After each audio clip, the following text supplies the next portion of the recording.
The Lone Star Ranger, Zane Grey, Part 1, The Outlaw, Chapter 1. So it was in him, then an inherited fighting instinct, a driving intensity to kill. He was the last of the Duanes, that old fighting stock of Texas. But not the memory of his dead father, nor the pleading of his soft-voiced mother, nor the warning of this uncle who stood before him now, had brought to Buck Duane so much realization of the dark passionate strain in his blood. It was the recurrence, 100-fold increased in power, of a strange emotion that for the last 3 years had arisen in him. "Yes, Cal Bain's in town, full of bad whiskey and huntin' for you," repeated the elder man, gravely.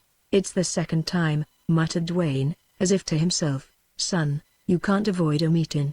Leave town till Cal sobers up. He ain't got it in for you when he's not drinkin'." "But what's he want me for?" demanded Duane. "To insult me again? I won't stand that twice. He's got a fever that's rampant in Texas these days, my boy. He wants gunplay. If he meets you he'll try to kill you." Here it stirred in Duane again, that bursting gush of blood, like a wind of flame shaking all his inner being, and subsiding to leave him strangely chilled. "Kill me? What for?" he asked. "Lord knows there ain't any reason. But what's that to do with most of the shootin' these days? Didn't 5 cowboys over to Everall's kill one another dead all because they got to jerkin at a quirt among themselves? And Cal has no reason to love you. His girl was sweet on you. I quit when I found out she was his girl. I reckon she ain't quit. But never mind her raw reasons. Cal's here, just drunk enough to be ugly. He's wicked to kill somebody. He's one of them 4 flush gunfighters. He'd like to be thought bad. There's a lot of wild cowboys who are ambitious for a reputation. They talk about how quick they are on the draw. T.H. Bland and Kingfisher and Hardin and all the big outlaws. They make threats about joining the gangs along the Rio Grande. They laugh at the sheriffs and brag about how they'd fix the Rangers. Cal's sure not much for you to bother with, if you only keep out of his way." "You mean for me to run?" asked Duane, in scorn. "I reckon I wouldn't put it that way. Just avoid him. Buck, I'm not afraid Cal would get you if you met down there in town. You've your father's iron is slick hand with a gun. What I'm most afraid of is that you'll kill Bain." Duane was silent, letting his uncle's earnest words sink in, trying to realize their significance. If Texas ever recovers from that fool war and kills off these outlaws, why, a young man will have a lookout, went on the uncle. "You're 23 now, and a powerful sight of a fine fellow. Baron your temper. You've a chance in life. But if you go gunfighting, if you kill a man, you're ruined. Then you'll kill another. It'll be the same old story. And the Rangers would make you an outlaw. The Rangers mean law and order for Texas. This even-break business doesn't work with them. If you resist arrest they'll kill you. If you submit to arrest, then you go to jail, and maybe you hang." "I'd never hang," muttered Duane, darkly. "I reckon you wouldn't," replied the old man. "You'd be like your father. He was ever ready to draw too ready. In times like these, with the Texas Rangers enforcing the law, your dad would have been driven to the river." "Ann, son, I'm afraid you're a chip off the old block. Can't you hold and keep your temper, run away from trouble? Because it'll only result in you getting the worst of it in the end. Your father was killed in a street fight. And it was told of him that he shot twice after a bullet had passed through his heart. Think of the terrible nature of a man to be able to do that. If you have any such blood in you, never give it a chance." "What you say is all very well, uncle," returned Duane. "But the only way out for me is to run, and I won't do it. Kilbane and his outfit have already made me look like a coward. He says I'm afraid to come out and face him. A man simply can't stand that in this country. Besides, Cal would shoot me in the back someday if I didn't face him." "Well, then, what are you going to do?" inquired the elder man. "I haven't decided yet." "No, but you're coming to it mighty fast. That damned spell is working in you. You're different today. I remember how you used to be moody and lose your temper and talk wild. Never was much afraid of you then. But now you're getting cool and quiet, and you think deep, and I don't like the light in your eye. It reminds me of your father. I wonder what Dad would say to me today if he were alive and here," said Duane. "What do you think?" What could you expect of a man who never wore a glove on his right hand for 20 years? Well, he'd hardly have said much. Dad never talked. But he would have done a lot. And I guess I'll go downtown and let Cal Bane find me. Then followed a long silence, during which Dwayne sat with downcast eyes, and the uncle appeared lost in sad thought of the future. Presently he turned to Dwayne with an expression that denoted resignation, and yet a spirit which showed wherein they were of the same blood. "You've got a fast horse, the fastest I know of in this country. After you meet Bane, hurry back home. I'll have a saddlebag packed for you and the horse ready." With that he turned on his heel and went into the house, leaving Dwayne to revolve in his mind his singular speech. Buck wondered presently if he shared his uncle's opinion of the result of a meeting between himself and Bane. His thoughts were vague. But on the instant of final decision, when he had settled with himself that he would meet Bane, such a storm of passion assailed him that he felt as if he was being shaken with ague. Yet it was all internal, inside his breast, for his hand was like a rock and, for all he could see, not a muscle about him quivered. He had no fear of Bane or of any other man, but a vague fear of himself, of this strange force in him, made him ponder and shake his head. It was as if he had not all to say in this matter. There appeared to have been in him a reluctance to let himself go, and some voice, some spirit from a distance, something he was not accountable for, had compelled him. That hour of Dwayne's life was like years of actual living, and in it he became a thoughtful man. He went into the house and buckled on his belt and gun. The gun was a Colt .45, 6-shot, and heavy, with an ivory handle. He had packed it, on and off, for 5 years. Before that it had been used by his father. There were a number of notches filed in the bulge of the ivory handle. This gun was the one his father had fired twice after being shot through the heart, and his hand had stiffened so tightly upon it in the death grip that his fingers had to be pried open. It had never been drawn upon any man since it had come into Dwayne's possession. But the cold, bright polish of the weapon showed how it had been used. Dwayne could draw it with inconceivable rapidity, and at 20 feet he could split a card pointing edgewise toward him. Dwayne wished to avoid meeting his mother. Fortunately, as he thought, she was away from home. He went out and down the path toward the gate. The air was full of the fragrance of blossoms and the melody of birds. Outside in the road a neighbor woman stood talking to a countryman in a wagon. They spoke to him, and he heard, but did not reply. Then he began to stride down the road toward the town. Wellston was a small town, but important in that unsettled part of the great state because it was the trading center of several hundred miles of territory. On the main street there were perhaps 50 buildings, some brick, some frame, mostly adobe, and 1/3 of the lot, and by far the most prosperous, were saloons. From the road Dwayne turned into this street. It was a wide thoroughfare lined by hitching rails and saddled horses and vehicles of various kinds. Dwayne's eye ranged down the street, taking in all at a glance, particularly persons moving leisurely up and down. Not a cowboy was in sight. Dwayne slackened his stride, and by the time he reached Sol White's place, which was the first saloon, he was walking slowly. Several people spoke to him and turned to look back after they had passed. He paused at the door of White's saloon, took a sharp survey of the interior, then stepped inside. The saloon was large and cool, full of men and noise and smoke. The noise ceased upon his entrance, and the silence ensuing presently broke to the clink of Mexican silver dollars at a monte table.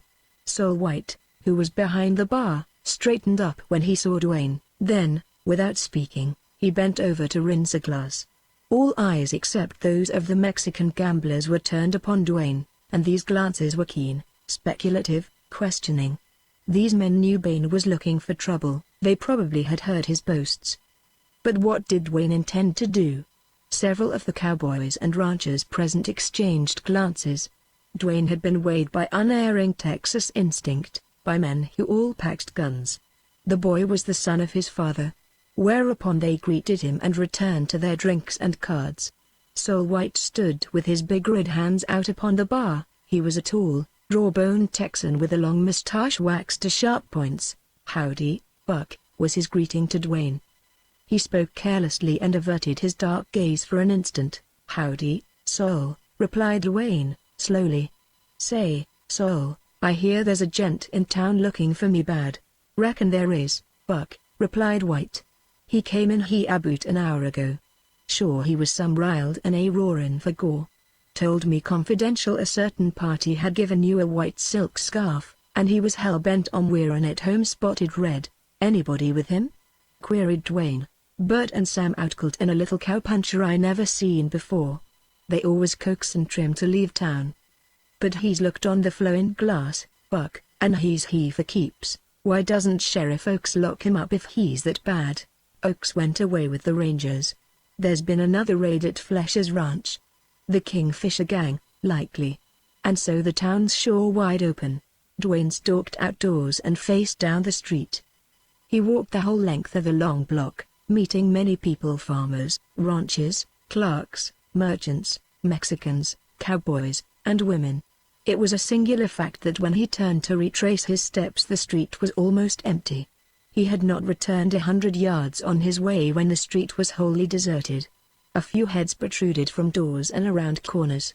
That main street of Wellston saw some such situation every few days. If it was an instinct for Texans to fight, it was also instinctive for them to sense with remarkable quickness the signs of a coming gunplay. Rumor could not fly so swiftly. In less than 10 minutes everybody who had been on the street or in the shops knew that Buck Dwayne had come forth to meet his enemy. Dwayne walked on. When he came to within 50 paces of a saloon he swerved out into the middle of the street, stood there for a moment, then went ahead and back to the sidewalk. He passed on in this way the length of the block. Sol White was standing in the door of his saloon. "Buck, I'm tipping you off," he said, quick and low-voiced. "Al Bain's over at Everall's. If he's hunting you bad, as he brags, he'll show there." Dwayne crossed the street and started down. Notwithstanding White's statement, Dwayne was wary and slow. At every door, nothing happened, and he traversed almost the whole length of the block without seeing a person. Everall's place was on the corner. Dwayne knew himself to be cold, steady. He was conscious of a strange fury that made him want to leap ahead. He seemed to long for this encounter more than anything he had ever wanted. But, vivid as were his sensations, he felt as if in a dream. Before he reached Everall's he heard loud voices, one of which was raised high. Then the short door swung outward as if impelled by a vigorous hand. A bow-legged cowboy wearing woolly chaps burst out upon the sidewalk. At sight of Dwayne he seemed to bound into the air, and he uttered a savage roar. Dwayne stopped in his tracks at the outer edge of the sidewalk, perhaps a dozen rods from Everall's door. If Bain was drunk he did not show it in his movement. He swaggered forward, rapidly closing up the gap. Red, sweaty, disheveled, and hatless, his face distorted and expressive of the most malignant intent. He was a wild and sinister figure. He had already killed a man, and this showed in his demeanor. His hands were extended before him, the right hand a little lower than the left. At every step he bellowed his rancor in speech, mostly curses. Gradually he slowed his walk, then halted. A good 25 paces separated the men. "Won't nothing make you draw, you?" he shouted, fiercely. "I'm waiting on you, gal," replied Dwayne. Bain's right hand stiffened, moved. Dwayne threw his gun as a boy throws a ball underhand, a draw his father had taught him. He pulled twice, his shots almost as one. Bain's big Colt boomed while it was pointed downward and he was falling. His bullet scattered dust and gravel at Dwayne's feet. He fell loosely, without contortion. In a flash all was reality for Dwayne. He went forward and held his gun ready for the slightest movement on the part of Bain. But Bain lay upon his back, and all that moved were his breast and his eyes. How strangely the red had left his face and also the distortion. The devil that had showed in Bain was gone. He was sober and conscious. He tried to speak, but failed. His eyes expressed something pitifully human. They changed, rolled set blankly. Dwayne drew a deep breath and sheathed his gun. He felt calm and cool, glad the fray was over. One violent expression burst from him. "The fool." When he looked up there were men around him. "Plum center," said one. Another, a cowboy who evidently had just left the gaming table, leaned down and pulled open Bain's shirt. He had the ace of spades in his hand. He laid it on Bain's breast, and the black figure on the card covered the 2 bullet holes just over Bain's heart. Dwayne wheeled and hurried away. He heard another man say, "Reckon Cal got what he deserved." Buck Dwayne's first gunplay. Like father like son, Chapter 2. A thought kept repeating itself to Dwayne, and it was that he might have spared himself concern through his imagining how awful it would be to kill a man. He had no such feeling now.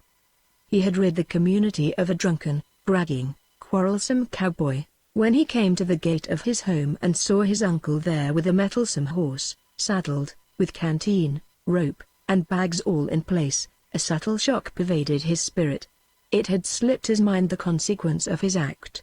But sight of the horse and the look of his uncle recalled the fact that he must now become a fugitive. An unreasonable anger took hold of him. "The D.D. fool!"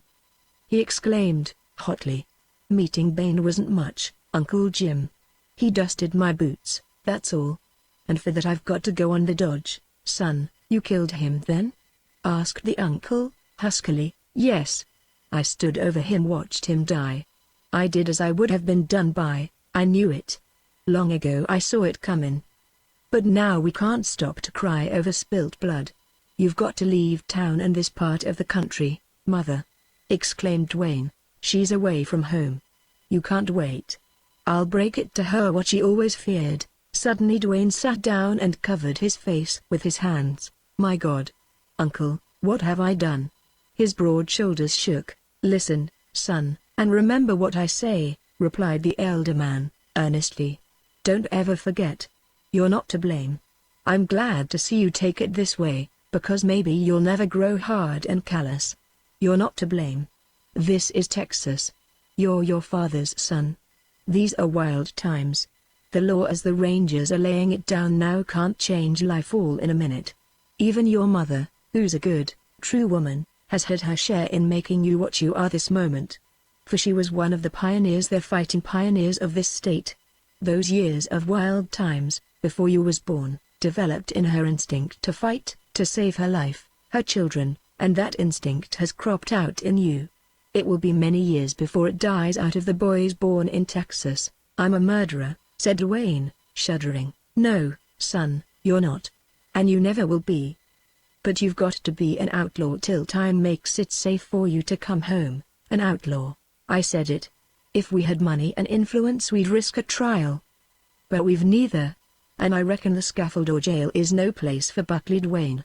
Strike for the wild country, and wherever you go and whatever you do, be a man. Live honestly, if that's possible. If it isn't, be as honest as you can. If you have to herd with outlaws, try not to become bad. There are outlaws who are not all bad, many who have been driven to the river by such a deal as this you had. When you get among these men, avoid brawls. Don't drink, don't gamble. I needn't tell you what to do if it comes to gunplay, as likely it will. You can't come home. When this thing is lived down, if that time ever comes, I'll get word into the unsettled country. It'll reach you someday. That's all. Remember, be a man. Goodbye." Dwayne, with blurred sight and contracting throat, gripped his uncle's hand and bade him a wordless farewell. Then he leapt astride the black and rode out of town. As swiftly as was consistent with a care for his steed, Dwayne put a distance of 15 or 18 miles behind him. With that he slowed up, and the matter of riding did not require all his faculties. He passed several ranches and was seen by men. This did not suit him, and he took an old trail across country. It was a flat region with a poor growth of mesquite and prickly pear cactus. Occasionally he caught a glimpse of low hills in the distance. He had hunted often in that section, and knew where to find grass and water. When he reached this higher ground he did not, however, halt at the first favorable camping spot, but went on and on. Once he came out upon the brow of a hill and saw a considerable stretch of country beneath him.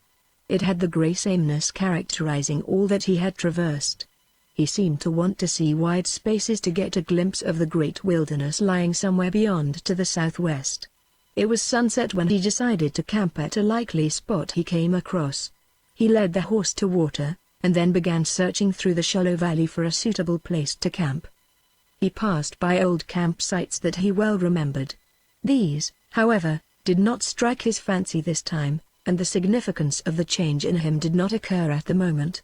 At last he found a secluded spot, under cover of thick mesquites and oaks, at a goodly distance from the old trail. He took saddle and pack off the horse. He looked among his effects for a hobble, and, finding that his uncle had failed to put one in, he suddenly remembered that he seldom used a hobble, and never on this horse. He cut a few feet off the end of his lasso and used that. The horse, unused to such hampering of his free movements, had to be driven out upon the grass. Dwayne made a small fire, prepared and ate his supper. This done, ending the work of that day, he sat down and filled his pipe. Twilight had waned into dusk. A few wan stars had just begun to show and brighten. Above the low continuous hum of insects sounded the evening carol of robins. Presently the birds ceased their singing, and then the quiet was more noticeable.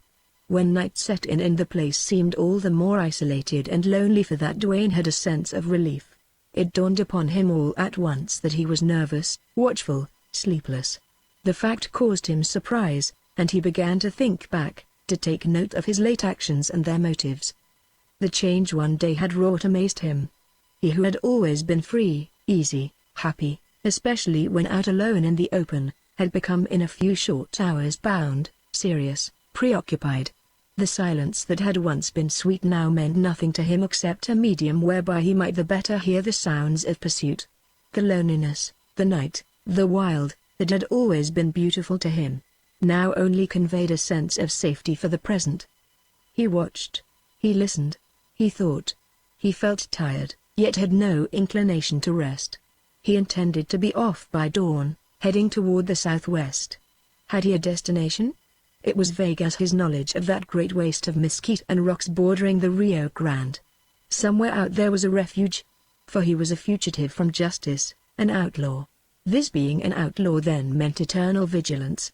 No home, no rest, no sleep, no content, no life worth the living. He must be a lone wolf, or he must herd among men obnoxious to him. If he worked for an honest living, he still must hide his identity and take risks of detection. If he did not work on some distant outlying ranch, how was he to live? The idea of stealing was repugnant to him. The future seemed gray and somber enough. And he was 23 years old. Why had this hard life been imposed upon him? The bitter question seemed to start a strange iciness that stole along his veins. What was wrong with him? He stirred the few sticks of mesquite into a last flickering blaze. He was cold, and for some reason he wanted some light. The black circle of darkness weighed down upon him, closed in around him. Suddenly he sat bolt upright and then froze in that position. He had heard a step. It was behind him, no, on the side. Someone was there. He forced his hand down to his gun, and the touch of cold steel was another icy shock. Then he waited. But all was silent as only a wilderness arroyo can be, with its low murmuring of wind in the mesquite. Had he heard a step?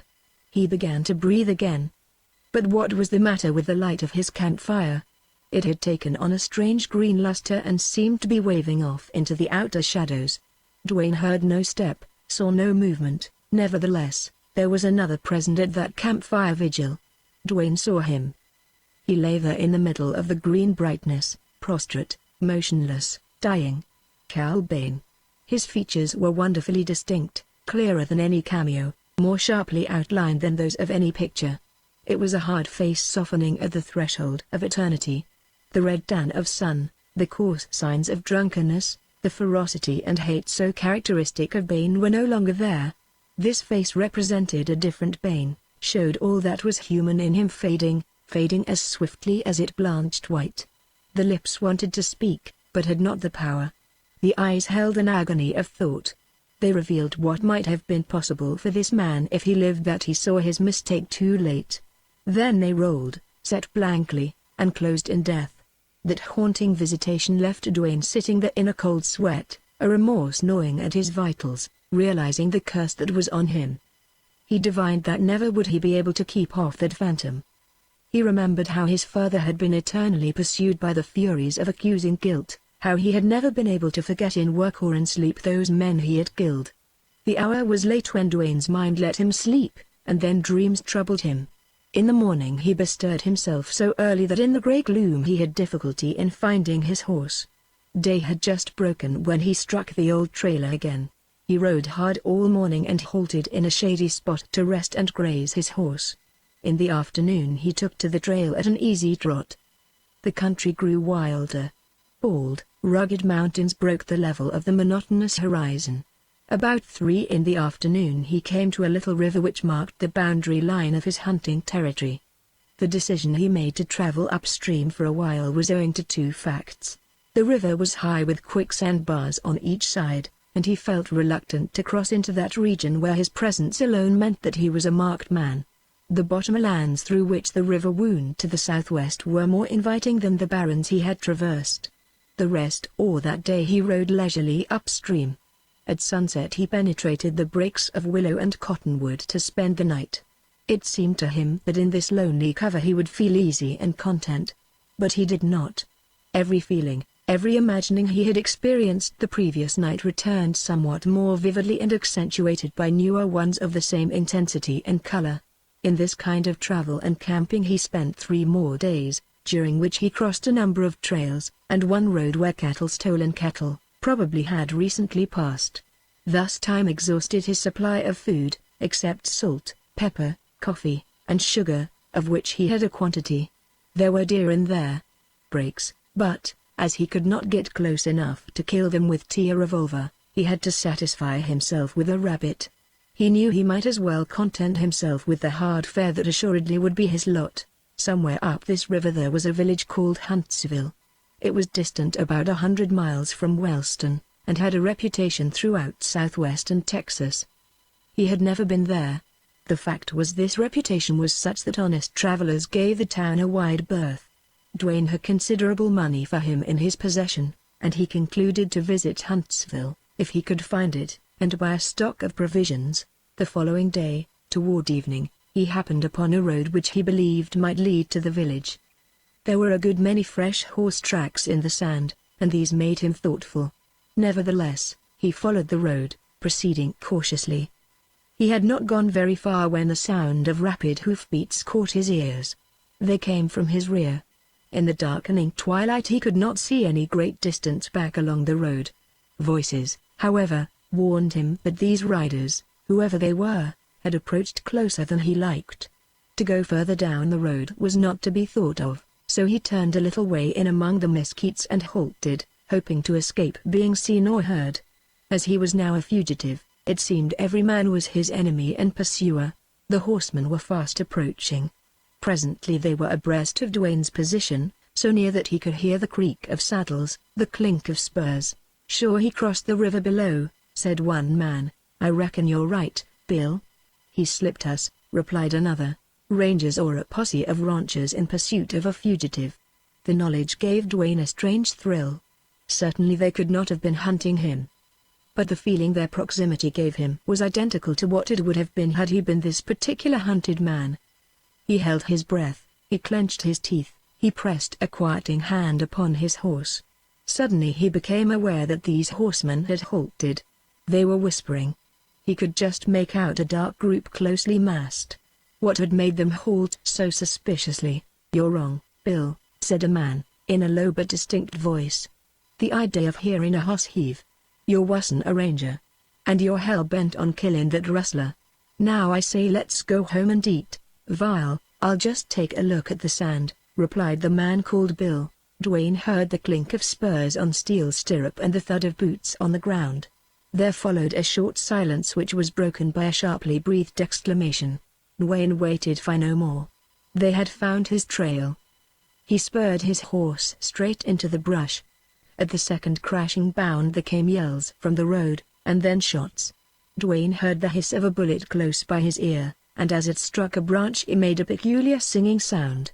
These shots and the proximity of that lead missile roused in Wayne a quick, hot resentment which mounted into a passion almost ungovernable.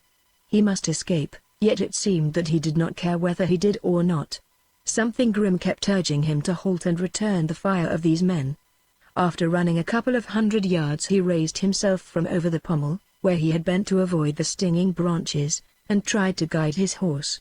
In the dark shadows under mesquites and cottonwoods he was hard put to it to find open passage. However, He succeeded so well and made such little noise that gradually he drew away from his pursuers.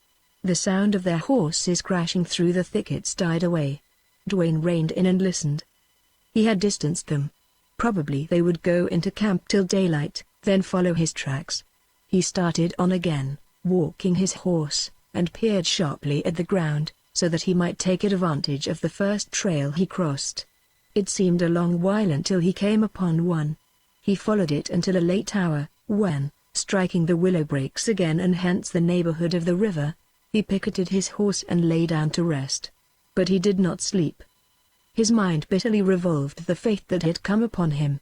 He made efforts to think of other things, but in vain. Every moment he expected the chill, the sense of loneliness that yet was ominous of a strange visitation, the peculiarly imagined lights and shades of the night, these things that presaged the coming of Calbane.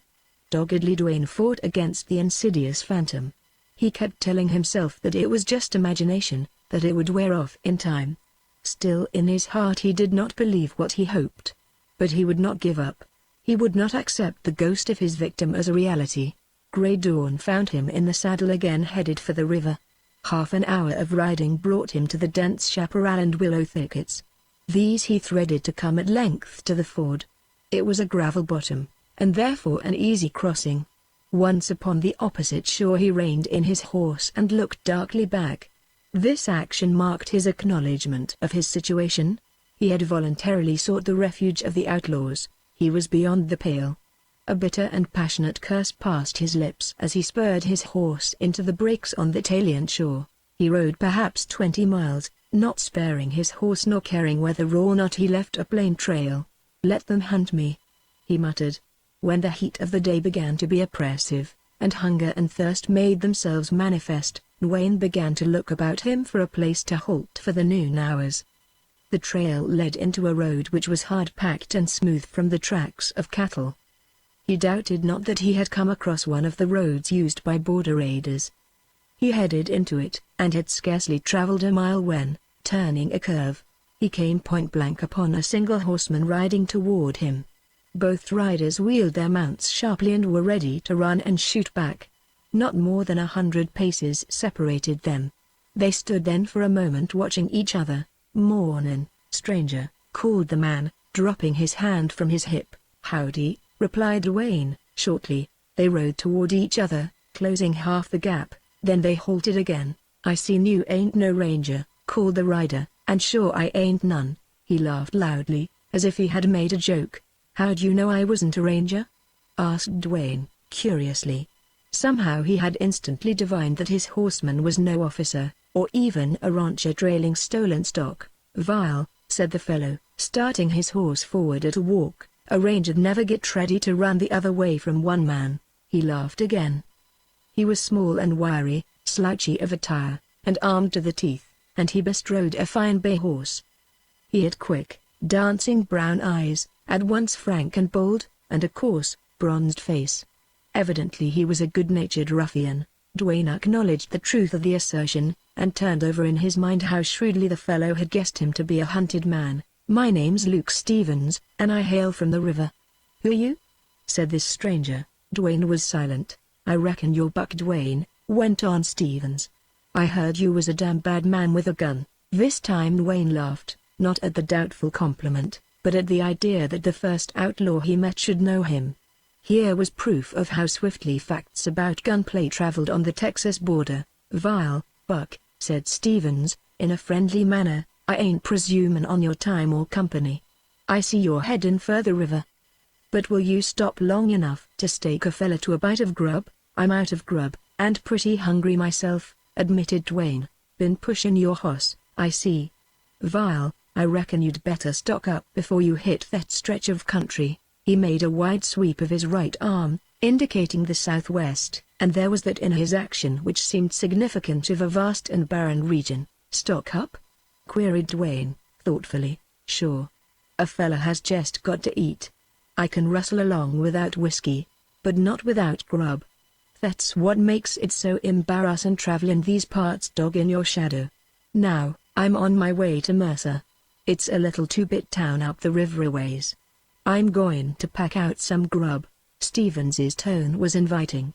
Evidently he would welcome Dwayne's companionship, but he did not openly say so. Dwayne kept silence, however, and then Stevens went on, "Stranger, in this here country choose a crowd. It's safer. One never was much on this lone wolf doggin', though I've done it of necessity. It takes a damn good man to travel alone any length of time. Why, I've been that sick I was just looking for some ranger to come along and plug me. Give me a partner any day.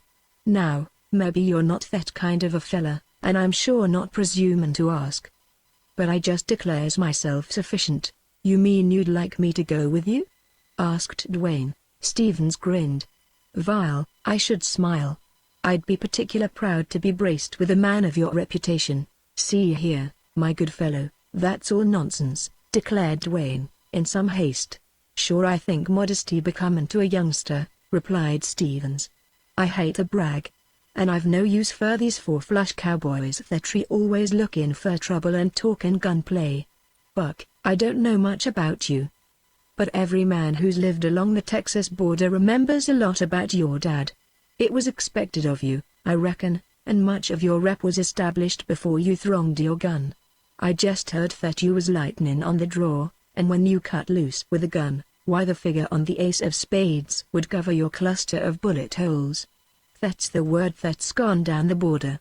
It's the kind of reputation most sure to fly far and swift ahead of a man in this country. And the safest, too, I'll gamble on that. It's the land of the draw. I see now you're only a boy, though you're sure a strappin' husky one. Now, Buck, I'm not a spring chicken, and I've been long on the dodge. Maybe a little of my society won't hurt you none. You'll need to learn the country." There was something sincere and likable about this outlaw. "I dare say you're right," replied Dwayne, quietly. "And I'll go to Mercer with you." Next moment he was riding down the road with Stevens. Dwayne had never been much of a talker, and now he found speech difficult. But his companion did not seem to mind that. He was a jocose, voluble fellow, probably glad now to hear the sound of his own voice. Dwayne listened, and sometimes he thought with a pang of the distinction of name and heritage of blood his father had left to him. Chapter 3. Late that day, a couple of hours before sunset, Dwayne and Stevens, having rested their horses in the shade of some mesquites near the town of Mercer, saddled up and prepared to move. "Buck, as we're looking for grub, and not trouble, I reckon you'd better hang up out here," Stevens was saying, as he mounted. "You see, towns and sheriffs and rangers are always looking for new fellas gone bad. They sort of forget most of the old boys, except those as are plumb bad. Now, nobody in Mercer will take notice of me. Reckon there's been 1,000 men run into the river country to become outlaws since yours truly. You just wait here and be ready to ride hard. Maybe my besettin' sin will go operating in spite of my good intentions. In which case there'll be." His pause was significant. He grinned, and his brown eyes danced with a kind of wild humor. "Stevens, have you got any money?" asked Dwayne. "Money?" exclaimed Luke, blankly. "Say, I haven't owned a two-bit piece since for some time. I'll furnish money for grub," returned Dwayne. "And for whiskey, too, providing you hurry back here without making trouble." "Sure, you're a downright good pard," declared Stevens, in admiration, as he took the money. "I give my word, Buck, and I'm here to say I never broke it yet. Lay low, and look for me back quick." With that he spurred his horse and rode out of the mesquites toward the town. At that distance, about a quarter of a mile, Mercer appeared to be a cluster of low adobe houses set in a grove of cottonwoods. Pastures of alfalfa were dotted by horses and cattle. Dwayne saw a sheep herder driving in a meager flock. Presently Stevens rode out of sight into the town. Dwayne waited, hoping the outlaw would make good his word. Probably not a quarter of an hour had elapsed when Dwayne heard the clear reports of a Winchester rifle, the clatter of rapid hoofbeats, and yells unmistakably the kind to mean danger for a man like Stevens. Dwayne mounted and rode to the edge of the mesquites. He saw a cloud of dust down the road and a bay horse running fast. Stevens apparently had not been wounded by any of the shots, for he had a steady seat in his saddle, and his riding, even at that moment, struck Dwayne as admirable. He carried a large pack over the pommel, and he kept looking back. The shots had ceased, but the yells increased. Dwayne saw several men running and waving their arms.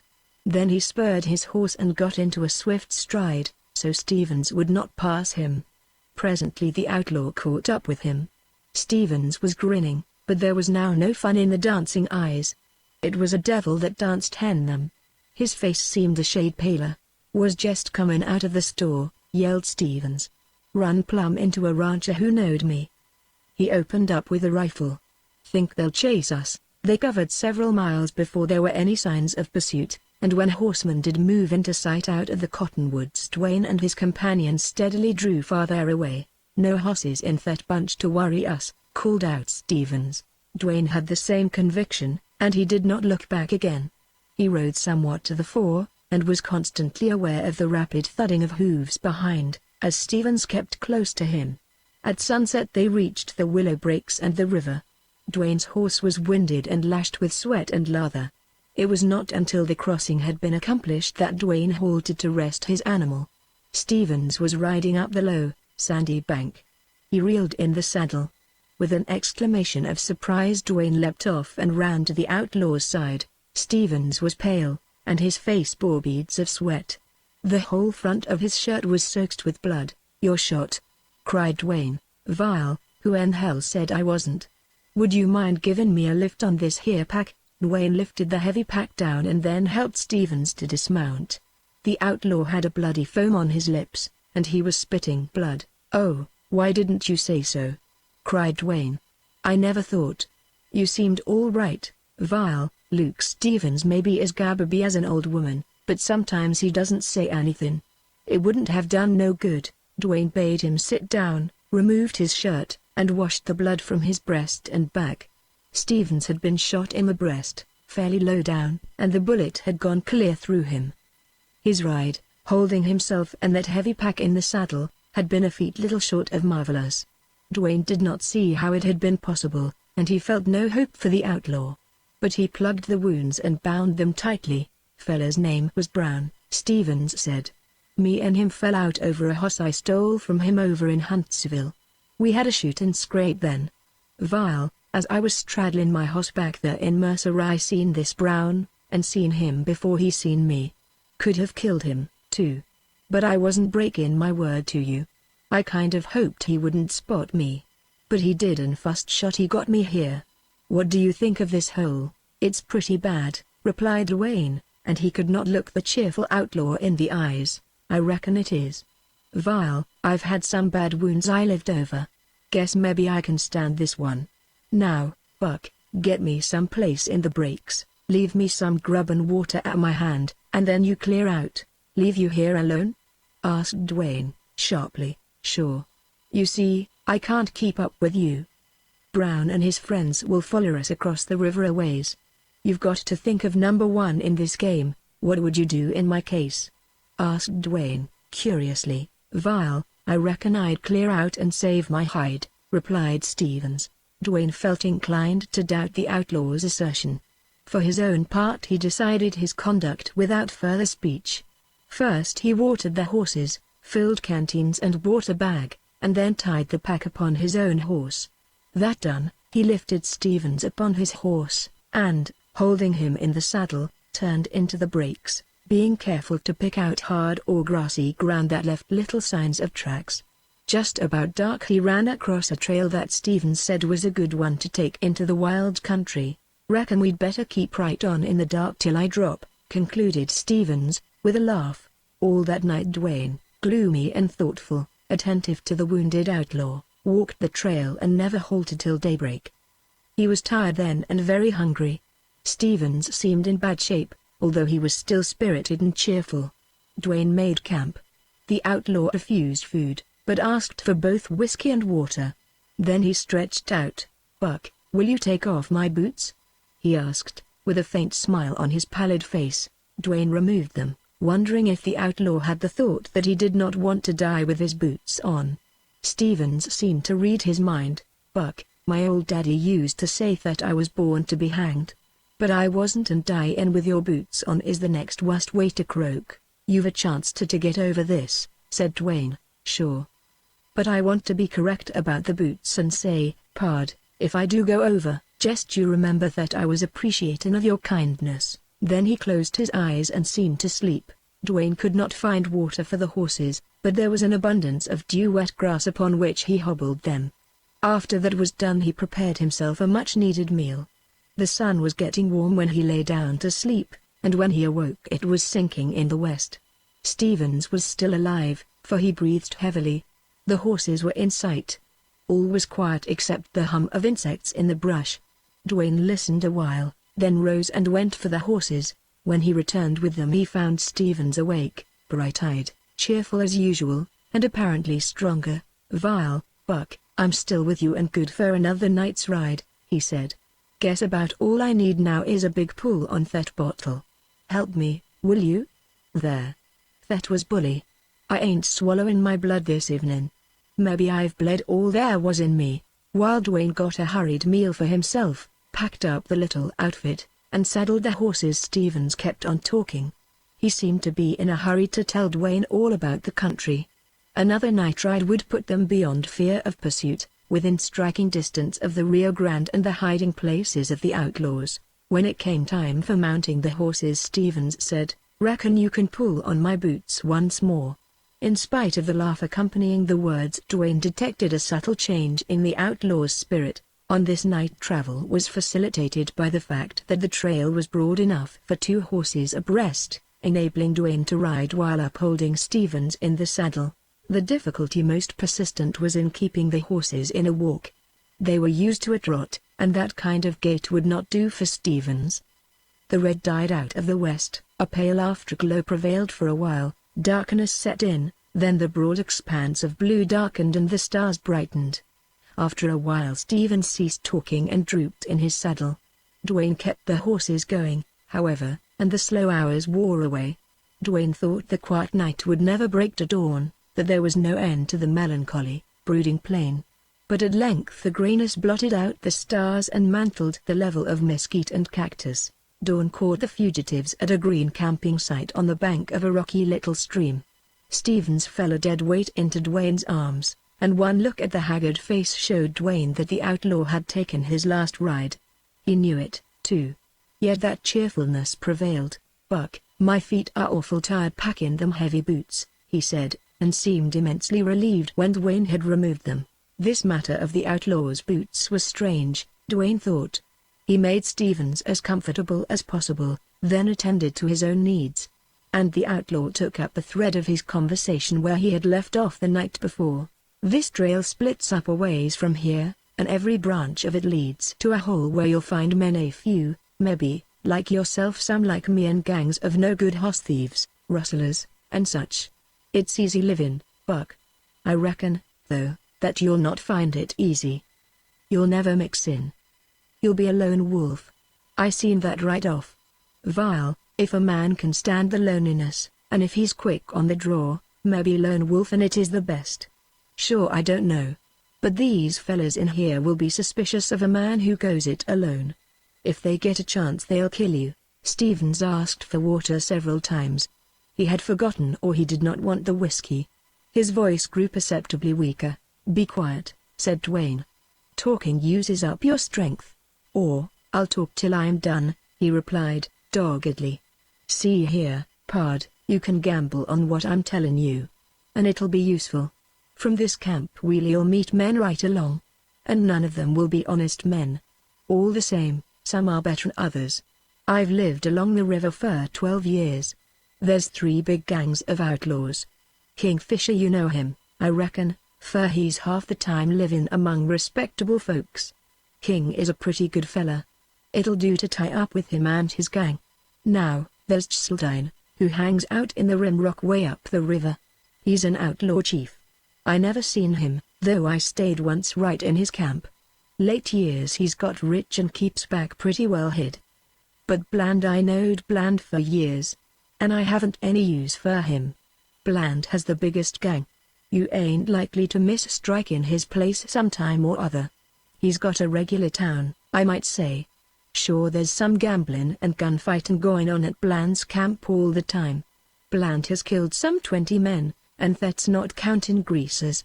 Here Stevens took another drink and then rested for a while. "You ain't likely to get on with Bland," he resumed, presently. "You're too strapping big and good-looking to please the chief. For he's got women in his camp. Then he'd be jealous of your possibilities with a gun. Sure, I reckon he'd be careful, though. Bland's no fool, and he loves his hide. I reckon any of the other gangs would be better for you when you ain't going it alone." Apparently that exhausted the fund of information and advice Stevens had been eager to impart. He lapsed into silence and lay with closed eyes.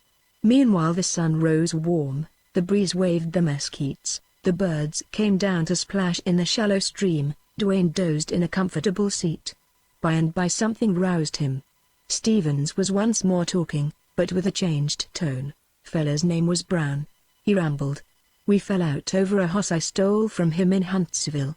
He stole it fuss. Brown's one of them sneaks afraid of the open he steals and pretends to be honest. Say, Buck, maybe you'll meet Brown someday. You and me are pards now." "I'll remember, if I ever meet him," said Dwayne. That seemed to satisfy the outlaw.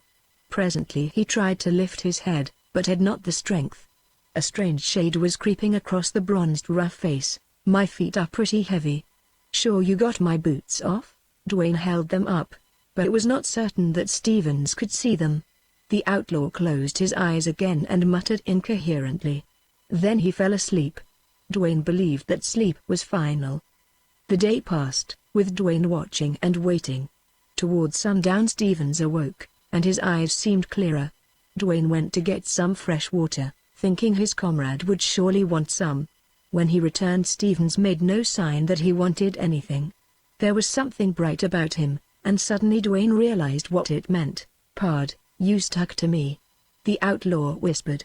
Dwayne caught a hint of gladness in the voice. He traced a faint surprise in the haggard face. Stevens seemed like a little child. To Dwayne the moment was sad, elemental, big, with a burden of mystery he could not understand. Dwayne buried him in a shallow arroyo and heaped up a pile of stones to mark the grave. That done, he saddled his comrade's horse, hung the weapons over the pommel, and, mounting his own steed, he rode down the trail in the gathering twilight. Chapter 4. 2 days later, about the middle of the forenoon, Dwayne dragged the two horses up the last ascent of an exceedingly rough trail and found himself on top of the rim rock, with a beautiful green valley at his feet, the yellow, sluggish Rio Grande shining in the sun, and the great, wild, mountainous barren of Mexico stretching to the south. Dwayne had not fallen in with any travelers. He had taken the likeliest-looking trail he had come across. Where it had led him he had not the slightest idea, except that here was the river, and probably the enclosed valley was the retreat of some famous outlaw. No wonder outlaws were safe in that wild refuge. Dwayne had spent the last 2 days climbing the roughest and the most difficult trail he had ever seen. From the looks of the descent he imagined the worst part of his travel was yet to come. Not improbably it was 2,000 feet down to the river. The wedge-shaped valley, green with alfalfa and cottonwood, and nestling down amid the bare walls of yellow rock, was a delight and a relief to his tired eyes. Eager to get down to a level and to find a place to rest, Dwayne began the descent. The trail proved to be the kind that could not be descended slowly. He kept dodging rocks which his horses loosed behind him. And in a short time he reached the valley, entering at the apex of the wedge. A stream of clear water tumbled out of the rocks here, and most of it ran into irrigation ditches. His horses drank thirstily. And he drank with that fullness and gratefulness common to the desert traveler finding sweet water. Then he mounted and rode down the valley wondering what would be his reception. The valley was much larger than it had appeared from the high elevation. Well watered, green with grass and tree, and farmed evidently by good hands, it gave Dwayne a considerable surprise. Horses and cattle were everywhere. Every clump of cottonwoods surrounded a small adobe house. Dwayne saw Mexicans working in the fields and horsemen going to and fro. Presently he passed a house bigger than the others with a porch attached. A woman, young and pretty he thought, watched him from a door. No one else appeared to notice him. Presently the trail widened into a road, and that into a kind of square lined by a number of adobe and log buildings of rudest structure. Within sight were horses, dogs, a couple of steers, Mexican women with children, and white men, all of whom appeared to be doing nothing. His advent created no interest until he rode up to the white men, who were lolling in the shade of a house. This place evidently was a store and saloon, and from the inside came a lazy hum of voices. As Dwayne reined to a halt, one of the loungers in the shade rose with a loud exclamation. "Bust me if that ain't Luke's hoss." The others accorded their interest, if not assent, by rising to advance toward Dwayne. "How about it, Yuka? Ain't that Luke's bay?" queried the first man. "Plain as your nose," replied the fellow called Yuka. "There ain't no doubt about that." "Then," laughed another, "Busma's nose is sure plain on the landscape." These men lined up before Dwayne, and as he coolly regarded them he thought they could have been recognized anywhere as desperados. The man called Busma, who had stepped forward, had a forbidding face which showed yellow eyes, an enormous nose, and a skin the color of dust, with a thatch of sandy hair. "Stranger, who are you and where in the hell did you get that bay horse?" he demanded. His yellow eyes took in Stevens's horse, then the weapons hung on the saddle, and finally turned their glinting, hard light upward to Dwayne. Dwayne did not like the tone in which he had been addressed, and he remained silent. At least half his mind seemed busy with curious interest in regard to something that leapt inside him and made his breast feel tight. He recognized it as that strange emotion which had shot through him often of late, and which had decided him to go out to the meeting with Bane. Only now it was different, more powerful. "Stranger, who are you?" asked another man, somewhat more civilly. "My name's Dwayne," replied Dwayne, curtly. "And how'd you come by the hoss?" Dwayne answered briefly, and his words were followed by a short silence, during which the men looked at him. Busma began to twist the ends of his beard. "Reckon he's dead." "All right, or nobody'd have his hoss and guns," presently said Yuka. "Mr. Dwayne," began Busma, in low, stinging tones, "I happen to be Luke Stevens's side partner." Dwayne looked him over, from dusty, worn-out boots to his slouchy sombrero. That look seemed to inflame Busma. "And I want the hoss and them guns," he shouted. "You or anybody else can have them, for all I care. I just fetched them in." "But the pack is mine," replied Dwayne. "And say, I befriended your pard. If you can't use a civil tongue you'd better cinch it." "Civil? Haw, haw," rejoined the outlaw. "I don't know you. How do we know you didn't plug Stevens and stole his hoss, and just happened to stumble down here?" "You'll have to take my word, that's all," replied Dwayne, sharply. "I ain't talking your word. Savvy thet? And I was Luke's pard." With that Busma wheeled and, pushing his companions aside, he stamped into the saloon, where his voice broke out in a roar. Dwayne dismounted and threw his bridle. "Stranger, Busma is sure hot-headed," said the man Yuka. He did not appear unfriendly, nor were the others hostile. At this juncture several more outlaws crowded out of the door, and the one in the lead was a tall man of stalwart physique. His manner proclaimed him a leader.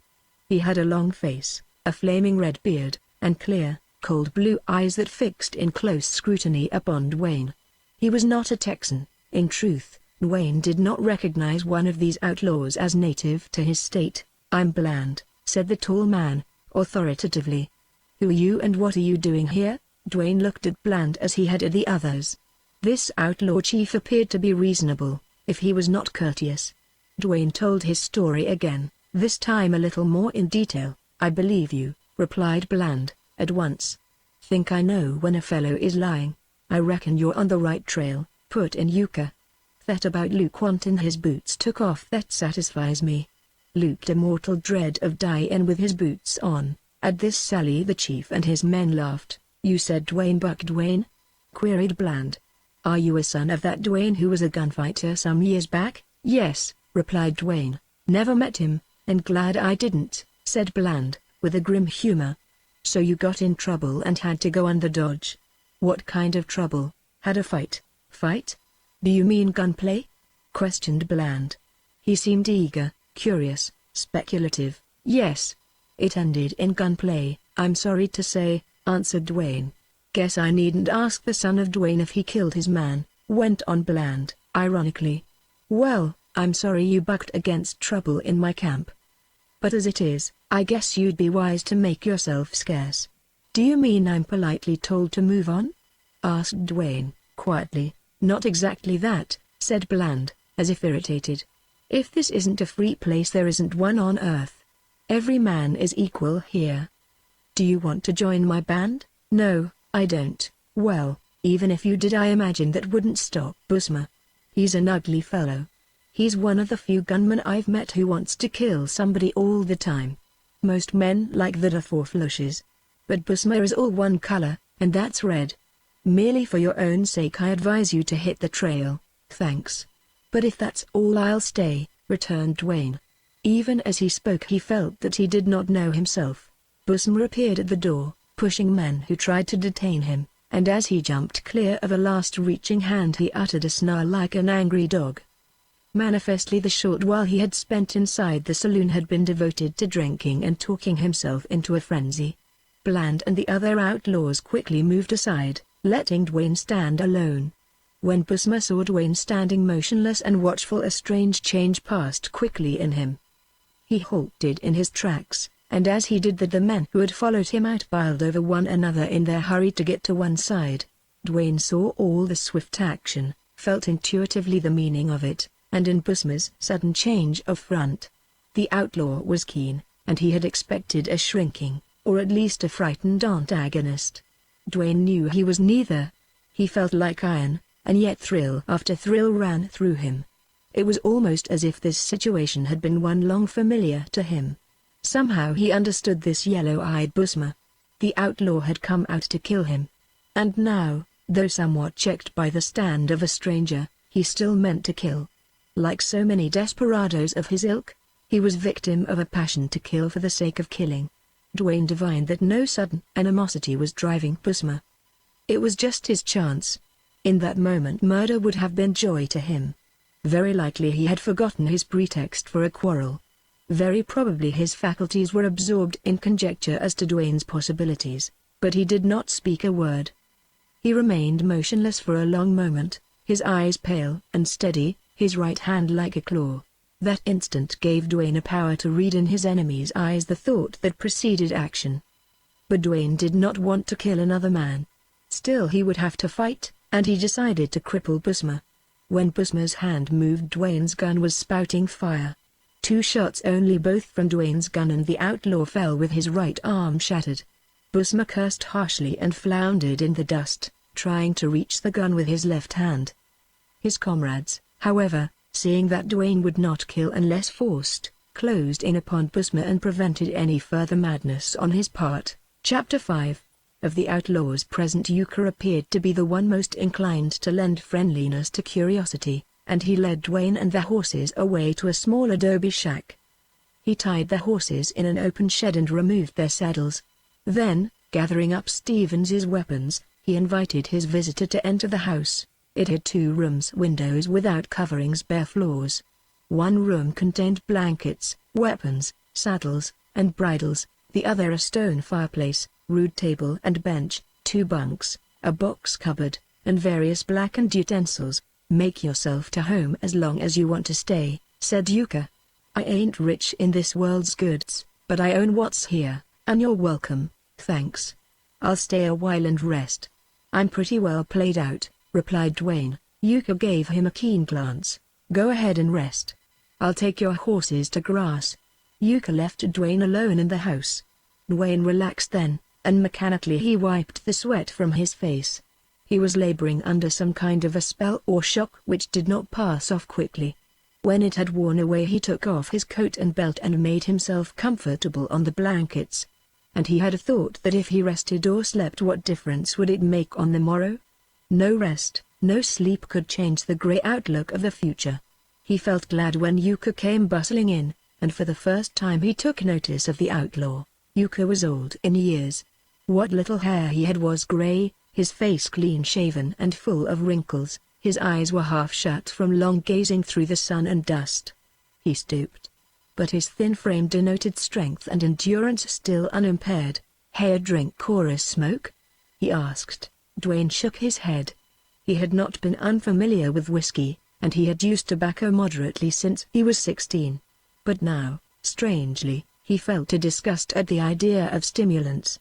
He did not understand clearly what he felt. There was that vague idea of something wild in his blood, something that made him fear himself. Yuka wagged his old head sympathetically. "Reckon you feel a little sick. When it comes to shooting I run." "What's your age?" "I'm 23, replied Dwayne. Yuka showed surprise. "You're only a boy. I thought you 30 anyways." "Buck, I heard what you told Bland, and put in that with my own figure in. I reckon you're no criminal yet. Throwing a gun in self-defense, that ain't no crime." Dwayne, finding relief in talking, told more about himself. "Huh," replied the old man. "I've been on this river for years, and I've seen hundreds of boys come in on the dodge. Most of them, though, was no good. And that kind don't last long. This river country has been and is the refuge for criminals from all over the states. I've bunked with bank cashiers, forgers, plain thieves, and out-and-out murderers, all of which had no business on the Texas border. Fellas like Bland are exceptions. He's no Texan, you seen that? The gang he rules here come from all over, and they're tough cusses, you can bet on that. They live fat and easy. If it wasn't for the fighting among themselves, they'd sure grow populous. The Rim Rock is no place for a peaceable, decent fella. I heard you tell Bland you wouldn't join his gang. That'll not make him take a liking to you. Have you any money?" "Not much," replied Dwayne. "Could you live by gambling? Are you any good at cards?" "No." "You wouldn't steal horses or rustle cattle?" "No." "When your money's gone, how in hell will you live? There ain't any work a decent fella could do. You can't herd with greasers. Why, Bland's men would shoot at you in the fields." "What'll you do, son?" "God knows," replied Dwayne, hopelessly. "I'll make my money last as long as possible, then starve. Vile, I'm pretty poor, but you'll never starve while I got anything." Here it struck Dwayne again that something human and kind and eager which he had seen in Stevens. Dwayne's estimate of outlaws had lacked this quality. He had not accorded them any virtues. To him, as to the outside world, they had been merely vicious men without one redeeming feature. "I'm much obliged to you, Yuka," replied Dwayne. "But of course I won't live with anyone unless I can pay my share." "Have it any way you like, my son," said Yuka, good-humoredly.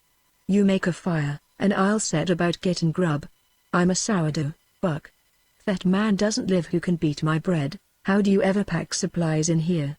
asked Dwayne, thinking of the almost inaccessible nature of the valley. "Some comes across from Mexico, and the rest down the river. That river trip is a bird. It's more'n 500 miles to any supply point. Bland has mozos, greaser boatmen. Sometimes, too, he gets supplies in from downriver. You see, Bland sells thousands of cattle in Cuba. And all this stock has to go down by boat to meet the ships. Where on earth are the cattle driven down to the river?" asked Dwayne. "That's not my secret," replied Yuka, shortly. "Fact is, I don't know.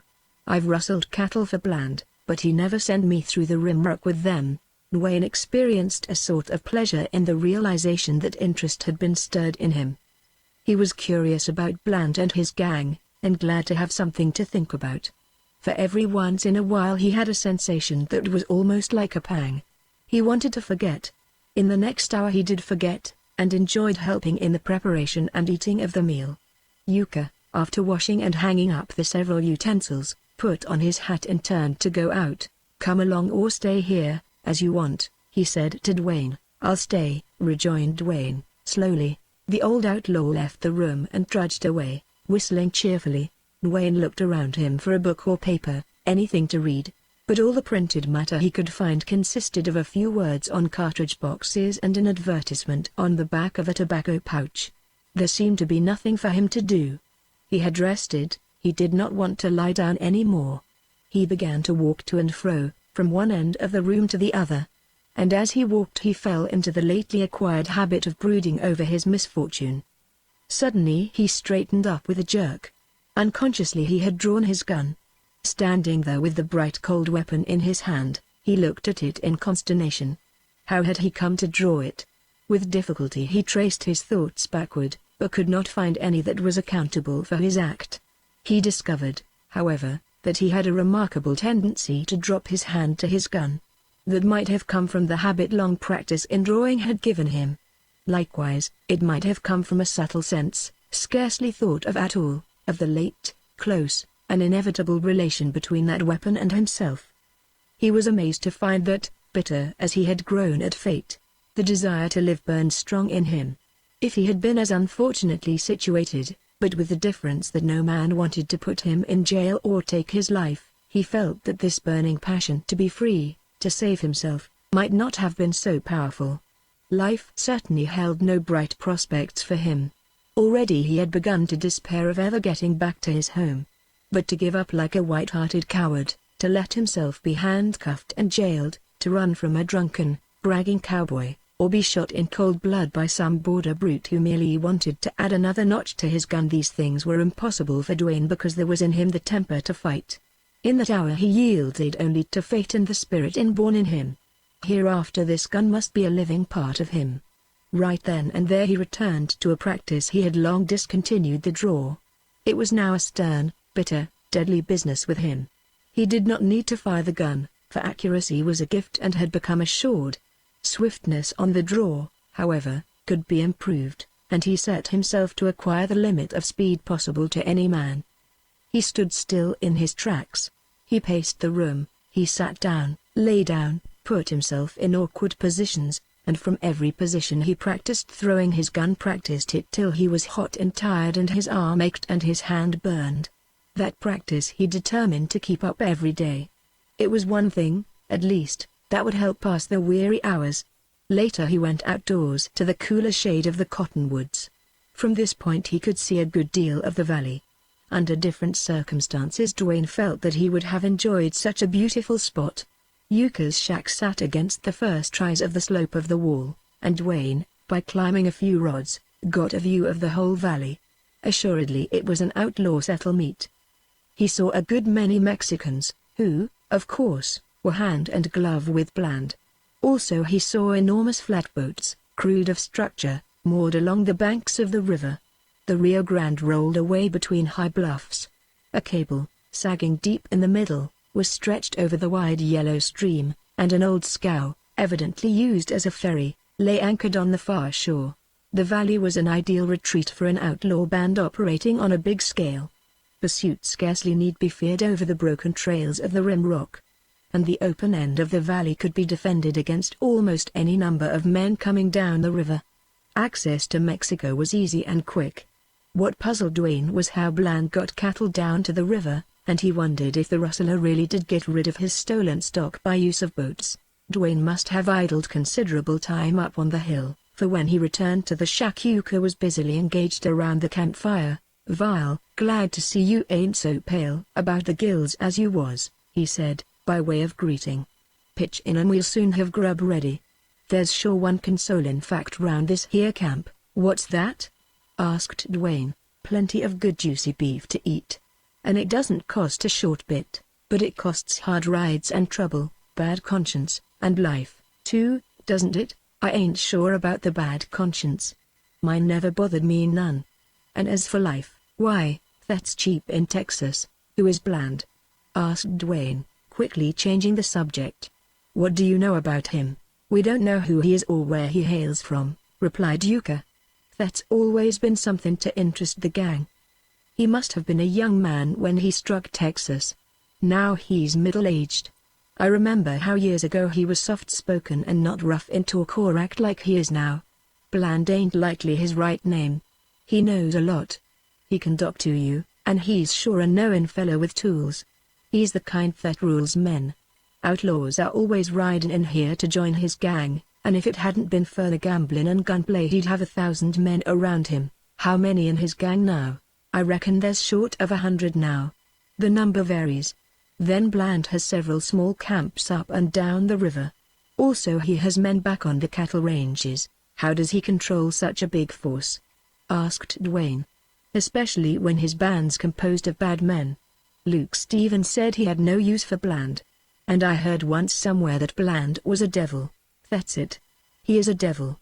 He's as hard as flint, violent in temper, never made any friends except his right-hand men, Dave Rugg and Cheslaway. Bland'll shoot at a wink. He's killed a lot of fellas, and some for nothing. The reason that outlaws gather round him and stick is because he's a safe refuge, and then he's well heeled. Bland is rich. They say he has 100,000 pesos hid somewhere, and lots of gold. But he's free with money. He gambles when he's not off with a shipment of cattle. He throws money around. And the fact is there's always plenty of money where he is. That's what holds the gang. Dirty, bloody money. It's a wonder he hasn't been killed.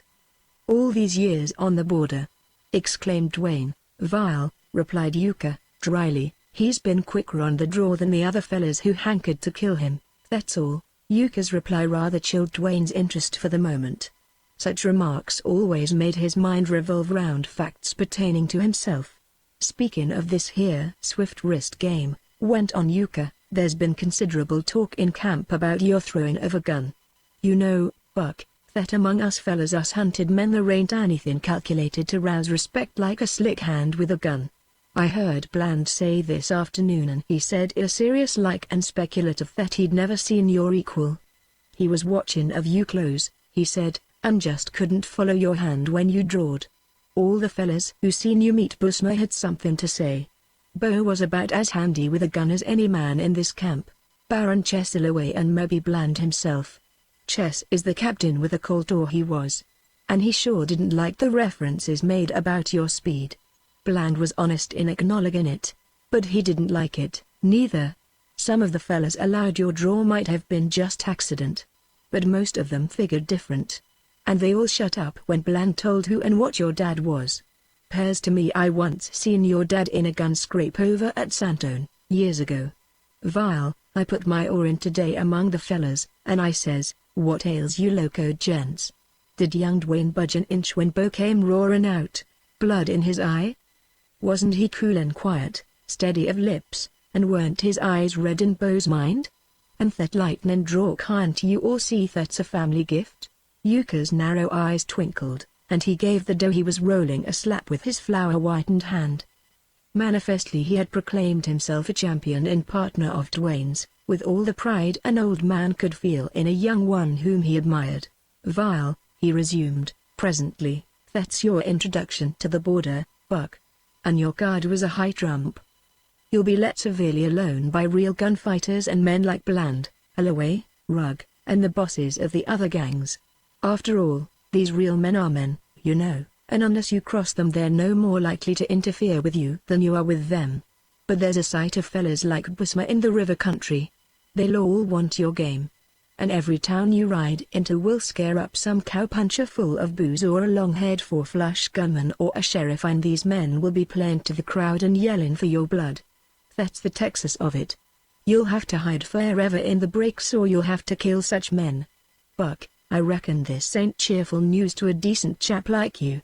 I'm only telling you because I've taken a liking to you, and I seen right off that you ain't border-wise. Let's eat now, and afterward we'll go out so the gang can see you're not hiding. When Dwayne went out with Yuka, the sun was setting behind a blue range of mountains across the river in Mexico. The valley appeared to open to the southwest. It was a tranquil, beautiful scene. Somewhere in a house near at hand a woman was singing. And in the road Dwayne saw a little Mexican boy driving home some cows, one of which wore a bell. The sweet, happy voice of a woman and a whistling barefoot boy, these seemed utterly out of place here. Yuka presently led to the square and the row of rough houses Dwayne remembered. He almost stepped on a wide imprint in the dust where Busma had confronted him. And a sudden fury beset him that he should be affected strangely by the sight of it. Let's have a look in here, said Yuka. Dwayne had to bend his head to enter the door. He found himself in a very large room enclosed by adobe walls and roofed with brush. It was full of rude benches, tables, seats. At one corner a number of kegs and barrels lay side by side in a rack.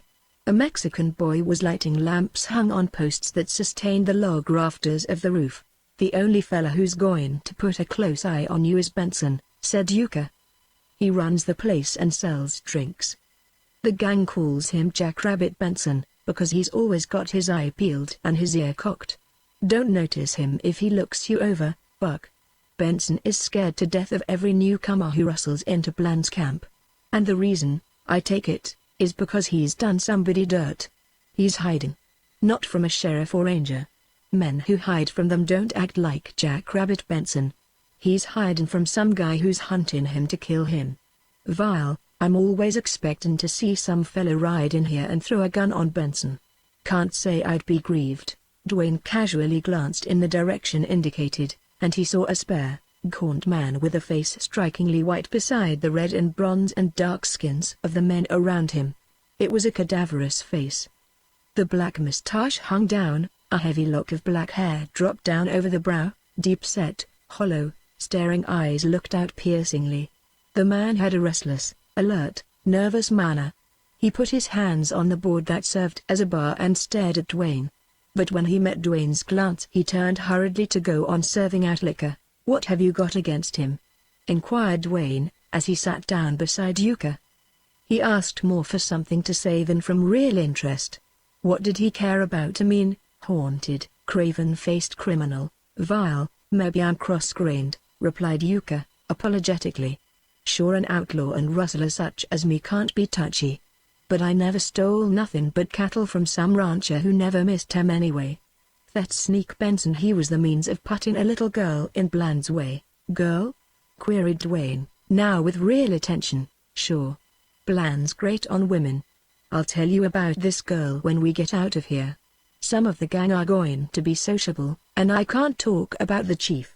During the ensuing half-hour a number of outlaws passed by Dwayne and Yuka, halted for a greeting or sat down for a moment. They were all gruff, loud-voiced, merry, and good-natured. Dwayne replied civilly and agreeably when he was personally addressed, but he refused all invitations to drink and gamble. Evidently he had been accepted, in a way, as one of their clan. No one made any hint of an allusion to his affair with Busma. Dwayne saw readily that Yuka was well liked. One outlaw borrowed money from him, another asked for tobacco. By the time it was dark the big room was full of outlaws and Mexicans, most of whom were engaged at Monte. These gamblers, especially the Mexicans, were intense and quiet. The noise in the place came from the drinkers, the loungers.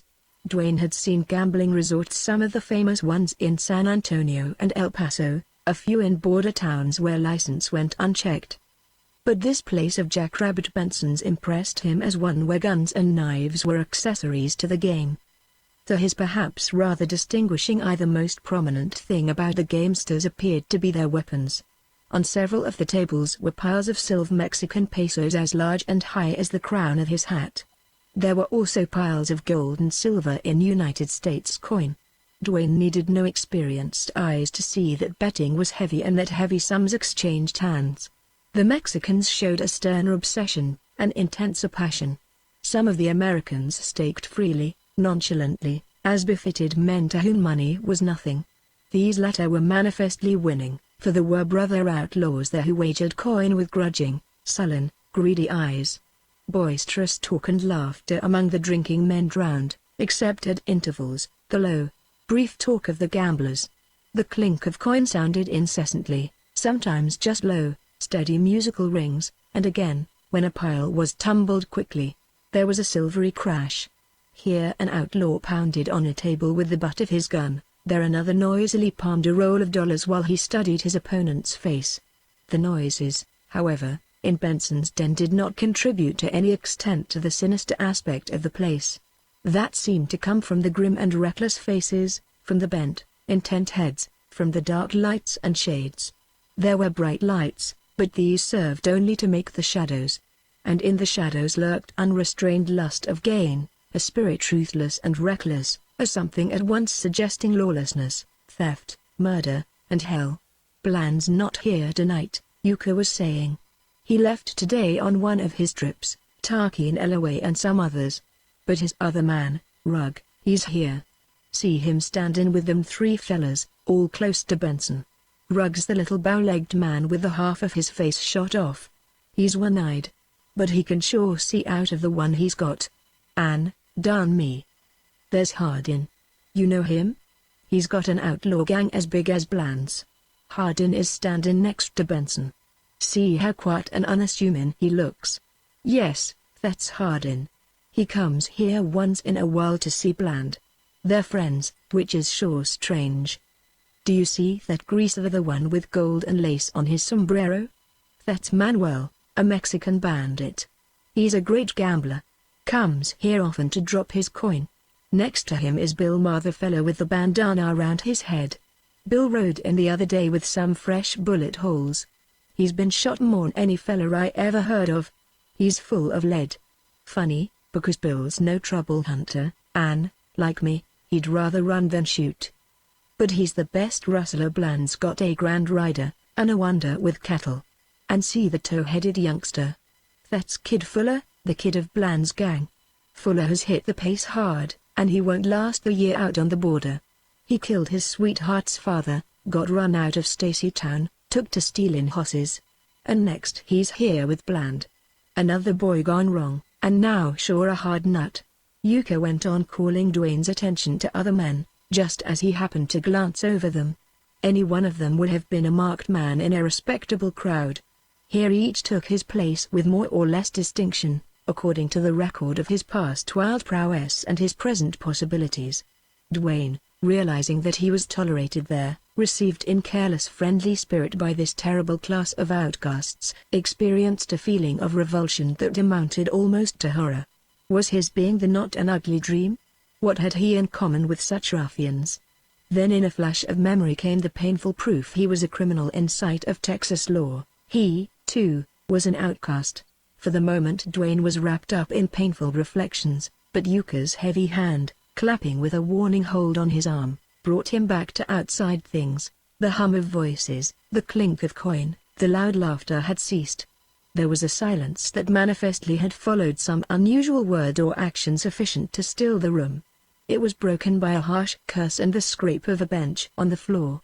Some man had risen. "You stacked the cards." "You say that twice," another voice replied, so different in its cool, ominous tone from the other. "I'll say it twice," returned the first gamester, in hot haste. "I'll say it 3 times. I'll whistle it. Are you deaf? You light-fingered gent? You stacked the cards." Silence ensued, deeper than before, pregnant with meaning. For all that Dwayne saw, not an outlaw moved for a full moment. Then suddenly the room was full of disorder as men rose and ran and dived everywhere. "Run or duck!" yelled Yuka, close to Dwayne's ear. With that he dashed for the door. Dwayne leapt after him. They ran into a jostling mob. Heavy gunshots and hoarse yells hurried the crowd Dwayne was with pell-mell out into the darkness. That they all halted, and several peeped in at the door. "Who was the kid Quinn?" asked one outlaw. "Bud Marsh," replied another. "I reckon them fust shots was Bud's." "Adios kid. It was comin' to him," went on yet another. "How many shots?" "3 or 4, I counted. 3 heavy and 1 light." "That light one was the kid's .38. Listen. There's the kid hollerin' now. He ain't cashed, anyway." At this juncture most of the outlaws began to file back into the room. Dwayne thought he had seen and heard enough in Benson's den for one night and he started slowly down the walk. Presently Yuka caught up with him. "Nobody hurt much, which is sure some strange," he said. "The kid young Fuller that I was tellin' you about, he was drinkin' and losin'. Lost his nut, too, Quinn Bud Marsh that way. Bud's as straight at cards as any of 'em. Somebody grabbed Bud, who shot into the roof. And Fuller's arm was knocked up. He only hit a greaser." Chapter 6. Next morning Dwayne found that a moody and despondent spell had fastened on him. Wishing to be alone, he went out and walked a trail leading round the river bluff. He thought and thought. After a while he made out that the trouble with him probably was that he could not resign himself to his fate. He abhorred the possibility chance seemed to hold in store for him. He could not believe there was no hope. But what to do appeared beyond his power to tell. Dwayne had intelligence and keenness enough to see his peril, the danger threatening his character as a man, just as much as that which threatened his life. He cared vastly more, he discovered, for what he considered honor and integrity than he did for life. He saw that it was bad for him to be alone. But, it appeared, lonely months and perhaps years inevitably must be his. Another thing puzzled him. In the bright light of day he could not recall the state of mind that was his at twilight or dusk or in the dark night. By day these visitations became to him what they really were, phantoms of his conscience. He could dismiss the thought of them then. He could scarcely remember or believe that this strange feat of fancy or imagination had troubled him, pained him, made him sleepless and sick. That morning Dwayne spent an unhappy hour wrestling decision out of the unstable condition of his mind. But at length he determined to create interest in all that he came across and so forget himself as much as possible. He had an opportunity now to see just what the outlaw's life really was. He meant to force himself to be curious, sympathetic, clear-sighted. And he would stay there in the valley until its possibilities had been exhausted or until circumstances sent him out upon his uncertain way. When he returned to the shack, Yuka was cooking dinner. "Say, Buck, I've news for you," he said, and his tone conveyed either pride in his possession of such news or pride in Dwayne. "Felon named Bradley rode in this morning. He's heard some about you. Told about the ace of spades they put over the bullet holes in that cowpuncher bane you plugged. Then there was a rancher shot at a water hole 20 miles south of Wellston. Reckon you didn't do it?" "No, I certainly did not," replied Dwayne. "Vile, you get the blame. It ain't nothing for a fella to be saddled with gunplays he never made. An', Buck, if you ever get famous, as seems likely, you'll be blamed for many a crime. The board'll make an outlaw and murderer out of you. Vile, that's enough of that. I've more news. You're going to be popular." "Popular? What do you mean?" "I met Bland's wife this morning. She seen you the other day when you rode in. She sure wants to meet you, and so do some of the other women in camp. They always want to meet the new fellas who've just come in. It's lonesome for women here, and they like to hear news from the towns." "Well, Yuka, I don't want to be impolite, but I'd rather not meet any women," rejoined Dwayne. "I was afraid you wouldn't." "Don't blame you much. Women are hell. I was hoping, though, you might talk a little to that poor lonesome kid." "What kid?" inquired Dwayne, in surprise. "Didn't I tell you about Jenny, the girl Bland's holding here, the one Jackrabbit Benson had a hand in stealing? You mention a girl. That's all." "Tell me now," replied Dwayne, abruptly. "Vile, I got it this way. Maybe it's straight, and maybe it ain't. Some years ago Benson made a trip over the river to buy mezcal and other drinks. He'll sneak over there once in a while. And as I get it, he run across a gang of greasers with some gringo prisoners. I don't know, but I reckon there was some bartering, perhaps murdering. Anyway, Benson fetched the girl back. She was more dead than alive. But it turned out she was only starved and scared half to death. She hadn't been harmed. I reckon she was then about 14 years old. Benson's idea, he said, was to use her in his den selling drinks and the like. But I never went much on Jackrabbit's word. Bland seen the kid right off and took her, bought her from Benson. You can gamble Bland didn't do that from notions of chivalry. I ain't gainsaying, however, but that Jenny was better off with Kate Bland. She's been hard on Jenny, but she's kept Bland and the other men from treating the kid shameful. Late Jenny has growed into an all-fired pretty girl, and Kate is powerful jealous of her. I can see hell brew win over there in Bland's cabin. That's why I wish you'd come over with me. Bland's hardly ever home. His wife's invited you. Sure, if she gets sweet on you, as she has on Vile, that decomplicate matters. But you'd get to see Jenny, and maybe you could help her. Mind, I ain't hintin' nothing. I'm just wantin' to put her in your way. You're a man and can think for yourself. I had a baby girl once, and if she'd lived she'd be as big as Jenny now, and, by God, I wouldn't want her here in Bland's camp. I'll go, Yuka." "Take me over," replied Dwayne. He felt Yuka's eyes upon him. The old outlaw, however, had no more to say. In the afternoon Yuka set off with Dwayne, and soon they reached Bland's cabin.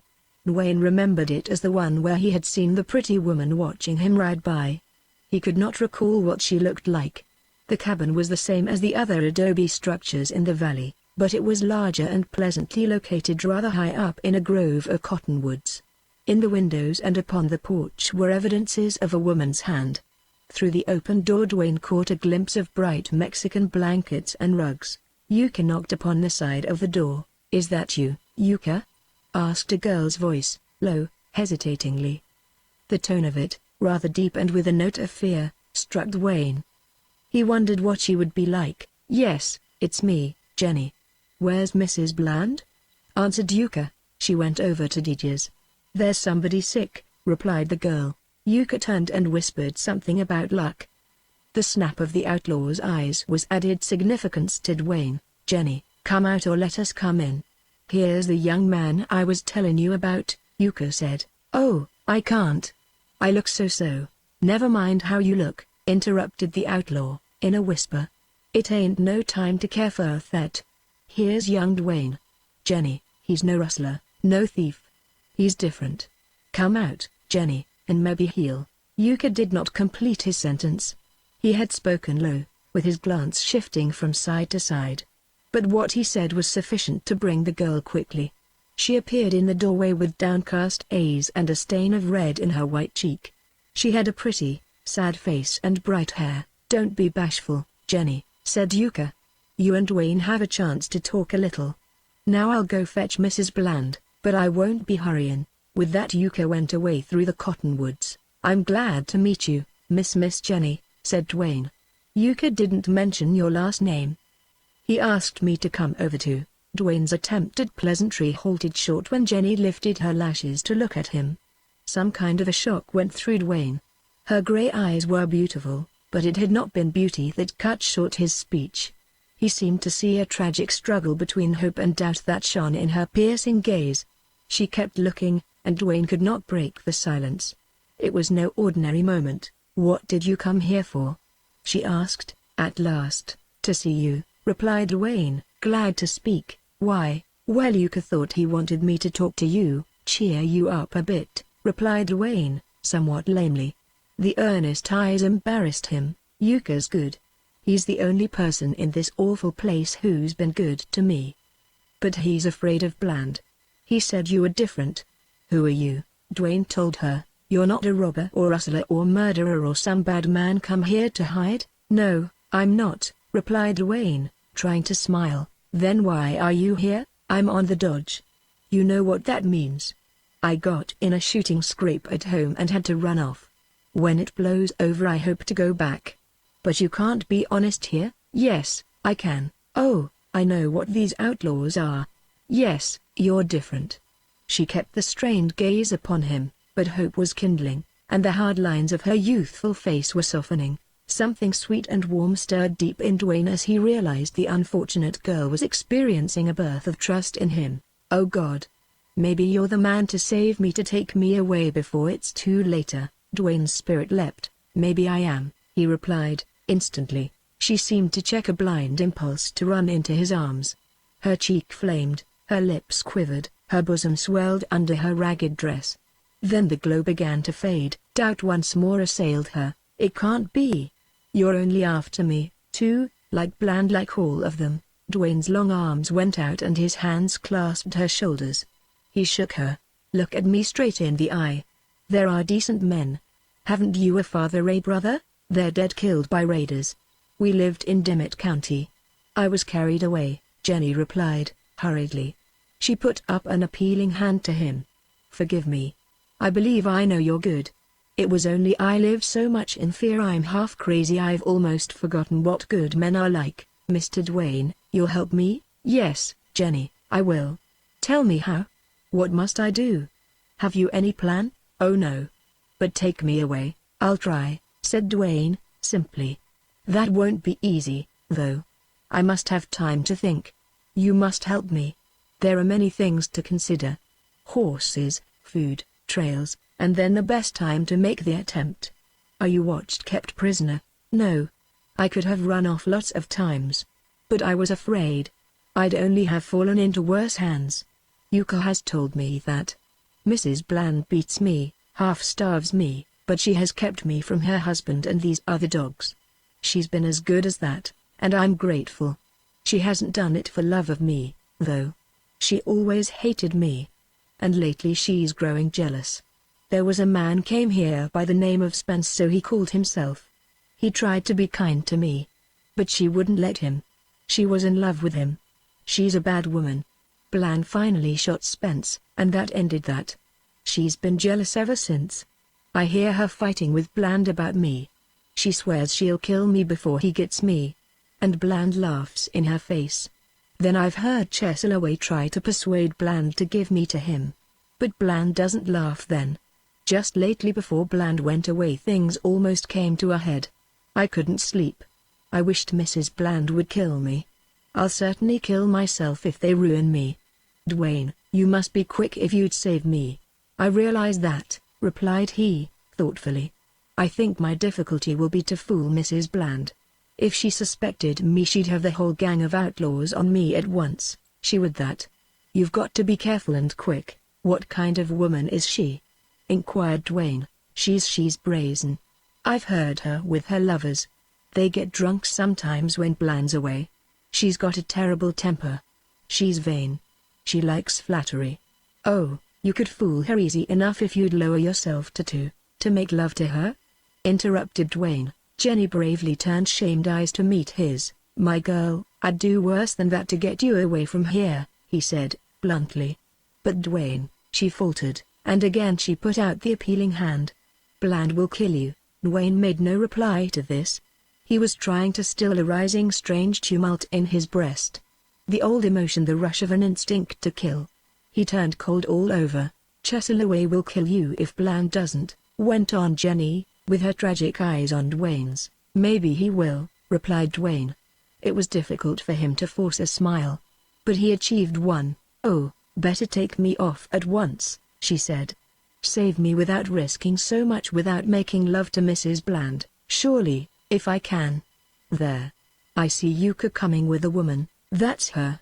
Oh, she mustn't see me with you. Wait a moment, whispered Dwayne, as Jenny slipped indoors. We've settled it. Don't forget. I'll find some way to get word to you, perhaps through Yuka. Meanwhile, keep up your courage. Remember, I'll save you somehow. We'll try strategy first.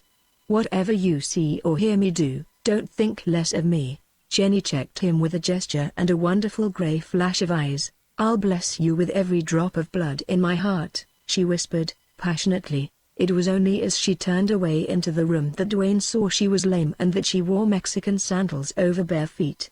He sat down upon a bench on the porch and directed his attention to the approaching couple.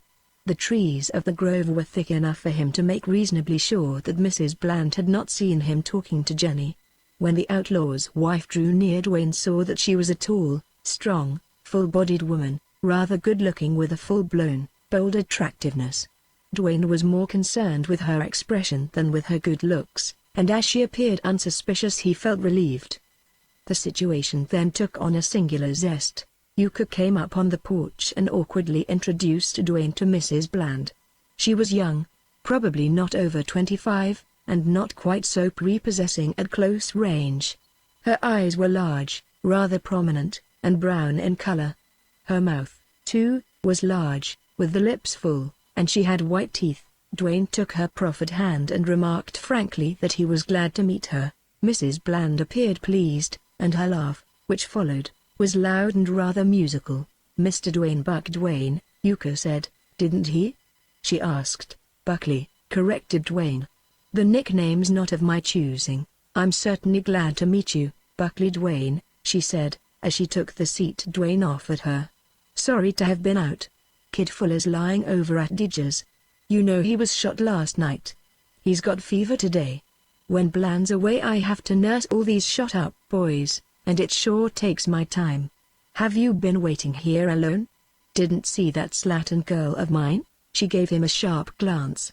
The woman had an extraordinary play of feature, Dwayne thought, and unless she was smiling was not pretty at all.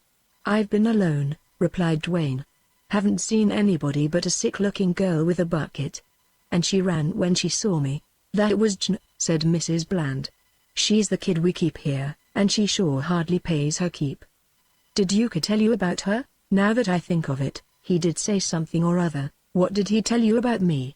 Bluntly asked Mrs. Bland. Vile, Kate, replied Yuka, speaking for himself. You needn't worry none, for I told Buck nothing but compliments. Evidently the outlaw's wife liked Yuka, for her keen glance rested with amusement upon him. As for Jen, I'll tell you her story someday, went on the woman. It's a common enough story along this river. Yuka here is a tender-hearted old fool, and Jen has taken him in. Vile, seen as you've got me figured correct, replied Yuka, dryly. I'll go in and talk to Jenny if I may. Certainly. Go ahead. Chen calls you her best friend, said Mrs. Bland, amiably. You're always fetching some Mexican stuff, and that's why, I guess. When Yuka had shuffled into the house, Mrs. Bland turned to Dwayne with curiosity and interest in her gaze. Bland told me about you. What did he say? Queried Dwayne, in pretended alarm. Oh, you needn't think he's done you dirt. Bland's not that kind of a man. He said, Kate, there's a young fellow in Camp Road in here on the dodge. He's no criminal, and he refused to join my band. Wish he would. Slickest hand with a gun I've seen for many a day. I'd like to see him and Chess meet out there in the road. Then Bland went on to tell how you and Busma came together. What did you say? Inquired Dwayne, as she paused. Me? Why, I asked him what you looked like, she replied, gaily. Well? Went on Dwayne. Magnificent chap, Bland said. Bigger than any man in the valley. Just a great blue-eyed sunburned boy, Humphrey. Exclaimed Dwayne. I'm sorry he led you to expect somebody worth seeing, but I'm not disappointed, she returned, archly. Dwayne, are you going to stay long here in camp? Yes, till I run out of money and have to move. Why? Mrs. Bland's face underwent one of the singular changes. The smiles and flushes and glances, all that had been coquettish about her, had lent her a certain attractiveness, almost beauty and youth. But with some powerful emotion she changed and instantly became a woman of discontent, Dwayne imagined, of deep, violent nature. I'll tell you, Dwayne, she said, earnestly, I'm sure glad if you mean to bide here a while. I'm a miserable woman, Dwayne. I'm an outlaw's wife, and I hate him and the life I have to lead. I come of a good family in Brownsville. I never knew Bland was an outlaw till long after he married me. We were separated at times, and I imagined he was away on business. But the truth came out. Bland shot my own cousin, who told me. My family cast me off, and I had to flee with Bland. I was only 18 then. I've lived here since. I never see a decent woman or man. I never hear anything about my old home or folks or friends. I'm buried here, buried alive with a lot of thieves and murderers. Can you blame me for being glad to see a young fellow gentleman like the boys I used to go with? I tell you, it makes me feel full. I want to cry. I'm sick for somebody to talk to. I have no children, thank God.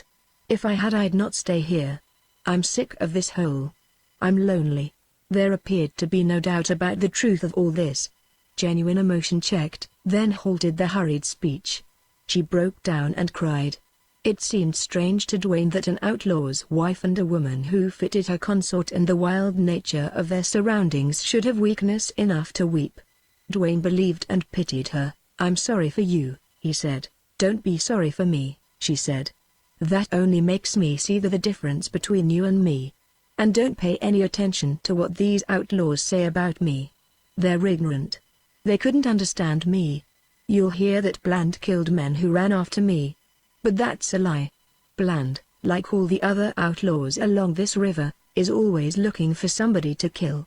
He swears not, but I don't believe him. He explains that gunplay gravitates to men who are the real thing, that it is provoked by the four flushes, the bad men. I don't know. All I know is that somebody is being killed every other day. He hated Spence before Spence ever saw me. Would Bland object if I called on you occasionally? Inquired Dwayne. No, he wouldn't. He likes me to have friends. Ask him yourself when he comes back. The trouble has been that 2 or 3 of his men fell in love with me, and when half drunk got to fighting. You're not going to do that.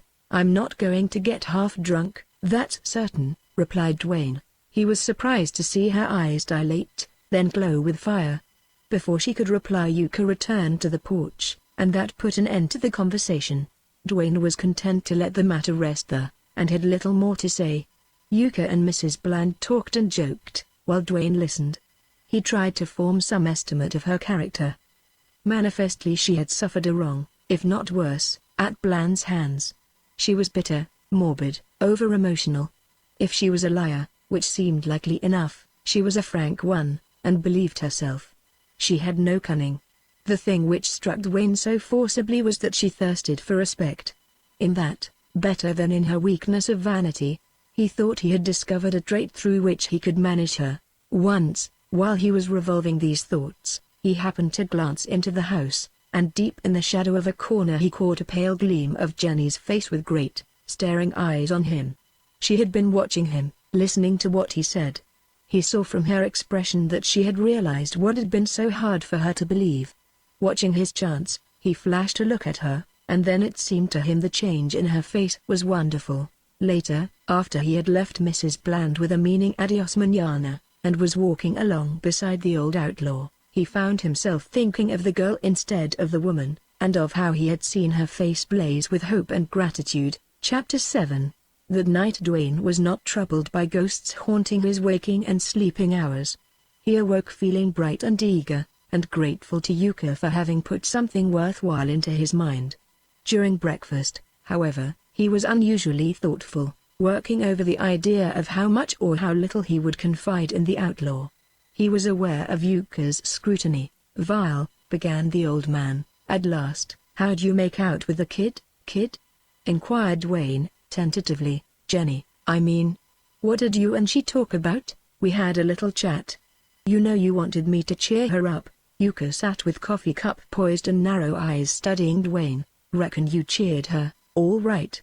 What I'm afeared of is maybe you done the job too well." "How so?"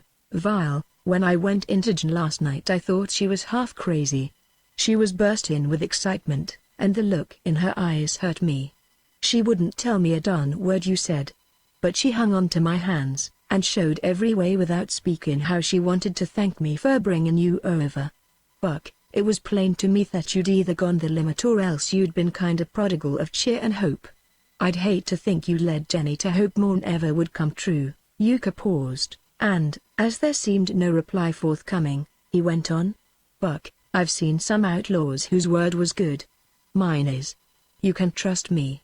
I trusted you, didn't I, talking you over there and putting you wise to my trying to help that poor kid?" Thus enjoined by Yuka, Wayne began to tell the conversations with Jenny and Mrs. Bland word for word. Long before he had reached an end Yuka set down the coffee cup and began to stare, and at the conclusion of the story his face lost some of its red color and beads of sweat stood out thickly on his brow. "Vile, if that doesn't floor me," he ejaculated, blinking at Dwayne.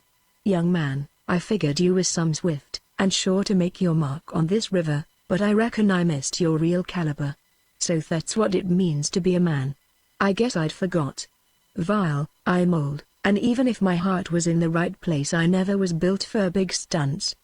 "Do you know what it'll take to do all you promised, Jen?" "I haven't any idea," replied Dwayne, gravely. "You'll have to pull the wool over Kate Bland's eyes, and even if she falls in love with you, which is sure likely, that won't be easy. And she'd kill you in a minute, Buck, if she ever got wise. You ain't mistaken her none, are you?" "Not me, Yuka. She's a woman. I'd fear her more than any man." "Vile, you'll have to kill Bland and Cheslaway and Rugg, and maybe some others, before you can ride off into the hills with that girl." "Why? Can't we plan to be nice to Mrs. Bland and then at an opportune time sneak off without any gunplay?" "Don't see how on earth," returned Yuka, earnestly. "When Bland's away he leaves all kinds of spies and scouts watching the valley trails. They've all got rifles. You couldn't get by them. But when the boss is home there's a difference. Only, of course, him and Chess keep their eyes peeled. They both stay to home pretty much, except when they're playing Monty or poker over at Benson's. So I say the best bet is to pick out a good time in the afternoon, drift over careless-like with a couple of hosses, choke Mrs. Bland or knock her on the head, take Jenny with you, and make a rush to get out of the valley. If you had luck you might pull that stunt without throwing a gun. But I reckon the best figuring would include dogging some lead and leaving at least Bland or Illaway dead behind you. I'm figuring, of course, that when they come home and find out you're visiting Kate frequent they'll just naturally look for results. Chess don't like you, for no reason except you're swift on the draw, maybe swifter than him. That's the hell of this gunplay business. No one can ever tell who's the swifter of two gunmen till they meet. That fact holds a fascination maybe you'll learn someday. Bland would treat you civil unless there was reason not to, and then I don't believe he'd invite himself to a meeting with you. He'd set Chess or Rugg to put you out of the way. Still Bland's no coward, and if you came across him at a bad moment you'd have to be quicker. I knew was with Busma. All right. I'll meet what comes, said Dwayne, quickly. The great point is to have horses ready and pick the right moment, then rush the trick through. That's the only chance for success. And you can't do it alone. I'll have to. I wouldn't ask you to help me. Leave you behind, Vile. I'll take my chances, replied Yuka, gruffly. I'm going to help Jenny. You can gamble your last peso on that. There's only 4 men in this camp who would shoot me, Bland, and his right-hand pards, and that rabbit-faced Benson. If you happened to put out Bland and Chess, I'd stand a good show with the other 2. Anyway, I'm old and tired. What's the difference if I do get plugged? I can risk as much as you, Buck, even if I am afraid of gunplay. You said correct, horses ready, the right minute, then rush the trick. That much is settled. Now let's figure all the little details. They talked and planned, though in truth it was Yuka who planned, Dwayne who listened and agreed. While awaiting the return of Bland and his lieutenants, it would be well for Dwayne to grow friendly with the other outlaws, to sit in a few games of Monty, or show a willingness to spend a little money. The 2 schemers were to call upon Mrs. Bland every day, Yuka to carry messages of cheer and warning to Jenny, Dwayne to blind the elder woman at any cost. These preliminaries decided upon, they proceeded to put them into action. No hard task was it to win the friendship of the most of those good-natured outlaws. They were used to men of a better order than theirs coming to the hidden camps and sooner or later sinking to their lower level. Besides, with them everything was easy come, easy go. That was why life itself went on so carelessly and usually ended so cheaply. There were men among them, however, that made Dwayne feel that terrible inexplicable wrath rise in his breast. He could not bear to be near them. He could not trust himself. He felt that any instant a word, a deed, something might call too deeply to that instinct he could no longer control. Jackrabbit Benson was one of these men. Because of him and other outlaws of his ilk, Dwayne could scarcely ever forget the reality of things. This was a hidden valley, a robber's den, a rendezvous for murderers, a wild place stained red by deeds of wild men. And because of that there was always a charged atmosphere. The merriest, idlest, most careless moment might in the flash of an eye end in ruthless and tragic action. In an assemblage of desperate characters it could not be otherwise. The terrible thing that Dwayne sensed was this. The valley was beautiful, sunny, fragrant, a place to dream in. The mountain tops were always blue or gold-rimmed, the yellow river slid slowly and majestically by, the birds sang in the cottonwoods, the horses grazed and pranced, children played and women longed for love, freedom, happiness. The outlaws rode in and out, free with money and speech. They lived comfortably in their adobe homes, smoked, gambled, talked, laughed, whiled away the idle hours, and all the time life there was wrong, and the simplest moment might be precipitated by that evil into the most awful of contrasts. Dwayne felt rather than saw a dark, brooding shadow over the valley. Then, without any solicitation or encouragement from Dwayne, the Bland woman fell passionately in love with him. His conscience was never troubled about the beginning of that affair. She launched herself. It took no great perspicuity on his part to see that. And the thing which evidently held her in check was the newness, the strangeness, and for the moment the all-satisfying fact of his respect for her. Dwayne exerted himself to please, to amuse, to interest, to fascinate her, and always with deference. That was his strong point, and it had made his part easy so far. He believed he could carry the whole scheme through without involving himself any deeper. He was playing at a game of love, playing with life and death. Sometimes he trembled, not that he feared Bland or Alloway or any other man, but at the deeps of life he had come to see into. He was carried out of his old mood. Not once since this daring motive had stirred him had he been haunted by the phantom of Bane beside his bed. Rather had he been haunted by Jenny's sad face, her wistful smile, her eyes. He never was able to speak a word to her. What little communication he had with her was through Yuka, who carried short messages. But he caught glimpses of her every time he went to the Bland house. She contrived somehow to pass door or window, to give him a look when chance afforded. And Dwayne discovered with surprise that these moments were more thrilling to him than any with Mrs. Bland. Often Dwayne knew Jenny was sitting just inside the window, and then he felt inspired in his talk, and it was all made for her. So at least she came to know him while as yet she was almost a stranger. Jenny had been instructed by Yuka to listen, to understand that this was Dwayne's only chance to help keep her mind from constant worry, to gather the import of every word which had a double meaning. Yuka said that the girl had begun to wither under the strain, to burn up with intense hope which had flamed within her. But all the difference Dwayne could see was a paler face and darker, more wonderful eyes. The eyes seemed to be entreating him to hurry, that time was flying, that soon it might be too late. Then there was another meaning in them, a light, a strange fire wholly inexplicable to Dwayne. It was only a flash gone in an instant. But he remembered it because he had never seen it in any other woman's eyes. And all through those waiting days he knew that Jenny's face, and especially the warm, fleeting glance she gave him, was responsible for a subtle and gradual change in him. This change, he fancied, was only that through remembrance of her he got rid of his pale, sickening ghosts. One day a careless Mexican threw a lighted cigarette up into the brush matting that served as a ceiling for Benson's den, and there was a fire which left little more than the adobe walls standing. The result was that while repairs were being made there was no gambling and drinking. Time hung very heavily on the hands of some 20 outlaws.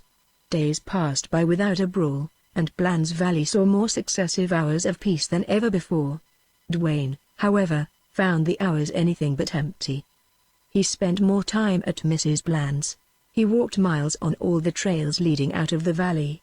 He had a care for the condition of his 2 horses. Upon his return from the latest of these tramps, Yuka suggested that they go down to the river to the boat landing. "Ferry couldn't run ashore this morning," said Yuka. "River gettin' low and sandbars makin' it hard for hosses. There's a greaser freight wagon stuck in the mud. I reckon we might hear news from the freighters." Bland's supposed to be in Mexico. Nearly all the outlaws in camp were assembled on the riverbank, lolling in the shade of the cottonwoods. The heat was oppressive. Not an outlaw offered to help the freighters, who were trying to dig a heavily freighted wagon out of the quicksand. Few outlaws would work for themselves, let alone for the despised Mexicans. Dwayne and Yuka joined the lazy group and sat down with them. Yuka lighted a black pipe, and, drawing his hat over his eyes, lay back in comfort after the manner of the majority of the outlaws. But Dwayne was alert, observing, thoughtful. He never missed anything. It was his belief that any moment an idle word might be of benefit to him. Moreover, these rough men were always interesting. "Bland's been chased across the river," said one. "New, he's delivering cattle to that Cuban ship," replied another. "Big deal on, hey?" "Some big. Rugg says the boss an order for 15,000. Say, that order'll take a year to fill." "New. Hardin is in cahoots with Bland. Between them they'll fill orders bigger 'n that." Wondered what Hardin was rustling in here for. Dwayne could not possibly attend to all the conversation among the outlaws. He endeavored to get the drift of talk nearest to him. "Kid Fuller's going to cash," said a sandy-whiskered little outlaw. "So Jim was tellin' me. Blood poison, ain't it?" "That hole wasn't bad. But he took the fever," rejoined a comrade. "Teacher says the kid might pull through if he'd nursin'. Vile, Kate Bland ain't nursin' any shot-up boys these days. She hasn't got time." A laugh followed this sally, then came a penetrating silence. Some of the outlaws glanced good-naturedly at Dwayne. They bore him no ill will. Manifestly they were aware of Mrs. Bland's infatuation. "Pete, 'pears to me you've said that before." "Sure. Vile, it's happened before." This remark drew louder laughter and more significant glances at Dwayne. He did not choose to ignore them any longer. "Boys, poke all the fun you like at me, but don't mention any lady's name again. My hand is nervous and itchy these days." He smiled as he spoke, and his speech was drawled, but the good humor in no wise weakened it. Then his latter remark was significant to a class of men who from inclination and necessity practiced at gun drawing until they wore callous and sore places on their thumbs and inculcated in the very deeps of their nervous organization a habit that made even the simplest and most innocent motion of the hand end at or near the hip. There was something remarkable about a gunfighter's hand. It never seemed to be gloved, never to be injured, never out of sight or in an awkward position. There were grizzled outlaws in that group, some of whom had many notches on their gun handles, and they, with their comrades, accorded Dwayne silence that carried conviction of the regard in which he was held. Dwayne could not recall any other instance where he had let fall a familiar speech to these men, and certainly he had never before hinted of his possibilities. He saw instantly that he could not have done better. "Awful hot, ain't it?" remarked Bill Black, presently. Bill could not keep quiet for long. He was a typical Texas desperado, had never been anything else. He was stoop-shouldered and bow-legged from much riding, a wiry little man, all muscle, with a square head, a hard face partly black from scrubby beard and red from sun, and a bright, roving, cruel eye. His shirt was open at the neck, showing a grizzled breast. "Is there any guy in this he outfit sport enough to go swimming?" he asked. "My God, Bill, you ain't a-going to wash!" exclaimed a comrade. This raised a laugh in which Black joined. But no one seemed eager to join him in a bath. "Laziest outfit I ever rustled with," went on Bill, discontentedly. "Nothing to do. Say, if nobody wants to swim, maybe some of you'll gamble?" He produced a dirty pack of cards and waved them at the motionless crowd. "Bill, you're too good at cards," replied a lanky outlaw. "Now, Jasper, you say that powerful sweet, and you look sweet." I might take it to heart," replied Black, with a sudden change of tone. Here it was again that up-flashing passion. What Jasper saw fit to reply would mollify the outlaw or it would not. There was an even balance. "No offense, Bill," said Jasper, placidly, without moving. Bill grunted and forgot Jasper. But he seemed restless and dissatisfied. Dwayne knew him to be an inveterate gambler. And as Benson's place was out of running order, Black was like a fish on dry land. "Vile, if you all are afraid of the cats, what will you bet on?" he asked, in disgust. "Bill, I'll play you a game of mumbly peg for 2 bits," replied one. Black eagerly accepted. Betting to him was a serious matter. The game obsessed him, not the stakes. He entered into the mumbly peg contest with a thoughtful mien and a corded brow. He won. Other comrades tried their luck with him and lost. Finally, when Bill had exhausted their supply of 2-bit pieces or their desire for that particular game, he offered to bet on anything. "See that turtle dove there?" he said, pointing. "I'll bet he'll scare at 1 stone or he won't. 5 pesos he'll fly or he won't fly when someone chucks a stone. Who'll take me up?" That appeared to be more than the gambling spirit of several outlaws could withstand. "Take that." "Easy money," said one. "Who's going to chuck the stone?" asked another. "Anybody," replied Bill. "Vile, I'll bet you I can scare him with 1 stone," said the first outlaw. "We're in on that, Jim to fire the Darnick," chimed in the others. The money was put up, the stone thrown. The turtle dove took flight, to the great joy of all the outlaws except Bill. "I'll bet you all he'll come back to that tree inside of 5 minutes," he offered, imperturbably. Hereupon the outlaws did not show any laziness in their alacrity to cover Bill's money as it lay on the grass. Somebody had a watch, and they all sat down, dividing attention between the timepiece and the tree. The minutes dragged by to the accompaniment of various jocular remarks anent a fool and his money. When 4 3/4 minutes had passed, a turtle dove alighted in the cottonwood. Then ensued an impressive silence while Bill calmly pocketed the $50. "But it hadn't the same dove," exclaimed one outlaw, excitedly. "This nice smaller, dustier, not so purple," belied the speaker loftily. "Vile, you'll have to catch the other one to prove that." "Sabe, pard. Now I'll bet any gent he the 50 I won that I can scare that dove with 1 stone." No one offered to take his wager. "Vile, then, I'll bet any of you even money that you can't scare him with 1 stone." Not proof against this chance, the outlaws made up a purse, in no wise disconcerted by Bill's contemptuous allusions to their banding together. The stone was thrown. The dove did not fly. Thereafter, in regard to that bird, Bill was unable to coax or scorn his comrades into any kind of wager. He tried them with a multiplicity of offers, and in vain. Then he appeared at a loss for some unusual and seductive wager. Presently a little ragged Mexican boy came along the river trail, a particularly starved and poor-looking little fellow. Bill called to him and gave him a handful of silver coins. Speechless, dazed, he went his way hugging the money. "I'll bet he drops some before he gets to the road," declared Bill. "I'll bet he runs. Hurry, you 4-flush gamblers." Bill failed to interest any of his companions, and forthwith became sullen and silent. Strangely, his good humor departed in spite of the fact that he had won considerable. Dwayne, watching the disgruntled outlaw, marveled at him and wondered what was in his mind.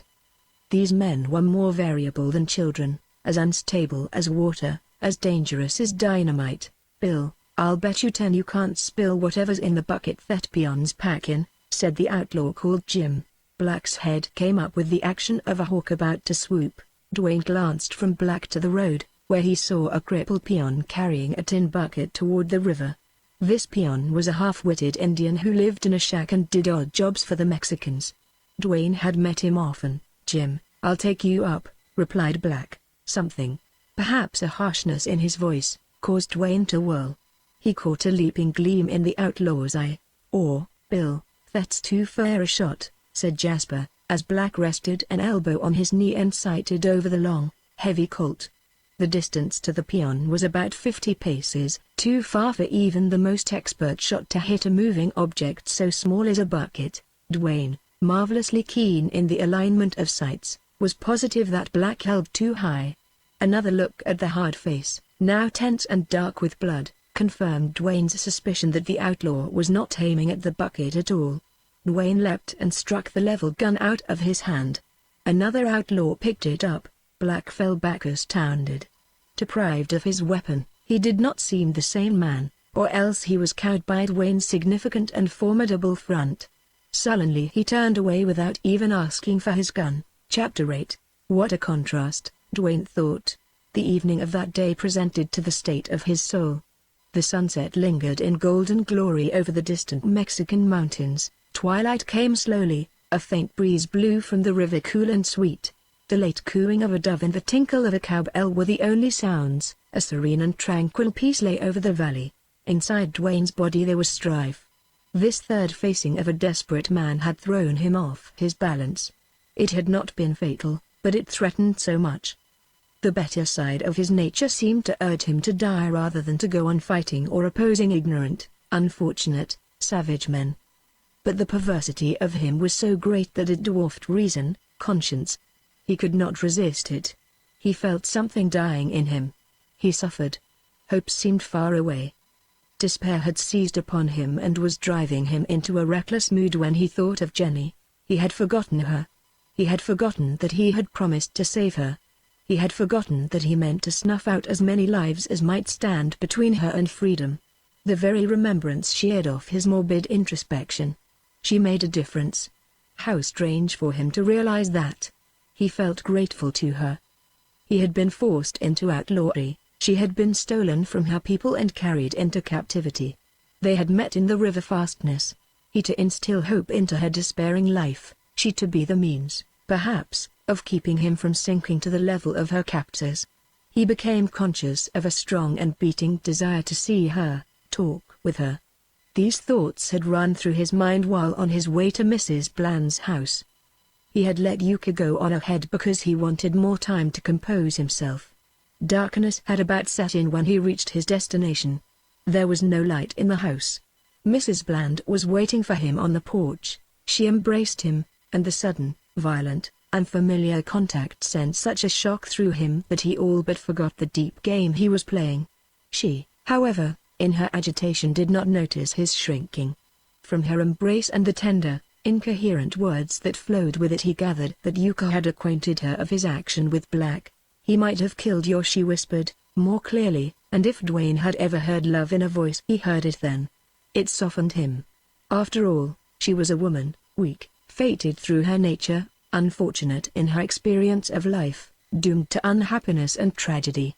He met her advance so far that he returned the embrace and kissed her. Emotion such as she showed would have made any woman sweet, and she had a certain charm. It was easy, even pleasant, to kiss her, but Dwayne resolved that, whatever her abandonment might become, he would not go further than the lie she made him act. "Buck, you love me?" she whispered. "Yes, yes," he burst out, eager to get it over, and even as he spoke he caught the pale gleam of Jenny's face through the window. He felt a shame he was glad she could not see.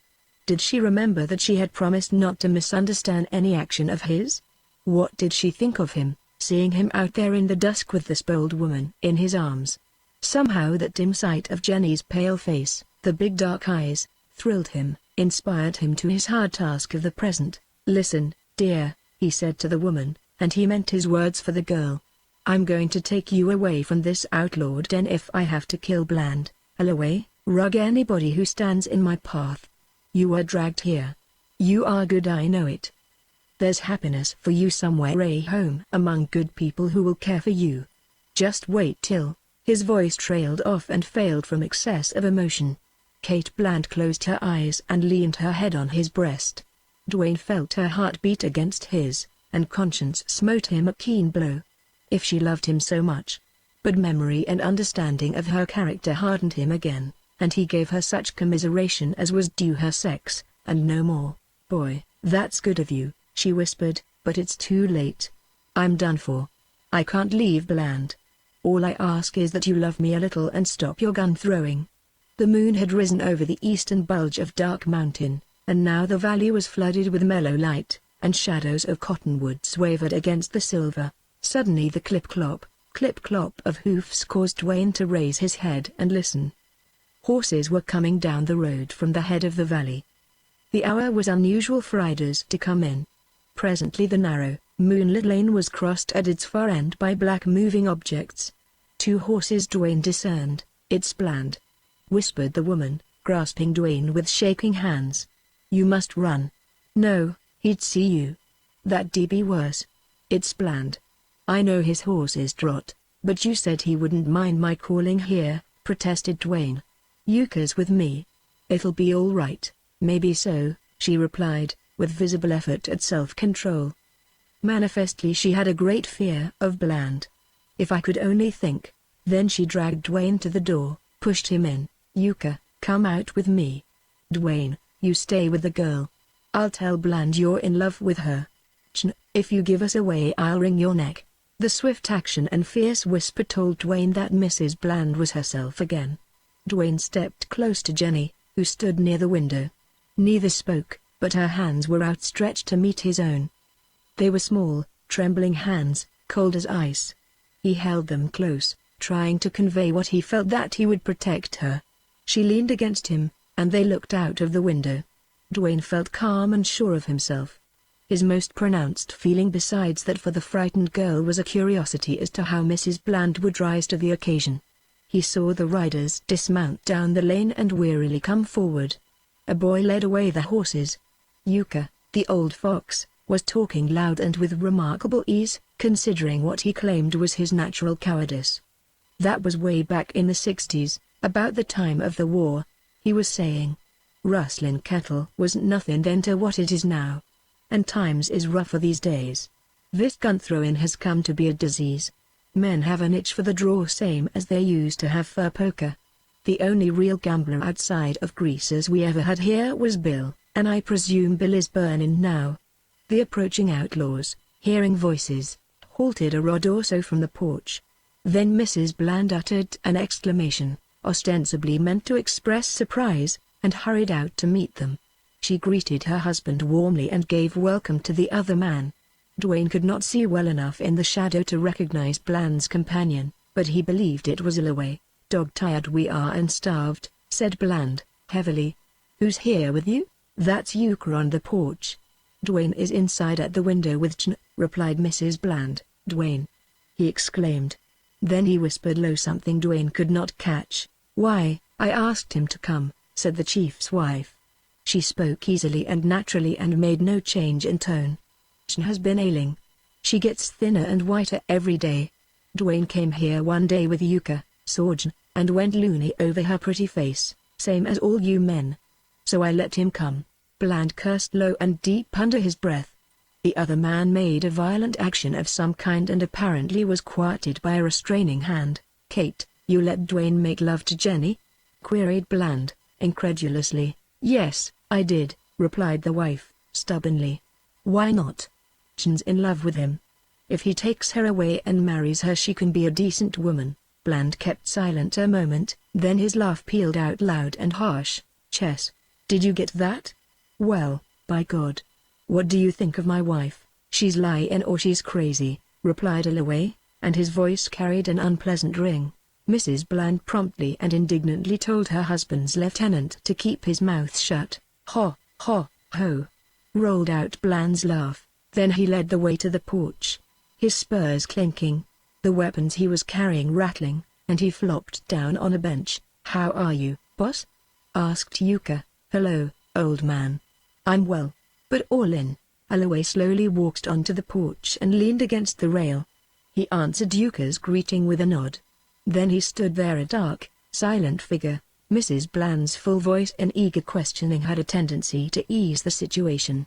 Bland replied briefly to her, reporting a remarkably successful trip. Dwayne thought it time to show himself. He had a feeling that Bland and Alloway would let him go for the moment. They were plainly nonplussed, and Alloway seemed sullen, brooding. "Jenny," whispered Dwayne, "that was clever of Mrs. Bland. We'll keep up the deception.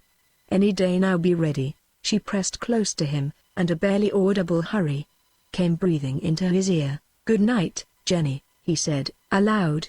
"Hope you feel better tomorrow." Then he stepped out into the moonlight and spoke. Bland returned the greeting, and, though he was not amiable, he did not show resentment. "Met Jasper as I rode in," said Bland, presently. "He told me you made Bill Black mad, and there's liable to be a fight." "What did you go off the handle about?" Dwayne explained the incident. "I'm sorry I happened to be there," he went on.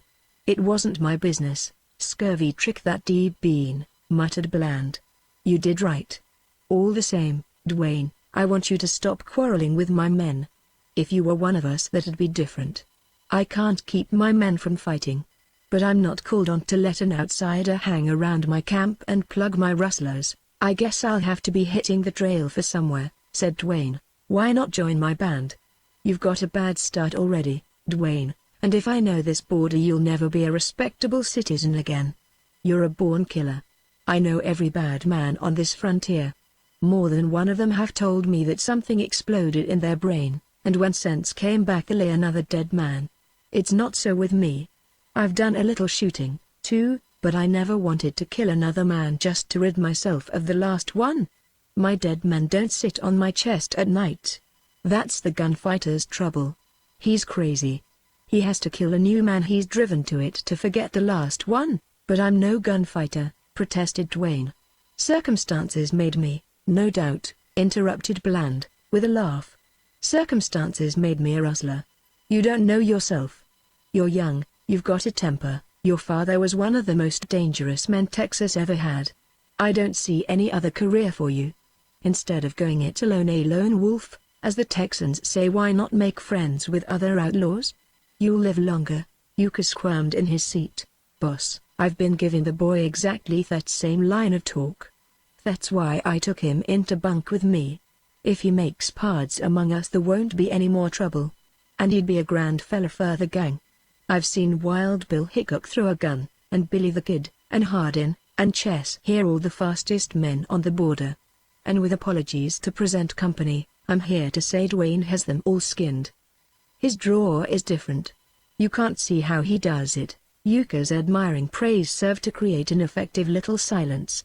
Alloway shifted uneasily on his feet, his spurs jangling faintly, and did not lift his head.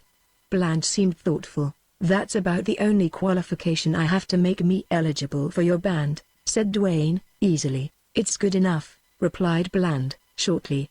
"Will you consider the idea? I'll think it over. Good night." He left the group, followed by Yuka. When they reached the end of the lane, and before they had exchanged a word, Bland called Yuka back. Dwayne proceeded slowly along the moonlit road to the cabin and sat down under the cottonwoods to wait for Yuka. The night was intense and quiet, a low hum of insects giving the effect of a congestion of life. The beauty of the soaring moon, the ebony canyons of shadow under the mountain, the melancholy serenity of the perfect night, made Dwayne shudder in the realization of how far aloof he now was from enjoyment of these things. Never again, so long as he lived, could he be natural. His mind was clouded. His eye and ear henceforth must register impressions of nature, but the joy of them had fled. Still, As he sat there with the foreboding of more and darker work ahead of him, there was yet a strange sweetness left to him, and it lay in thought of Jenny. The pressure of her cold little hands lingered in his. He did not think of her as a woman, and he did not analyze his feelings. He just had vague, dreamy thoughts and imaginations that were interspersed in the constant and stern revolving of plans to save her. A shuffling step roused him. Yuka's dark figure came crossing the moonlit grass under the cottonwoods. The moment the outlaw reached him, Dwayne saw that he was laboring under great excitement. It scarcely affected Dwayne. He seemed to be acquiring patience, calmness, strength. "Bland kept you pretty long," he said. "Wait till I get my breath," replied Yuka. He sat silent a little while, fanning himself with a sombrero, though the night was cool, and then he went into the cabin to return presently with a lighted pipe. "Fine night," he said, and his tone further acquainted Dwayne with Yuka's quaint humor. "Fine night for love affairs, by gum, I'd noticed that," rejoined Dwayne, dryly. "Vile, I'm a son of a gun if I didn't stand and watch Bland choke his wife till her tongue stuck out and she got black in the face." "No," ejaculated Dwayne. "Hope to die if I didn't. Buck, listen to this here yarn. When I got back to the porch I seen Bland was waking up. He'd been too fagged out to figure much. Holloway and Kate had gone in the house, where they lit up the lamps. I heard Kate's high voice, but Holloway never chirped. He's not the talking kind, and he's damn dangerous when he's that way. Bland asked me some questions right from the shoulder. I was ready for them, and I swore the moon was green cheese. He was satisfied. Bland always trusted me, and liked me, too, I reckon. I hated to lie black that way. But he's a hard man with bad intentions toward Jenny, and I'd double-cross him any day." Then we went into the house. Jenny had gone to her little room, and Bland called her to come out. She said she was undressing, and he ordered her to put her clothes back on. Then, Buck, his next move was some surprise on.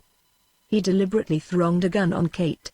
"Yes sir," he pointed his big blue Colt right at her, and he says, "I've a mind to blow out your brains." "Go ahead," says Kate, cool as could be. "You lied to me," he roars. Kate laughed in his face. Bland slammed the gun down and made a grab for her. She fought him, but wasn't a match for him, and he got her by the throat. He choked her till I thought she was strangled. Holloway made him stop. She flopped down on the bed and gasped for a while. When she come to them, hard-shelled cusses went after her, trying to make her give herself away. I think Bland was jealous.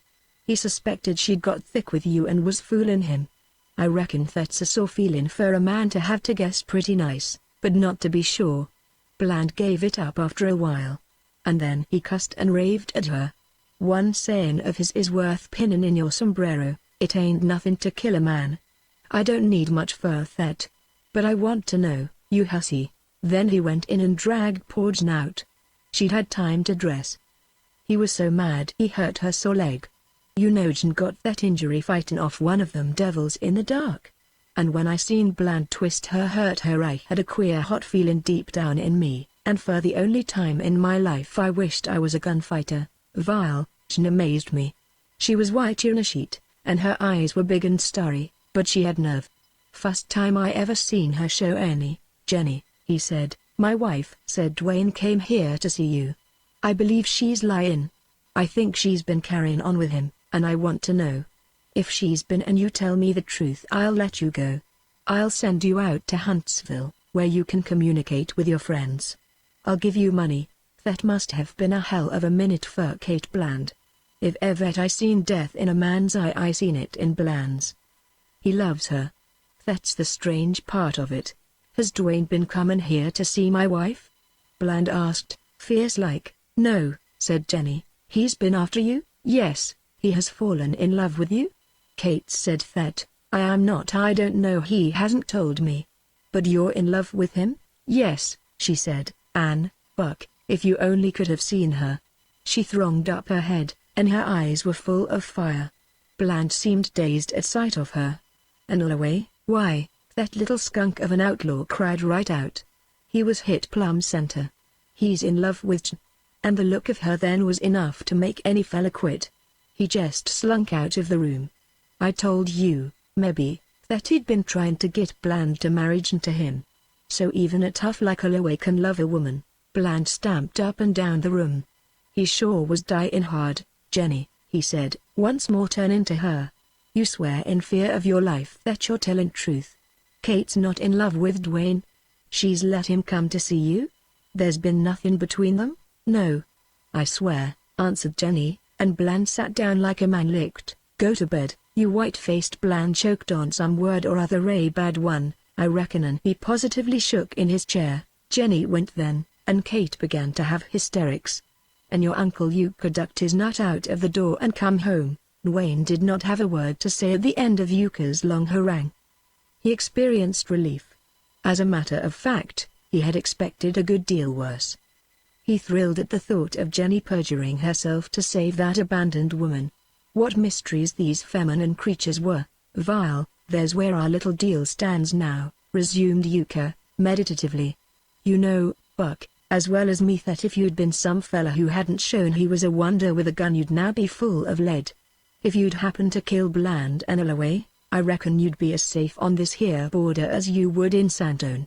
Such is gun fame in this land of the draw. Chapter 9. Both men were awake early, silent with the premonition of trouble ahead, thoughtful of the fact that the time for the long-planned action was at hand.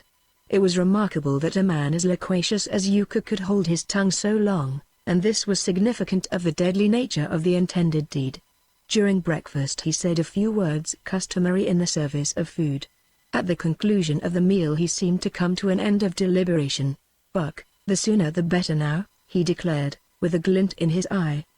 The more time we use up now, the less surprised Bland'll be. I'm ready when you are, replied Dwayne, quietly, and he rose from the table. Vile, saddle up, then, went on Yuka, gruffly.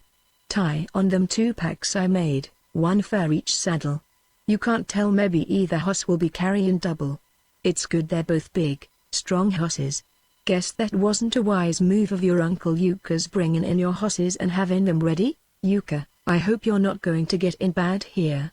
I'm afraid you are. Let me do the rest now, said Dwayne. The old outlaw eyed him sarcastically. That'd be terrible now, wouldn't it? If you want to know, why, I'm in bed already. I didn't tell you that Holloway called me last night. He's getting wise pretty quick. Yuka, you're going with me? Queried Dwayne, suddenly divining the truth. Vile, I reckon. Either to hell or safe over the mountain. I wished I was a gunfighter. I hate to leave here without tarking a peg at Jackrabbit Benson. Now, Buck, you do some hard figuring while I go nosing round. It's pretty early, which is all the better. Yuka put on his sombrero, and as he went out Dwayne saw that he wore a gun and cartridge belt. It was the first time Dwayne had ever seen the outlaw armed. Dwayne packed his few belongings into his saddlebags, and then carried the saddles out to the corral. An abundance of alfalfa in the corral showed that the horses had fared well. They had gotten almost fat during his stay in the valley. He watered them, put on the saddles loosely cinched, and then the bridles. His next move was to fill the 2 canvas water bottles. That done, he returned to the cabin to wait. At the moment he felt no excitement or agitation of any kind. There was no more thinking and planning to do. The hour had arrived, and he was ready. He understood perfectly the desperate chances he must take. His thoughts became confined to Yuka and the surprising loyalty and goodness in the hardened old outlaw. Time passed slowly. Dwayne kept glancing at his watch. He hoped to start the thing and get away before the outlaws were out of their beds. Finally he heard the shuffle of Yuka's boots on the hard path. The sound was quicker than usual. When Yuka came around the corner of the cabin, Dwayne was not so astounded as he was concerned to see the outlaw white and shaking. Sweat dripped from him. He had a wild look. "Like our sofa, Buck." He panted. "You don't look it," replied Dwayne. "I'm terrible sick. Just killed a man. First one I ever killed." "Who?" asked Dwayne, startled. "Jackrabbit Benson. And sick as I am, I'm glorying in it. I went nosing round up the road. Saw Holloway going into Didger's. He's thick with the Didgers. Reckon he's asking questions. Anyway, I was sure glad to see him away from Bland's. And he didn't see me. When I dropped into Benson's there wasn't nobody there but Jackrabbit and some greasers he was starting to work. Benson never had no use for me. And he up and said he wouldn't give a two-bit piece for my life. I asked him why. "You're double-crossing the boss and chess," he said. "Jack, what do you give for your own life?" I asked him. He straightened up surprised and mean looking. And I let him have it, plumb center. He wilted, and the greasers run. I reckon I'll never sleep again. But I had to do it. Dwayne asked if the shot had attracted any attention outside. I didn't see anybody but the greasers, and I sure looked sharp. Coming back I cut across through the cottonwoods past Bland's cabin. I meant to keep out of sight. But somehow I had an idea I might find out if Bland was awake yet. Sure enough I run plumb into Bippo, the boy who tends Bland's horses. Bippo likes me. And when I inquired of his boss he said Bland had been up all night fighting with the Senora. Ann, Buck, here's how I figure. Bland couldn't let up last night. He was sore, and he went after Kate again, trying to wear her down. Just as likely he might have went after Jenny, with worse intentions. Anyway, he and Kate must have had it hot and heavy. We're pretty lucky, it seems so. "Well, I'm going," said Dwayne, tersely. "Lucky? I should smile. Bland's been up all night after a most dragging ride home. He'll be fagged out this morning, sleepy, sore, and he won't be expecting hell before breakfast. Now, you walk over to his house. Meet him how you like. That's your game. But I'm suggesting, if he comes out and you want to parley, you can just say you'd thought over his proposition and was ready to join his band, or you ain't. You'll have to kill him, and it'd save time to go for your gun on sight. Might be wise, too, for it's likely he'll do that same. How about the horses? I'll fetch them and come along about 2 minutes behind you.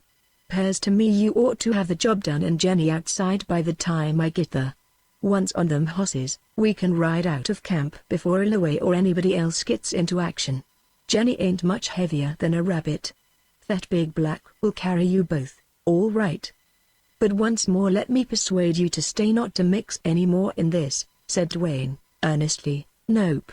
I'm going. You heard what Benson told me.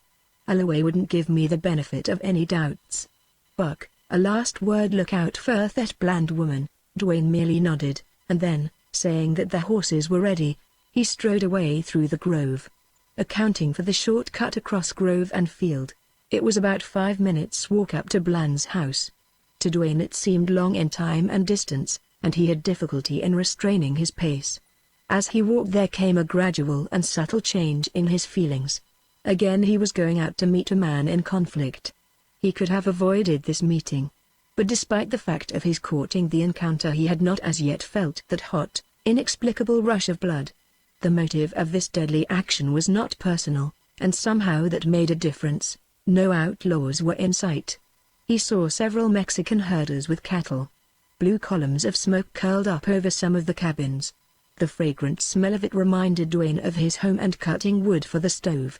He noted a cloud of creamy mist rising above the river, dissolving in the sunlight. Then he entered Bland's lane. While yet some distance from the cabin he heard loud, angry voices of man and woman. Bland and Kate still quarreling. He took a quick survey of the surroundings. There was now not even a Mexican in sight. Then he hurried a little. Halfway down the lane he turned his head to peer through the cottonwoods. This time he saw Yuka coming with the horses. There was no indication that the old outlaw might lose his nerve at the end. Dwayne had feared this. Dwayne now changed his walk to a leisurely saunter. He reached the porch and then distinguished what was said inside the cabin. "If you do, Bland, by heaven I'll fix you and her." That was panted out in Kate Bland's full voice. "Let me loose or I'm going in there, I tell you," replied Bland, hoarsely. "What for?" "I want to make a little love to her." "Ha. Ha. It'll be fun to have the laugh on her new lover, you lie," cried Kate Bland. "I'm not saying what I'll do to her afterward." His voice grew hoarser with passion. "Let me go now." "No. No. I won't let you go. You'll choke the truth out of her. You'll kill her." "The truth?" hissed Bland. "Yes. I lied. She lied. But she lied to save me. You needn't murder her for that." Bland cursed horribly. Then followed a wrestling sound of bodies in violent straining contact, the scrape of feet, the jangle of spurs, a crash of sliding table or chair, and then the cry of a woman in pain. Dwayne stepped into the open door. Inside the room, Kate Bland lay half across a table where she had been flung, and she was trying to get to her feet. Bland's back was turned. He had opened the door into Jenny's room and had one foot across the threshold. Dwayne caught the girl's low, shuddering cry. Then he called out loud and clear. With cat-like swiftness Bland wheeled, then froze on the threshold. His sight, quick as his action, caught Dwayne's menacing, unmistakable position. Bland's big frame filled the door. He was in a bad place to reach for his gun. But he would not have time for a step. Dwayne read in his eyes the desperate calculation of chances. For a fleeting instant Bland shifted his glance to his wife. Then his whole body seemed to vibrate with the swing of his arm. Dwayne shot him. He fell forward, his gun exploding as it hit into the floor, and dropped loose from stretching fingers. Dwayne stood over him, stooped to turn him on his back. Bland looked up with clouded gaze, then gasped his last. "Dwayne, you've killed him," cried Kate Bland, huskily. "I knew you'd have to." She staggered against the wall, her eyes dilating, her strong hands clenching, her face slowly whitening. She appeared shocked, half-stunned, but showed no grief. "Jenny," called Dwayne, sharply. "Oh, Dwayne," came a halting reply. "Yes. Come out. Hurry." She came out with uneven steps, seeing only him, and she stumbled over Bland's body. Dwayne caught her arm, swung her behind him. He feared the woman when she realized how she had been duped.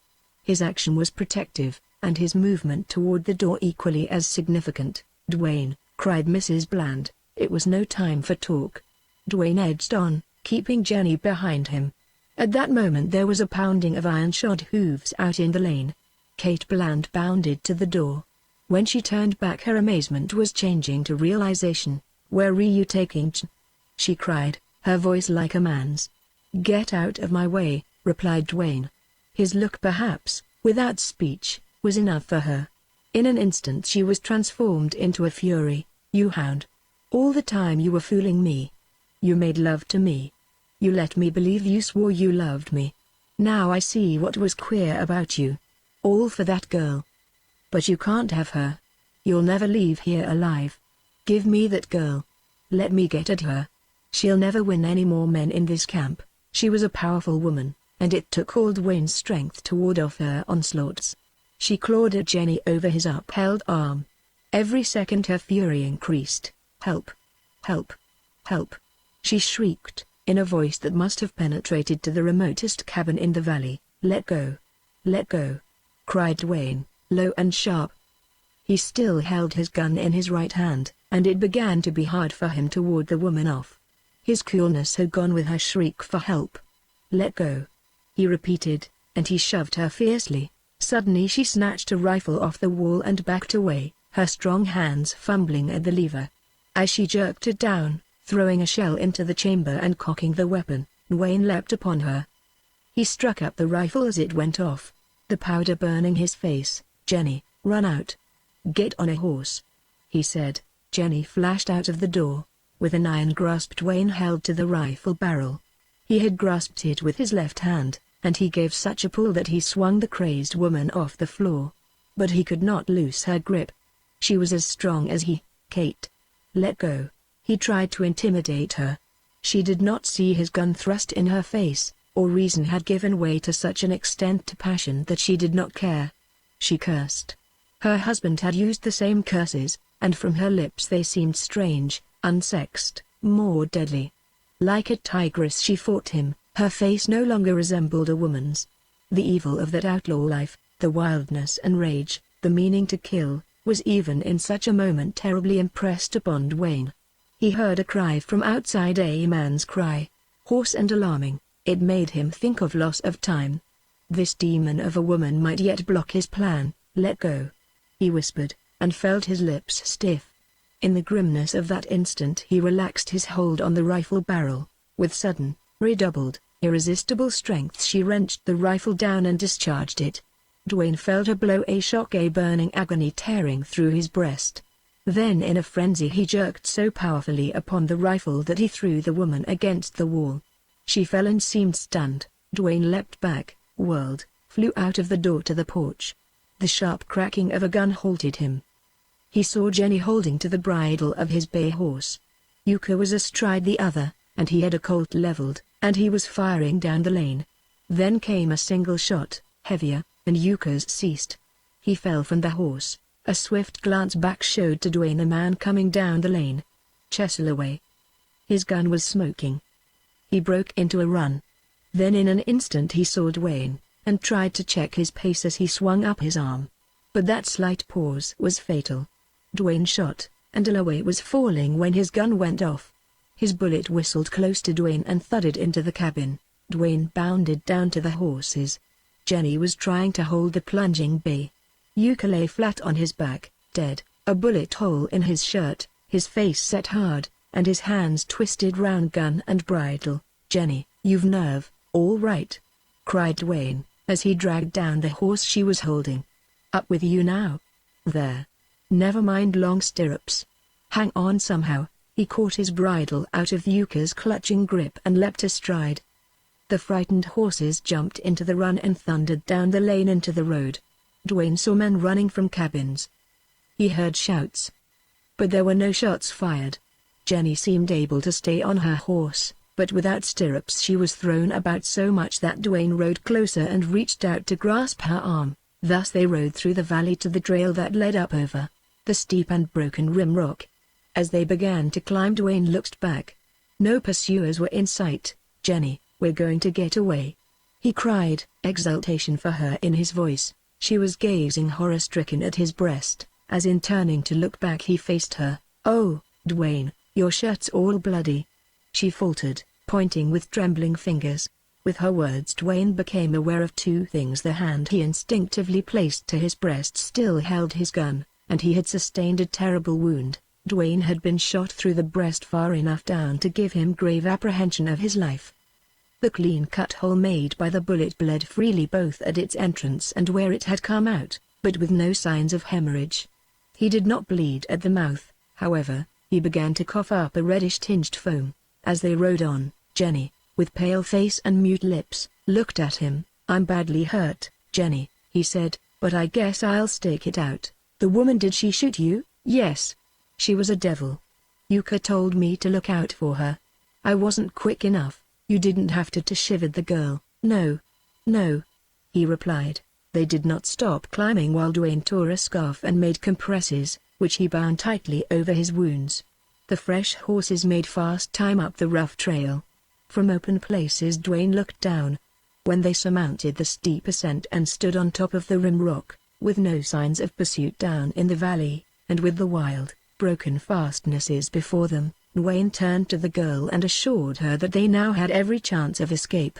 "But your wound," she faltered, with dark, troubled eyes. "I see the blood dripping from your back, Jenny." "I'll take a lot of killing," he said. Then he became silent and attended to the uneven trail. He was aware presently that he had not come into Bland's camp by this route. But that did not matter. Any trail leading out beyond the rim rock was safe enough. What he wanted was to get far away into some wild retreat where he could hide till he recovered from his wound. He seemed to feel a fire inside his breast, and his throat burned so that it was necessary for him to take a swallow of water every little while. He began to suffer considerable pain, which increased as the hours went by and then gave way to a numbness. From that time on he had need of his great strength and endurance. Gradually he lost his steadiness and his keen sight, and he realized that if he were to meet foes, or if pursuing outlaws should come up with him, he could make only a poor stand. So he turned off on a trail that appeared seldom traveled. Soon after this move he became conscious of a further thickening of his senses. He felt able to hold onto his saddle for a while longer, but he was failing. Then he thought he ought to advise Jenny, so in case she was left alone she would have some idea of what to do. "Jenny, I'll give out soon," he said.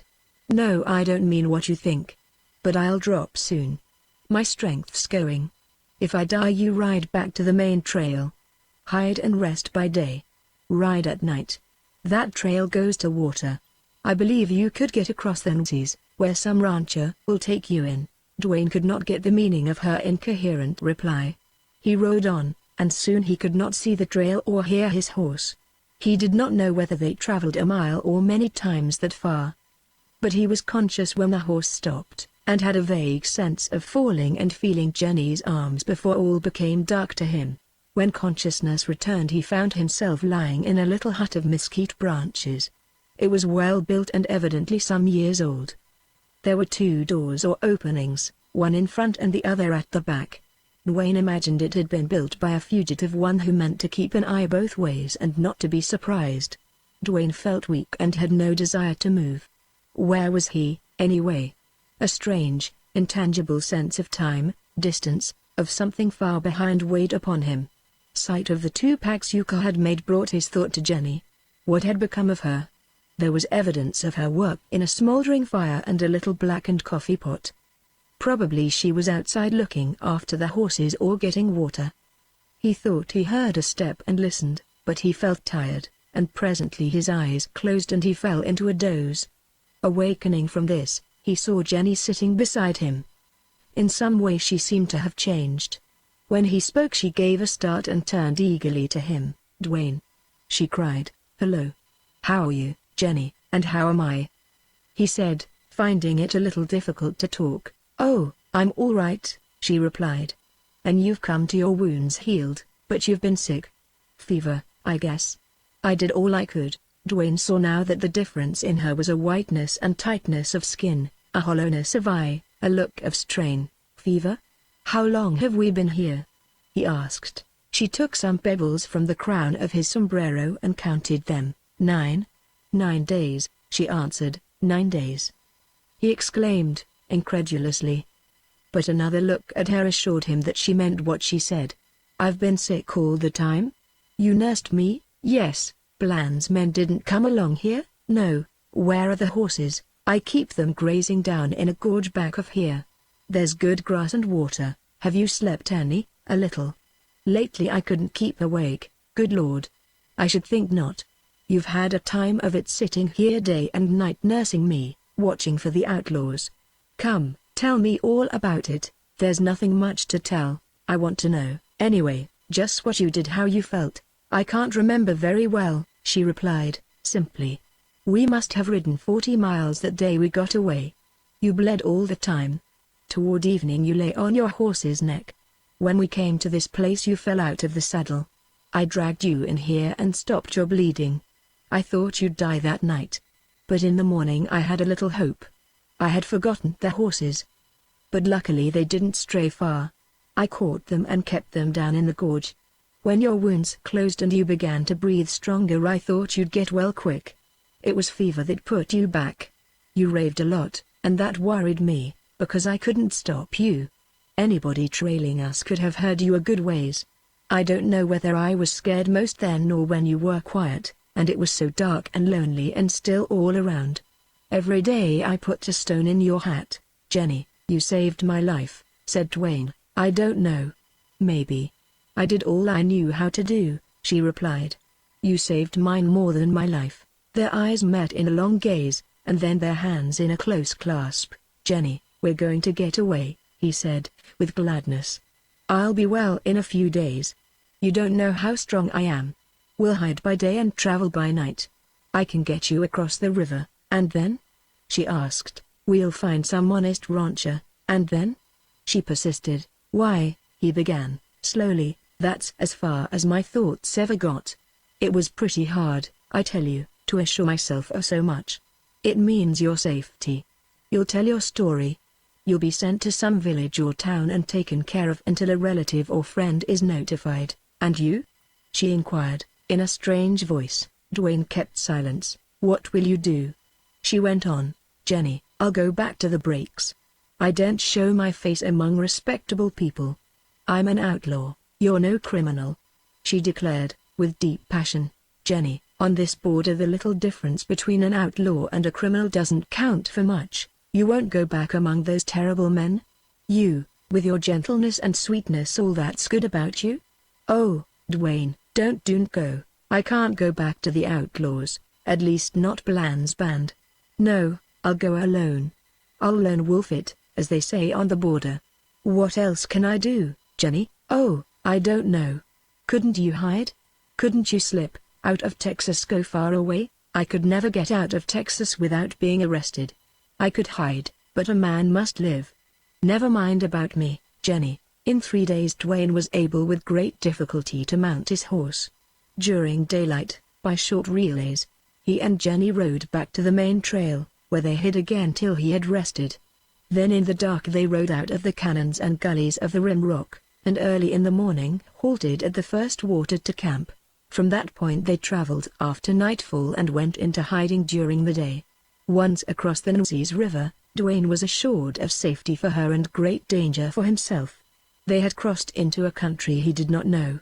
Somewhere east of the river there were scattered ranches. But he was as liable to find the rancher in touch with the outlaws as he was likely to find him honest.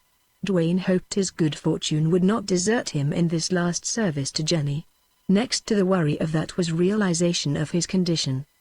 He had gotten up too soon. He had ridden too far and hard, and now he felt that any moment he might fall from his saddle. At last, far ahead over a barren mesquite-dotted stretch of dusty ground, he espied a patch of green and a little flat, red ranch house. He headed his horse for it and turned a face he tried to make cheerful for Jenny's sake. She seemed both happy and sorry. When near at hand he saw that the rancher was a thrifty farmer. And thrift spoke for honesty. There were fields of alfalfa, fruit trees, corrals, windmill pumps, irrigation ditches, all surrounding a neat little adobe house. Some children were playing in the yard. The way they ran at sight of Dwayne hinted of both the loneliness and the fear of their isolated lives. Dwayne saw a woman come to the door, then a man. The latter looked keenly, then stepped outside. He was a sandy-haired, freckled Texan. "Howdy, stranger," he called, as Dwayne halted. "Get down, you and your woman. Say, now, are you sick or shot or what?" "Let me." Dwayne, reeling in his saddle, bent searching eyes upon the rancher. He thought he saw goodwill, kindness, honesty. He risked all on that one sharp glance. Then he almost plunged from the saddle. The rancher caught him, helped him to a bench. "Martha, come out here," he called. "This man's sick." "No, he's shot, or I don't know, bloodstains." Jenny had slipped off her horse and to Dwayne's side. Dwayne appeared about to faint. "Are you his wife?" asked the rancher. "No. I'm only a girl he saved from outlaws." "Oh, he's so pale." Dwayne, Buck Dwayne!" exclaimed the rancher, excitedly. "The man who killed Bland and Ellaway?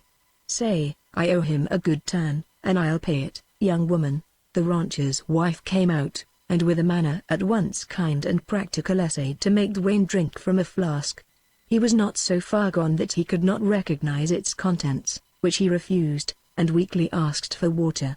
When that was given him he found his voice. "Yes, I'm Dwayne. I've only overdone myself, just all in. The wounds I got at Bland's are healing. Will you take this girl and hide her a while till the excitement's over among the outlaws?" "I sure will," replied the Texan. "Thanks. I'll remember you. I'll square it. What were you going to do?" "I'll rest a bit then go back to the breaks." "Young man, you ain't in any shape to travel. See here any rustlers on your trail?" "I think we gave Bland's gang the slip." "Good. I'll tell you what.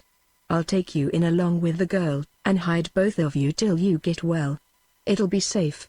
My nearest neighbor is 5 miles off. We don't have much company, you risk a great deal." "Both outlaws and rangers are hunting me," said Dwayne. "Never seen a ranger yet in these parts. And have always got along with outlaws, maybe except in Bland. I tell you I owe you a good turn. My horses might betray you," added Dwayne. "I'll hide them in a place where there's water and grass. Nobody goes to it. Come now, let me help you indoors." Dwayne's last fading sensations of that hard day were the strange feel of a bed, a relief at the removal of his heavy boots, and of Jenny's soft, cool hands on his hot face. He lay ill for 3 weeks before he began to mend, and it was another week then before he could walk out a little in the dusk of the evenings. After that his strength returned rapidly, and it was only at the end of this long siege that he recovered his spirits. During most of his illness he had been silent, moody. "Jenny, I'll be riding off soon," he said, one evening. "I can't impose on this good man Andrews much longer. I'll never forget his kindness. His wife, too, she's been so good to us." "Yes, Jenny, you and I will have to say goodbye very soon. Don't hurry away," she replied. Lately Jenny had appeared strange to him. She had changed from the girl he used to see at Mrs. Bland's house. He took her reluctance to say goodbye as another indication of her regret that he must go back to the breaks. Yet somehow it made him observe her more closely. She wore a plain, white dress made from material Mrs. Andrews had given her. Sleep and good food had improved her. If she had been pretty out there in the outlaw den, now she was more than that. But she had the same paleness, the same strained look, the same dark eyes full of haunting shadows. After Dwayne's realization of the change in her, he watched her more, with a growing certainty that he would be sorry not to see her again. "It's likely we won't ever see each other again," he said. "That's strange to think of.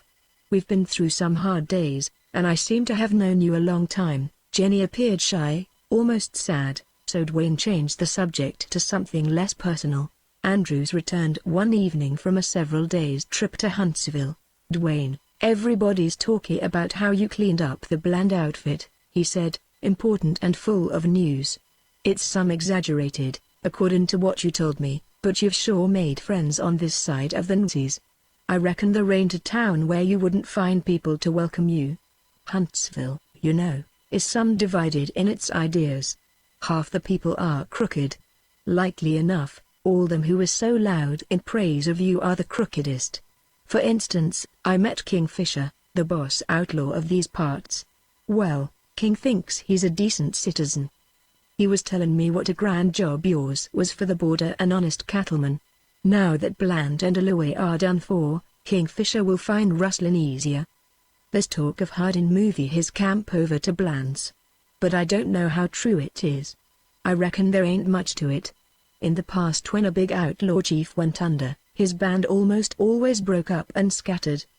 There's no one left who could run that outfit." "Did you hear of any outlaws hunting me?" asked Dwayne. "Nobody from Bland's outfit is hunting you, that's sure," replied Andrews. "Fisher said there never was a hoss straddled to go on your trail. Nobody had any use for Bland. Anyhow, his men would be afraid to trail you. And you could go right into Huntsville, where you'd be some popular. Reckon you'd be safe, too, except when some of them fool saloon loafers or bad cowpunchers would try to shoot you for the glory in it. Them kind of men will bob up everywhere you go, Dwayne. I'll be able to ride and take care of myself in a day or two," went on Dwayne. "Then I'll go. I'd like to talk to you about Jenny. She's welcome to a home here with us." "Thank you, Andrews. You're a kind man. But I want Jenny to get further away from the Rio Grande. She'd never be safe here. Besides, she may be able to find relatives. She has some, though she doesn't know where they are." "All right, Dwayne. Whatever you think best. I reckon now you would better take her to some town. Go north and strike for Shelbyville or Crooked. Them's both good towns. I'll tell Jenny the names of men who'll help her. You needn't ride into town at all." "Which place is nearer, and how far is it?" "Shelbyville. I reckon about 2 days' ride. Poor stock country, so you ain't liable to meet rustlers. All the same, better hit the trail at night and go careful." At sunset 2 days later, Dwayne and Jenny mounted their horses and said goodbye to the rancher and his wife. Andrews would not listen to Dwayne's thanks. "I tell you, I'm beholden to you yet," he declared. "Well, what can I do for you?" asked Dwayne. "I may come along here again someday. Get down and come in, then, or you're no friend of mine." "I reckon there ain't nothing I can think of. I just happen to remember here." He led Dwayne out of earshot of the women and went on in a whisper. "Buck, I used to be well-to-do. Got skinned by a man named Rodney Brown. He lives in Huntsville, and he's my enemy. I never was much on fighting, or I'd fixed him. Brown ruined me, stole all I had. He's a hoss and cattle thief, and he has pull enough at home to protect him. I reckon I needn't say any more." "Is this Brown a man who shot an outlaw named Stevens?" queried Dwayne, curiously. "Sure, he's the same. I heard that story. Brown swears he plugged Stevens through the middle. But the outlaw owed off, and nobody ever knew for sure. Luke Stevens died of that shot. I buried him, said Dwayne. Andrews made no further comment, and the two men returned to the women. The main road for about 3 miles, then where it forks take the left-hand road and keep on straight. That what you said, Andrews? Sure. And good luck to you both. Dwayne and Jenny trotted away into the gathering twilight. At the moment an insistent thought bothered Dwayne. Both Luke Stevens and the rancher Andrews had hinted to Dwayne to kill a man named Brown. Dwayne wished with all his heart that they had not mentioned it, let alone taken for granted the execution of the deed.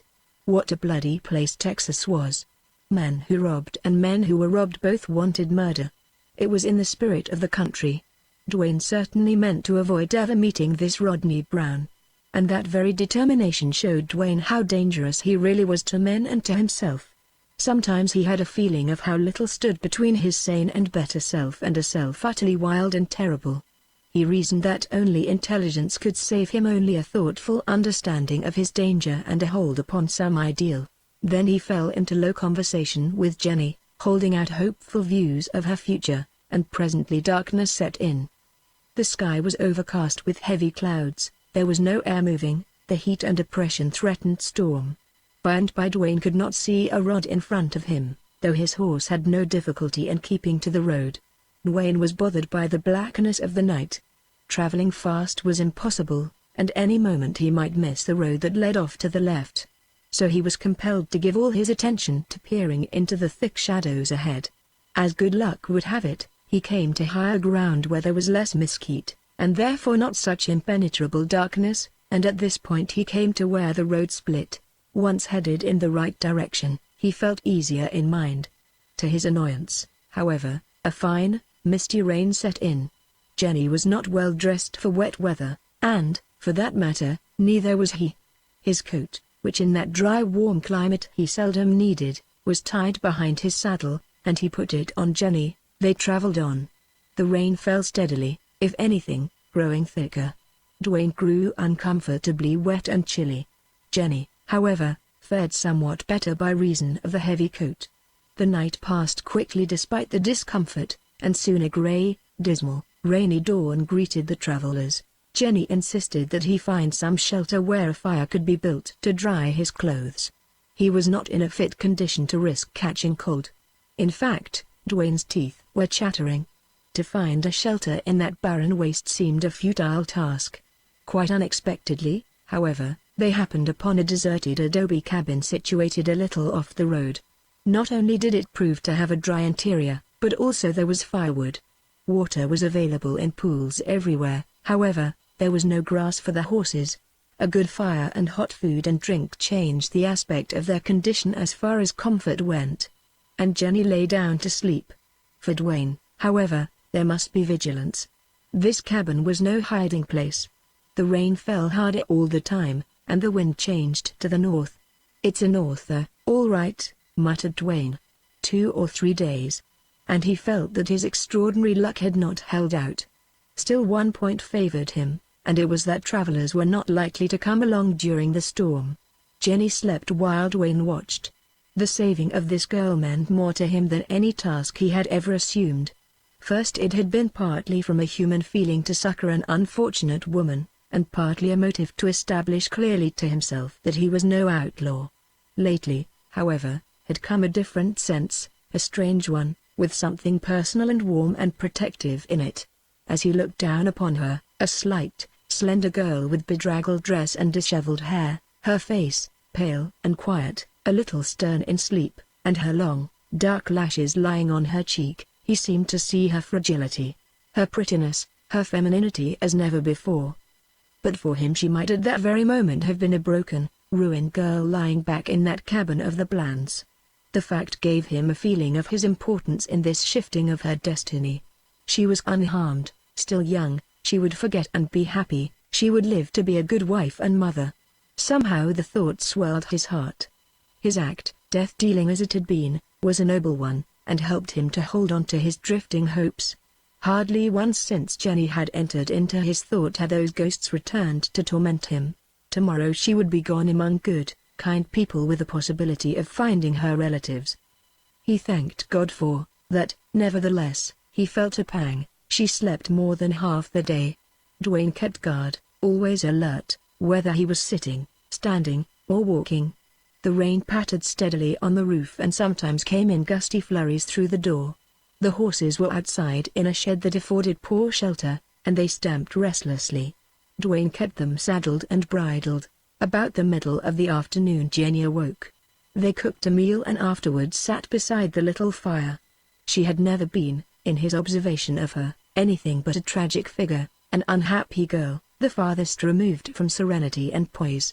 That characteristic capacity for agitation struck him as stronger in her this day. He attributed it, however, to the long strain, the suspense nearing an end.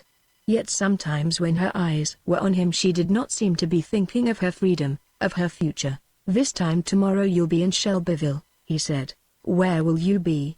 she asked, quickly. "Me? Oh, I'll be making tracks for some lonesome place," he replied. The girl shuddered. "I've been brought up in Texas. I remember what a hard lot the men of my family had. But poor as they were, they had a roof over their heads, a hearth with a fire, a warm bed, somebody to love them. And you, Dwayne, oh, my God. What must your life be? You must try and hide and watch eternally. No decent food, no pillow, no friendly word, no clean clothes, no woman's hand. Horses, guns, trails, rocks, holes, these must be the important things in your life. You must go on riding, hiding, killing until you meet." She ended with a sob and dropped her head on her knees. Dwayne was amazed, deeply touched. "My girl, thank you for that thought of me," he said, with a tremor in his voice. "You don't know how much that means to me." She raised her face, and it was tear-stained, eloquent, beautiful. "I've heard tell the best of men go to the bad out there. You won't. Promise me you won't. I never knew any man like you. We may never see each other again after today. I'll never forget you. I'll pray for you, and I'll never give up trying to do something. Don't despair. It's never too late. It was my hope that kept me alive out there at Bland's before you came. I was only a poor weak girl. But if I could hope, so can you. Stay away from men. Be a lone wolf. Fight for your life. Stick out your exile and maybe someday." Then she lost her voice. Dwayne clasped her hand and with feeling as deep as hers promised to remember her words. In her despair for him she had spoken wisdom, pointed out the only course. Dwayne's vigilance, momentarily broken by emotion, had no sooner reasserted itself than he discovered the bay horse, the one Jenny rode, had broken his halter and gone off.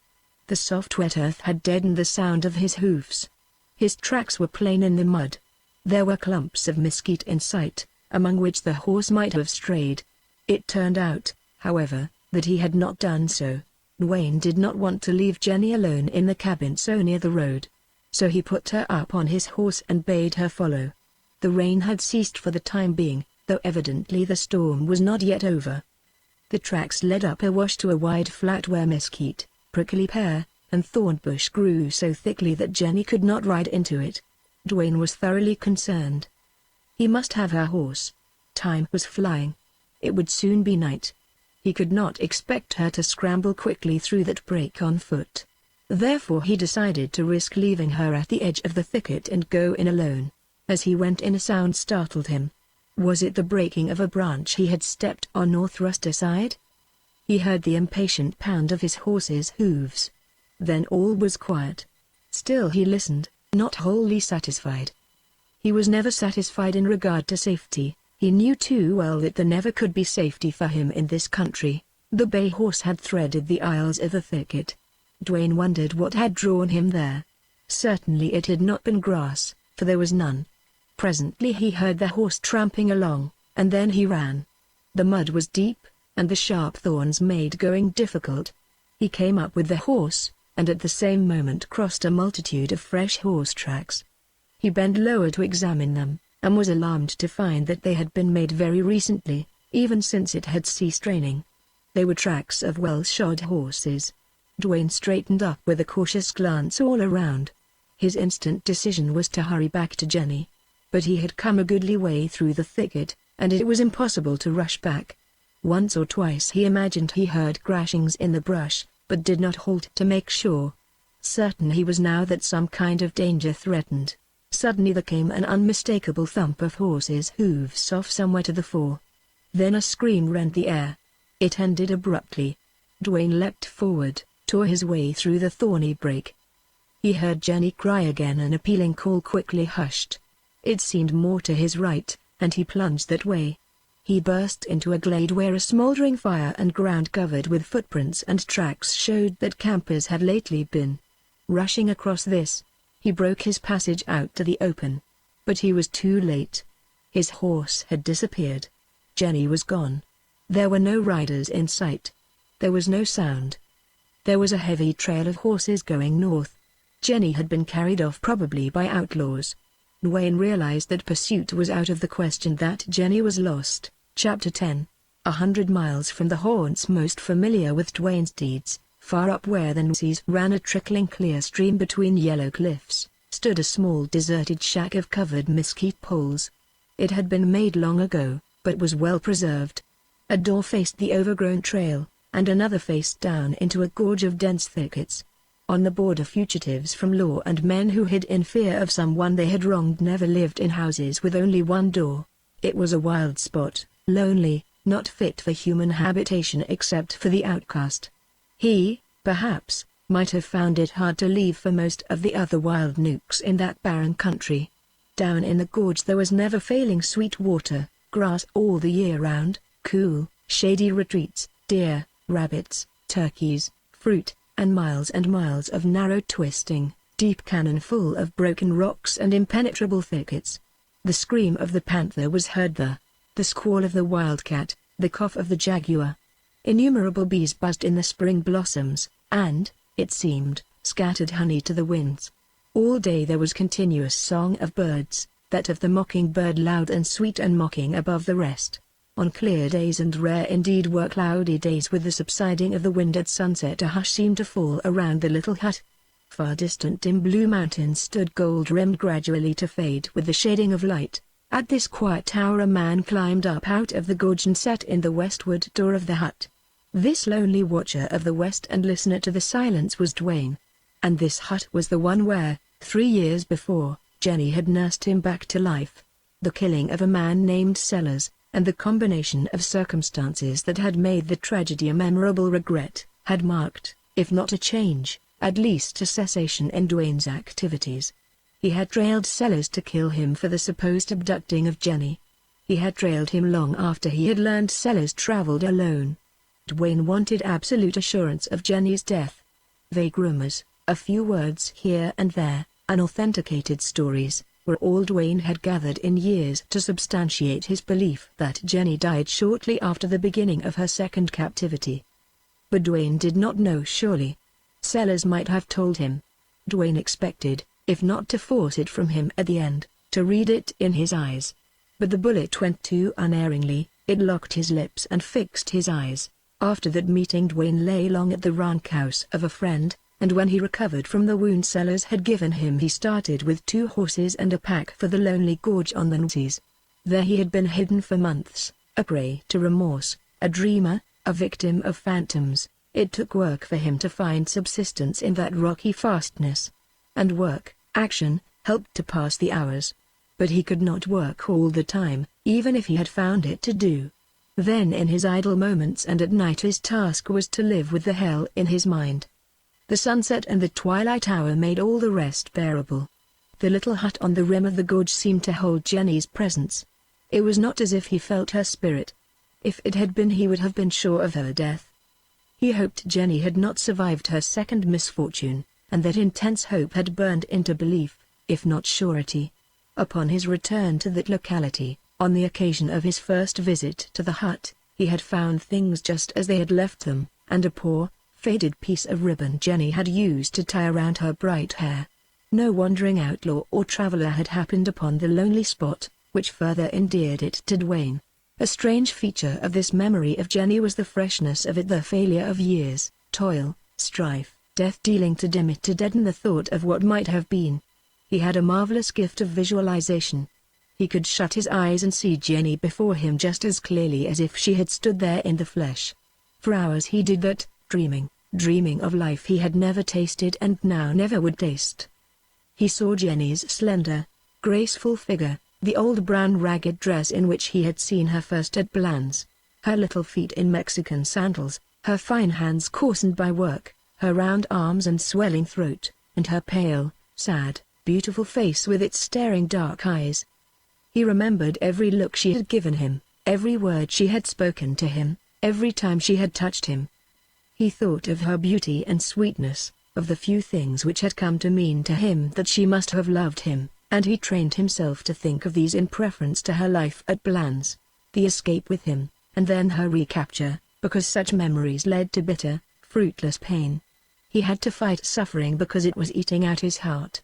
Sitting there, eyes wide open, he dreamed of the old homestead and his white-haired mother. He saw the old home life, sweetened and filled by dear new faces and added joys, go on before his eyes with him a part of it.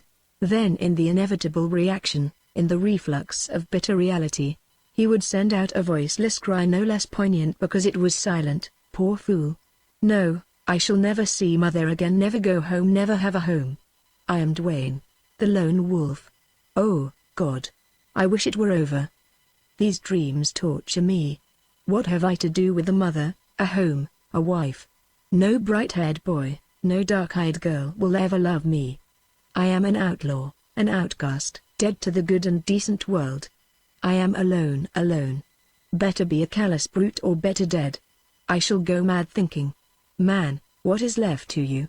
A hiding place like a wolf's lonely silent days, lonely nights with phantoms.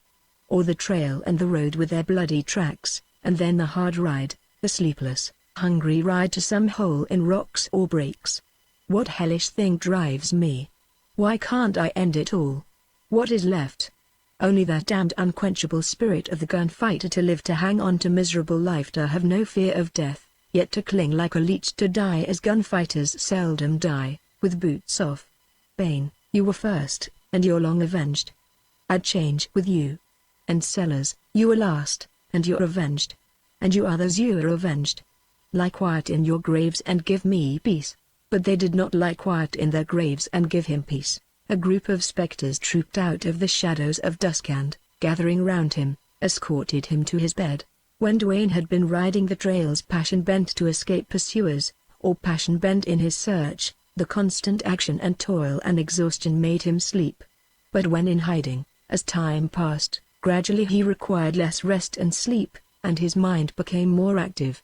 Little by little his phantoms gained hold on him, and at length, but for the saving power of his dreams, they would have claimed him utterly. How many times he had said to himself, I am an intelligent man. I'm not crazy. I'm in full possession of my faculties. All this is fancy, imagination, conscience. I've no work, no duty, no ideal, no hope, and my mind is obsessed, thronged with images. And these images naturally are of the men with whom I have dealt. I can't forget them. They come back to me, hour after hour, and when my tortured mind grows weak, then maybe I'm not just right till the mood wears out and lets me sleep. So he reasoned as he lay down in his comfortable camp. The night was star-bright above the cannon walls, darkly shadowing down between them. The insects hummed and chirped and thrummed a continuous thick song, low and monotonous. Slow-running water splashed softly over stones in the stream bed. From far down the cannon came the mournful hoot of an owl. The moment he lay down, thereby giving up action for the day, all these things weighed upon him like a great heavy mantle of loneliness.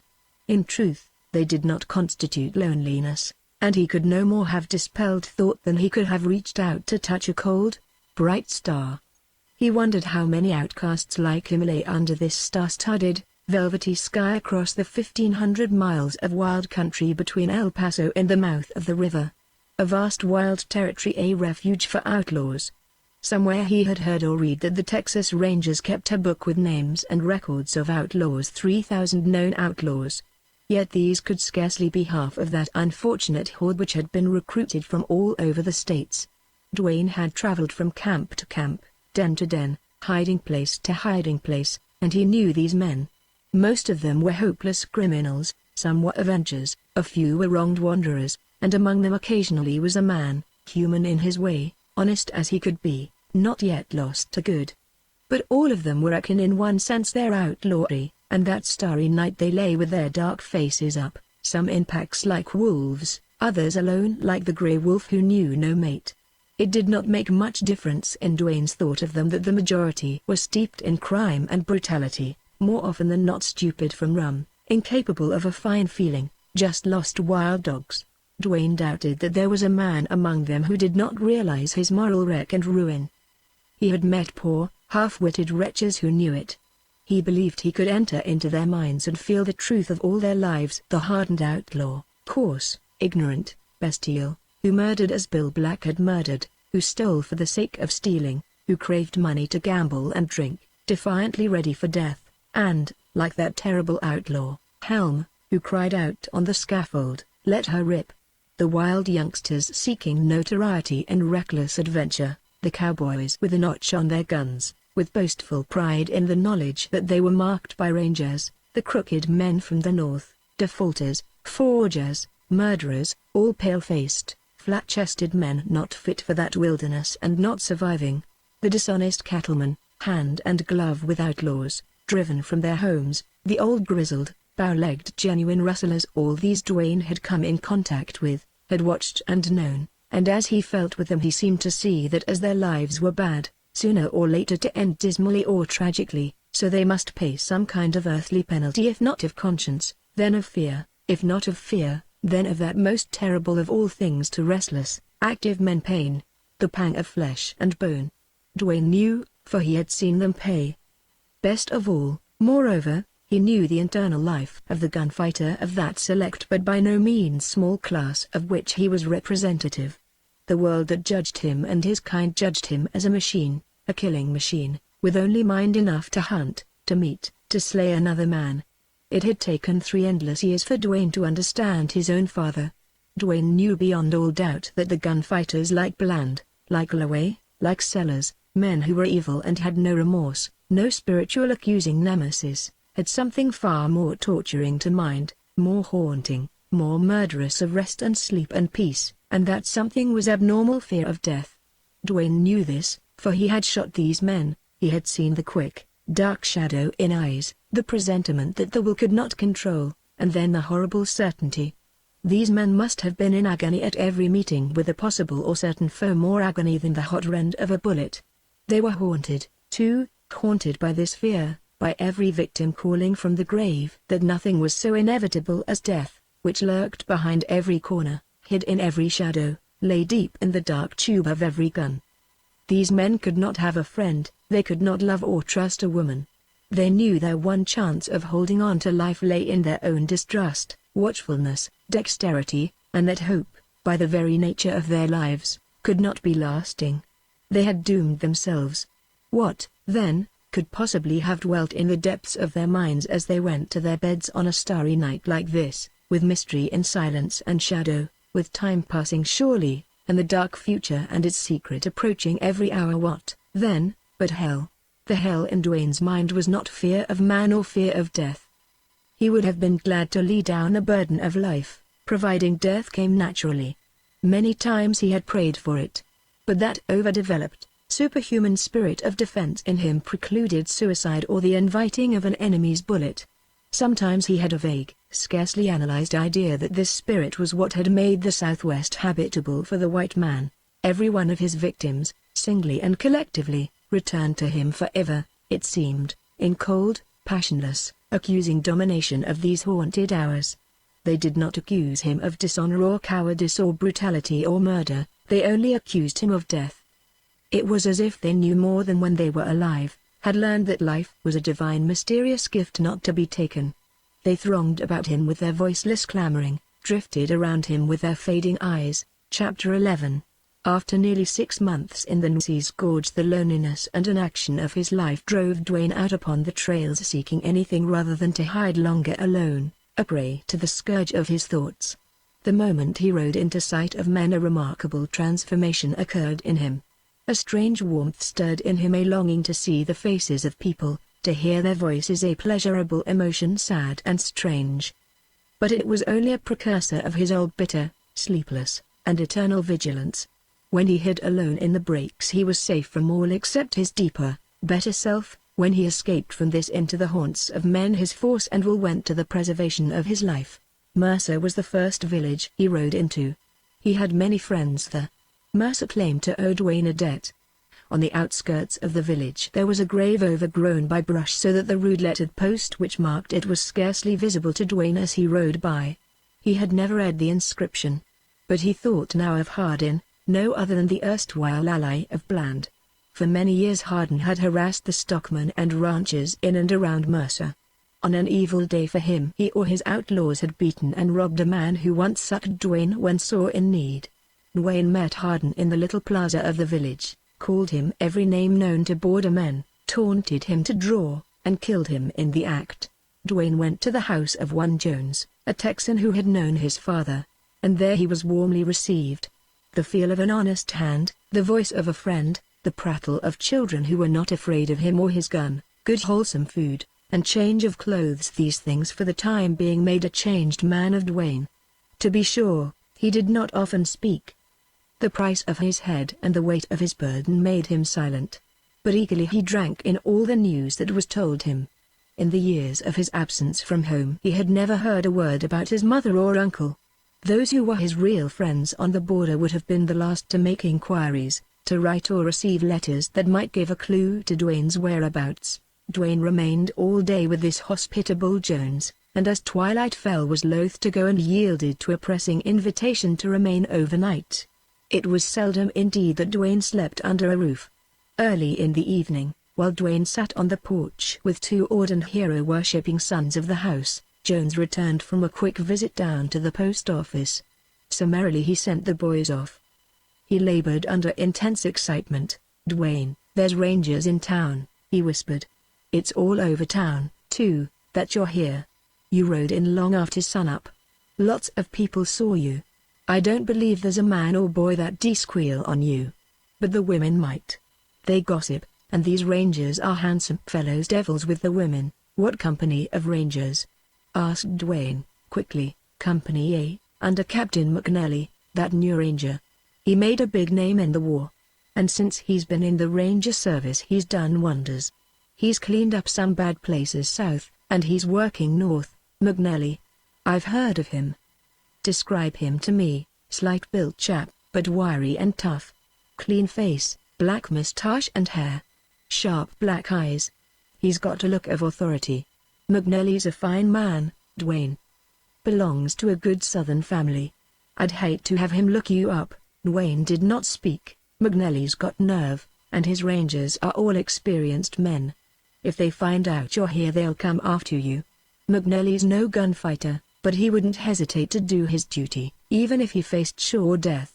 Which he would in this case. Duane, you mustn't meet Captain McNally. Your record is clean, if it is terrible. You never met a ranger or any officer except a rotten sheriff now and then, like Rod Brown." Still Duane kept silence. He was not thinking of danger, but of the fact of how fleeting must be his stay among friends. "I've already fixed up a pack of grub," went on Jones. "I'll slip out to saddle your horse. You watch here." He had scarcely uttered the last word when soft, swift footsteps sounded on the hard path. A man turned in at the gate. The light was dim, yet clean enough to disclose an unusually tall figure. When it appeared nearer he was seen to be walking with both arms raised, hands high. He slowed his stride. "Does Bert Jones live here?" he asked, in a low, hurried voice. "I reckon. I'm Bert. What can I do for you?" replied Jones. The stranger peered around, stealthily came closer, still with his hands up. "It is known that Buck Duane is here. Captain McNally's camping on the river just out of town. He sends word to Duane to come out there after dark." The stranger wheeled and departed as swiftly and strangely as he had come. "Bust me. Duane, whatever do you make of that?" exclaimed Jones. "A new one on me," replied Duane, thoughtfully. "First fool thing I ever heard of McNally doing. Can't make head nor tails of it. I'd have said offhand that McNally wouldn't double-cross anybody. He struck me as a square man, sand all through. But, hell. He must mean treachery. I can't see anything else in that deal. Maybe the captain wants to give me a fair chance to surrender without bloodshed," observed Duane. "Pretty decent of him. If he meant that, he invites you out to his camp after dark. Something strange about this, Dwayne. But McNally's a new man out here. He does some queer things. Perhaps he's getting a swelled head. Well, whatever his intentions, his presence around Mercer is enough for us. Dwayne, you hit the road and put some miles between you, the amiable captain, before daylight. Tomorrow I'll go out there and ask him what in the devil he meant. That messenger he sent, he was a ranger, said Dwayne. Sure he was, and a nervy one. It must have taken sand to come bracing you that way. Dwayne, the fellow didn't pack a gun. I'll swear to that. Pretty odd, this trick. But you can't trust it. Hit the road, Dwayne. A little later a black horse with muffled hoofs, bearing a tall, dark rider who peered keenly into every shadow, trotted down a pasture lane back of Jones's house, turned into the road, and then, breaking into swifter gait, rapidly left Mercer behind. 15 or 20 miles out, Dwayne drew rein in a forest of mesquite, dismounted, and searched about for a glade with a little grass. Here he staked his horse on a long lariat, and, using his saddle for a pillow, his saddle blanket for covering, he went to sleep. Next morning he was off again, working south. During the next few days he paid brief visits to several villages that lay in his path. And in each some one particular friend had a piece of news to impart that made Dwayne profoundly thoughtful. A ranger had made a quiet, unobtrusive call upon these friends and left this message: tell Buck Dwayne to ride into Captain McNally's camp sometime after night. Dwayne concluded, and his friends all agreed with him, that the new ranger's main purpose in the Nueces country was to capture or kill Buck Dwayne, and that this message was simply an original and striking ruse, the daring of which might appeal to certain outlaws. But it did not appeal to Dwayne. His curiosity was aroused. It did not, however, tempt him to any foolhardy act. He turned southwest and rode 100 miles until he again reached the sparsely settled country. Here he heard no more of rangers. It was a barren region he had never but once ridden through, and that ride had cost him dear. He had been compelled to shoot his way out. Outlaws were not in accord with the few ranchers and their cowboys who ranged there. He learned that both outlaws and the Mexican raiders had long been at bitter enmity with these ranchers. Being unfamiliar with roads and trails, Dwayne had pushed on into the heart of this district, when all the time he really believed he was traveling around it. A rifle shot from a ranch house, a deliberate attempt to kill him because he was an unknown rider in those parts, discovered to Dwayne his mistake, and a hard ride to get away persuaded him to return to his old methods of hiding by day and traveling by night. He got into rough country, rode for 3 days without covering much ground, but believed that he was getting on safer territory. Twice he came to a wide-bottom land green with willow and cottonwood and thick as chaparral, somewhere through the middle of which ran a river he decided must be the Lower Nueces. One evening, as he stole out from a cover where he had camped, he saw the lights of a village. He tried to pass it on the left, but was unable to because the breaks of this bottom land extended in almost to the outskirts of the village, and he had to retrace his steps and go round to the right. Wire fences and horses in pasture made this a task, so it was well after midnight before he accomplished it. He made 10 miles or more then by daylight, and after that proceeded cautiously along a road which appeared to be well worn from travel. He passed several thickets where he would have halted to hide during the day but for the fact that he had to find water. He was a long while in coming to it, and then there was no thicket or clump of mesquite near the waterhole that would afford him covert. So he kept on. The country before him was ridgy and began to show cottonwoods here and there in the hollows and yucca and mesquite on the higher ground. As he mounted a ridge he noted that the road made a sharp turn, and he could not see what was beyond it. He slowed up and was making the turn, which was downhill between high banks of yellow clay, when his mettlesome horse heard something to frighten him or shied at something and bolted. The few bounds he took before Dwayne's iron arm checked him were enough to reach the curve. One flashing glance showed Dwayne the open once more, a little valley below with a wide, shallow, rocky stream, a clump of cottonwoods beyond, a somber group of men facing him, and 2 dark, limp, strangely grotesque figures hanging from branches. The sight was common enough in southwest Texas, but Dwayne had never before found himself so unpleasantly close. A hoarse voice pealed out, "By hell! "There's another one, stranger, ride down and account for yourself," yelled another. "Hands up." "That's right, Jack, don't take no chances. Plug him." These remarks were so swiftly uttered as almost to be continuous. Dwayne was wheeling his horse when a rifle cracked. The bullet struck his left forearm and he thought broke it, for he dropped the rein. The frightened horse leapt. Another bullet whistled past Dwayne. Then the bend in the road saved him probably from certain death. Like the wind his fleet steed went down a long hill. Dwayne was in no hurry to look back. He knew what to expect. His chief concern of the moment was for his injured arm. He found that the bones were still intact, but the wound, having been made by a soft bullet, was an exceedingly bad one. Blood poured from it. Giving the horse his head, Dwayne wound his scarf tightly round the holes, and with teeth and hand tied it tightly. That done, he looked back over his shoulder. Riders were making the dust fly on the hillside road. There were more coming round the cut where the road curved. The leader was perhaps a quarter of a mile back, and the others strung out behind him. Dwayne needed only one glance to tell him that they were fast and hard-riding cowboys in a land where all riders were good. They would not have owned any but strong, swift horses. Moreover, it was a district where ranchers had suffered beyond all endurance the greed and brutality of outlaws. Dwayne had simply been so unfortunate as to run right into a lynching party at a time of all times when any stranger would be in danger and any outlaw put to his limit to escape with his life. Dwayne did not look back again till he had crossed the ridgy piece of ground and had gotten to the level road. He had gained upon his pursuers. When he ascertained this he tried to save his horse, to check a little that killing gait. This horse was a magnificent animal, big, strong, fast, but his endurance had never been put to a grueling test. And that worried Dwayne. His life had made it impossible to keep one horse very long at a time, and this one was an unknown quantity.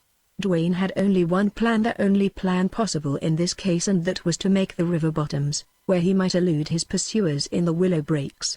15 miles or so would bring him to the river, and this was not a hopeless distance for any good horse if not too closely pressed. Dwayne concluded presently that the cowboys behind were losing a little in the chase because they were not extending their horses. It was decidedly unusual for such riders to save their mounts. Dwayne pondered over this, looking backward several times to see if their horses were stretched out. They were not, and the fact was disturbing. Only one reason presented itself to Dwayne's conjecturing, and it was that with him headed straight on that road his pursuers were satisfied not to force the running. He began to hope and look for a trail or a road turning off to right or left. There was none. A rough, mesquite-dotted and yucca-spired country extended away on either side. Dwayne believed that he would be compelled to take to this hard going. One thing was certain: he had to go round the village. The river, however, was on the outskirts of the village, and once in the willows, he would be safe. Dust clouds far ahead caused his alarm to grow. He watched with his eyes strained. He hoped to see a wagon, a few stray cattle. But no, he soon descried several horsemen. Shots and yells behind him attested to the fact that his pursuers likewise had seen these newcomers on the scene. More than a mile separated these two parties, yet that distance did not keep them from soon understanding each other. Dwayne waited only to see this new factor show signs of sudden quick action, and then, with a muttered curse, he spurred his horse off the road into the brush. He chose the right side, because the river lay nearer that way. There were patches of open sandy ground between clumps of cactus and mesquite, and he found that despite a zigzag course he made better time. It was impossible for him to locate his pursuers. They would come together, he decided, and take to his tracks. What, then, was his surprise and dismay to run out of a thicket right into a low ridge of rough, broken rock, impossible to get a horse over. He wheeled to the left along its base. The sandy ground gave place to a harder soil, where his horse did not labor so. Here the growths of mesquite and cactus became scanter, affording better travel but poor cover. He kept sharp eyes ahead, and, as he had expected, soon saw moving dust clouds and the dark figures of horses. They were half a mile away, and swinging obliquely across the flat, which fact proved that they had entertained a fair idea of the country and the fugitives' difficulty. Without an instant's hesitation Dwayne put his horse to his best efforts, straight ahead, He had to pass those men. When this was seemingly made impossible by a deep wash from which he had to turn, Dwayne began to feel cold and sick. Was this the end? Always there had to be an end to an outlaw's career. He wanted then to ride straight at these pursuers. But reason outweighed instinct. He was fleeing for his life. Nevertheless, the strongest instinct at the time was his desire to fight. He knew when these three horsemen saw him, and a moment afterward he lost sight of them as he got into the mesquite again. He meant now to try to reach the road, and pushed his mount severely, though still saving him for a final burst. Rocks, thickets, bunches of cactus, washes all operated against his following a straight line. Almost he lost his bearings, and finally would have ridden toward his enemies had not good fortune favored him in the matter of an open burned-over stretch of ground. Here he saw both groups of pursuers, one on each side and almost within gunshot. Their sharp yells, as much as his cruel spurs, drove his horse into that pace which now meant life or death for him. And never had Dwayne bestrode a gamer, swifter, stancher beast. He seemed about to accomplish the impossible. In the dragging sand he was far superior to any horse in pursuit, and on this sandy open stretch he gained enough to spare a little in the brush beyond. Heated now and thoroughly terrorized, he kept the pace through thickets that almost tore Dwayne from his saddle. Something weighty and grim eased off Dwayne. He was going to get out in front. The horse had speed, fire, stamina. Dwayne dashed out into another open place dotted by few trees, and here, right in his path, within pistol range, stood horsemen waiting. They yelled, they spurred toward him, but did not fire at him. He turned his horse face to the right. Only one thing kept him from standing his ground to fight it out. He remembered those dangling limp figures hanging from the cottonwoods. These ranchers would rather hang an outlaw than do anything. They might draw all his fire and then capture him. His horror of hanging was so great as to be all out of proportion compared to his gunfighter's instinct of self-preservation. A race began then, a dusty, crashing drive through gray mesquite. Dwayne could scarcely see. He was so blinded by stinging branches across his eyes. The hollow wind roared in his ears. He lost his sense of the nearness of his pursuers. But they must have been close. Did they shoot at him? He imagined he heard shots. But that might have been the cracking of dead snags. His left arm hung limp, almost useless. He handled the rein with his right, and most of the time he hung low over the pommel. The gray walls flashing by him, the whip of twigs, the rush of wind, the heavy, rapid pound of hoofs, the violent motion of his horse, these vied in sensation with the smart of sweat in his eyes, the rack of his wound, the cold, sick cramp in his stomach. With these also was dull, raging fury. He had to run when he wanted to fight. It took all his mind to force back that bitter hate of himself, of his pursuers, of this race for his useless life. Suddenly he burst out of a line of mesquite into the road. A long stretch of lonely road. How fiercely, with hot, strange joy, he wheeled his horse upon it. Then he was sweeping along, sure now that he was out in front. His horse still had strength and speed, but showed signs of breaking. Presently Dwayne looked back.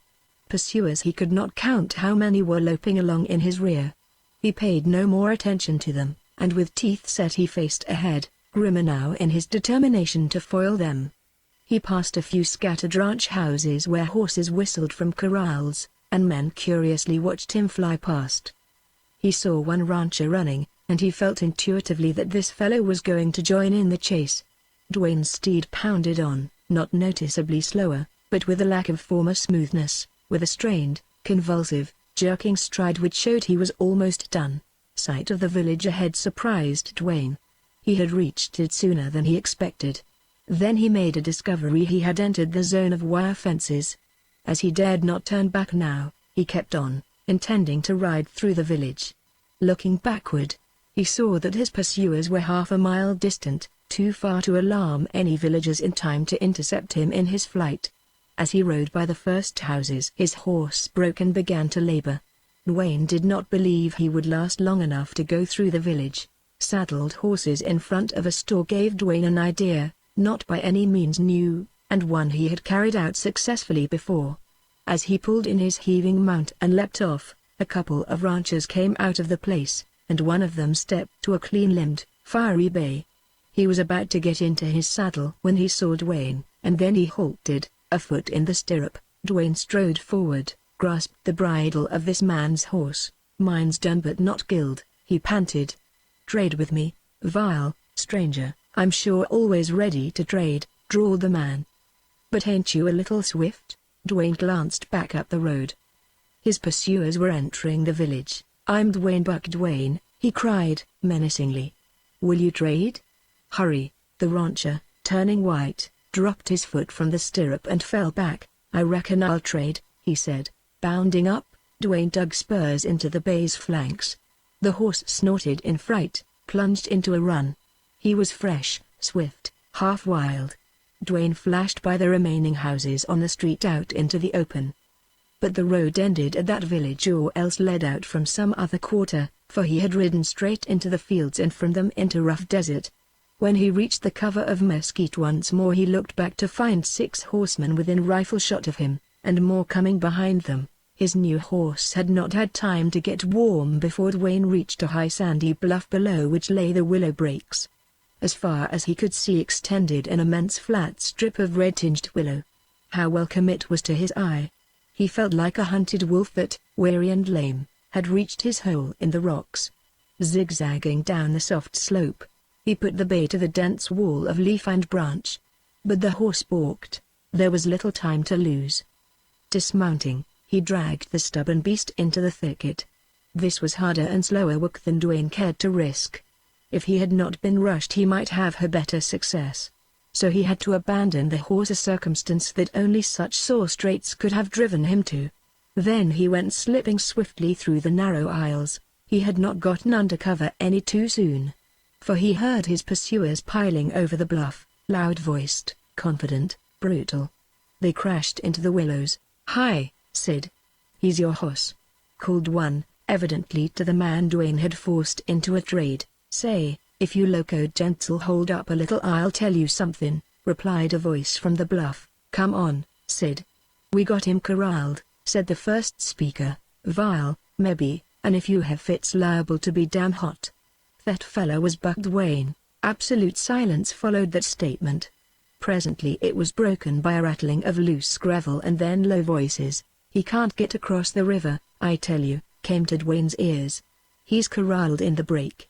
I know that hole." Then Dwayne, gliding silently and swiftly through the willows, heard no more from his pursuers. He headed straight for the river. Threading a passage through a willow brake was an old task for him. Many days and nights had gone to the acquiring of a skill that might have been envied by an Indian.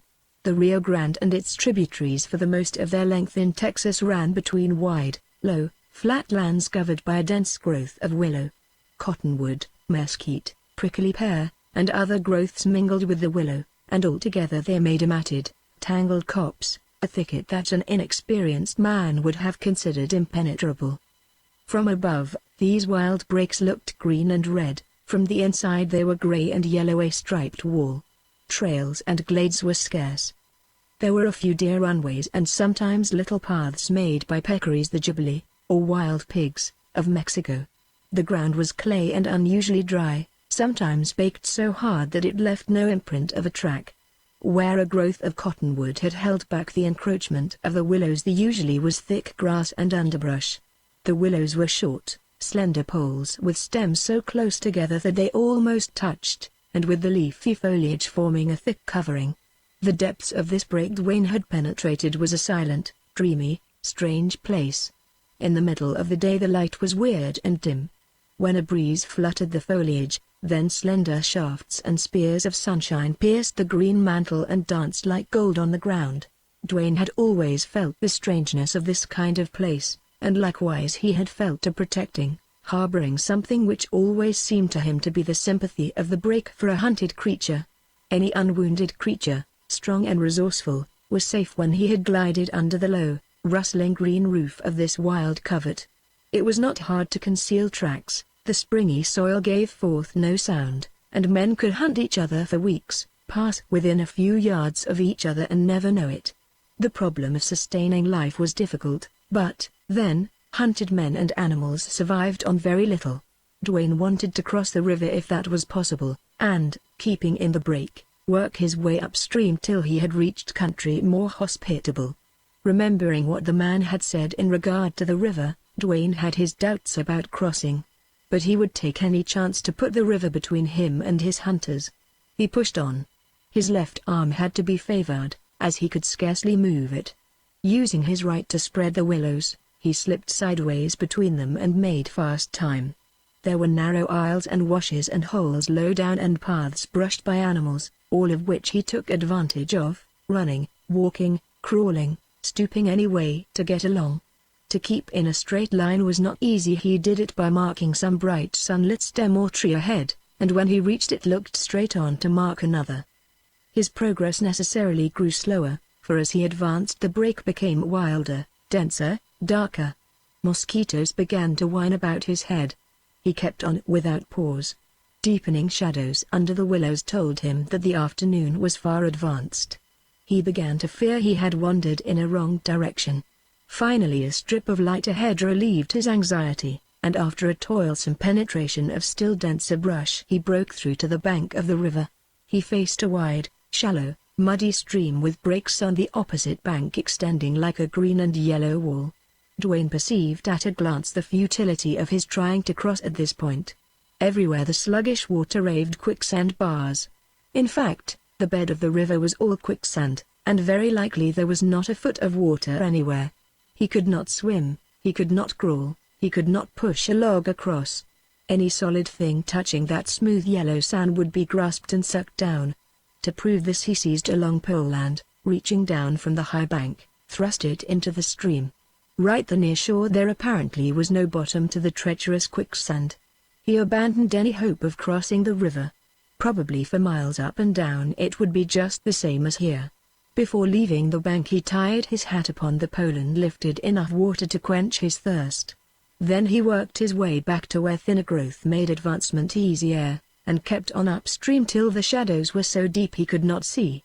Feeling around for a place big enough to stretch out on, he lay down. For the time being he was as safe there as he would have been beyond in the rim rock. He was tired, though not exhausted, and in spite of the throbbing pain in his arm he dropped at once into sleep. Chapter 12. Sometime during the night Dwayne awoke. A stillness seemingly so thick and heavy as to have substance blanketed the black willow brake. He could not see a star or a branch or tree trunk or even his hand before his eyes. He lay there waiting, listening, sure that he had been awakened by an unusual sound. Ordinary noises of the night in the wilderness never disturbed his rest. His faculties, like those of old fugitives and hunted creatures, had become trained to a marvelous keenness. A long low breath of slow wind moaned through the willows, passed away, some stealthy, soft-footed beast trotted by him in the darkness. There was a rustling among dry leaves, a fox barked lonesomely in the distance. But none of these sounds had broken his slumber. Suddenly, piercing the stillness, came a bay of a bloodhound. Quickly Dwayne sat up, chilled to his marrow. The action made him aware of his crippled arm. Then came other bays, lower, more distant. Silence enfolded him again, all the more oppressive and menacing in his suspense. Bloodhounds had been put on his trail, and the leader was not far away. All his life Dwayne had been familiar with bloodhounds, and he knew that if the pack surrounded him in this impenetrable darkness he would be held at bay or dragged down as wolves dragged a stag. Rising to his feet, prepared to flee as best he could, he waited to be sure of the direction he should take. The leader of the hounds broke into cry again, a deep, full-toned, ringing bay, strange, ominous, terribly significant in its power. It caused a cold sweat to ooze out all over Dwayne's body. He turned from it, and with his uninjured arm outstretched to feel for the willows he groped his way along. As it was impossible to pick out the narrow passages, he had to slip and squeeze and plunge between the yielding stems. He made such a crashing that he no longer heard the baying of the hounds. He had no hope to elude them. He meant to climb the first cottonwood that he stumbled upon in his blind flight. But it appeared he never was going to be lucky enough to run against one. Often he fell, sometimes flat, at others upheld by the willows. What made the work so hard was the fact that he had only one arm to open a clump of close-growing stems and his feet would catch or tangle in the narrow crotches, holding him fast. He had to struggle desperately. It was as if the willows were clutching hands, his enemies, fiendishly impeding his progress. He tore his clothes on sharp branches and his flesh suffered many a prick. But in a terrible earnestness he kept on until he brought up hard against a cottonwood tree. There he leaned and rested. He found himself as nearly exhausted as he had ever been, wet with sweat, his hands torn and burning, his breast laboring, his legs stinging from innumerable bruises. While he leaned there to catch his breath he listened for the pursuing hounds. For a long time there was no sound from them. This, however, did not deceive him into any hopefulness. There were bloodhounds that bayed often on a trail, and others that ran mostly silent. The former were more valuable to their owner and the latter more dangerous to the fugitive. Presently Dwayne's ears were filled by a chorus of short ringing yelps. The pack had found where he had slept, and now the trail was hot. Satisfied that they would soon overtake him, Dwayne set about climbing the cottonwood, which in his condition was difficult of ascent. It happened to be a fairly large tree with a fork about 15 feet up, and branches thereafter in succession. Dwayne climbed until he got above the enshrouding belt of blackness. A pale gray mist hung above the break, and through it shone a line of dim lights. Dwayne decided these were bonfires made along the bluff to render his escape more difficult on that side. Away round in the direction he thought was north he imagined he saw more fires, but, as the mist was thick, he could not be sure. While he sat there pondering the matter, listening for the hounds, the mist and the gloom on one side lightened, and this side he concluded was east and meant that dawn was near.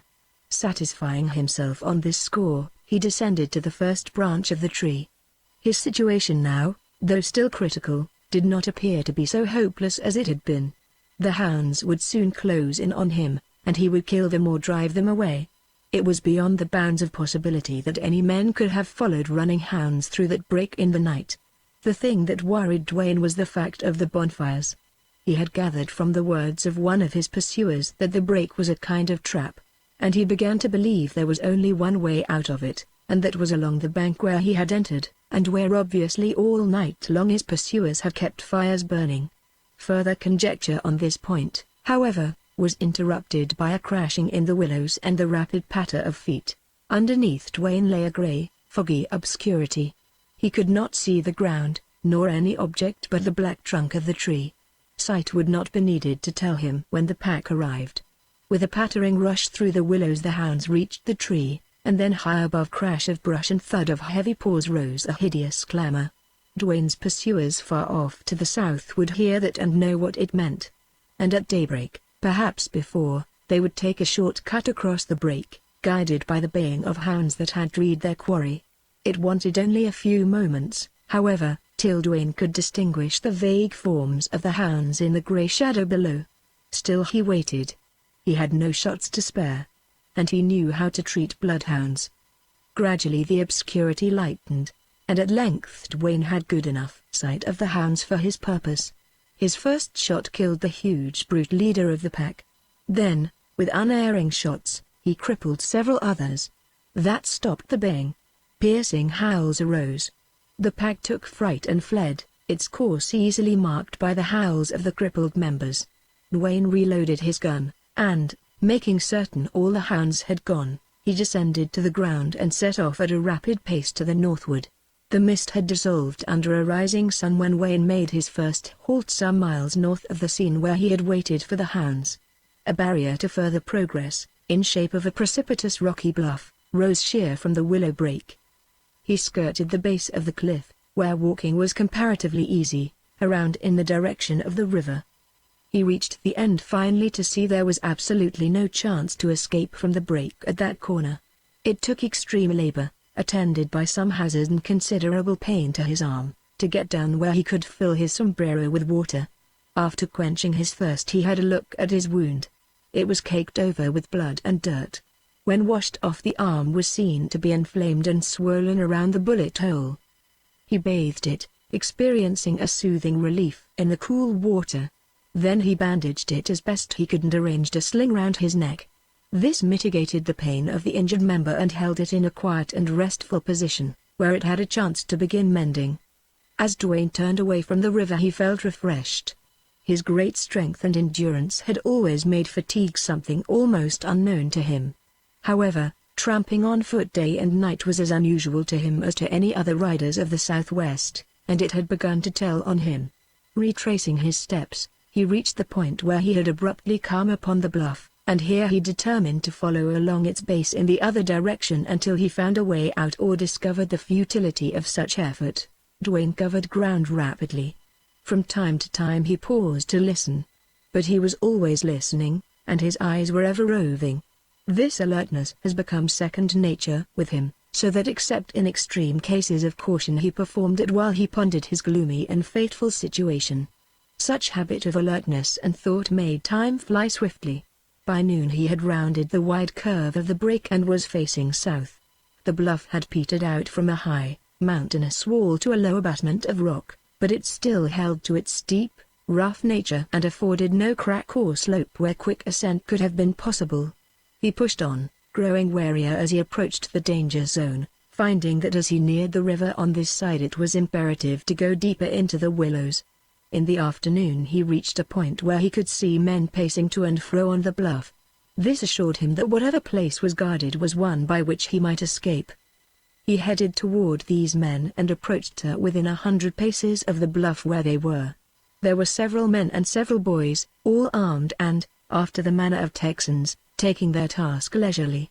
Further down Wayne made out black dots on the horizon of the bluff line, and these he concluded were more guards stationed at another outlet.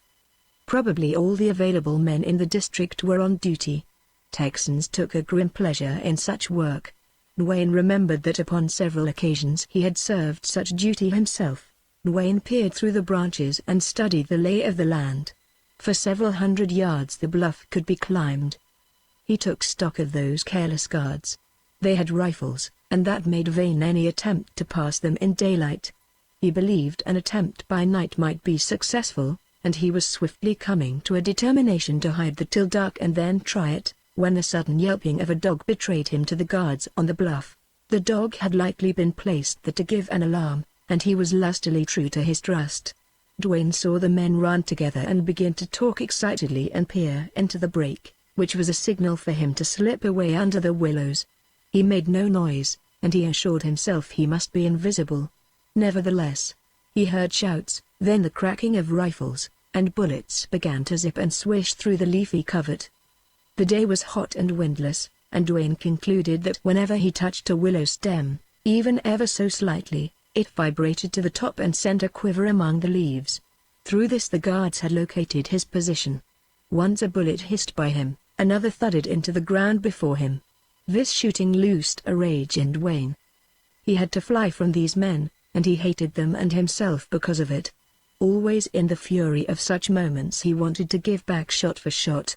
But he slipped on through the willows, and at length the rifles ceased to crack. He sheered to the left again, in line with the rocky barrier, and kept on, wondering what the next mile would bring. It brought worse, for he was seen by sharp-eyed scouts, and a hot fusillade drove him to run for his life, luckily to escape with no more than a bullet-creased shoulder. Later that day, still undaunted, he sheered again toward the trap wall, and found that the nearer he approached to the place where he had come down into the break the greater his danger. To attempt to run the blockade of that trail by day would be fatal. He waited for night, and after the brightness of the fires had somewhat lessened he essayed to creep out of the break. He succeeded in reaching the foot of the bluff, here only a bank, and had begun to crawl stealthily up under cover of a shadow when a hound again betrayed his position. Retreating to the willows was as perilous a task as had ever confronted Dwayne, and when he had accomplished it, right under what seemed 100 blazing rifles, he felt that he had indeed been favored by Providence. This time men followed him a goodly ways into the break, and the ripping of lead through the willows sounded on all sides of him. When the noise of pursuit ceased, Dwayne sat down in the darkness, his mind clamped between two things: whether to try again to escape or wait for possible opportunity. He seemed incapable of decision. His intelligence told him that every hour lessened his chances for escape. He had little enough chance in any case, and that was what made another attempt so desperately hard. Still, it was not love of life that bound him. There would come an hour, sooner or later, when he would wrench decision out of this chaos of emotion and thought. But that time was not yet. He had remained quiet long enough to cool off and recover from his run. He found that he was tired. He stretched out to rest. But the swarms of vicious mosquitoes prevented sleep. This corner of the break was low and near the river, a breeding ground for the bloodsuckers. They sang and hummed and whined around him in an ever-increasing horde. He covered his head and hands with his coat and lay there patiently. That was a long and wretched night. Morning found him still strong physically, but in a dreadful state of mind. First he hurried for the river. He could withstand the pangs of hunger, but it was imperative to quench thirst. His wound made him feverish, and therefore more than usually hot and thirsty. Again he was refreshed. That morning he was hard put to it to hold himself back from attempting to cross the river. If he could find a light log, it was within the bounds of possibility that he might ford the shallow water and bars of quicksand. But not yet. Wearily, doggedly he faced about toward the bluff. All that day and all that night, all the next day and all the next night, he stole like a hunted savage from river to bluff, and every hour forced upon him the bitter certainty that he was trapped. Wayne lost track of days, of events. He had come to an evil pass. There arrived an hour when, closely pressed by pursuers at the extreme southern corner of the break, he took to a dense thicket of willows, driven to what he believed was his last stand. If only these human bloodhounds would swiftly close in on him. Let him fight to the last bitter gasp and have it over. But these hunters, eager as they were to get him, had care of their own skins. They took few risks. They had him cornered. It was the middle of the day, hot, dusty, oppressive, threatening storm. Like a snake, Dwayne crawled into a little space in the darkest part of the thicket and lay still. Men had cut him off from the bluff, from the river, seemingly from all sides. But he heard voices only from in front and toward his left. Even if his passage to the river had not been blocked, it might just as well have been. "Come on fellas, down higher," called one man from the bluff. "Got him corralled at last," shouted another. "Reckon ye needn't be too sure." "We thought that more'n once," taunted another. "I seen him, I tell you." Or, "That was a deer. But Bill found fresh tracks and blood on the willows. If he's winged we needn't hurry." "Hold on thar, you boys," came a shout in authoritative tones from farther up the bluff. "Go slow. You all air gettin' foolish at the end of a long chase." "That's right, Colonel. Hold 'em back. There's nothin' surer than somebody'll be stoppin' lead pretty quick. He'll be huntin' us soon. Let's surround this corner and starve him out. Fire the break." How clearly all this talk pierced Dwayne's ears. In it he seemed to hear his doom. This, then, was the end he had always expected, which had been close to him before, yet never like now. "By God," whispered Dwayne, "the thing for me to do now is go out meet them." That was prompted by the fighting, the killing instinct in him. In that moment it had almost superhuman power. If he must die, that was the way for him to die. What else could be expected of Buck Dwayne? He got to his knees and drew his gun. With his swollen and almost useless hand he held what spare ammunition he had left. He ought to creep out noiselessly to the edge of the willows, suddenly face his pursuers, then, while there was a beat left in his heart, kill, kill, kill. These men all had rifles. The fight would be short. But the marksman did not live on Earth who could make such a fight go wholly against him. Confronting them suddenly, he could kill a man for every shot in his gun, thus Dwayne reasoned. So he hoped to accept his fate to meet this end. But when he tried to step forward, something checked him. He forced himself, yet he could not go. The obstruction that opposed his will was as insurmountable as it had been physically impossible for him to climb the bluff. Slowly he fell back, crouched low, and then lay flat. The grim and ghastly dignity that had been his a moment before fell away from him. He lay there stripped of his last shred of self-respect. He wondered, was he afraid? Had he, the last of the Dwaynes, had he come to feel fear? No. Never in all his wild life had he so longed to go out and meet men face to face. It was not fear that held him back. He hated this hiding, this eternal vigilance, this hopeless life. The damnable paradox of the situation was that if he went out to meet these men there was absolutely no doubt of his doom. If he clung to his covert there was a chance, a merest chance, for his life. These pursuers, dogged and unflagging as they had been, were mortally afraid of him. It was his fame that made them cowards. Dwayne's keenness told him that at the very darkest and the most perilous moment there was still a chance for him. And the blood in him, the temper of his father, the years of his outlawry, the pride of his unsought and hated career, the nameless, inexplicable something in him made him accept that slim chance. Waiting then became a physical and mental agony. He lay under the burning sun, parched by thirst, laboring to breathe, sweating and bleeding. His uncared-for wound was like red-hot prong in his flesh. Blotched and swollen from the never-ending attack of flies and mosquitoes, his face seemed twice its natural size, and it ached and stung. On one side, then, was this physical torture, on the other the old hell, terribly augmented at this crisis, in his mind. It seemed that thought and imagination had never been so swift. If death found him presently, how would it come? Would he get decent burial or be left for the peccaries and the coyotes? Would his people ever know where he had fallen? How wretched, how miserable his state! It was cowardly, it was monstrous for him to cling longer to this doomed life. Then the hate in his heart, the hellish hate of these men on his trail that was like a scourge. He felt no longer human. He had degenerated into an animal that could think.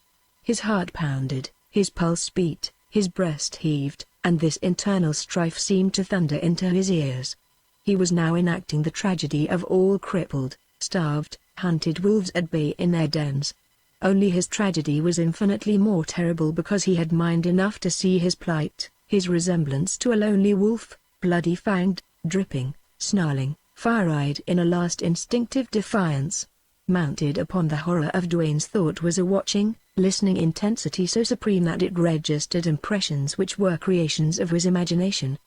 He heard stealthy steps that were not there, he saw shadowy moving figures that were only leaves. 100 times when he was about to pull trigger he discovered his error. Yet voices came from a distance, and steps and crackings in the willows, and other sounds real enough. But Dwayne could not distinguish the real from the false. There were times when the wind which had arisen sent a hot, pattering breath down the willow aisles, and Dwayne heard it as an approaching army. This straining of Dwayne's faculties brought on a reaction which in itself was a respite. He saw the sun darkened by thick slow-spreading clouds. A storm appeared to be coming. How slowly it moved. The air was like steam. If there broke one of those dark, violent storms common though rare to the country, Dwayne believed he might slip away in the fury of wind and rain. Hope, that seemed unquenchable in him, resurged again. He hailed it with a bitterness that was sickening. Then at a rustling step he froze into the old strained attention. He heard a slow patter of soft feet. A tawny shape crossed a little opening in the thicket. It was that of a dog. The moment while that beast came into full view was an age. The dog was not a bloodhound, and if he had a trail or a scent he seemed to be at fault on it. Dwayne waited for the inevitable discovery. Any kind of a hunting dog could have found him in that thicket. Voices from outside could be heard urging on the dog. Rover they called him. Dwayne sat up at the moment the dog entered the little shaded covert. Dwayne expected a yelping, a baying, or at least a bark that would tell of his hiding place. A strange relief swiftly swayed over Dwayne. The end was near now. He had no further choice. Let them come, a quick fierce exchange of shots and then this torture passed. He waited for the dog to give the alarm. But the dog looked at him and trotted by into the thicket without a yelp. Dwayne could not believe the evidence of his senses. He thought he had suddenly gone deaf. He saw the dog disappear, heard him running to and fro among the willows, getting farther and farther away, till all sound from him ceased. "Thar's Rover," called a voice from the bluff side. "He's been through that black patch, nary a rabbit in there," replied another. "Bah! That pup's no good," scornfully growled another man. "Put a hound at that clump of willows, fire's the game. Burn the brake before the rain comes." The voices droned off as their owners evidently walked up the ridge. Then upon Dwayne fell the crushing burden of the old waiting, watching, listening spell. After all, it was not to end just now. His chance still persisted, looked a little brighter, led him on, perhaps, to forlorn hope. All at once twilight settled quickly down upon the willow brake, or else Dwayne noted it suddenly. He imagined it to be caused by the approaching storm. But there was little movement of air or cloud, and thunder still muttered and rumbled at a distance. The fact was the sun had set, and at this time of overcast sky night was at hand. Dwayne realized it with the awakening of all his old force. He would yet elude his pursuers. That was the moment when he seized the significance of all these fortunate circumstances which had aided him. Without haste and without sound he began to crawl in the direction of the river. It was not far, and he reached the bank before darkness set in. There were men up on the bluff carrying wood to build a bonfire. For a moment he half yielded to a temptation to try to slip along the river shore, close in under the willows. But when he raised himself to peer out he saw that an attempt of this kind would be liable to failure. At the same moment he saw a rough-hewn plank lying beneath him, lodged against some willows. The end of the plank extended in almost to a point beneath him. Quick as a flash he saw where a desperate chance invited him. Then he tied his gun in an oilskin bag and put it in his pocket. The bank was steep and crumbly. He must not break off any earth to splash into the water. There was a willow growing back some few feet from the edge of the bank. Cautiously he pulled it down, bent it over the water so that when he released it there would be no springing back. Then he trusted his way to it, with his feet sliding carefully down the bank. He went into the water almost up to his knees, felt the quicksand grip his feet, then, leaning forward till he reached the plank, he pulled it toward him and lay upon it. Without a sound one end went slowly underwater and the farther end appeared lightly braced against the overhanging willows. Very carefully then Dwayne began to extricate his right foot from the sucking sand. It seemed as if his foot was encased in solid rock. But there was a movement upward, and he pulled with all the power he dared use. It came slowly and at length was free. The left one he released with less difficulty. The next few moments he put all his attention on the plank to ascertain if his weight would sink it into the sand. The far end slipped off the willows with a little splash and gradually settled to rest upon the bottom. But it sank no farther, and Dwayne's greatest concern was relieved. However, as it was manifestly impossible for him to keep his head up for long he carefully crawled out upon the plank until he could rest an arm and shoulder upon the willows. When he looked up it was to find the night strangely luminous with fires. There was a bonfire on the extreme end of the bluff, another 100 paces beyond. A great flower extended over the break in that direction. Dwayne heard a roaring on the wind, and he knew his pursuers had fired the willows. He did not believe that would help them much. The break was dry enough, but too green to burn readily. And as for the bonfires he discovered that the men, probably having run out of wood, were keeping up the light with oil and stuff from the village. A dozen men kept watch on the bluff scarcely 50 paces from where Dwayne lay concealed by the willows. They talked, cracked jokes, sang songs, and manifestly considered this outlaw hunting a great lark. As long as the bright light lasted Dwayne dared not move. He had the patience and the endurance to wait for the breaking of the storm, and if that did not come, then the early hour before dawn when the grey fog and gloom were over the river. Escape was now in his grasp. He felt it. And with that in his mind he waited, strong as steel in his conviction, capable of withstanding any strain endurable by the human frame. The wind blew in puffs, grew wilder, and roared through the willows, carrying bright sparks upward. Thunder rolled down over the river, and lightning began to flash. Then the rain fell in heavy sheets, but not steadily. The flashes of lightning and the broad flares played so incessantly that Dwayne could not trust himself out on the open river. Certainly the storm rather increased the watchfulness of the men on the bluff. He knew how to wait, and he waited, grimly standing pain and cramp and chill. The storm wore away as desultorily as it had come, and the long night set in. There were times when Wayne thought he was paralyzed, others when he grew sick, giddy, weak from the strained posture. The first paling of the stars quickened him with a kind of wild joy. He watched them grow paler, dimmer, disappear one by one. A shadow hovered down, rested upon the river, and gradually thickened. The bonfire on the bluff showed as through a foggy veil. The watchers were mere groping dark figures. Dwayne, aware of how cramped he had become from long inaction, began to move his legs and uninjured arm and body, and at length overcame a paralyzing stiffness. Then, digging his hand in the sand and holding the plank with his knees, he edged it out into the river. Inch by inch he advanced until clear of the willows. Looking upward, he saw the shadowy figures of the men on the bluff. He realized they ought to see him, feared that they would. But he kept on, cautiously, noiselessly, with a heart-numbing slowness. From time to time his elbow made a little gurgle and splash in the water. Try as he might, he could not prevent this. It got to be like the hollow roar of a rapid filling his ears with mocking sound. There was a perceptible current out in the river, and it hindered straight advancement. Inch by inch he crept on, expecting to hear the bang of rifles, the spattering of bullets. He tried not to look backward, but failed. The fire appeared a little dimmer, the moving shadows a little darker. Once the plank stuck in the sand and felt as if it were settling. Bringing feet to aid his hand, he shoved it over the treacherous place. This way he made faster progress. The obscurity of the river seemed to be enveloping him. When he looked back again, the figures of the men were coalescing with the surrounding gloom. The fires were streaky, blurred patches of light. But the sky above was brighter. Dawn was not far off. To the west all was dark. With infinite care and implacable spirit and waning strength, Dwayne shoved the plank along, and when at last he discerned the black's border of bank, it came in time, he thought, to save him. He crawled out, rested till the grey dawn broke, and then headed north through the willows. Chapter 13. How long Dwayne was traveling out of that region he never knew. But he reached familiar country and found a rancher who had before befriended him. Here his arm was attended to. He had food and sleep, and in a couple of weeks he was himself again.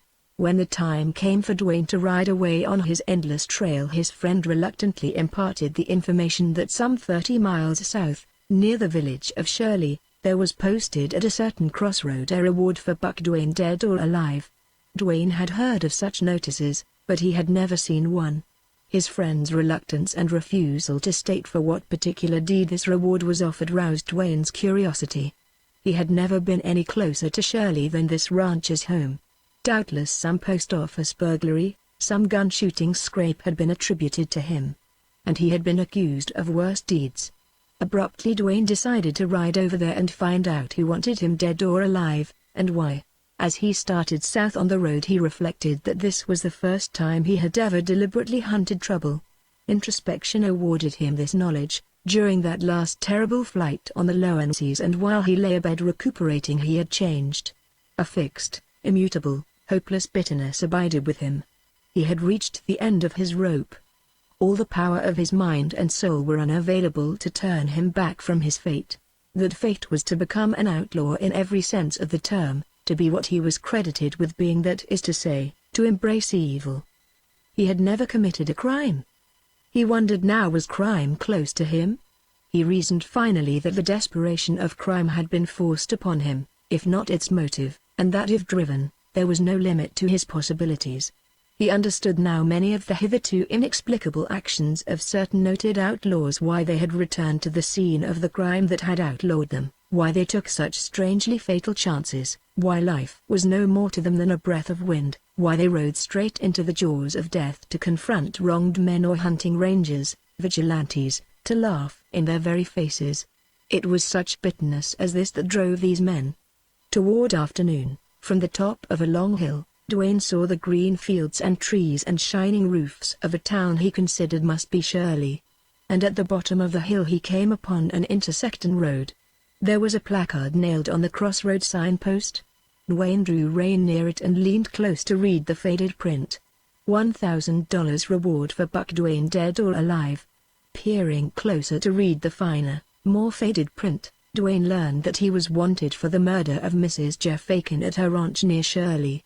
The month September was named, but the date was illegible. The reward was offered by the woman's husband, whose name appeared with that of a sheriff's at the bottom of the placard. Dwayne read the thing twice. When he straightened, he was sick with the horror of his fate, wild with passion at those misguided fools who could believe that he had harmed a woman. Then he remembered Kate Bland, and, as always when she returned to him, he quaked inwardly. Years before word had gone abroad that he had killed her, and so it was easy for men wanting to fix a crime to name him. Perhaps it had been done often. Probably he bore on his shoulders a burden of numberless crimes. A dark, passionate fury possessed him. It shook him like a storm shakes the oak. When it passed, leaving him cold, with clouded brow and piercing eye, his mind was set. Spurring his horse, he rode straight toward the village. Surely appeared to be a large, pretentious country town. A branch of some railroad terminated there. The main street was wide, bordered by trees and commodious houses, and many of the stores were of brick. A large plaza shaded by giant cottonwood trees occupied a central location. Dwayne pulled his running horse and halted him, plunging and snorting, before a group of idle men who lounged on benches in the shade of a spreading cottonwood. How many times had Dwayne seen just that kind of lazy shirt-sleeve Texas group? Not often, however, had he seen such placid, lolling, good-natured men change their expression, their attitude so swiftly. His advent apparently was momentous. They evidently took him for an unusual visitor. So far as Dwayne could tell, not one of them recognized him, had a hint of his identity. He slid off his horse and threw the bridle. "I'm Buck Dwayne," he said. "I saw that placard out there on a signpost. It's a damn lie. Somebody find this man Jeff Aiken. I want to see him." His announcement was taken in absolute silence. That was the only effect he noted, for he avoided looking at these villagers. The reason was simple enough. Dwayne felt himself overcome with emotion. There were tears in his eyes. He sat down on a bench, put his elbows on his knees and his hands to his face. For once he had absolutely no concern for his fate. This ignominy was the last straw. Presently, however, he became aware of some kind of commotion among these villagers. He heard whisperings, low, hoarse voices, then the shuffle of rapid feet moving away. All at once a violent hand jerked his gun from its holster. When Dwayne rose, a gaunt man, livid of face, shaking like a leaf, confronted him with his own gun. "Hands up, Thar, you Buck Dwayne!" he roared, waving the gun. That appeared to be the cue for pandemonium to break loose. Dwayne opened his lips to speak, but if he had yelled at the top of his lungs he could not have made himself heard. In weary disgust he looked at the gaunt man, and then at the others, who were working themselves into a frenzy. He made no move, however, to hold up his hands. The villagers surrounded him, emboldened by finding him now unarmed. Then several men lay hold of his arms and pinioned them behind his back. Resistance was useless even if Dwayne had had the spirit. Some one of them fetched his halter from his saddle, and with this they bound him helpless. People were running now from the street, the stores, the houses. Old men, cowboys, clerks, boys, ranchers came on the trot. The crowd grew. The increasing clamor began to attract women as well as men. A group of girls ran up, then hung back in fright and pity. The presence of cowboys made a difference. They split up the crowd, got to Dwayne, and lay hold of him with rough, businesslike hands. One of them lifted his fists and roared at the frenzied mob to fall back, to stop the racket. He beat them back into a circle, but it was some little time before the hubbub quieted down so a voice could be heard. "Shut up, will you all?" he was yelling. "Give us a chance to hear something. Easy now, Soho. There ain't nobody going to be hurt. That's right, everybody quiet now. Let's see what's come off." This cowboy, evidently one of authority, or at least one of strong personality, turned to the gaunt man, who still waved Dwayne's gun. "Abe, put the gun down," he said. "It might go off. Here, give it to me. Now, what's wrong? Who's this rope gent, and what's he done?" The gaunt fellow, who appeared now about to collapse, lifted a shaking hand and pointed. "That thar fella, he's Buck Dwayne." He panted. An angry murmur ran through the surrounding crowd. "The rope! The rope! Throw it over a branch! String him up!" cried an excited villager. "Buck Dwayne! Buck Dwayne, hang him!" The cowboy silenced these cries. "Abe, how do you know this fellow is Buck Dwayne?" he asked, sharply. "Why, he said so," replied the man called Abe. "What?"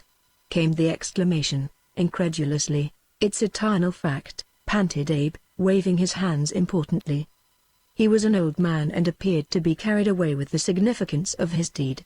He liked to rid his hoss right over us all. Then he jumped off, says he was Buck Dwayne, and he wanted to see Jeff Aiken bad.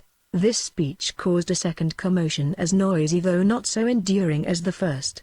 When the cowboy, assisted by a couple of his mates, had restored order again, someone had slipped the noose end of Dwayne's rope over his head. "Up with him!"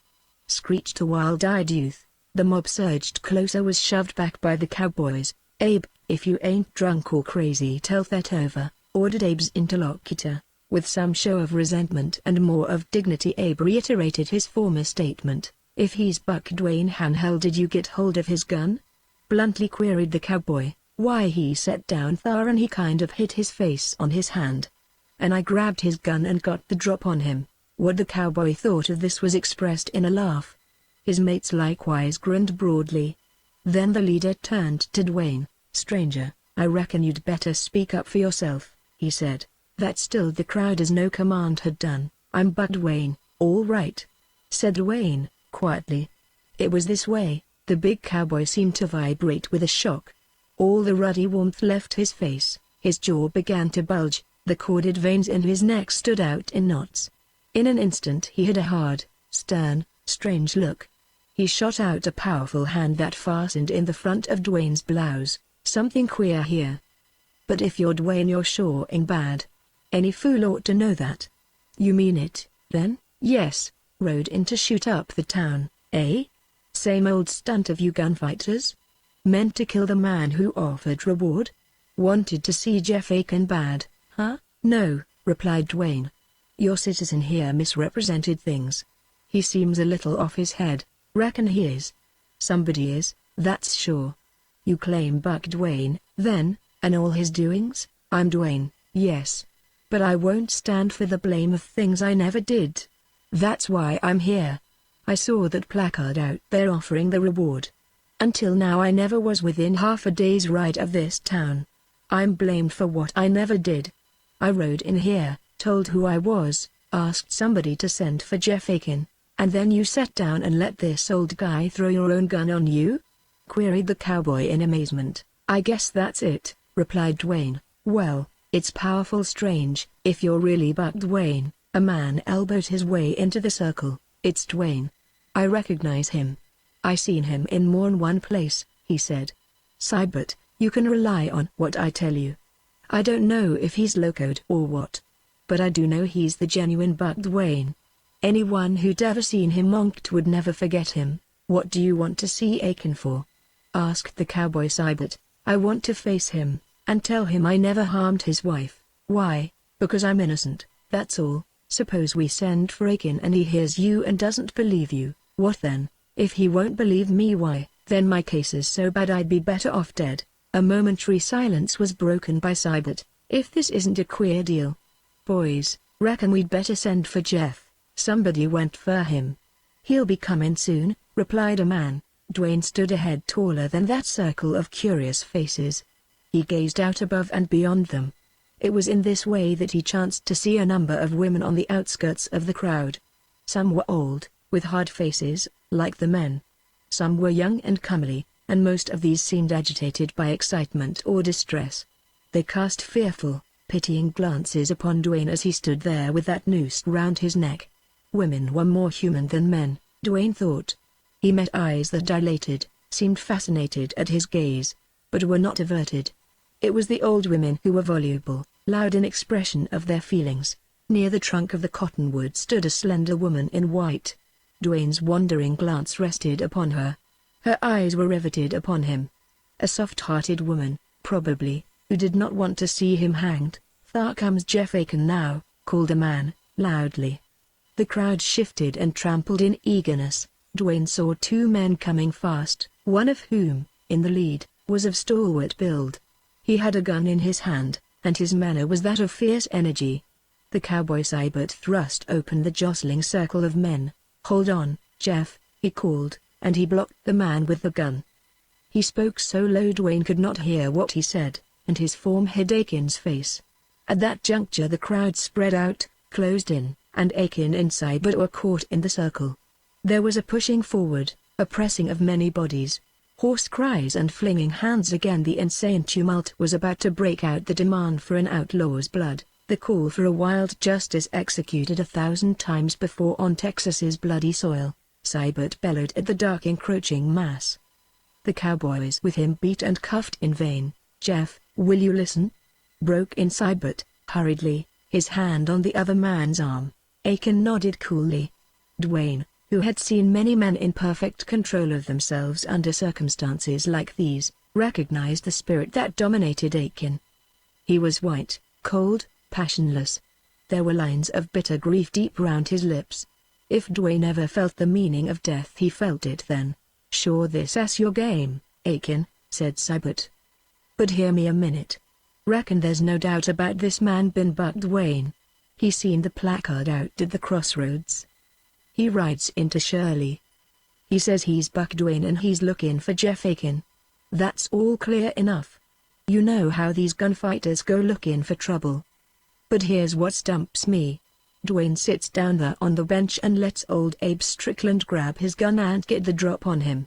More'n that, he gives me some strange talk about how, if he couldn't make you believe he's innocent, he'd better be dead.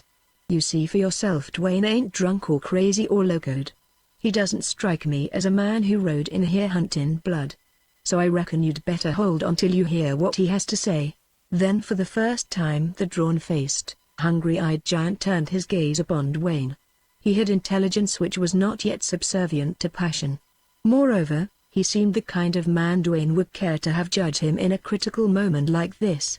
"Listen," said Dwayne, gravely, with his eyes steady on Aiken's, "I'm Buck Dwayne. I never lied to any man in my life. I was forced into outlawry. I've never had a chance to leave the country. I've killed men to save my own life. I never intentionally harmed any woman. I rode 30 miles today deliberately to see what this reward was, who made it, what for. When I read the placard I went sick to the bottom of my soul.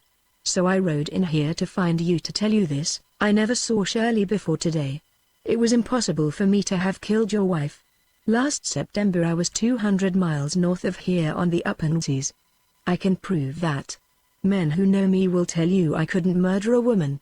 I haven't any idea why such a deed should be laid at my hands. It's just that wild border gossip. I have no idea what reasons you have for holding me responsible. I only know you're wrong. You've been deceived. And see here, Aiken. You understand I'm a miserable man. I'm about broken, I guess. I don't care anymore for life, for anything. If you can't look me in the eyes, man to man, and believe what I say, why, by God, you can kill me." Aiken heaved a great breath. "Buck Dwayne, whether I'm impressed or not by what you say needn't matter. You've had accusers, justly or unjustly, as will soon appear. The thing is we can prove you innocent or guilty. My girl Lucy saw my wife's assailant." He motioned for the crowd of men to open up. "Somebody you, Seibert, go for Lucy. That'll settle this thing," Dwayne heard as a man in an ugly dream. The faces around him, the hum of voices, all seemed far off. His life hung by the merest thread. Yet he did not think of that so much as of the brand of a woman murderer which might be soon sealed upon him by a frightened, imaginative child. The crowd trooped apart and closed again. Dwayne caught a blurred image of a slight girl clinging to Seibert's hand. He could not see distinctly. Aiken lifted the child, whispered soothingly to her not to be afraid. Then he fetched her closer to Dwayne. "Lucy, tell me, did you ever see this man before?" asked Aiken, huskily and low. "Is he the one who came in the house that day, struck you down and dragged Mama?" Aiken's voice failed. A lightning flash seemed to clear Dwayne's blurred sight. He saw a pale, sad face and violet eyes fixed in gloom and horror upon his. No terrible moment in Dwayne's life ever equaled this one of silence, of suspense. "It's Zane, him!" cried the child. Then Seibert was flinging the noose off Dwayne's neck and unwinding the bonds round his arms. The spellbound crowd awoke to hoarse exclamations. "See there, my locoed gents, how easy you'd hang the wrong man," burst out the cowboy, as he made the rope end hiss. "You all are a lot of wise rangers." Haw! Haw! He freed Dwayne and thrust the bone-handled gun back in Dwayne's holster. "You Abe, there. Reckon you pulled a stunt. But don't try the like again. And, men, I'll gamble there's a hell of a lot of bad work Buck Dwayne's named for which all he never done. Clear away there. Where's his hoss?" "Dwayne, the road's open out of Shirley." Seibert swept the gaping watchers aside and pressed Dwayne toward the horse, which another cowboy held. Mechanically Dwayne mounted, felt a lift as he went up. Then the cowboy's hard face softened in a smile. "I reckon it ain't uncivil of me to say hit that road quick," he said, frankly. He led the horse out of the crowd. Aiken joined him, and between them they escorted Dwayne across the plaza. The crowd appeared irresistibly drawn to follow. Aiken paused with his big hand on Dwayne's knee. In it, unconsciously probably, he still held the gun. "Dwayne, a word with you," he said. "I believe you're not so black as you've been painted. I wish there was time to say more. Tell me this, anyway. Do you know the Ranger Captain McNally?" "I do not," replied Dwayne, in surprise. "I met him only a week ago over in Fairfield," went on Aiken, hurriedly. "He declared you never killed my wife. I didn't believe him, argued with him. We almost had hard words over it. Now I'm sorry. The last thing he said was, 'If you ever see Dwayne, don't kill him. Send him into my camp after dark.' He meant something strange. What I can't say. But he was right, and I was wrong. If Lucy had batted an eye, I'd have killed you. Still, I wouldn't advise you to hunt up McNally's camp. He's clever. Maybe he believes there's no treachery in his new ideas of ranger tactics. I tell you for all it's worth. Goodbye. May God help you further as he did this day." Dwayne said goodbye and touched the horse with his spurs. "So long, Buck," called Seibert, with that frank smile breaking warm over his brown face, and he held his sombrero high. Chapter 14. When Wayne reached the crossing of the roads, the name Fairfield on the signpost seemed to be the thing that tipped the oscillating balance of decision in favor of that direction. He answered here to unfathomable impulse. If he had been driven to hunt up Jeff Aiken, now he was called to find this unknown ranger captain. In Dwayne's state of mind, clear reasoning, common sense, or keenness were out of the question. He went because he felt he was compelled. Dusk had fallen when he rode into a town which inquiry discovered to be Fairfield.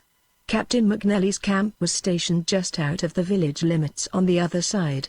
No one except the boy Dwayne questioned appeared to notice his arrival. Like Shirley, the town of Fairfield was large and prosperous, compared to the innumerable hamlets dotting the vast extent of southwestern Texas. As Dwayne rode through, being careful to get off the main street, he heard the tolling of a church bell that was a melancholy reminder of his old home. There did not appear to be any camp on the outskirts of the town. But as Dwayne sat his horse, peering around and undecided what further move to make, he caught the glint of flickering lights through the darkness. Heading toward them, he rode perhaps a quarter of a mile to come upon a grove of mesquite. The brightness of several fires made the surrounding darkness all the blacker. Dwayne saw the moving forms of men and herd horses. He advanced naturally, expecting any moment to be halted. "Who goes there?" came the sharp call out of the gloom. Dwayne pulled his horse. The gloom was impenetrable. "One man alone," replied Dwayne. "A stranger?" "Yes. What do you want?" "I'm trying to find the ranger camp." "You've struck it. What's your errand?" "I want to see Captain McNally." "Get down and advance. Slow. Don't move your hands. It's dark, but I can see." Dwayne dismounted, and, leading his horse, slowly advanced a few paces. He saw a dully bright object, a gun, before he discovered the man who held it. A few more steps showed a dark figure blocking the trail. Here Dwayne halted. "Come closer, stranger. Let's have a look at you," the guard ordered, curtly. Dwayne advanced again until he stood before the man. Here the rays of light from the fires flickered upon Dwayne's face. "Reckon you're a stranger, all right. What's your name and your business with the captain?" Dwayne hesitated, pondering what best to say. "Tell Captain McNally I'm the man he's been asking to ride into his camp after dark," finally said Dwayne. The ranger bent forward to peer hard at this night visitor. His manner had been alert, and now it became tense. "Come here, one of you men, quick," he called, without turning in the least toward the campfire. "Hello. What's up, Pickens?" came the swift reply. It was followed by a rapid thud of boots on soft ground. A dark form crossed the gleams from the firelight. Then a ranger loomed up to reach the side of the guard. Dwayne heard whispering, the purport of which he could not catch. The second ranger swore under his breath. Then he turned away and started back. "Here, Ranger, before you go, understand this. My visit is peaceful friendly if you'll let it be. Mind, I was asked to come here after dark. Dwayne's clear, penetrating voice carried far. The listening rangers at the campfire heard what he said. "Ho, Pickens. Tell that fellow to wait," replied an authoritative voice. Then a slim figure detached itself from the dark, moving group at the campfire and hurried out. "Better be foxy, Cap," shouted a ranger, in warning. "Shut up all of you," was the reply. This officer, obviously Captain McNally, soon joined the two rangers who were confronting Dwayne. He had no fear. He strode straight up to Dwayne. "I'm McNally," he said. "If you're my man, don't mention your name yet." All this seemed so strange to Dwayne, in keeping with much that had happened lately. "I met Jeff Aiken today," said Dwayne. "He sent me." "You've met Aiken?" exclaimed McNally, sharp, eager, low. "By all that's bully." Then he appeared to catch himself, to grow restrained. "Men, fall back, leave us alone a moment." The rangers slowly withdrew, but Dwayne. "It's you?" he whispered, eagerly. "Yes. If I give my word you'll not be arrested, you'll be treated fairly. Will you come into camp and consult with me?" "Certainly, Dwayne. I'm sure glad to meet you," went on McNally, and he extended his hand. Amazed and touched, scarcely realizing this actuality, Dwayne gave his hand and felt no unmistakable grip of warmth. "It doesn't seem natural, Captain McNally, but I believe I'm glad to meet you," said Dwayne, soberly. "You will be. Now we'll go back to camp. Keep your identity mum for the present." He led Dwayne in the direction of the campfire. "Pickers, go back on duty," he ordered, "and, Beeson, you look after this horse." When Dwayne got beyond the line of mesquite, which had hid a good view of the campsite, he saw a group of perhaps 15 rangers sitting around the fires, near a long low shed where horses were feeding, and a small adobe house at one side. "We've just had grub, but I'll see you get some. Then we'll talk," said McNally. "I've taken up temporary quarters here. Have a rustler job on hand. Now, when you've eaten, come right into the house." Dwayne was hungry, but he hurried through the ample supper that was set before him, urged on by curiosity and astonishment. The only way he could account for his presence there in a ranger's camp was that McNally hoped to get useful information out of him. Still, that would hardly have made this captain so eager. There was a mystery here, and Dwayne could scarcely wait for it to be solved. While eating he had bent keen eyes around him. After a first quiet scrutiny the rangers apparently paid no more attention to him. They were all veterans in service. Dwayne saw that, and rugged, powerful men of iron constitution. Despite the occasional joke and sally of the more youthful members, and a general conversation of campfire nature, Dwayne was not deceived about the fact that his advent had been an unusual and striking one, which had caused an undercurrent of conjecture and even consternation among them. These rangers were too well trained to appear openly curious about their captain's guest. If they had not deliberately attempted to be oblivious of his presence, Dwayne would have concluded they thought him an ordinary visitor, somehow of use to McNally. As it was, Dwayne felt a suspense that must have been due to a hint of his identity. He was not long in presenting himself at the door of the house. "Come in and have a chair," said McNally, motioning for the one other occupant of the room to rise. "Leave us, Russell, and close the door. I'll be through these reports right off." McNally sat at a table upon which was a lamp and various papers. Seen in the light he was a fine-looking, soldierly man of about 40 years, dark-haired and dark-eyed, with a bronzed face, shrewd, stern, strong, yet not wanting in kindliness. He scanned hastily over some papers, fussed with them, and finally put them in envelopes. Without looking up he pushed a cigar case toward Dwayne, and upon Dwayne's refusal to smoke he took a cigar, rose to light it at the lamp chimney, and then, settling back in his chair, he faced Dwayne, making a vain attempt to hide what must have been the fulfillment of a long-nourished curiosity. "Dwayne, I've been hoping for this for 2 years, B began." Dwayne smiled a little, a smile that felt strange on his face. He had never been much of a talker, and speech here seemed more than ordinarily difficult. McNally must have felt that. He looked long and earnestly at Dwayne, and his quick, nervous manner changed to grave thoughtfulness. "I've lots to say, but where to begin?" he mused. "Dwayne, you've had a hard life since you went on the dodge. I never met you before, don't know what you looked like as a boy. But I can see what even Ranger life isn't all roses. He rolled his cigar between his lips and puffed clouds of smoke. Ever hear from home since you left Wellstone? He asked, abruptly. No, never a word, not one, replied Dwayne, sadly. That's tough. I'm glad to be able to tell you that up to just lately your mother, sister, uncle, all your folks, I believe were well. I've kept posted. But haven't heard lately. Dwayne averted his face a moment, hesitated till the swelling left his throat, and then said, It's worth what I went through today to hear that. I can imagine how you feel about it. When I was in the war, but let's get down to the business of this meeting. He pulled his chair close to Dwayne's. You've had word more than once in the last 2 years that I wanted to see you. 3 times, I remember, replied Dwayne. Why didn't you hunt me up? I supposed you imagined me one of those gunfighters who couldn't take a dare and expected me to ride up to your camp and be arrested. That was natural, I suppose, went on McNally. You didn't know me, otherwise you would have come. I've been a long time getting to you. But the nature of my job, as far as you're concerned, made me cautious. Dwayne, you're aware of the hard name you bear all over the Southwest? Once in a while I'm jarred into realizing, replied Dwayne. It's the hardest, barring Murrell and Schildine, on the Texas border.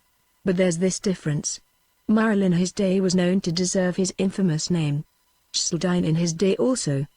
But I've found hundreds of men in Southwest Texas who are your friends, who swear you never committed a crime. The farther south I get, the clearer this becomes. What I want to know is the truth. Have you ever done anything criminal? Tell me the truth, Dwayne. It won't make any difference in my plan. And when I say crime, I mean what I would call crime, or any reasonable Texan. That way my hands are clean, replied Dwayne. You never held up a man, robbed a store for grub, stole a horse when you needed him bad, never anything like that? Somehow I always kept out of that, just when pressed the hardest. Dwayne, I'm damn glad. McNally exclaimed, gripping Dwayne's hand. Glad for you mother's sake, but, all the same, in spite of this, you are a Texas outlaw accountable to the state. You're perfectly aware that under existing circumstances, if you fell into the hands of the law, you'd probably hang, at least go to jail for a long term. That's what kept me on the dodge all these years, replied Dwayne. Certainly. McNally removed his cigar. His eyes narrowed and glittered. The muscles along his brown cheeks set hard and tense. He leaned closer to Dwayne, laid sinewy, pressing fingers upon Dwayne's knee. Listen to this, he whispered, hoarsely. If I place a pardon in your hand, make you a free, honest citizen once more, clear your name of infamy, make your mother, your sister proud of you, will you swear yourself to a service, any service I demand of you? Dwayne sat stock still, stunned. Slowly, more persuasively, with show of earnest agitation, Captain McNally reiterated his startling query. My God! Burst from Dwayne. What's this? McNally, you can't be in earnest. Never more so in my life. I've a deep game. I'm playing it square. What do you say? He rose to his feet. Dwayne, as if impelled, rose with him. Ranger and outlaw then locked eyes that searched each other's souls. In McNally's Dwayne read truth, strong, fiery purpose, hope, even gladness, and a fugitive mounting assurance of victory. Twice Dwayne endeavored to speak, failed of all save a hoarse, incoherent sound, until, forcing back a flood of speech, he found a voice. Any service. Every service. McNally, I give my word, said Dwayne. A light played over McNally's face, warming out all the grim darkness. He held out his hand. Dwayne met it with his inner clasp that men unconsciously give in moments of stress. When they unclasped and Dwayne stepped back to drop into a chair, McNally fumbled for another cigar. He had bitten the other into shreds and, lighting it as before, he turned to his visitor, now calm and cool. He had the look of a man who had justly won something at considerable cost. His next move was to take a long leather case from his pocket and extract from it several folded papers. Here's your pardon from the governor, he said, quietly. You'll see, when you look it over, that it's conditional. When you sign this paper I have here, the condition will be met. He smoothed out the paper, handed Dwayne a pen, ran his forefinger along a dotted line. Dwayne's hand was shaky. Years had passed since he had held a pen. It was with difficulty that he achieved his signature. Buckley Duane. How strange the name looked. Right here ends the career of Buck Duane, outlaw and gunfighter, said McNally, and, seating himself, he took the pen from Duane's fingers and wrote several lines in several places upon the paper. Then with a smile he handed it to Duane. That makes you a member of Company A, Texas Rangers, so that's it? Burst out Duane, a light breaking in upon his bewilderment. You want me for Ranger service? Sure. That's it, replied the captain, dryly. Now to hear what that service is to be. I've been a busy man since I took this job, and, as you may have heard, I've done a few things. I don't mind telling you that political influence put me in here and that up Austin way there's a good deal of friction in the Department of State in regard to whether or not the Ranger service is any good, whether it should be discontinued or not. I'm on the party side who's defending the Ranger service. I contend that it's made Texas habitable. Well, it's been up to me to produce results. So far I have been successful. My great ambition is to break up the outlaw gangs along the river. I have never ventured in yet because I've been waiting to get the lieutenant I needed. You, of course, are the man I had in mind. It's my idea to start way up the Rio Grande and begin with Zane. He's the strongest, the worst outlaw of the times. He's more than rustler. It's Zane and his gang who are operating on the banks. They're doing bank robbing.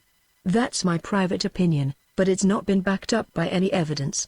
Zane doesn't leave evidences. He's intelligent, cunning.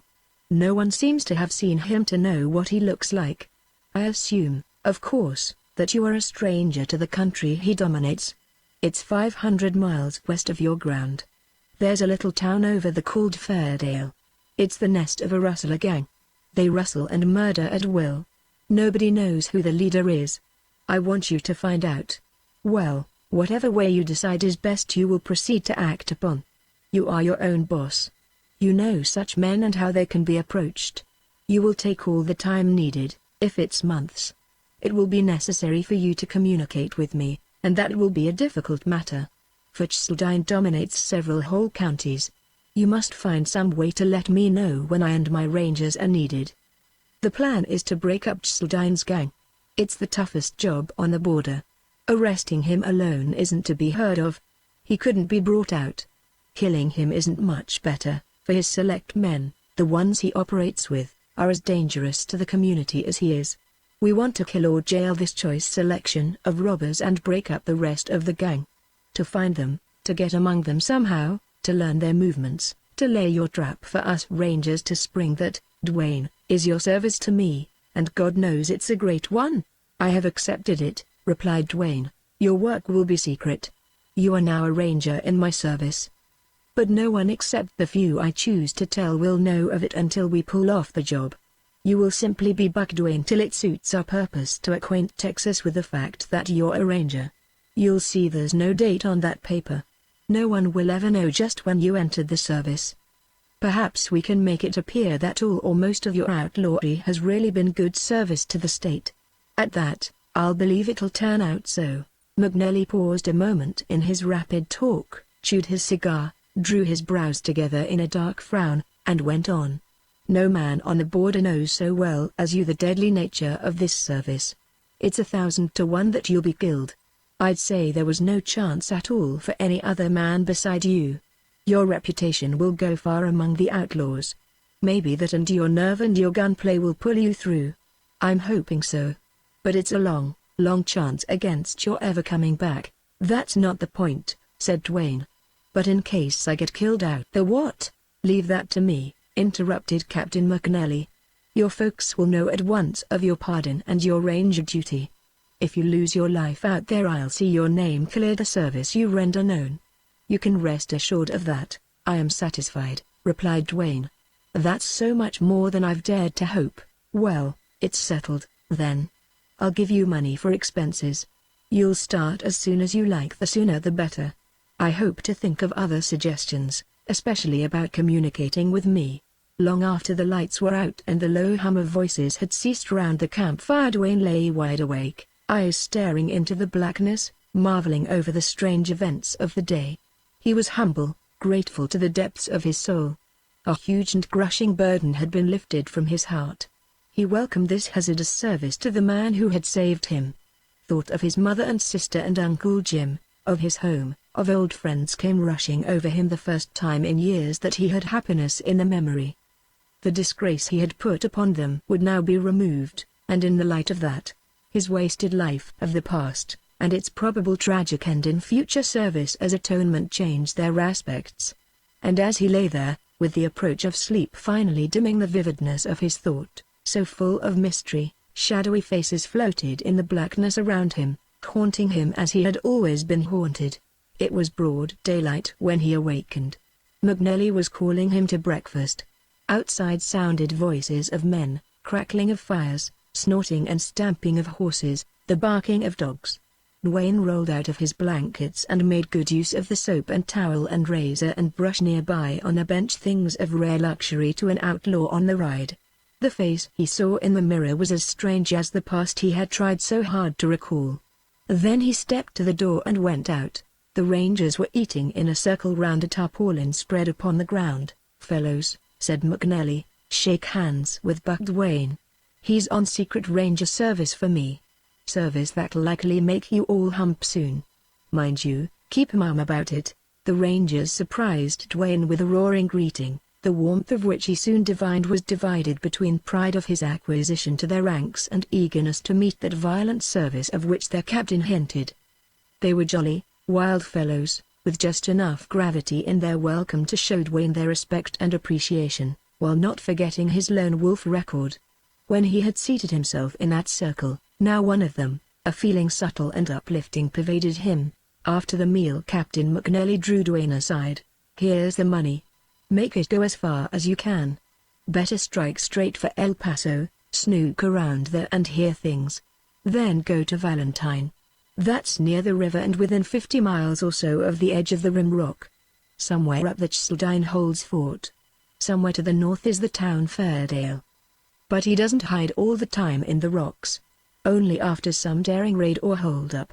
Cheseldine's got border towns on his staff, or scared of him, and these places we want to know about, especially Fairdale. Write me care of the adjutant at Austin. I don't have to warn you to be careful where you mail letters. Ride 100, 200 miles, if necessary, or go clear to El Paso." McNally stopped with an air of finality, and then Dwayne slowly rose. "I'll start at once," he said, extending his hand to the captain. "I wish I'd like to thank you." "Hell, man. Don't thank me," replied McNally, crushing the proffered hand. "I've sent a lot of good men to their deaths, and maybe you're another. But, as I've said, you've one chance in 1,000. And, by heaven, I'd hate to be Cheseldine or any other man you were trailing. No, not goodbye, adios, Dwayne. May we meet again." Part 2, The Ranger, Chapter 1. West of the Pecos River, Texas extended a vast wild region, barren in the north where the Llano Estacado spread its shifting sands, fertile in the south along the Rio Grande.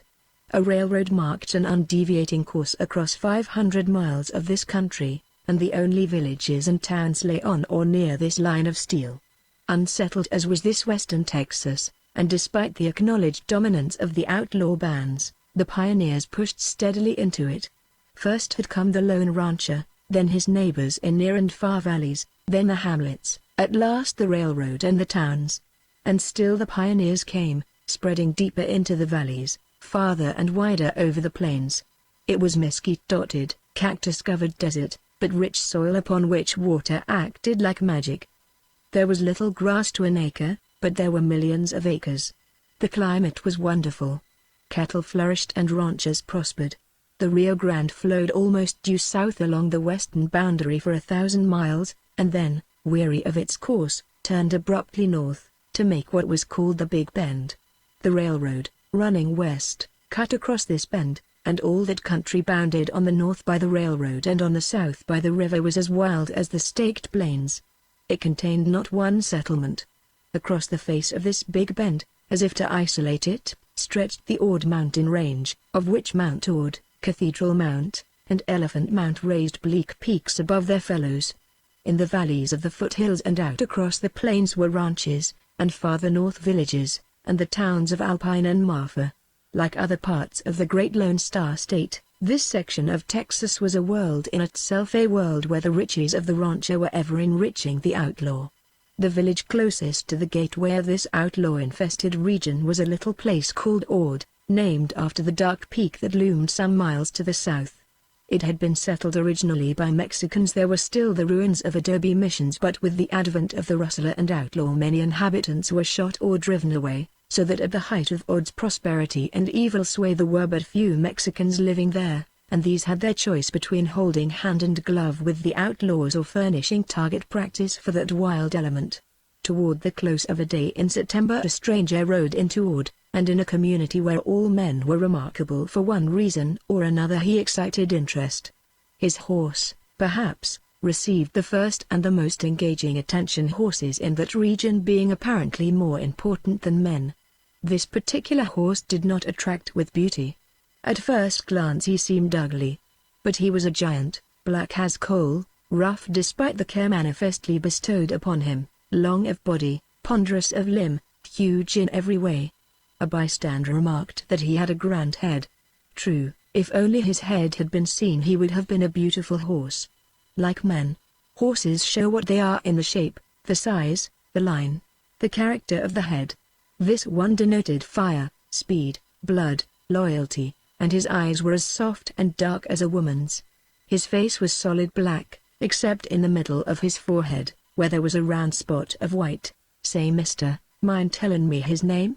asked a ragged urchin, with born love of a horse in his eyes. "Bullet," replied the rider. "That there's further white mark, ain't it?" whispered the youngster to another. "Say, ain't he a whopper? Biggest hoss I ever seen." Bullet carried a huge black silver ornamented saddle of Mexican make, a lariat and canteen, and a small pack rolled into a tarpaulin. This rider apparently put all care of appearances upon his horse. His apparel was the ordinary jeans of the cowboy without vanity, and it was torn and travel-stained. His boots showed evidence of an intimate acquaintance with cactus. Like his horse, this man was a giant in stature, but rainier, not so heavily built. Otherwise the only striking thing about him was his somber face with its piercing eyes, and hair white over the temples. He packed 2 guns, both low down, but that was too common a thing to attract notice in the Big Bend. A close observer, however, would have noted the singular fact this rider's right hand was more bronzed, more weather-beaten than his left. He never wore a glove on that right hand. He had dismounted before a ramshackle structure that bore upon its wide, high-boarded front the sign, "Hotel." There were horsemen coming and going down the wide street between its rows of old stores, saloons, and houses. Ord certainly did not look enterprising. Americans had manifestly assimilated much of the leisure of the Mexicans. The hotel had a wide platform in front, and this did duty as porch and sidewalk. Upon it, and leaning against a hitching rail, were men of varying ages, most of them slovenly in old jeans and slouched sombreros. Some were booted, belted, and spurred. No man there wore a coat, but all wore vests. The guns in that group would have outnumbered the men. It was a crowd seemingly too lazy to be curious. Good nature did not appear to be wanting, but it was not the frank and boisterous kind natural to the cowboy or rancher in town for a day. These men were idlers. What else, perhaps, was easy to conjecture.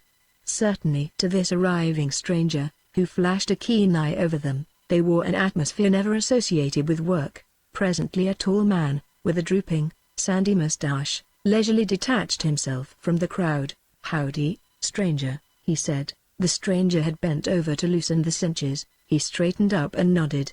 Then, "I'm thirsty." That brought a broad smile to faces. It was characteristic greeting. One and all trooped after the stranger into the hotel. It was a dark, ill-smelling barn of a place, with a bar as high as a short man's head.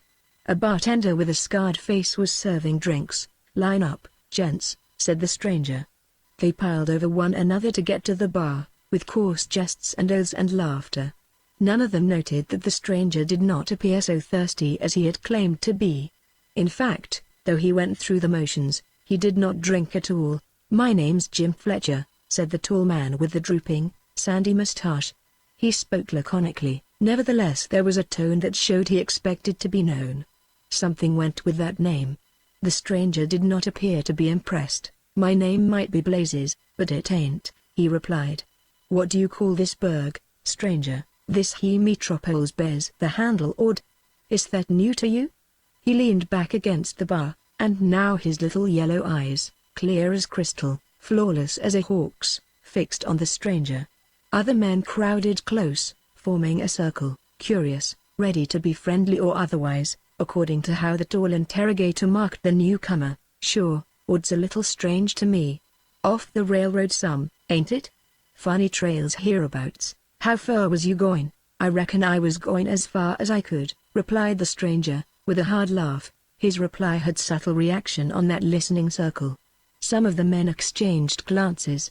Fletcher stroked his drooping mustache, seemed thoughtful, but lost something of that piercing scrutiny. "Vile, Ord's the jumping-off place," he said, presently. "Sure you've heard of the Big Bend country?" "I sure have, and was making tracks for it," replied the stranger. Fletcher turned toward a man in the outer edge of the group. "Nell, come in." This individual elbowed his way in and was seen to be scarcely more than a boy, almost pale beside those bronzed men, with a long, expressionless face, thin and sharp. "Nell, he's Fletcher wheeled to the stranger. "What did you call yourself?" "I'd hate to mention what I've been calling myself lately." This sally fetched another laugh. The stranger appeared cool, careless, indifferent. Perhaps he knew, as the others present knew, that this show of Fletcher's, this pretense of introduction, was merely talk while he was looked over. Nell stepped up, and it was easy to see, from the way Fletcher relinquished his part in the situation, that a man greater than he had appeared upon the scene. "Any business here?" he queried, curtly. When he spoke his expressionless face was in strange contrast with the ring, the quality, the cruelty of his voice. This voice betrayed an absence of humor, of friendliness, of heart. "Nope," replied the stranger. "Know anybody hereabouts?" "Nary one, just riding through." "Yep, sloping fur back country, eh?" There came a pause. The stranger appeared to grow a little resentful and drew himself up disdainfully. "Vile, considerin' you all seem so damn friendly and curious down here in this Big Bend country, I don't mind saying yes I am in on the dodge," he replied, with deliberate sarcasm. "From west of or out El Paso way, maybe?" "Sure, ha. That so?" Nell's words cut the air, stilled the room. "You're from way down the river?" "That's what they say down there on the dodge." "Stranger, you're a liar." With swift clink of spur and thump of boot the crowd split, leaving Nell and the stranger in the center. Wild breed of that ilk never made a mistake in judging a man's nerve. Nell had cut out with the trenchant call, and stood ready. The stranger suddenly lost his every semblance to the rough and easy character before manifest in him. He became bronze. That situation seemed familiar to him. His eyes held a singular piercing light that danced like a compass needle. "Sure I lied," he said, "so I ain't taking offense at the way you called me. I'm looking to make friends, not enemies. You don't strike me as one of them four flushes, working to kill somebody. But if you are, go ahead and open the ball. You see, I never throw a gun on them fellas till they go furthers." Nell coolly eyed his antagonist, his strange face not changing in the least. Yet somehow it was evident in his look that here was metal which rang differently from what he had expected. Invited to start a fight or withdraw, as he chose, Nell proved himself big in the manner characteristic of only the genuine gunman. "Stranger, I pass," he said, and, turning to the bar, he ordered liquor. The tension relaxed, the silence broke, the men filled up the gap, the incident seemed closed. Jim Fletcher attached himself to the stranger, and now both respect and friendliness tempered his asperity. "Vile, for want of a better handle I'll call you Dodge," he said. "Dodge is as good as any. Gents, line up again, and if you can't be friendly, be careful." Such was Buck Duane's debut in the little outlaw hamlet of Ord. Duane had been 3 months out of the Nazis' country. At El Paso he bought the finest horse he could find, and, armed and otherwise outfitted to suit him, he had taken to unknown trails. Leisurely he rode from town to town, village to village, ranch to ranch, fitting his talk and his occupation to the impression he wanted to make upon different people whom he met. He was in turn a cowboy, a rancher, a cattleman, a stock buyer, a boomer, a land hunter, and long before he reached the wild and inhospitable Ord he had acted the part of an outlaw, drifting into new territory. He passed on leisurely because he wanted to learn the lay of the country, the location of villages and ranches, the work, habit, gossip, pleasures, and fears of the people with whom he came in contact. The one subject most impelling to him outlaws he never mentioned, but by talking all around it, sifting the old ranch and cattle story, he acquired a knowledge calculated to aid his plot. In this game time was of no moment. If necessary he would take years to accomplish his task. The stupendous and perilous nature of it showed in the slow, wary preparation. When he heard Fletcher's name and faced Nell he knew he had reached the place he sought. Ord was a hamlet on the fringe of the grazing country, of doubtful honesty, from which, surely, winding trails led down into that free and never disturbed paradise of outlaws the Big Bend. Duane made himself agreeable, yet not too much so, to Fletcher and several other men disposed to talk and drink and eat, and then, after having a care for his horse, he rode out of town a couple of miles to a grove he had marked, and there, well hidden, he prepared to spend the night. This proceeding served a double purpose. He was safer, and the habit would look well in the eyes of outlaws, who would be more inclined to see in him the lone wolf fugitive. Long since Duane had fought out a battle with himself, won a hard-earned victory. His outer life, the action, was much the same as it had been, but the inner life had tremendously changed. He could never become a happy man, he could never shake utterly those haunting phantoms that had once been his despair and madness, but he had assumed a task impossible for any man save one like him. He had felt the meaning of it grow strangely and wonderfully, and through that flourished up consciousness of how passionately he now clung to this thing which would blot out his former infamy. The iron fetters no more threatened his hands, the iron door no more haunted his dreams. He never forgot that he was free. Strangely, too, along with this feeling of new manhood there gathered the force of imperious desire to run these chief outlaws to their dooms. He never called them outlaws but rustlers, thieves, robbers, murderers, criminals. He sensed the growth of a relentless driving passion, and sometimes he feared that, more than the newly acquired zeal and pride in this ranger service, it was the old, terrible inherited killing instinct lifting its hydra head in new guise. But of that he could not be sure. He dreaded the thought. He could only wait. Another aspect of the change in Duane, neither passionate nor driving, yet not improbably even more potent of new significance to life, was the imperceptible return of an old love of nature dead during his outlaw days. For years a horse had been only a machine of locomotion, to carry him from place to place, to beat and spur and goad mercilessly in flight. Now this giant black, with his splendid head, was a companion, a friend, a brother, a loved thing, guarded jealously, fed and trained and ridden with an intense appreciation of his great speed and endurance.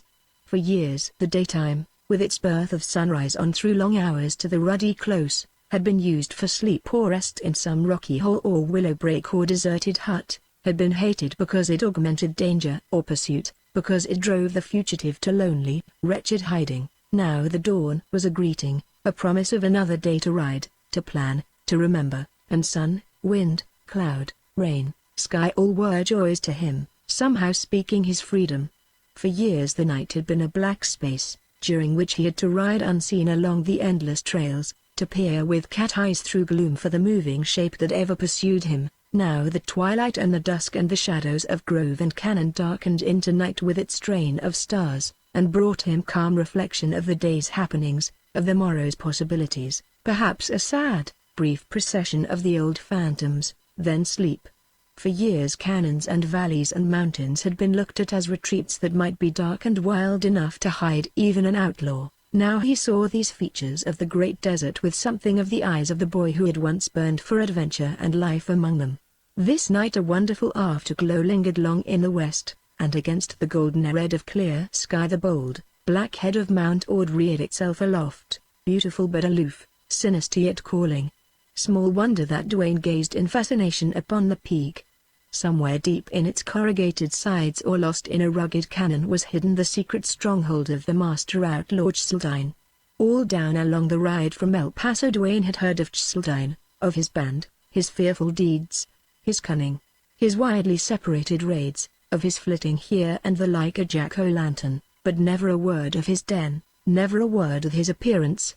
Next morning Duane did not return to Ord. He struck off to the north, riding down a rough, slow descending road that appeared to have been used occasionally for cattle driving. As he had ridden in from the west, this northern direction led him into totally unfamiliar country. While he passed on, however, he exercised such keen observation that in the future he would know whatever might be of service to him if he chanced that way again. The rough, wild, brush-covered slope down from the foothills gradually leveled out into plain, a magnificent grazing country, upon which till noon of that day Duane did not see a herd of cattle or a ranch. About that time he made out smoke from the railroad, and after a couple of hours riding he entered a town which inquiry discovered to be Bradford.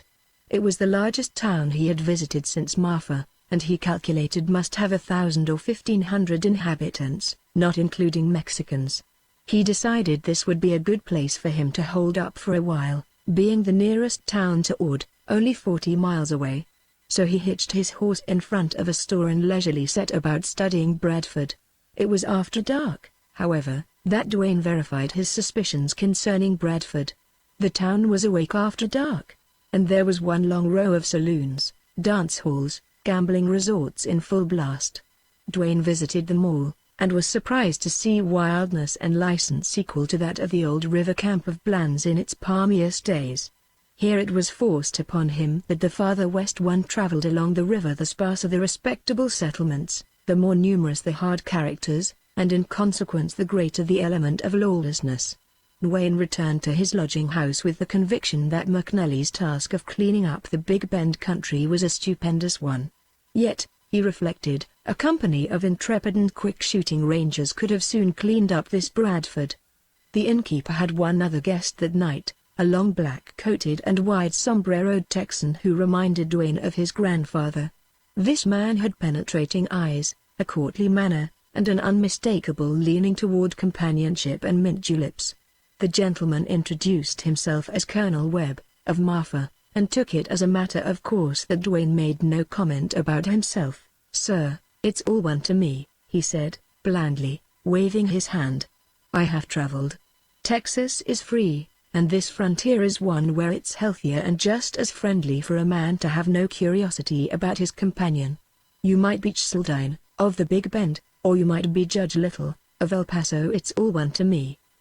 I enjoy drinking with you anyway." Duane thanked him, conscious of a reserve and dignity that he could not have felt or pretended 3 months before. And then, as always, he was a good listener. Colonel Webb told, among other things, that he had come out to the Big Bend to look over the affairs of a deceased brother who had been a rancher and a sheriff of one of the towns, Fairdale by name. "Found no affairs, no ranch, not even his grave," said Colonel Webb. "And I tell you, sir, if hell's any tougher than this Fairdale, I don't want to expiate my sins there." "Fairdale.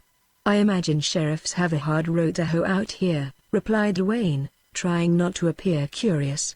The colonel swore lustily. "My brother was the only honest sheriff Fairdale ever had. It was wonderful how long he lasted. But he had nerve, he could throw a gun, and he was on the square. Then he was wise enough to confine his work to offenders of his own town and neighborhood.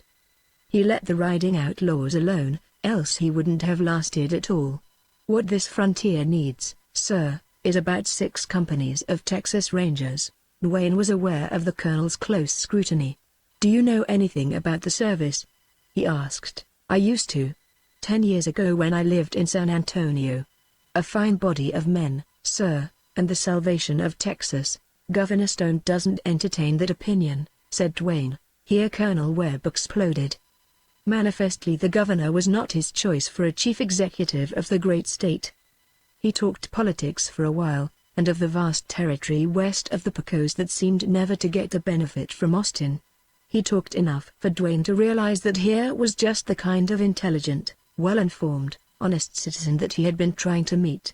He exerted himself thereafter to be agreeable and interesting, and he saw presently that here was an opportunity to make a valuable acquaintance, if not a friend. "I'm a stranger in these parts," said Duane, finally.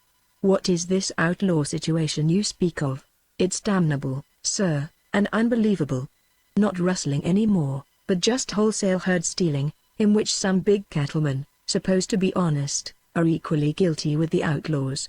On this border, you know, the rustler has always been able to steal cattle in any numbers. But to get rid of big bunches, that's the hard job. The gang operating between here and Valentine evidently have not this trouble. Nobody knows where the stolen stock goes. But I'm not alone in my opinion that most of it goes to several big stockmen. They ship to San Antonio, Austin, New Orleans, also to El Paso. If you travel the stock road between here and Marfa and Valentine, you'll see dead cattle all along the line and stray cattle out in the scrub. The herds have been driven fast and far, and stragglers are not rounded up. Wholesale business, eh? Remarked Duane. Who are these big stock buyers? Colonel Webb seemed a little startled at the abrupt query. He bent his penetrating gaze upon Duane and thoughtfully stroked his pointed beard. Names, of course, I'll not mention. Opinions are one thing, direct accusation another. This is not a healthy country for the informer. When it came to the outlaws themselves, Colonel Webb was disposed to talk freely. Duane could not judge whether the colonel had a hobby of that subject or the outlaws were so striking in personality and deed that any man would know all about them. The great name along the river was Cheseldine, but it seemed to be a name detached from an individual. No person of veracity known to Colonel Webb had ever seen Cheseldine, and those who claimed that doubtful honor varied so diversely in descriptions of the chief that they confused the reality and lent to the outlaw only further mystery. Strange to say of an outlaw leader, as there was no one who could identify him, so there was no one who could prove he had actually killed a man.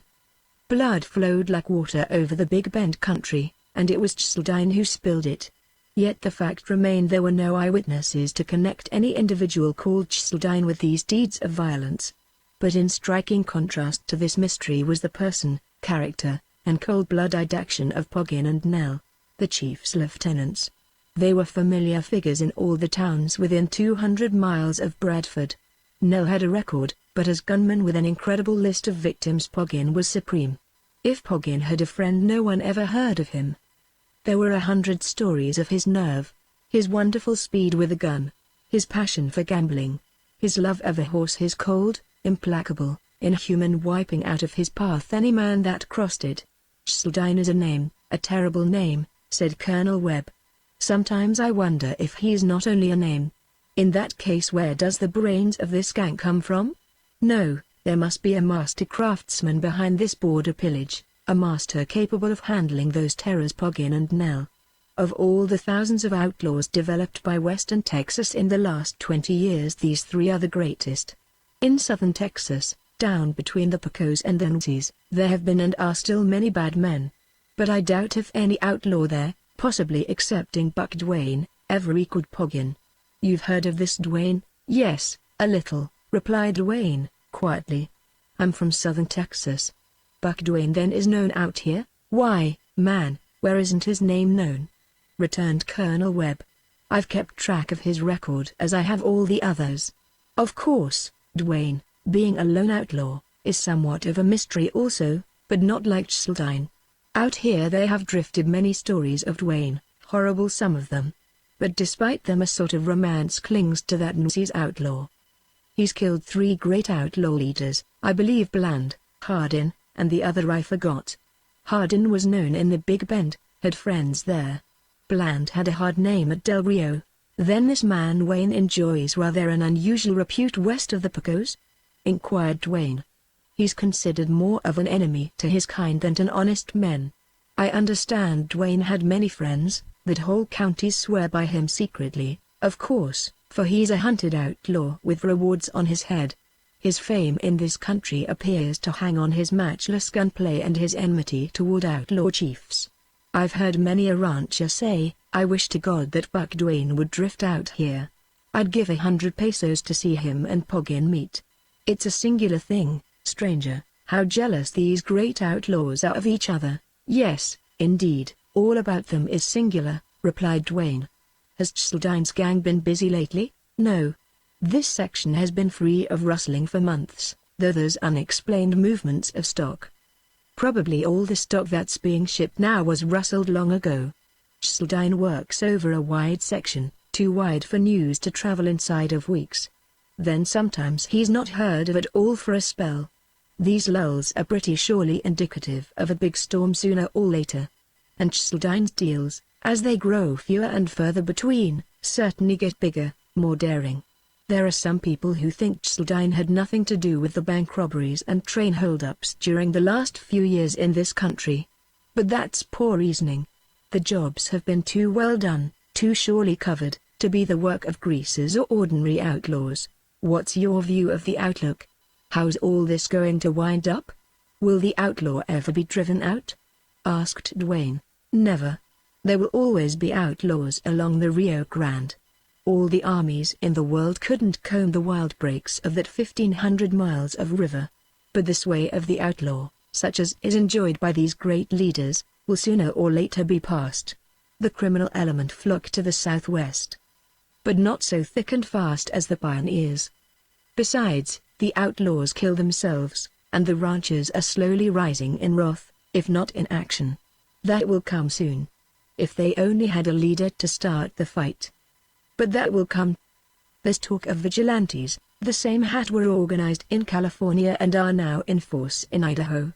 So far it's only talk. But the time will come. And the days of Zane and Poggin are numbered. Dwayne went to bed that night exceedingly thoughtful. The long trail was growing hot. This voluble colonel had given him new ideas. It came to Dwayne in surprise that he was famous along the upper Rio Grande. Assuredly he would not long be able to conceal his identity. He had no doubt that he would soon meet the chiefs of this clever and bold rustling gang. He could not decide whether he would be safer unknown or known. In the latter case his one chance lay in the fatality connected with his name, in his power to look it and act it. Dwayne had never dreamed of any sleuthhound tendency in his nature, but now he felt something like one. Above all others his mind fixed on Poggin the brute, the executor of Zane's will, but mostly upon Poggin the gunman. This in itself was a warning to Dwayne. He felt terrible forces at work within him.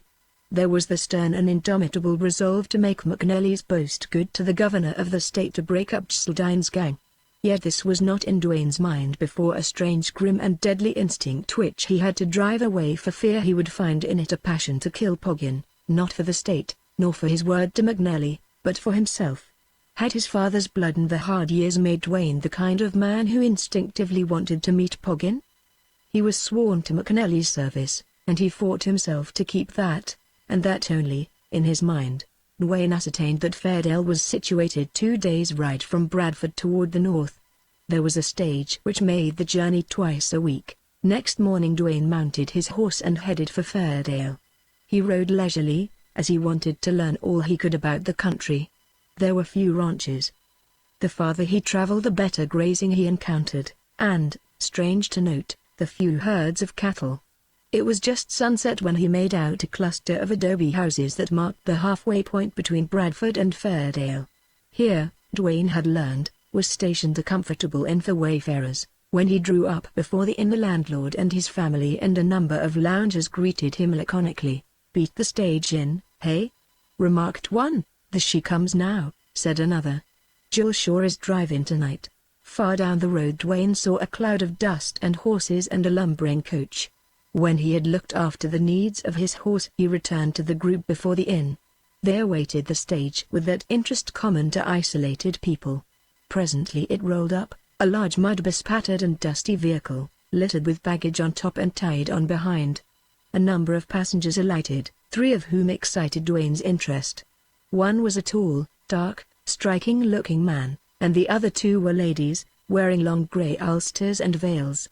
Dwayne heard the proprietor of the inn address the man as Colonel Longstreth, and as the party entered the inn Dwayne's quick ears caught a few words which acquainted him with the fact that Longstreth was the mayor of Fairdale. Dwayne passed inside himself to learn that supper would soon be ready.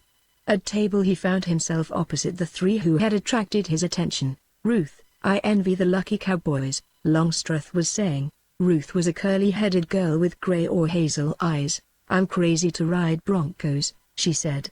Dwayne gathered she was on a visit to Western Texas. The other girl's deep voice, sweet like a bell, made Dwayne regard her closer. She had beauty as he had never seen it in another woman. She was slender, but the development of her figure gave Dwayne the impression she was 20 years old or more. She had the most exquisite hands Dwayne had ever seen. She did not resemble the Colonel, who was evidently her father. She looked tired, quiet, even melancholy.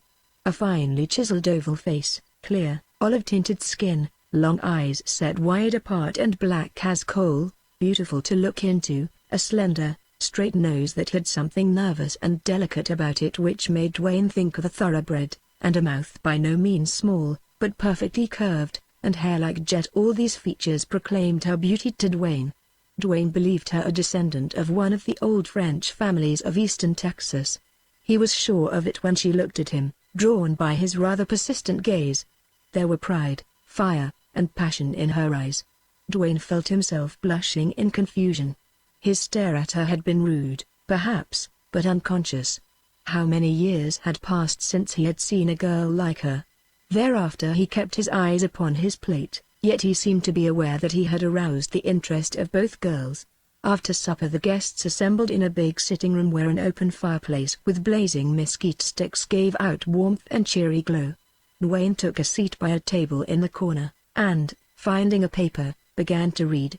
Presently when he glanced up he saw two dark-faced men, strangers who had not appeared before, and were peering in from a doorway. When they saw Dwayne had observed them they stepped back out of sight. It flashed over Dwayne that the strangers acted suspiciously. In Texas in the 70s it was always bad policy to let strangers go unheeded. Dwayne pondered a moment. Then he went out to look over these two men. The doorway opened into a patio, and across that was a little dingy, dim-lighted barroom. Here Dwayne found the innkeeper dispensing drinks to the two strangers. They glanced up when he entered, and one of them whispered. He imagined he had seen one of them before. In Texas, where outdoor men were so rough, bronzed, bold, and sometimes grim of aspect, it was no easy task to pick out the crooked ones. But Dwayne's years on the border had augmented a natural instinct or gift to read character, or at least to sense the evil in men. And he knew at once that these strangers were dishonest. "Hey something?" one of them asked, leering. Both looked Dwayne up and down. "No thanks, I don't drink," Dwayne replied, and returned their scrutiny with interest. "How's tricks in the Big Bend?" Both men stared. It had taken only a close glance for Dwayne to recognize a type of ruffian most frequently met along the river. These strangers had that stamp, and their surprise proved he was right. Here the innkeeper showed signs of uneasiness, and seconded the surprise of his customers. No more was said at the instant, and the two rather hurriedly went out. "Say, boss, do you know those fellows?" Dwayne asked the innkeeper. "Nope. Which way did they come?" "Now I think of it, them fellas rid in from both corners today," he replied, and he put both hands on the bar and looked at Dwayne. "They nooned he, comin' from Bradford," they said, and trailed in after the stage. When Wayne returned to the sitting room Colonel Longstreth was absent, also several of the other passengers. Miss Ruth sat in the chair he had vacated, and across the table from her sat Miss Longstreth. Dwayne went directly to them. "Excuse me," said Dwayne, addressing them. "I want to tell you there are a couple of rough-looking men here. I've just seen them. They mean evil. Tell your father to be careful.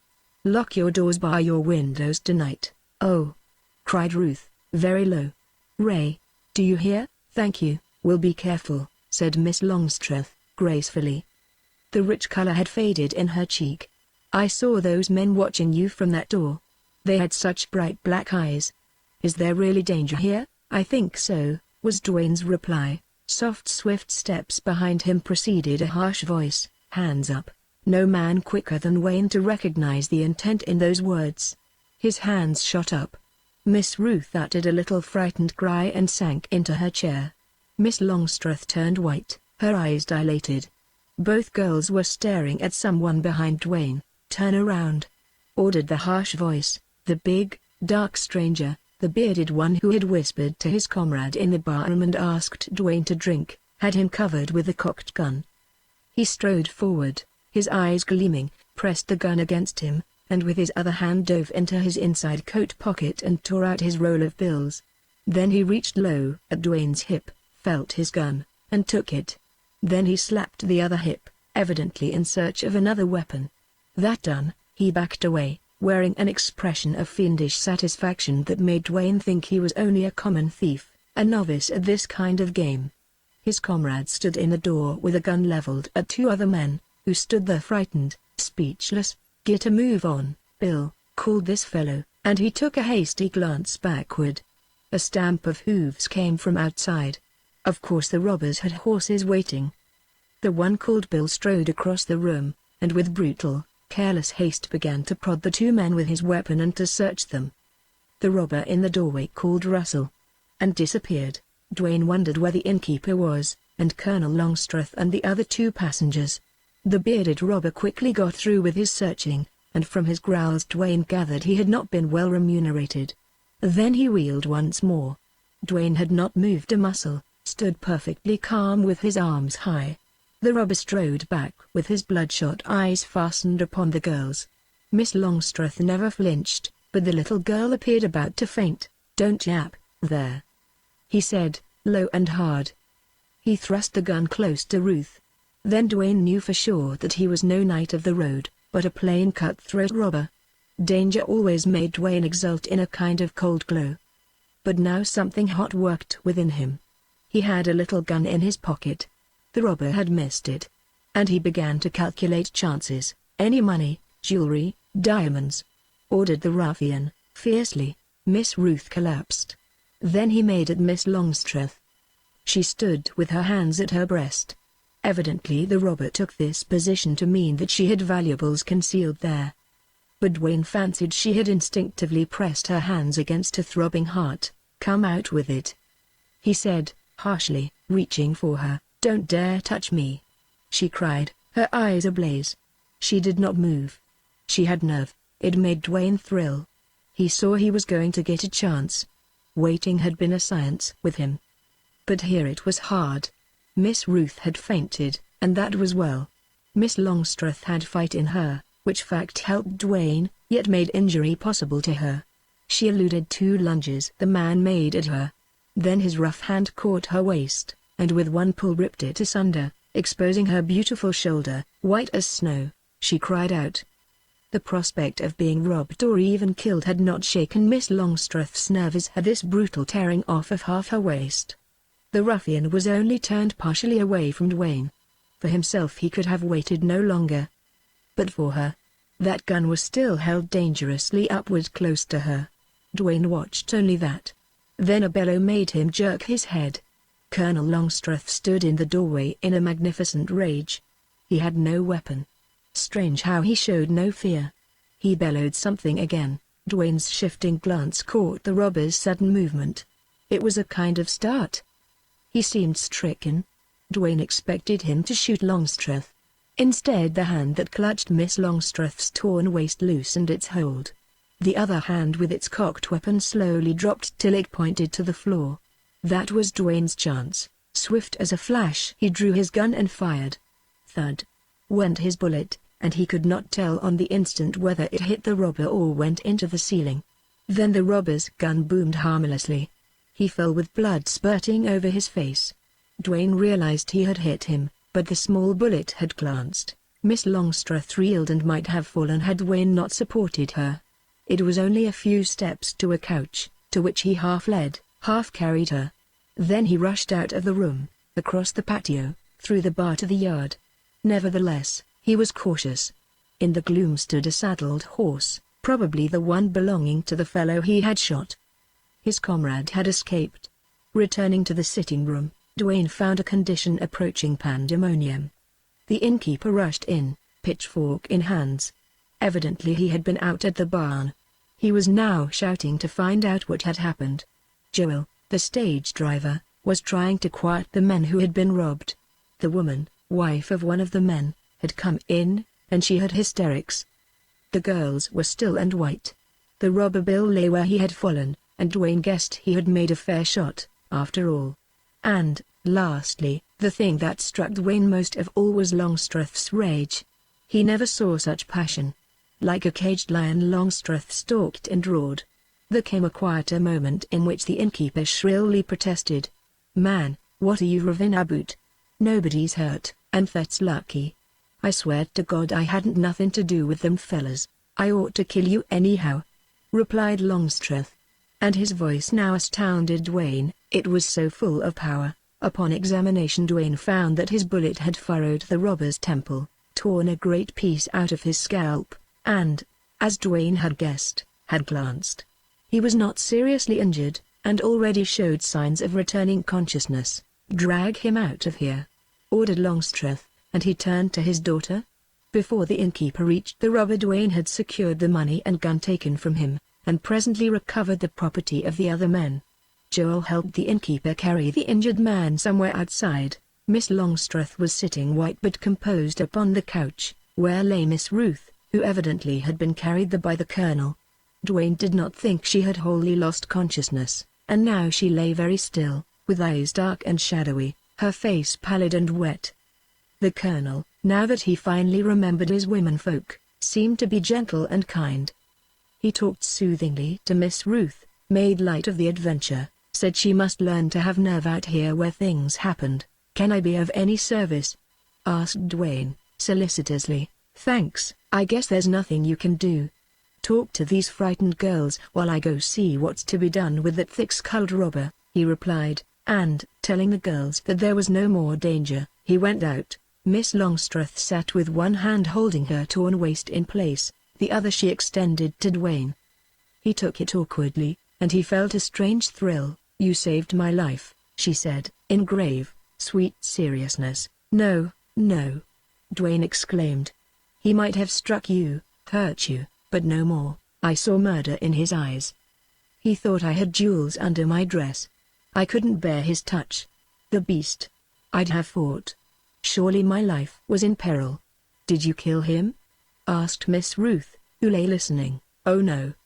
He's not badly hurt. I'm very glad he's alive," said Miss Longstreth, shuddering. "My intention was bad enough," Wayne went on. "It was a ticklish place for me. You see, he was half drunk, and I was afraid his gun might go off. Fool careless he was." "Yet you say you didn't save me," Miss Longstreth returned, quickly. "Well, let it go at that," Wayne responded. "I saved you something. Tell me all about it?" asked Miss Ruth, who was fast recovering. Rather embarrassed, Wayne briefly told the incident from his point of view. "Then you stood there all the time with your hands up thinking of nothing, watching for nothing except a little moment when you might draw your gun?" asked Miss Ruth. "I guess that's about it," he replied.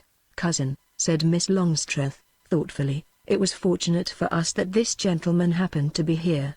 Papa Scouts laughs at danger. He seemed to think there was no danger. Yet he raved after it came." "Go with us all the way to Fairdale, please?" asked Miss Ruth, sweetly offering her hand. "I'm Ruth Herbert. And this is my cousin, Ray Longstreth." "I'm traveling that way," replied Dwayne, in great confusion.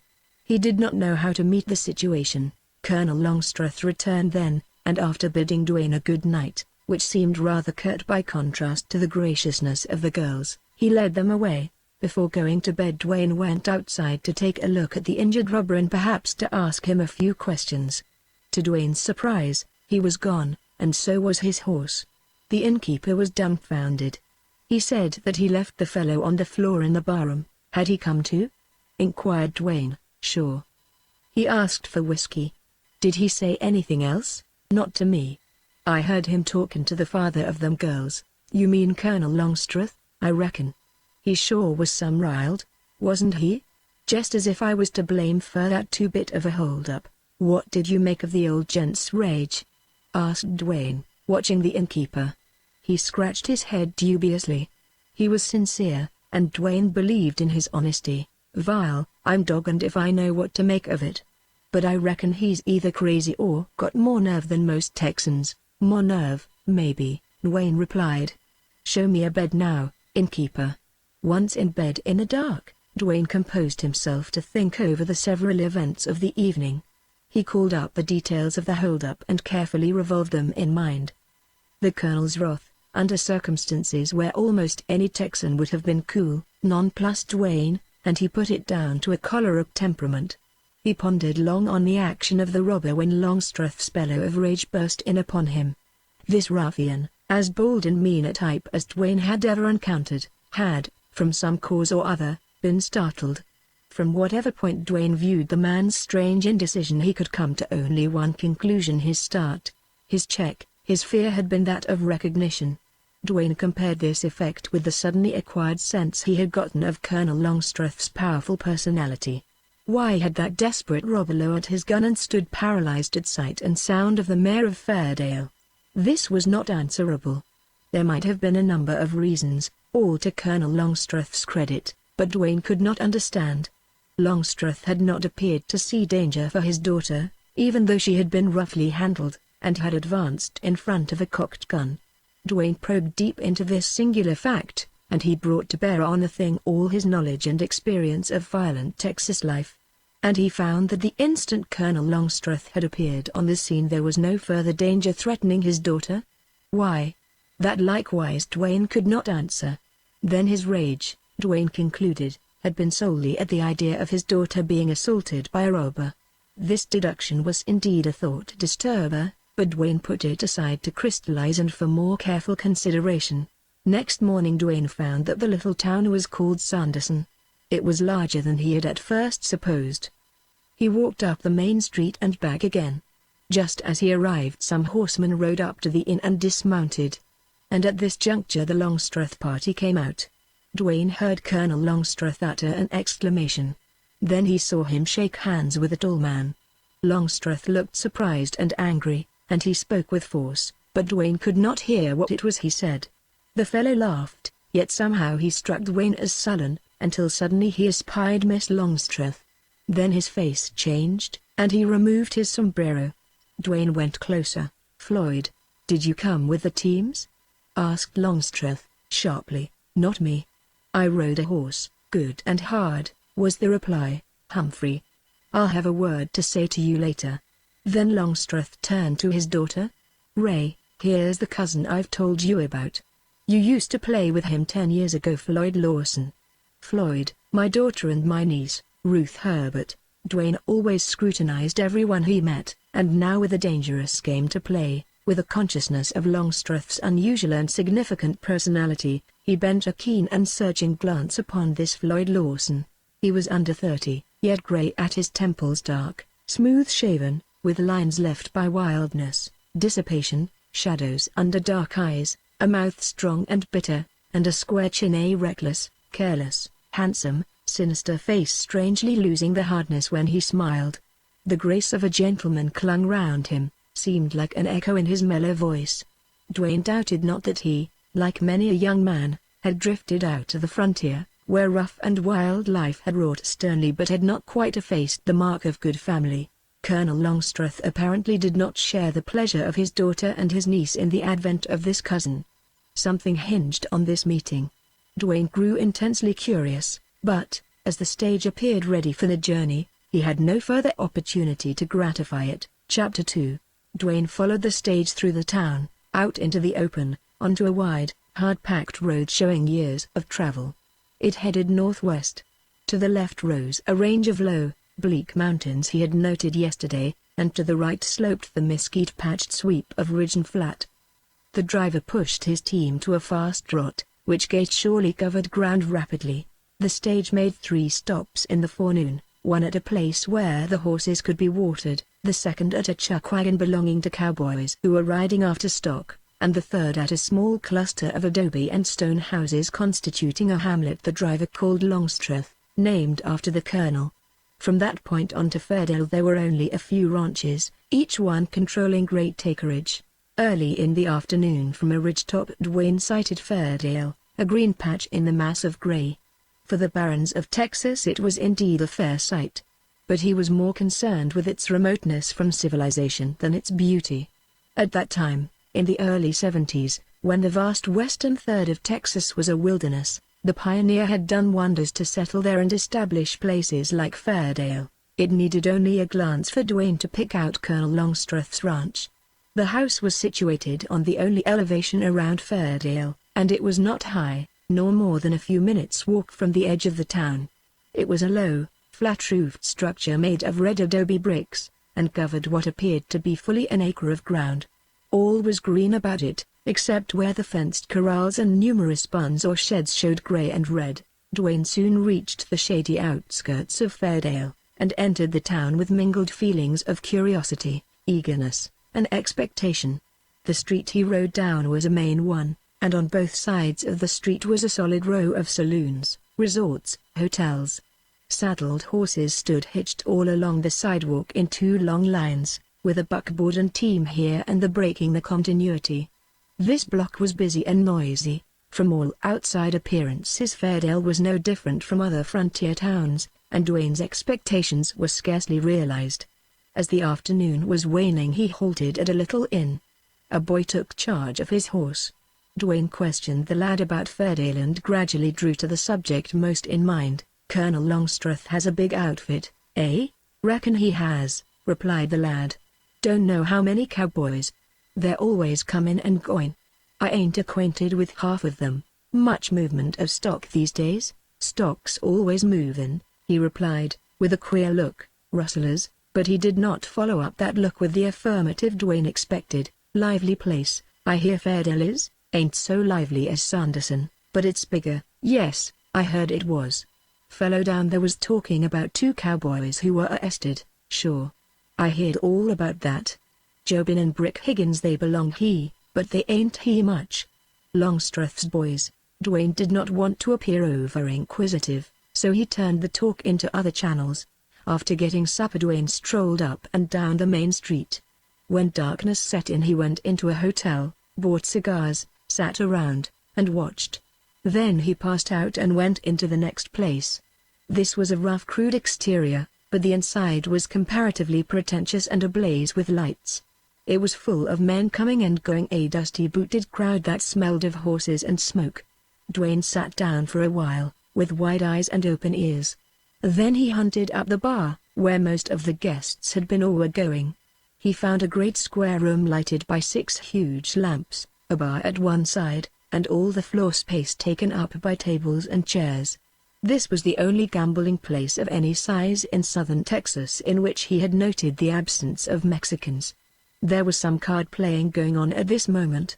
Dwayne stayed in there for a while, and knew that strangers were too common in Fairdale to be conspicuous. Then he returned to the inn where he had engaged a room.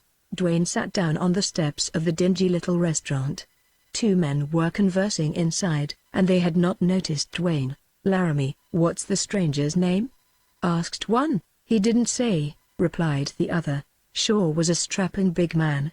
Struck me a little odd." "He did. No cattleman, him." "How'd you size him?" "Well, like one of them cool, easy, quiet Texans who's been looking for a man for years to kill him when he found him." "Right you are, Laramie, and, between you and me, I hope he's looking for long, SSH," interrupted Laramie. "You must be half drunk, to go talky that way." Thereafter they conversed in too low a tone for Dwayne to hear, and presently Laramie's visitor left. Dwayne went inside, and, making himself agreeable, began to ask casual questions about Fairdale. Laramie was not communicative. Dwayne went to his room in a thoughtful frame of mind.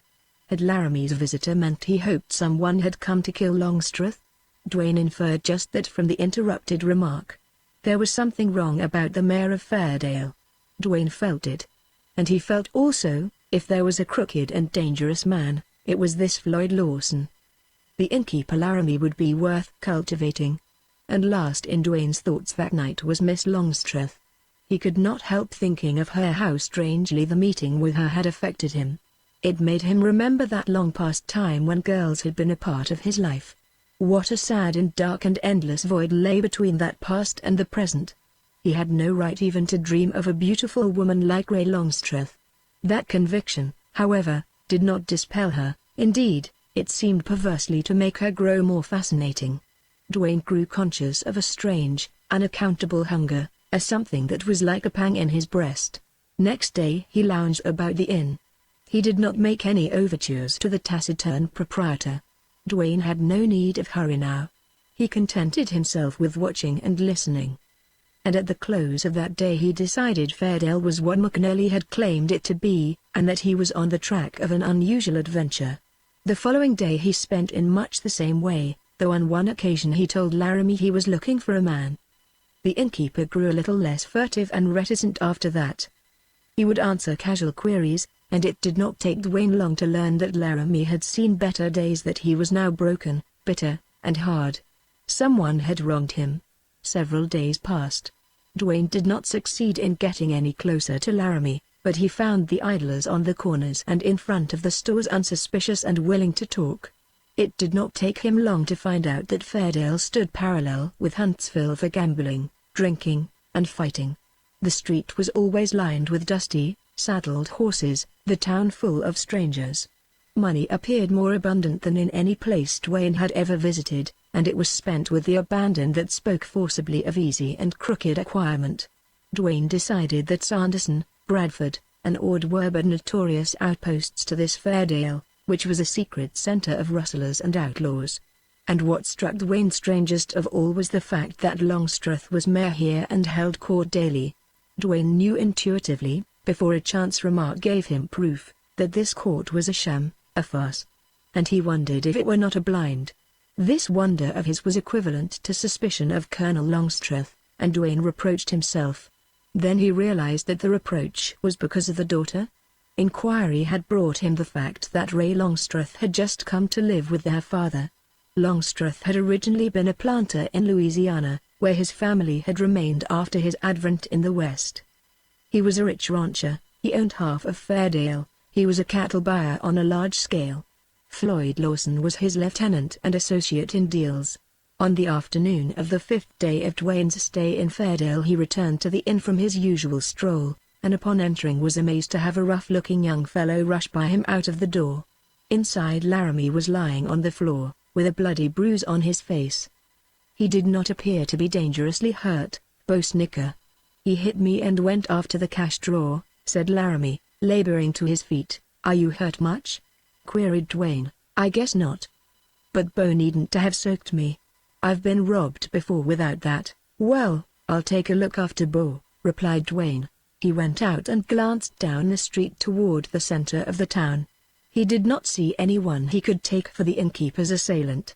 Then he looked up the street, and he saw the young fellow about a block away, hurrying along and gazing back. Dwayne yelled for him to stop and started to go after him. Snicker broke into a run. Then Dwayne set out to overhaul him. There were two motives in Wayne's action, one of anger, and the other a desire to make a friend of this man Laramie, whom Dwayne believed could tell him much. Dwayne was light on his feet, and he had a giant stride.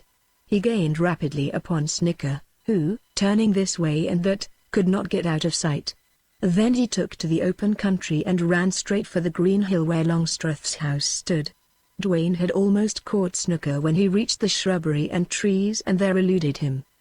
But Dwayne kept him in sight, in the shade, on the paths, and up the road into the courtyard, and he saw Snicker go straight for Longstreth's house. Dwayne was not to be turned back by that, singular as it was. He did not stop to consider. It seemed enough to know that fate had directed him to the path of this rancher Longstreth. Dwayne entered the first open door on that side of the court. It opened into a corridor which led into a plaza. It had wide, smooth stone porches, and flowers and shrubbery in the center. Dwayne hurried through to burst into the presence of Miss Longstreth and a number of young people. Evidently she was giving a little party. Lawson stood leaning against one of the pillars that supported the porch roof. At sight of Dwayne his face changed remarkably, expressing amazement, consternation, then fear. In the quick ensuing silence Miss Longstreth rose white as her dress. The young women present stared in astonishment, if they were not equally perturbed. There were cowboys present who suddenly grew intent and still. By these things Dwayne gathered that his appearance must be disconcerting. He was panting. He wore no hat or coat. His big gun sheath showed plainly at his hip. Sight of Miss Longstreth had an unaccountable effect upon Dwayne. He was plunged into confusion. For the moment he saw no one but her. "Miss Longstreth, I came to search your house," panted Dwayne. He hardly knew what he was saying, yet the instant he spoke he realized that that should have been the last thing for him to say. He had blundered. but he was not used to women, and this dark-eyed girl made him thrill and his heart beat thickly and his wits go scattering. "Search my house!" exclaimed Miss Longstreth, and red succeeded the white in her cheeks. She appeared astonished and angry. "What for? Why, how dare you? This is unwarrantable. A man both Snicker assaulted and robbed Jim Laramie," replied Dwayne, hurriedly. "I chased Snicker here, saw him run into the house." "Here? Oh, sir, you must be mistaken. We have seen no one. In the absence of my further mistress here, I'll not permit you to search." Lawson appeared to come out of his astonishment. He stepped forward. "Ray, don't be bothered now," he said, to his cousin. "This fellow's making a bluff. I'll settle him. See here, mister, you clear out. I want Snicker. He's here, and I'm going to get him," replied Dwayne, quietly. "Bah. That's all a bluff," sneered Lawson. "I'm onto your game. You just wanted an excuse to break in here to see my cousin again. When you saw the company you invented that excuse. Now, be off, or it'll be the worse for you." Dwayne felt his face burn with a tide of hot blood. Almost he felt that he was guilty of such motive. Had he not been unable to put this Ray Longstreth out of his mind? There seemed to be scorn in her eyes now. And somehow that checked his embarrassment. "Miss Longstreth, will you let me search the house?" he asked. "No, then I regret to say I'll do so without your permission." "You'll not dare?" she flashed. She stood erect, her bosom swelling. "Pardon me, yes, I will." "Who are you?" she demanded, suddenly. "I'm a Texas Ranger," replied Dwayne. "A Texas Ranger?" she echoed. Floyd Lawson's dark face turned pale. "Miss Longstreth, I don't need warrants to search houses," said Dwayne. "I'm sorry to annoy you. I'd prefer to have your permission. A ruffian has taken refuge here in your father's house. He's hidden somewhere. May I look for him? If you are indeed a ranger." Dwayne produced his papers.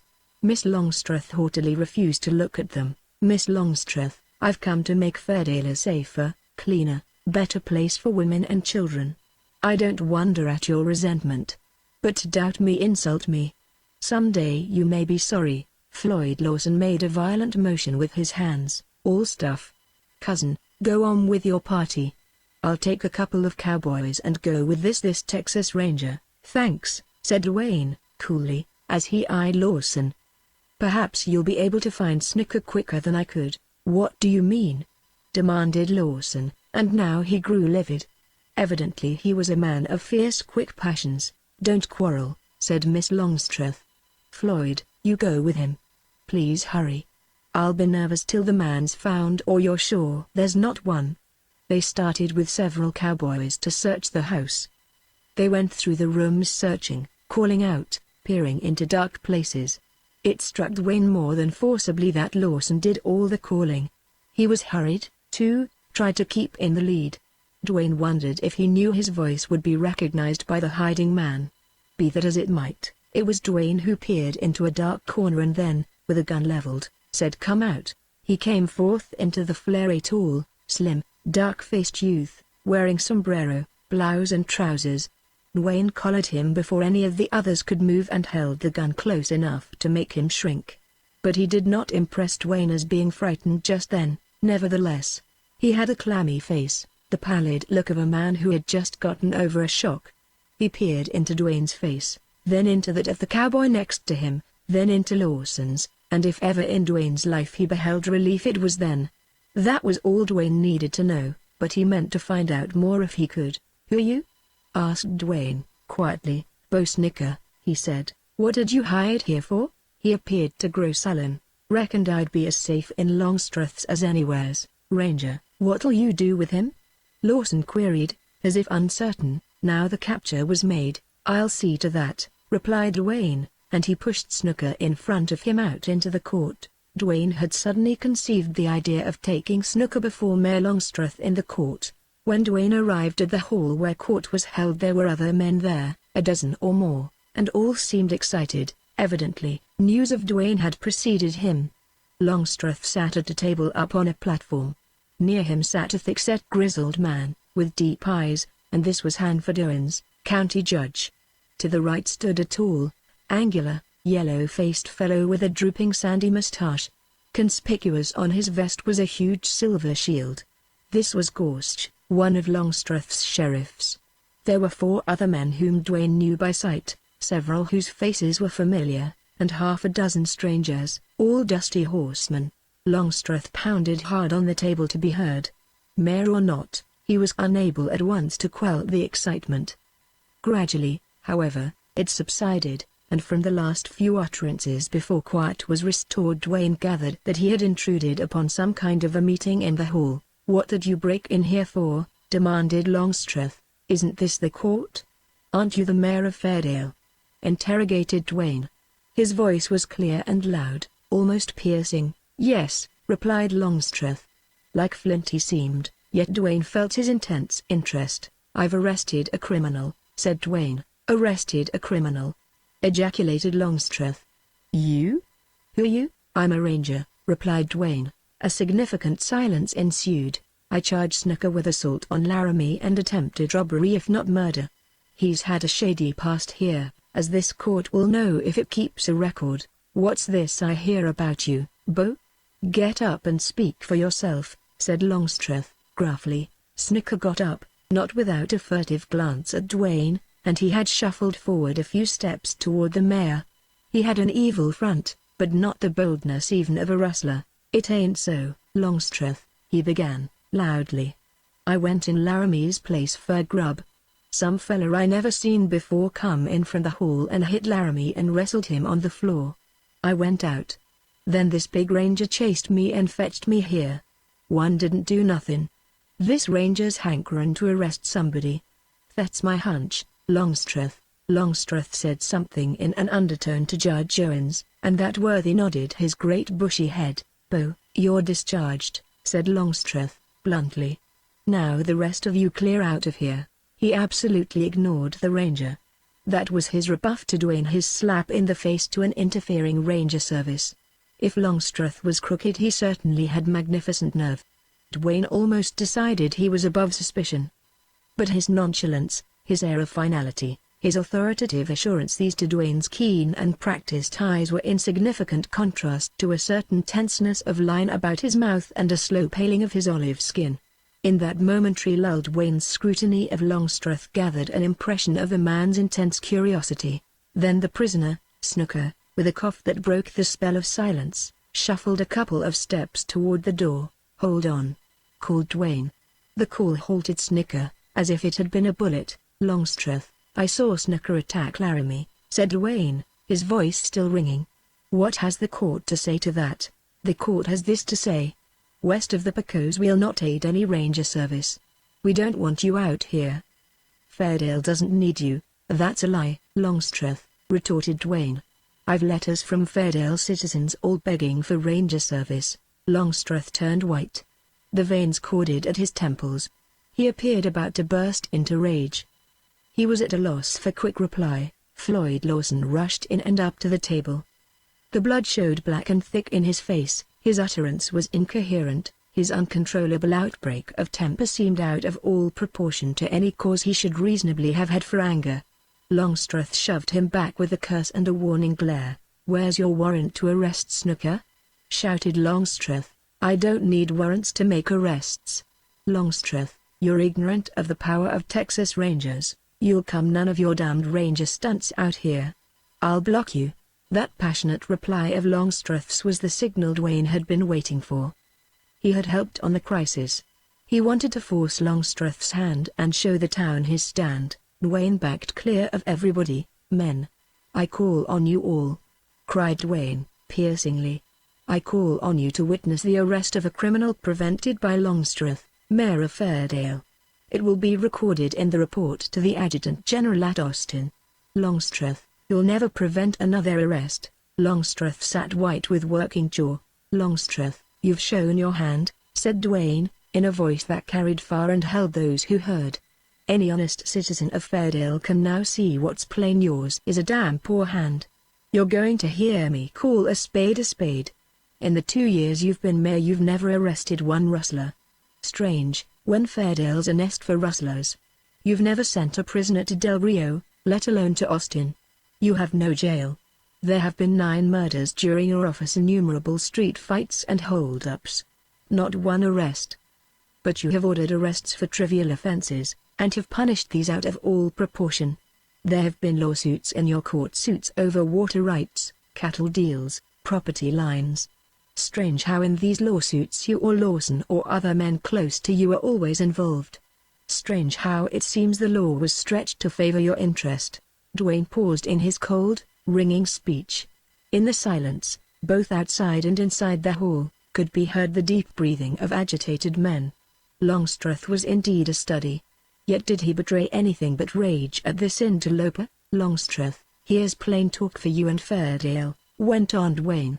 I don't accuse you and your court of dishonesty. I say strange. Law here has been a farce.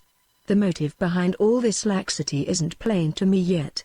But I call your hand. Chapter 3. Dwayne left the hall, elbowed his way through the crowd, and went down the street. He was certain that on the faces of some men he had seen ill-concealed wonder and satisfaction. He had struck some kind of a hot rate, and he meant to see where it led. It was by no means unlikely that Cheseldine might be at the other end. Dwayne controlled a mounting eagerness. But ever and anon it was shot through with a remembrance of Ray Longstreth. He suspected her father of being not what he pretended. He might, very probably would, bring sorrow and shame to this young woman. The thought made him smart with pain. She began to haunt him, and then he was thinking more of her beauty and sweetness than of the disgrace he might bring upon her. Some strange emotion, long locked inside Dwayne's heart, knocked to be heard, to be let out. He was troubled. Upon returning to the inn he found Laramie there, apparently none the worse for his injury. "How are you, Laramie?" he asked. "Reckon I'm feeling as well as could be expected," replied Laramie. His head was circled by a bandage that did not conceal a lump where he had been struck. He looked pale, but it was bright enough. "That was a good crack Snicker gave you," remarked Dwayne. "I ain't accusing Bo," remonstrated Laramie, with eyes that made Dwayne thoughtful. "Well, I accuse him. I caught him, took him to Longstreth's court. But they let him go." Laramie appeared to be agitated by this intimation of friendship. "See here, Laramie," went on Dwayne. "In some parts of Texas it's policy to be close-mouthed. Policy and health-preserving. Between ourselves, I want you to know I lean on your side of the fence." Laramie gave a quick start. Presently Dwayne turned and frankly met his gaze. He had startled Laramie out of his habitual set taciturnity, but even as he looked the light that might have been amaze and joy faded out of his face, leaving it the same old mask. Still Dwayne had seen enough. Like a bloodhound he had a scent. "Talking about work, Laramie, who'd you say Snooker worked for?" "I didn't say." "Well, say so now, can't you?" "Laramie, you're powerful peevish today. It's that bump on your head. Who does Snooker work for, when he works at all, which sure ain't often?" "He rides for Longstreth, Humphrey. Seems to me that Longstreth's the whole circus round Fairdale. I was some sore the other day to find I was losing good money at Longstreth's fair game. Sure if I'd won I wouldn't have been so ha. But I was surprised to hear someone say Longstreth owned the Hope So joint." "He owns considerable property hereabouts," replied Laramie, constrainedly. "Humphrey again. Laramie, like every other fellow I meet in this town, you're afraid to open your trap about Longstreth. Get me straight, Laramie.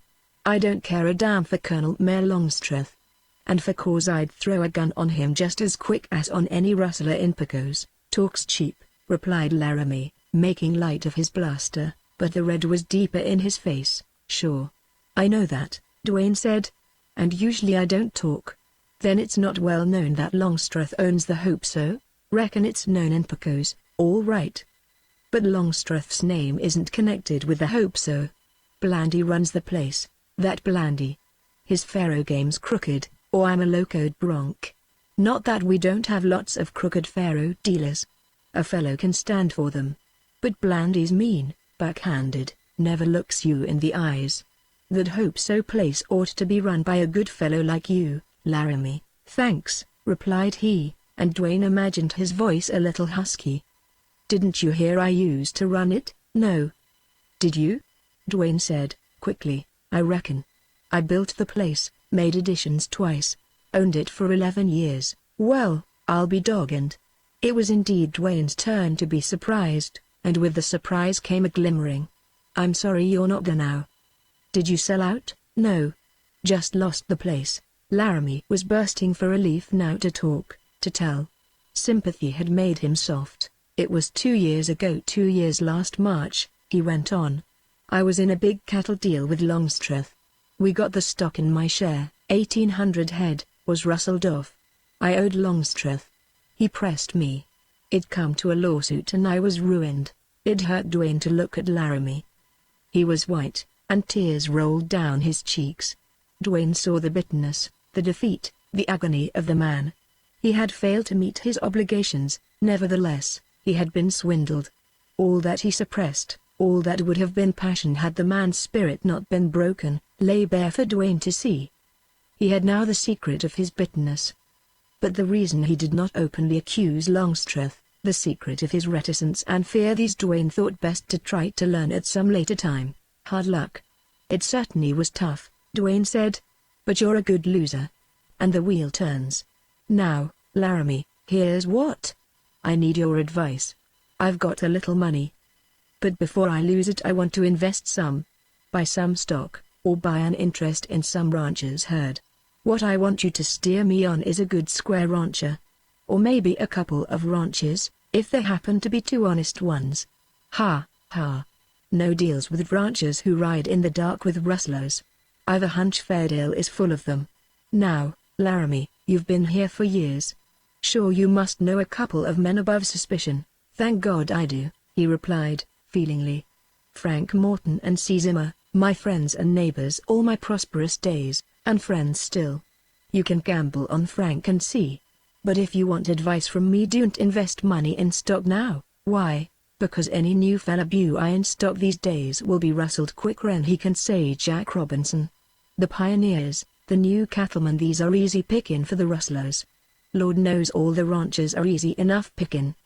But the new fellas have to learn the ropes. They don't know anything nor anybody. And the old ranchers are wise and sore. They fight if they, what? Dwayne put in, as he paused. If they knew who was rustling the stock, nope. If they had the nerve, not that so much. What then? What'd make them fight? A leader. Howdy thar, Jim, boomed a big voice. A man of great bulk, with a ruddy, merry face, entered the room. Hello, Morton, replied Laramie. I'd introduce you to my guest here, but I don't know his name. Haw. Haw. That's all right. Few men out high go by their right names. Say, Morton, put in Dwayne, Laramie gave me a hunch you'd be a good man to tie to. Now, I've a little money and before I lose it I'd like to invest it in stock. Morton smiled broadly. I'm on the square, Dwayne said, bluntly. If you fellows never size up your neighbors any better than you have sized me, well, you won't get any richer. It was enjoyment for Dwayne to make his remarks to these men pregnant with meaning. Morton showed his pleasure, his interest, but his faith held aloof. I've got some money. Will you let me in on some kind of deal? Will you start me up as a stockman with a little herd all my own? Vile, stranger, to come out flat-footed, you'd be foolish to buy cattle now. I don't want to take your money and see you lose out. Better go back across the Pecos where the rustlers ain't so strong. I haven't had more'n 2,500 herd of stock for 10 years. The rustlers let me hang on to a breedin' herd. Kind of them, ain't it? Sort of kind. All I hear is rustlers, Morton, replied Dwayne, with impatience. You see, I haven't ever lived long in a rustler-run county.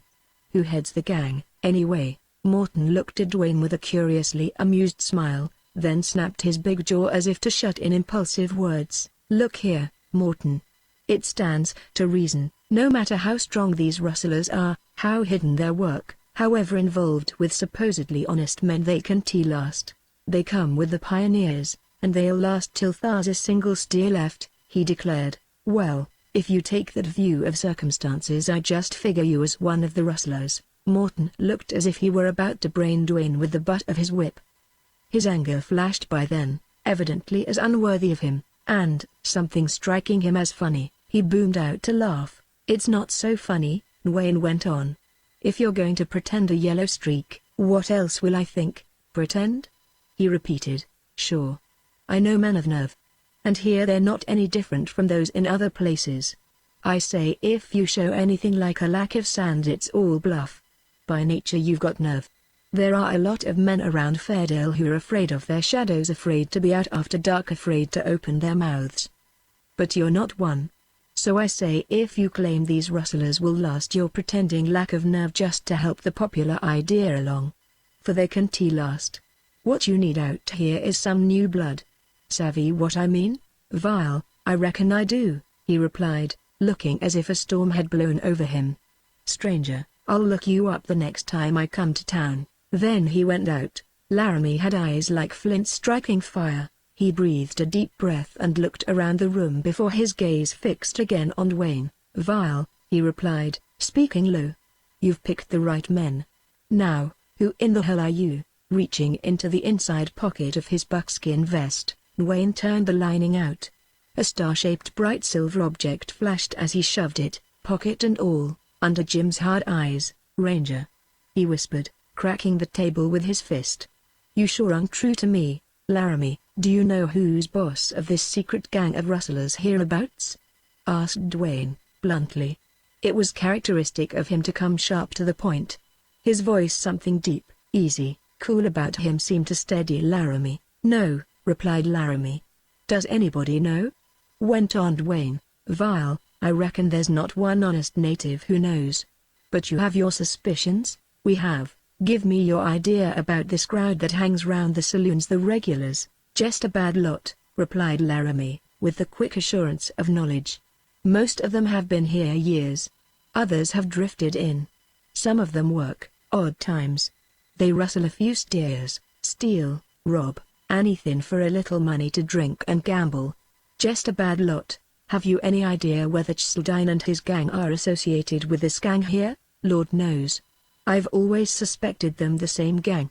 None of us ever seen Chsildine, and that's strange. When Nell, Poggin, Panhandle Smith, Blossom Kane, and Fletcher, they all ride here often. No, Poggin doesn't come often. But the others do. For that matter, they're around all over west of the Pecos. Now I'm puzzled over this, said Dwayne. Why do men, apparently honest men, seem to be so close-mouthed here? Is that a fact, or only my impression? It's a sure fact, replied Laramie, darkly. Men have lost cattle and property in Fairdale, lost them honestly or otherwise, as hasn't been proved. And in some cases when they talked, hinted a little, they was found dead. Apparently held up and robbed. But dead. Dead men don't talk. That's why we're close-mouthed. Dwayne felt a dark, somber sternness. Rustling cattle was not intolerable. Western Texas had gone on prospering, growing in spite of the hordes of rustlers ranging its vast stretches, but a cold, secret, murderous hold on a little struggling community was something too strange, too terrible for men to stand long. The ranger was about to speak again when the clatter of hooves interrupted him. Horses halted out in front, and one rider got down. Floyd Lawson entered. He called for tobacco. If his visit surprised Laramie, he did not show any evidence. But Lawson showed rage as he saw the ranger, and then a dark glint flitted from the eyes that shifted from Dwayne to Laramie and back again. Dwayne leaned easily against the counter. Say, that was a bad break of yours, Lawson said. If you come fooling round the ranch again, there'll be hell. It seemed strange that a man who had lived west of the Pecos for 10 years could not see in Wayne something which forbade that kind of talk. It certainly was not nerve Lawson showed. Men of courage were seldom intolerant. With the matchless nerve that characterized the great gunmen of the day, there was a cool, unobtrusive manner, a speech brief, almost gentle, certainly courteous. Lawson was a hot-headed Louisianian of French extraction, a man, evidently, who had never been crossed in anything, and who was strong, brutal, passionate, which qualities in the face of a situation like this made him simply a fool. I'm saying again, you used your ranger bluff just to get near Ray Longstreth, Lawson sneered. Mind you, if you come up there again, there'll be hell. You're right. But not the kind you think, Wayne retorted, his voice sharp and cold. Ray Longstreth wouldn't stoop to know a dirty blood trackle like you, said Lawson, hotly. He did not seem to have a deliberate intention to rouse Dwayne. The man was simply rancorous, jealous. I'll call you right. You cheap bluffer. You four-flush. You damned interfering, conceited ranger, Lawson. I'll not take offense, because you seem to be championing your beautiful cousin, replied Dwayne, in slow speech. But let me return your compliment. You're a fine southerner. Why, you're only a cheap four-flush damned, bull-headed rustler. Dwayne hissed the last word. Then for him there was the truth in Lawson's working passion-blackened face. Lawson jerked, moved, meant to draw. But how slow? Dwayne lunged forward. His long arm swept up, and Lawson staggered backward, knocking table and chairs, to fall hard, in a half-sitting posture against the wall. Don't draw, warned Dwayne. Lawson, get away from your gun, yelled Laramie. But Lawson was crazed with fury. He tugged at his hip, his face corded with purple welts, malignant, murderous.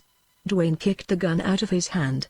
Lawson got up, raging, and rushed out. Laramie lifted his shaking hands. What did you wing him for? He wailed. He was drawing on you. Kickin' men like him won't do out here. That bull-headed fool will roar and butt himself with all his gang right into our hands. He's just the man I've needed to meet. Besides, shooting him would have been murder, murder, exclaimed Laramie. Yes, for me, replied Dwayne. That may be true whoever you are, but if Lawson's the man you think he is, he'll begin that secret underground business. Why, Lawson won't sleep of nights now. He and Longstreth have always been after me. Laramie, what are your eyes for? Demanded Dwayne. Watch out. And now here. See your friend Morton. Tell him this game grows hot. Together you approach 4 or 5 men you know well and can absolutely trust. I may need your help. Then Dwayne went from place to place, corner to corner, bar to bar, watching, listening, recording. The excitement had preceded him, and speculation was rife. He thought best to keep out of it. After dark he stole up to Longstreth's ranch. The evening was warm, the doors were open, and in the twilight the only lamps that had been lit were in Longstreth's big sitting room, at the far end of the house. When a buckboard drove up and Longstreth and Lawson alighted, Dwayne was well hidden in the bushes, so well screened that he could get but a fleeting glimpse of Longstreth as he went in. For all Dwayne could see, he appeared to be a calm and quiet man, intense beneath the surface, with an air of dignity under insult. Dwayne's chance to observe Lawson was lost. They went into the house without speaking and closed the door. At the other end of the porch, close under a window, was an offset between step and wall, and there in the shadow Dwayne hid. So Dwayne waited there in the darkness with patience born of many hours of hiding. Presently a lamp was lit, and Dwayne heard the swish of skirts. Something's happened surely, Ruth, he heard Miss Longstreth say, anxiously. Papa just met me in the hall and didn't speak. He seemed pale, worried. Cousin Floyd looked like a thundercloud, said Ruth. For once he didn't try to kiss me. Something's happened. Well, Ray, this had been a bad day. Oh, dear. Ruth, what can we do? These are wild men. Floyd makes life miserable for me. And he teases you, Unma. I don't call it teasing. Floyd wants to spoon, declared Ruth, emphatically. He'd run after any woman, a fine compliment to me, Cousin Ruth, laughed Ray. I don't care, replied Ruth, stubbornly. It's so. He's mushy. And when he's been drinking and tries to kiss me I hate him. There were steps on the hall floor. Hello, girls. Sounded out Lawson's voice, minus its usual gaiety. Floyd, what's the matter? Asked Ray, presently. I never saw Papa as he is tonight, nor you so worried. Tell me, what has happened? Well, Ray, we had a jar today, replied Lawson, with a blunt, expressive laugh. Jar? Echoed both the girls, curiously. We had to submit to a damnable outrage, added Lawson, passionately, as if the sound of his voice augmented his feeling. Listen, girls, I'll tell you all about it. He coughed, cleared his throat in a way that betrayed he had been drinking. Dwayne sunk deeper into the shadow of his cover, and, stiffening his muscles for a protected spell of rigidity, prepared to listen with all acuteness and intensity. Just one word from this Lawson, inadvertently uttered in a moment of passion, might be the word Dwayne needed for his clue. It happened at the town hall, began Lawson, rapidly. Your father and Judge Owens and I were there in consultation with 3 ranchers from out of town. Then that damned ranger stalked in dragging Snicker, the fellow who hid here in the house. He had arrested Snooker for alleged assault on a restaurant keeper named Laramie. Snicker being obviously innocent, he was discharged. Then this ranger began shouting his insults. Law was a farce in Fairdale. The court was a farce. There was no law. Your father's office as mayor should be impeached. He made arrests only for petty offenses. He was afraid of the rustlers, highwaymen, murderers. He was afraid, or he just let them alone. He used his office to cheat ranchers and cattlemen in lawsuits. All this the ranger yelled for everyone to hear. A damnable outrage. Your father, Ray, insulted in his own court by a rowdy ranger. Oh! Cried Ray Longstreth, in mingled distress and anger. The Ranger Service wants to rule Western Texas, went on Lawson. These rangers are all a low set, many of them worse than the outlaws they hunt. Some of them were outlaws and gunfighters before they became rangers. This is one of the worst of the lot. He's keen, intelligent, smooth, and that makes him more to be feared. For he is to be feared. He wanted to kill. He would kill. If your father had made the least move, he would have shot him. He's a cold-nerved devil-the-born gunman. My God, any instant I expected to see your father fall dead at my feet. Oh, Floyd. The unspeakable ruffian. Cried Ray Longstreth, passionately. You see, Ray, this fellow, like all rangers, seeks notoriety.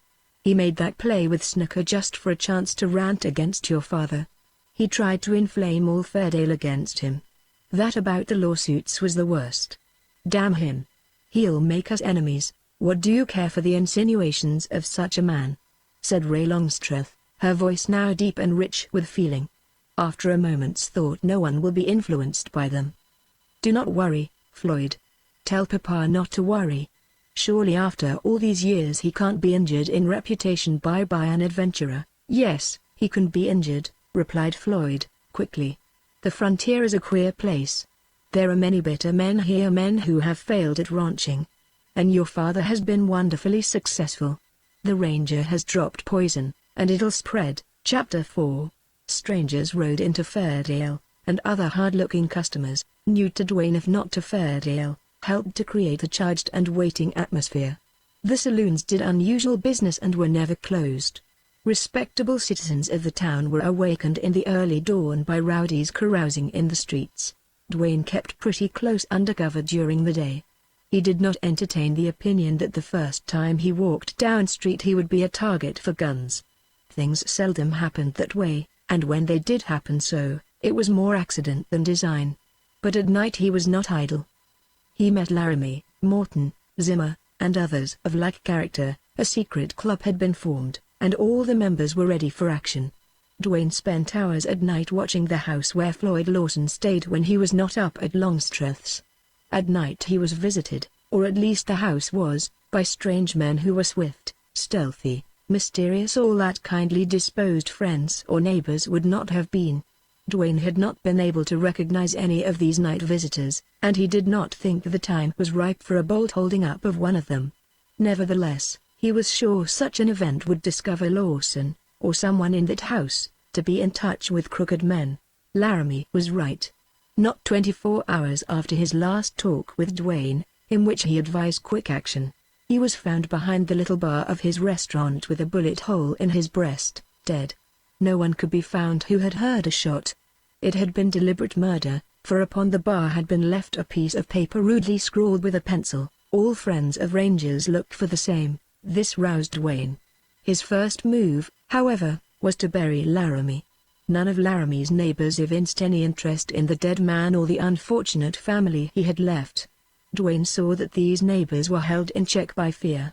Mrs. Laramie was ill, the shock of her husband's death was hard on her, and she had been left almost destitute with 5 children. Dwayne rented a small adobe house on the outskirts of town and moved the family into it. Then he played the part of provider and nurse and friend.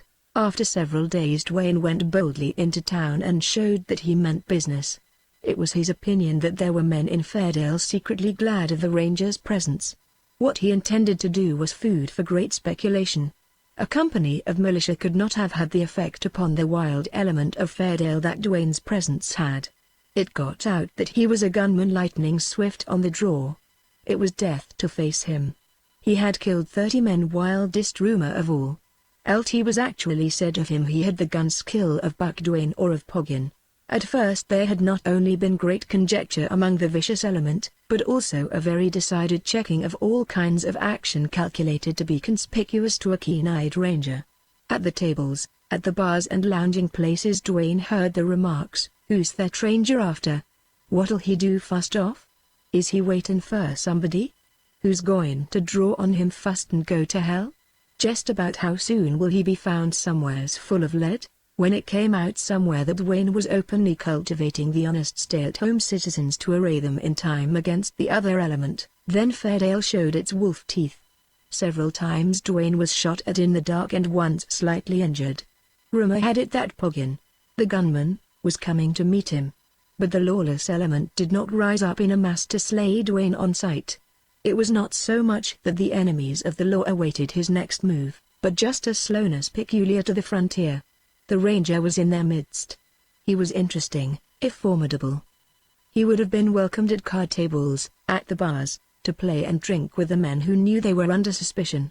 There was a rude kind of good humor even in their open hostility.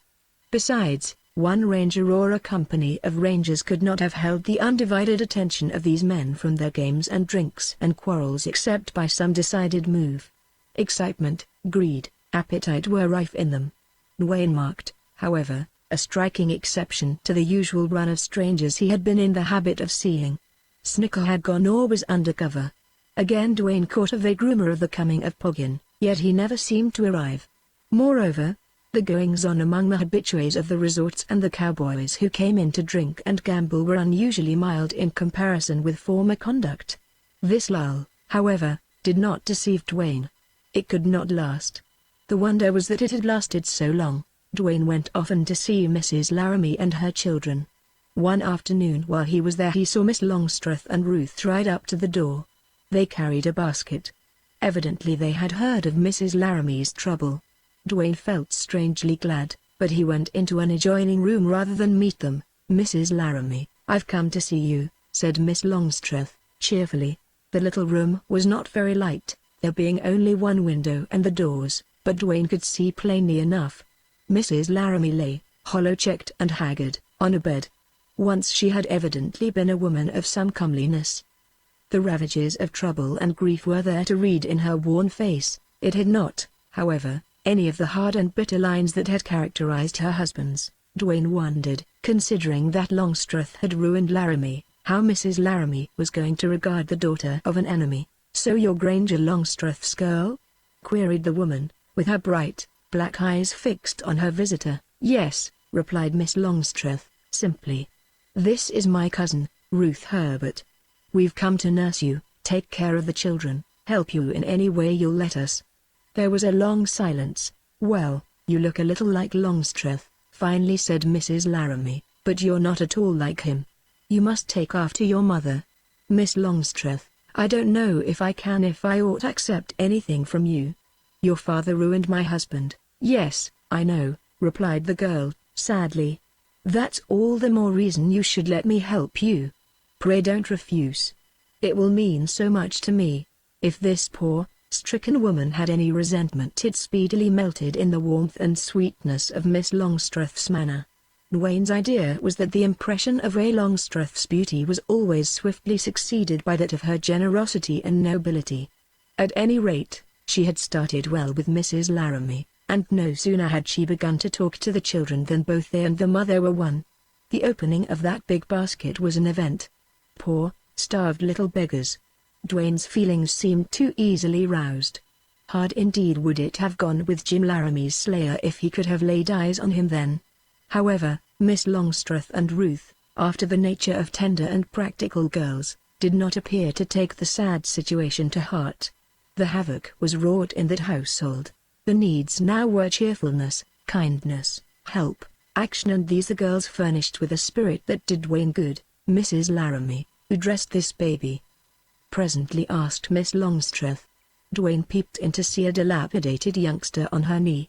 That sight, if any other was needed, completed his full and splendid estimate of Ray Longstreth and wrought strangely upon his heart. "The Ranger," replied Mrs. Laramie. "The Ranger!" exclaimed Miss Longstreth. "Yes. He's taken care of us all since Mrs. Laramie choked." "Oh. So you've had no help but his," replied Miss Longstreth, hastily. "No women. Too bad. I'll send someone, Mrs. Laramie, and I'll come myself." "It'll be good of you," went on the older woman. "You see, Jim had few friends, that is, right in town. And they've been afraid to help us, afraid they'd get what poor Jim." "That's awful!" burst out Miss Longstreth, passionately. "A brave lot of friends. Mrs. Laramie, don't you worry any more. We'll take care of you. Here, Ruth, help me. Whatever is the matter with baby's dress?" Manifestly Miss Longstreth had some difficulty in subduing her emotion. "Why, it's on hindside before," declared Ruth. "I guess Mr. Ranger hasn't dressed many babies." "He did the best he could," said Mrs. Laramie.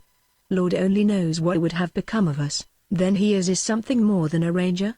queried Miss Longstreth, with a little break in her voice. "He's more than I can tell," replied Mrs. Laramie. "He buried Jim. He paid our debts. He fetched us here. He bought food for us. He cooked for us and fed us. He washed and dressed the baby. He sat with me the first 2 nights after Jim's death, when I thought I'd die myself. He's so kind, so gentle, so patient. He has kept me up just by being near. Sometimes I'd wake from a doze, and, seeing him there, I'd know how false were all these tales Jim heard about him and believed at first. Why, he plays with the children just like any good man might. When he has the baby up, I just can't believe he's a bloody gunman, as they say. He's good, but he isn't happy. He has such sad eyes. He looks far off sometimes when the children climb round him. They love him. His life is sad. Nobody need tell me he sees the good in things. Once he said somebody had to be a ranger. Well, I say, thank God for a ranger like him." Dwayne did not want to hear more, so he walked into the room. "It was thoughtful of you," Dwayne said. "Womankind are needed here. I could do so little. Mrs. Laramie, you look better already. I'm glad. And here's baby, all clean and white. Baby, what a time I had trying to puzzle out the way your clothes went on." "Well, Mrs. Laramie, didn't I tell you friends would come? So will the brighter side." "Yes, I've more faith than I had," replied Mrs. Laramie. "Granger Longstreth's daughter has come to me. There for a while after Jim's death I thought I'd sink. We have nothing. How could I ever take care of my little ones? But I'm gaining courage to." "Mrs. Laramie, do not distress yourself any more," said Miss Longstreth. "I shall see you are well cared for. I promise you, Miss Longstreth." "That's fine!" exclaimed Dwayne. "It's what I'd have expected of you." It must have been sweet praise to her, for the whiteness of her face burned out in a beautiful blush. "And it's good of you, too, Miss Herbert, to come," added Dwayne. "Let me thank you both. I'm glad I have you girls as allies in part of my lonely task here. More than glad for the sake of this good woman and the little ones. But both of you be careful about coming here alone. There's risk. And now I'll be going. Goodbye, Mrs. Laramie. I'll drop in again tonight." "Goodbye, Mr. Ranger." "Wait," called Miss Longstreth, as he went out. She was white and wonderful. She stepped out of the door close to him. "I have wronged you," she said, impulsively. "Miss Longstreth. How can you say that?" He returned. "I believed what my father and Floyd Lawson said about you. Now I see I wronged you. You make me very glad. But, Miss Longstreth, please don't speak of wronging me. I have been a gunman, I am a ranger, and the much said of me is true. My duty is hard on others, sometimes on those who are innocent, alas. But God knows that duty is hard, too, on me. I did wrong you. If you entered my home again I would think it an honor." Please don't," Miss Longstreth interrupted Dwayne. "But, sir, my conscience flays me," she went on. There was no other sound like her voice. "Will you take my hand? Will you forgive me?" She gave it royally, while the other was the pressing at her breast. Dwayne took the proffered hand. He did not know what else to do. Then it seemed to dawn upon him that there was more behind this white, sweet, noble intensity of her than just the making amends for a fancied or real wrong. Dwayne thought the man did not live on earth who could have resisted her then. "I honor you for your goodness to this unfortunate woman," she said, and now her speech came swiftly. "When she was all alone and helpless you were her friend. It was the deed of a man. But Mrs. Laramie isn't the only unfortunate woman in the world. I, too, am unfortunate. Ah, how I may soon need a friend. Will you be my friend? I'm so alone. I'm terribly worried. I fear oh, surely I'll need a friend soon. Oh, I'm afraid of what you'll find out sooner or later. I want to help you. Let us save life if not honor. Must I stand alone all alone? Will you be?" Her voice failed. It seemed to Dwayne that she must have discovered what he had begun to suspect, that her father and Lawson were not the honest ranchers they pretended to be. Perhaps she knew more. Her appeal to Dwayne shook him deeply. He wanted to help her more than he had ever wanted anything. And with the meaning of the tumultuous sweetness she stirred in him there came realization of a dangerous situation. "I must be true to my duty," he said, hoarsely. "If you knew me you'd know I could never ask you to be false to it. Well, then I'll do anything for you." "Oh, thank you. I'm ashamed that I believed my cousin Floyd. He lied. I'm all in the dark, strangely distressed. My father wants me to go back home. Floyd is trying to keep me here. They've quarreled. Oh, I know something dreadful will happen. I know I'll need you if will you help me?" "Yes," replied Dwayne, and his look brought the blood to her face. Chapter 5. After supper Dwayne stole out for his usual evening spying. The night was dark, without starlight, and a stiff wind rustled the leaves. Dwayne bent his steps toward the Longstreth's ranch house. He had so much to think about that he never knew where the time went. This night when he reached the edge of the shrubbery he heard Lawson's well-known footsteps and saw Longstreth's door open, flashing a broad bar of light in the darkness. Lawson crossed the threshold. The door closed, and all was dark again outside. Not a ray of light escaped from the window. Little doubt there was that his talk with Longstreth would be interesting to Dwayne. He tiptoed to the door and listened, but could hear only a murmur of voices. Besides, that position was too risky. He went round the corner of the house. This side of the big adobe house was of much older construction than the back and larger part. There was a narrow passage between the houses, leading from the outside through to the patio. This passage now afforded Dwayne an opportunity, and he decided to avail himself of it in spite of the very great danger. Crawling on very stealthily, he got under the shrubbery to the entrance of the passage. In the blackness a faint streak of light showed the location of a crack in the wall. He had to slip in sidewise. It was a tight squeeze, but he entered without the slightest noise. As he progressed the passage grew a very little wider in that direction, and that fact gave rise to the thought that in case of a necessary and hurried exit he would do best by working toward the patio. It seemed a good deal of time was consumed in reaching a vantage point. When he did get to the crack he had marked was a foot over his head. There was nothing to do but find toe holes in the crumbling walls, and by bracing knees on one side, back against the other, hold himself up once with his either. He did not care what risk he ran. Longstreth appeared disturbed. He sat stroking his mustache, his brow was clouded. Lawson's face seemed darker, more sullen, yet lighted by some indomitable resolve. "We'll settle both deals tonight," Lawson was saying. "That's what I came for." "But suppose I don't choose to talk here?" protested Longstreth, impatiently. "I never before made my house a place to. We've waited long enough. This place is as good as any. You've lost your nerve since that ranger hit the town. First now, will you give Ray to me?" "Floyd, you talk like a spoiled boy. Give Ray to you? Why, she's a woman, and I'm finding out that she's got a mind of her own. I told you I was willing for her to marry you. I tried to persuade her. But Ray hasn't any use for you now. She liked you at first. But now she doesn't. So what can I do?" "You can make her marry me," replied Lawson. "Make that girl do what she doesn't want to? It couldn't be done even if I tried. And I don't believe I'll try. I haven't the highest opinion of you as a prospective son-in-law, Floyd. But if Ray loved you I would consent." We'd all go away together before this damned miserable business is out. Then she'd never know. And maybe you might be more like you used to be before the West ruined you. But as matters stand, you fight your own game with her. And I'll tell you now you'll lose. What did you want to let her come out here for? Demanded Lawson, hotly. It was a dead mistake. I've lost my head over her. I'll have her or die. Don't you think if she was my wife I'd soon pull myself together? Since she came we've none of us been right. And the gang has put up a holler. No, Longstreth, we've got to settle things tonight. Well, we can settle what Ray's concerned in, right now, replied Longstreth, rising. Come on, we'll ask her. See where you stand. They went out, leaving the door open. Wayne dropped down to rest himself and to wait. He would have liked to hear Miss Longstreth's answer.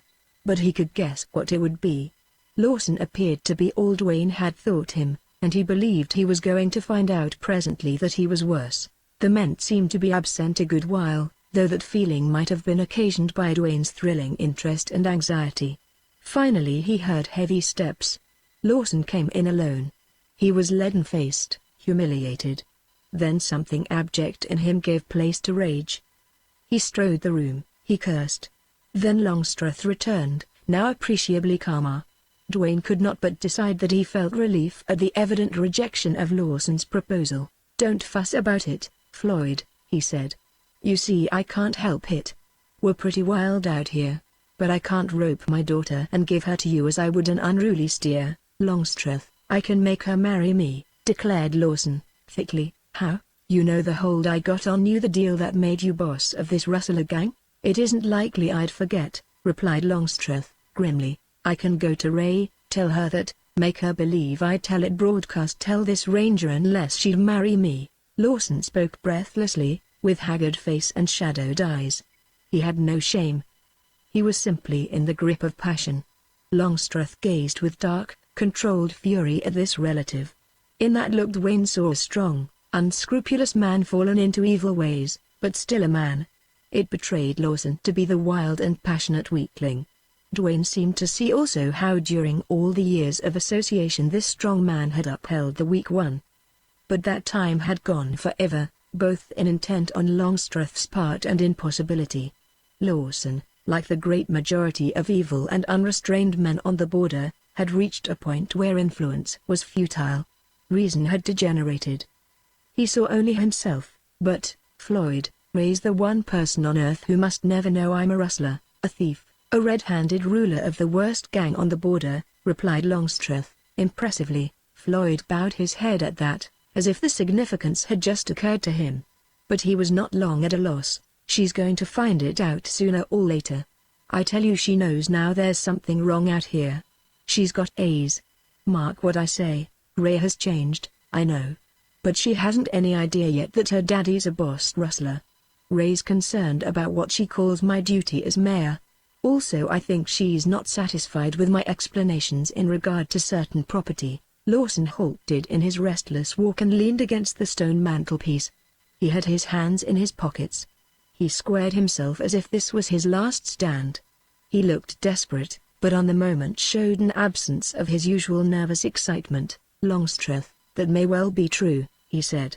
No doubt all you say is true. But it doesn't help me. I want the girl. If I don't get her I reckon we'll all go to hell. He might have meant anything. Probably meant the worst. He certainly had something more in mind. Longstreth gave a slight start, barely perceptible, like the switch of an awakening tiger. He sat there, head down, stroking his mustache. Almost Wayne saw his thought. He had long experience in reading men under stress of such emotion. He had no means to vindicate his judgment, but his conviction was that Longstreth right then and there decided that the thing to do was to kill Lawson. For Dwayne's part he wondered that Longstreth had not come to such a conclusion before. Not improbably the advent of his daughter had put Longstreth in conflict with himself. Suddenly he threw off a somber cast of countenance, and he began to talk. He talked swiftly, persuasively, yet Dwayne imagined he was talking to smooth Lawson's passion for the moment. Lawson no more caught the fateful significance of a line crossed, a limit reached, a decree decided than if he had not been present. He was obsessed with himself. How, Dwayne wondered, had a man of his mind ever lived so long and gone so far among the exacting conditions of the Southwest? The answer was, perhaps, that Longstreth had guided him, upheld him, protected him.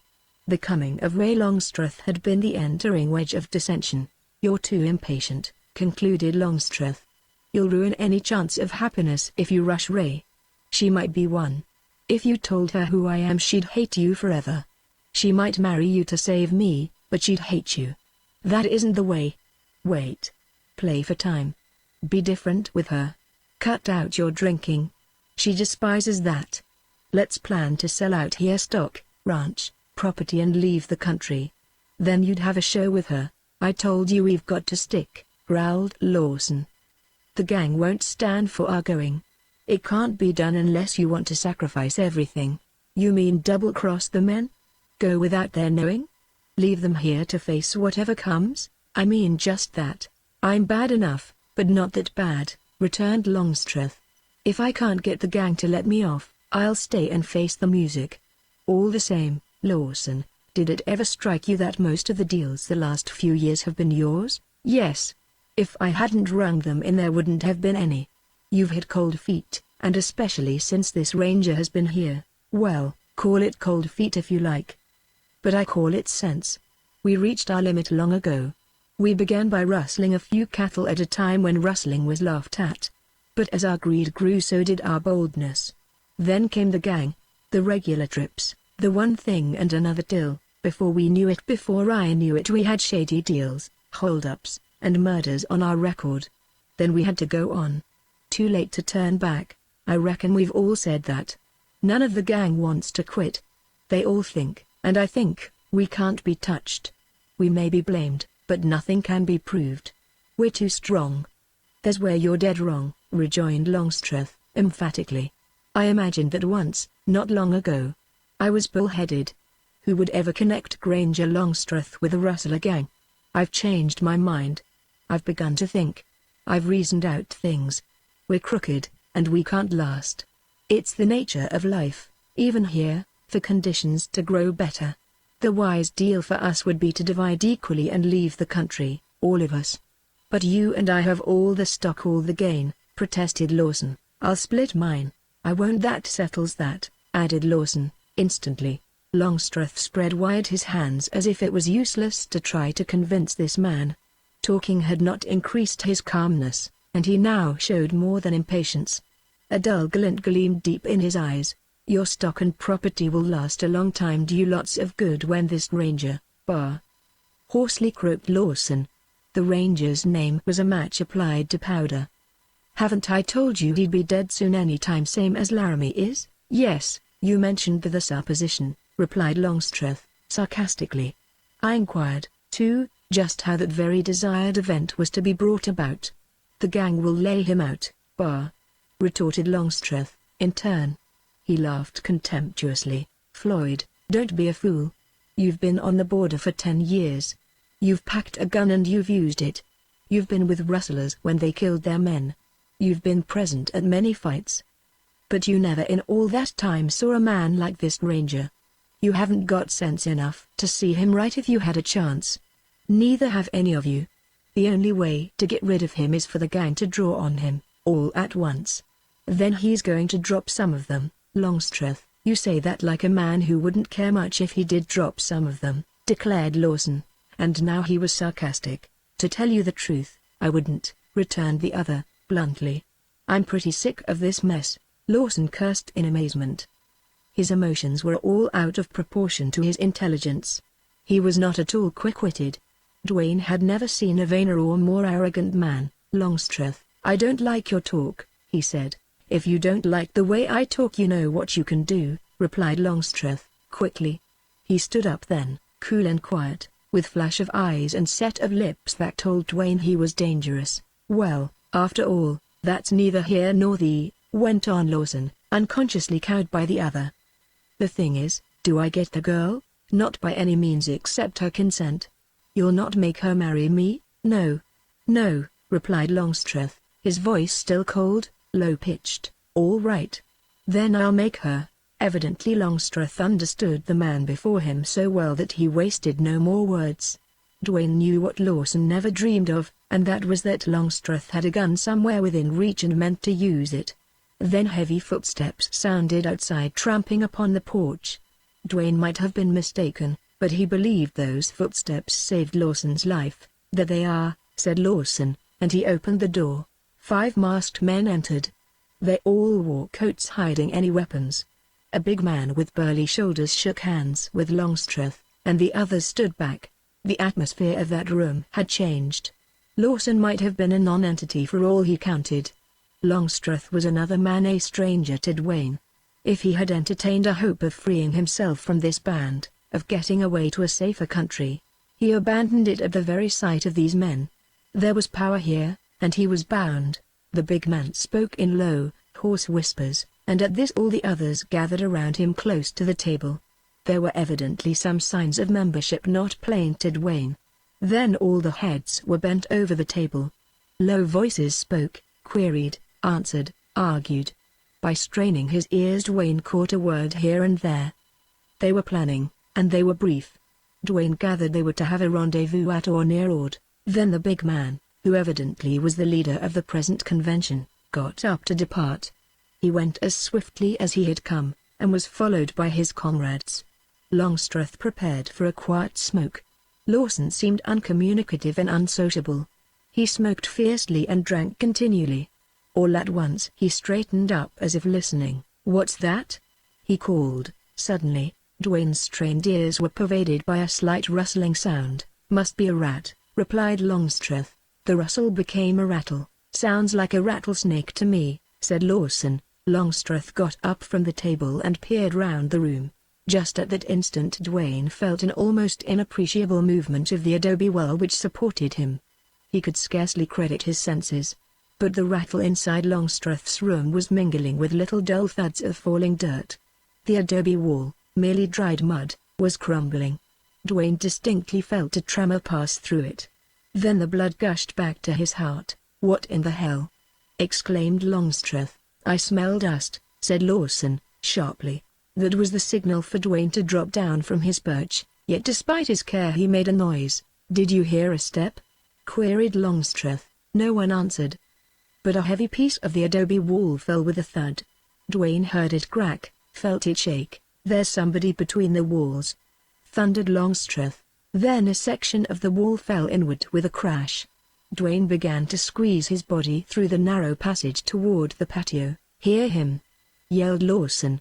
"This side." "No, he's going that way," yelled Longstreth. The tramp of heavy boots lent Dwayne the strength of desperation. He was not shirking a fight, but to be cornered like a trapped coyote was another matter. He almost tore his clothes off in that passage. The dust nearly stifled him. When he burst into the patio it was not a single instant too soon. But one deep gasp of breath revived him and he was up, gun in hand, running for the outlet into the court. Thumping footsteps turned him back. While there was a chance to get away he did not want to fight. He thought he heard someone running into the patio from the other end. He stole along, and coming to a door, without any idea of where it might lead, he softly pushed it open a little way and slipped in. Chapter 6. A low cry greeted Dwayne. The room was light. He saw Ray Longstreth sitting on her bed in her dressing gown. With a warning gesture to her to be silent he turned to close the door. It was a heavy door without bolt or bar, and when Dwayne had shut it he felt safe only for the moment.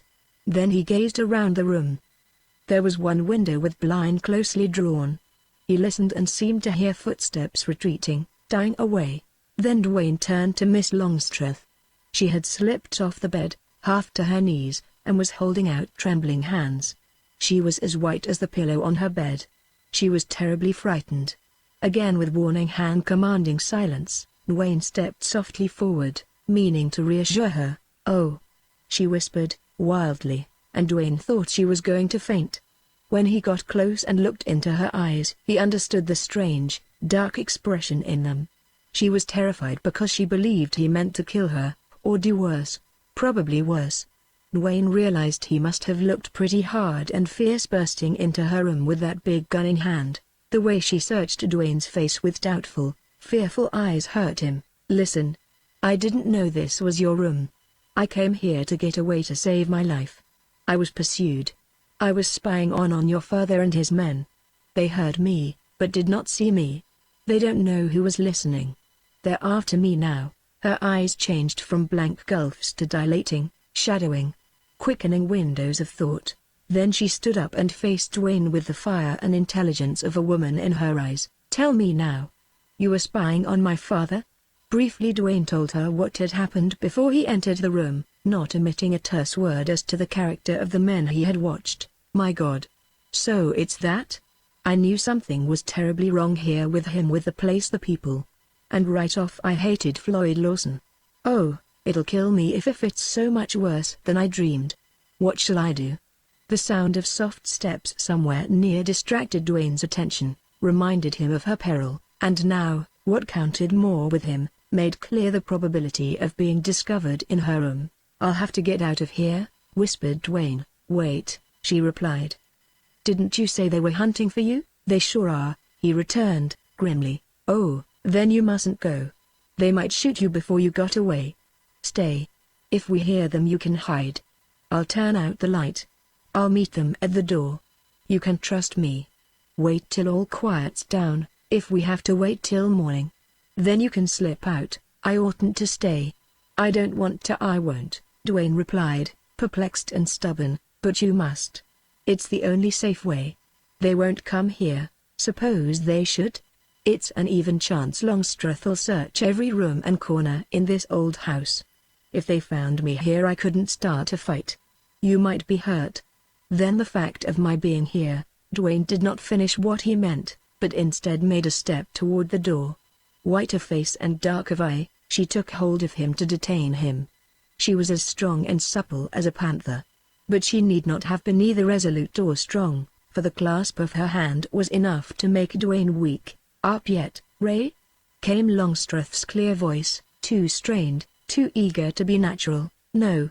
I'm in bed reading. Good night, instantly replied Miss Longstreth, so calmly and naturally that Dwayne marveled at the difference between man and woman. Then she motioned for Dwayne to hide in the closet. He slipped in, but the door would not close altogether. Are you alone? Went on Longstreth's penetrating voice. Yes, she replied. Ruth went to bed. The door swung inward with a swift scrape and jar. Longstreth half entered, haggard, flaming-eyed. Behind him Dwayne saw Lawson, and indistinctly another man. Longstreth barred Lawson from entering, which action showed control as well as distrust. He wanted to see into the room. When he had glanced around he went out and closed the door. Then what seemed a long interval ensued. The house grew silent once more. Dwayne could not see Miss Longstreth, but he heard her quick breathing. How long did she mean to let him stay hidden there? Hard and perilous as his life had been, this was a new kind of adventure. He had divined the strange softness of his feeling as something due to the magnetism of this beautiful woman. It hardly seemed possible that he, who had been outside the pale for so many years, could have fallen in love. Yet that must be the secret of his agitation. Presently he pushed open the closet door and stepped forth.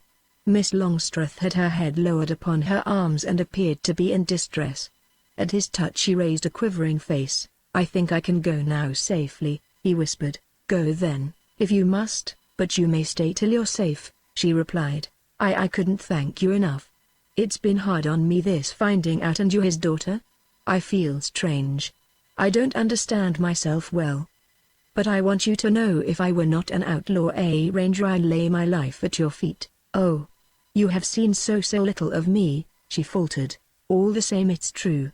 And that makes me feel more the trouble my coming caused you. You will not fight my father? Not if I can help it. I'm trying to get out of his way, but you spied upon him. I'm a ranger, Miss Longstreth, and oh, I am a rustler's daughter, she cried. That's so much more terrible than I'd suspected. It was tricky cattle deals I imagined he was engaged in. But only tonight I had strong suspicions aroused. How? Tell me. I overheard Floyd say that men were coming tonight to arrange a meeting for my father at a rendezvous near Ord. Father did not want to go. Floyd taunted him with a name. What name? Queried Dwayne. It was Cheseldine. Cheseldine. My God. Miss Longstreth, why did you tell me that? What difference does that make? Your father and Zane are one and the same, whispered Dwayne, hoarsely. I gathered so much myself, she replied, miserably. But Longstreth is father's real name. Dwayne felt so stunned he could not speak at once. It was the girl's part in this tragedy that weakened him. The instant she betrayed the secret, Dwayne realized perfectly that he did love her.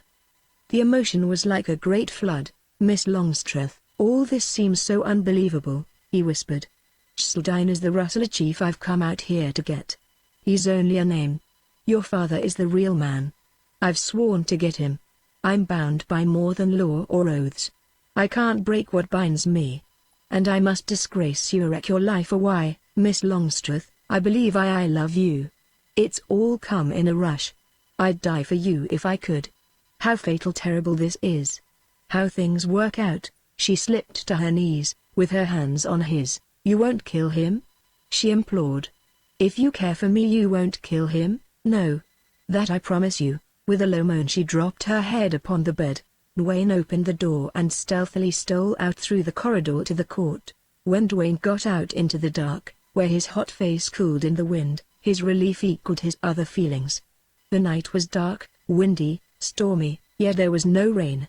Dwayne hoped as soon as he got clear of the ranch to lose something of the pain he felt. But long after he had tramped out into the open there was a lump in his throat and an ache in his breast. All his thoughts centered around Ray Longstreth. What a woman she had turned out to be. He seemed to have a vague, hopeless hope that there must be, some way he could save her. Chapter 7. Before going to sleep that night Dwayne had decided to go to Ord and try to find the rendezvous where Longstreth was to meet his men. These men Dwayne wanted even more than their leader. If Longstreth, or Zane, was the brains of that gang, Poggin was the executor. It was Poggin who needed to be found and stopped. Poggin and his right-hand men. Dwayne experienced a strange, tigerish thrill. It was thought of Poggin more than thought of success for McNally's plan. Dwayne felt dubious over this emotion. Next day he set out for Bradford. He was glad to get away from Fairdale for a while. But the hours and the miles in no wise changed the new pain in his heart. The only way he could forget Miss Longstreth was to let his mind dwell upon Poggin, and even this was not always effective. He avoided Sanderson, and at the end of the day and a half he arrived at Bradford. The night of the day before he reached Bradford, number 6, the mail and express train going east, was held up by train robbers, the Wells Fargo messenger killed over his safe, the mail clerk wounded, the bags carried away. The engine of number 6 came into town minus even a tender, and engineer and fireman told conflicting stories. A posse of railroad men and citizens, led by a sheriff Dwayne suspected was crooked, was made up before the engine steamed back to pick up the rest of the train. Dwayne had the sudden inspiration that he had been cudgeling his mind to find, and, acting upon it, he mounted his horse again and left Bradford unobserved. As he rode out into the night, over a dark trail in the direction of Ord, he uttered a short, grim, sardonic laugh at the hope that he might be taken for a train robber. He rode at an easy trot most of the night, and when the black peak of Ord Mountain loomed up against the stars he halted, tied his horse, and slept until dawn. He had brought a small pack, and now he took his time cooking breakfast. When the sun was well up he saddled Bullet, and, leaving the trail where his tracks showed plain in the ground, he put his horse to the rocks and brush. He selected an exceedingly rough, roundabout, and difficult course to Ord, hid his tracks with the skill of a long-hunted fugitive, and arrived there with his horse winded and covered with lather. It added considerable to his arrival that the man Dwayne remembered as Fletcher and several others saw him come in the back way through the lots and jump a fence into the road. Dwayne led Bullet up to the porch where Fletcher stood wiping his beard. He was hatless, vestless, and evidently had just enjoyed a morning drink. "Howdy, Dodge," said Fletcher, laconically. Dwayne replied, and the other man returned the greeting with interest. "Jim, my horse's done up. I want to hide him from any chance tourists as might happen to ride up curious like. Haw, haw, haw." Dwayne gathered encouragement from that chorus of coarse laughter. "Vile, if them tourists ain't too darned snooky the hosse'll be safe in the doby shack back of Bill's here. Feed th' R, too, but you'll have to rustle water." Dwayne led Bullet to the place indicated, had care of his welfare, and left him there. Upon returning to the tavern porch, Dwayne saw the group of men had been added to by others, some of whom he had seen before. Without comment, Dwayne walked along the edge of the road, and wherever one of the tracks of his horse showed, he carefully obliterated it. This procedure was attentively watched by Fletcher and his companions. "Vile dodge," remarked Fletcher, as Dwayne returned. "That's safer and prey in Ferain." Dwayne's reply was a remark as loquacious as Fletcher's, to the effect that a long, slow, monotonous ride was conducive to thirst. They all joined him, unmistakably friendly. But Nell was not there, and most assuredly not Poggin. Fletcher was no common outlaw, but, whatever his ability, it probably lay in execution of orders. Apparently at that time these men had nothing to do but drink and lounge around the tavern. Evidently they were poorly supplied with money, though Dwayne observed they could borrow a peso occasionally from the bartender. Dwayne set out to make himself agreeable and succeeded. There was card playing for small stakes, idle jests of coarse nature, much bantering among the younger fellows, and occasionally a mild quarrel. All morning men came and went, until, all told, Dwayne calculated he had seen at least 50. Toward the middle of the afternoon a young fellow burst into the saloon and yelled one word: "Posse." From the scramble to get outdoors, Dwayne judged that word, and the ensuing action was rare in Ord. "What the hell?" muttered Fletcher, as he gazed down the road at a dark, compact bunch of horses and riders. "First time I ever seen that in Ord. We're gettin' popular like them camps out of Valentine. Wish Phil was here or Poggy. Now all you gents keep quiet. I'll do the talkin'." The posse entered the town, trotted up on dusty horses, and halted in a bunch before the tavern. The party consisted of about 20 men, all heavily armed, and evidently in charge of a clean-cut, lean-limbed cowboy. Dwayne experienced considerable satisfaction at the absence of the sheriff, who he had understood was to lead the posse. Perhaps he was out in another direction with a different force. "Hello, Jim Fletcher," called the cowboy. "Howdy," replied Fletcher, at his short, dry response and the way he strode leisurely out before the posse. Dwayne found himself modifying his contempt for Fletcher. The outlaw was different now. "Fletcher, we've tracked a man to all but 3 miles of this place. Tracks as plain as the nose on your face. Found his camp. Then he hit into the brush, and we lost the trail. Didn't have no tracker with us. Think he went into the mountains. But we took a chance and rid over the rest of the way. Seen Ord was so close. Anybody come in here late last night or early this morning?" "Nope," replied Fletcher. His response was what Dwayne had expected from his manner, and evidently the cowboy took it as a matter of course. He turned to the others of the posse, entering into a low consultation. Evidently there was difference of opinion, if not real dissension, in that posse. "Didn't I tell ye this was a wild goose chase, comin' way out here?" protested an old hawk-faced rancher. "Them hoss tracks we followed ain't like any of them we seen at the water tank where the train was held up." "I'm not so sure of that," replied the leader. "Vile, Guthrie, I've followed tracks all my life. But you couldn't keep to the trail this fella made in the brush. Gimme time, and I could. That takes time. And here you go hell-bent for election.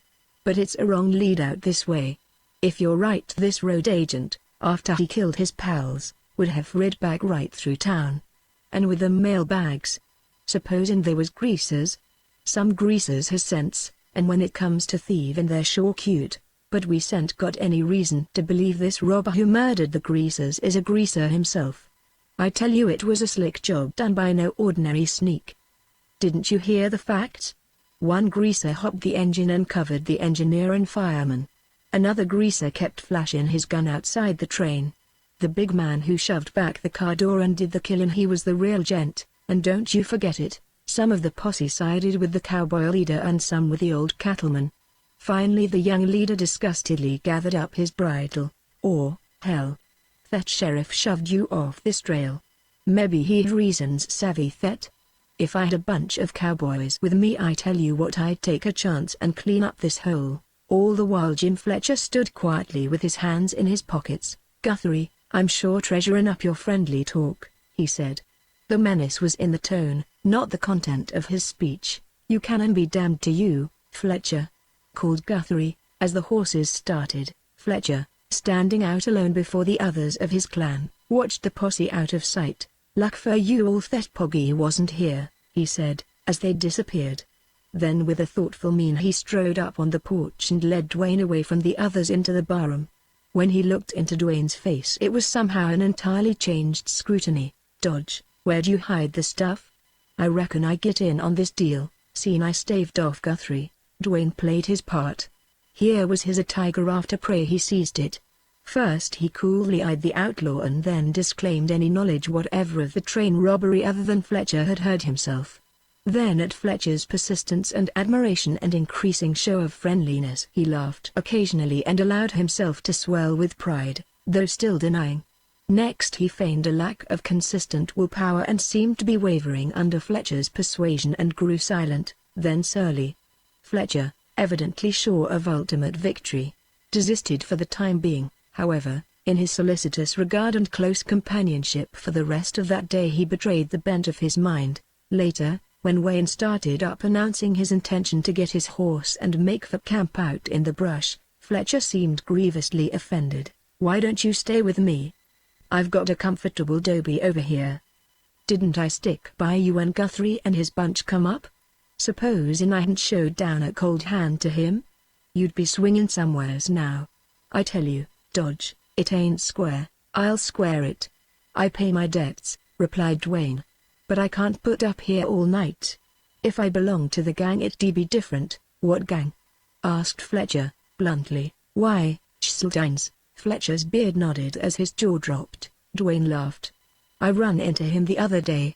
Knowed him on sight." "Sure, he's the kingpin rustler. When he seen me and asked me what reason I had for being on Earth or some such like, why, I up and told him." Fletcher appeared staggered. "Who in all fired hell are you talking about? Didn't I tell you once? Schildine. He calls himself Longstreth over there." All of Fletcher's face not covered by hair turned a dirty white. "Schildine Longstreth," he whispered, hoarsely. "God almighty."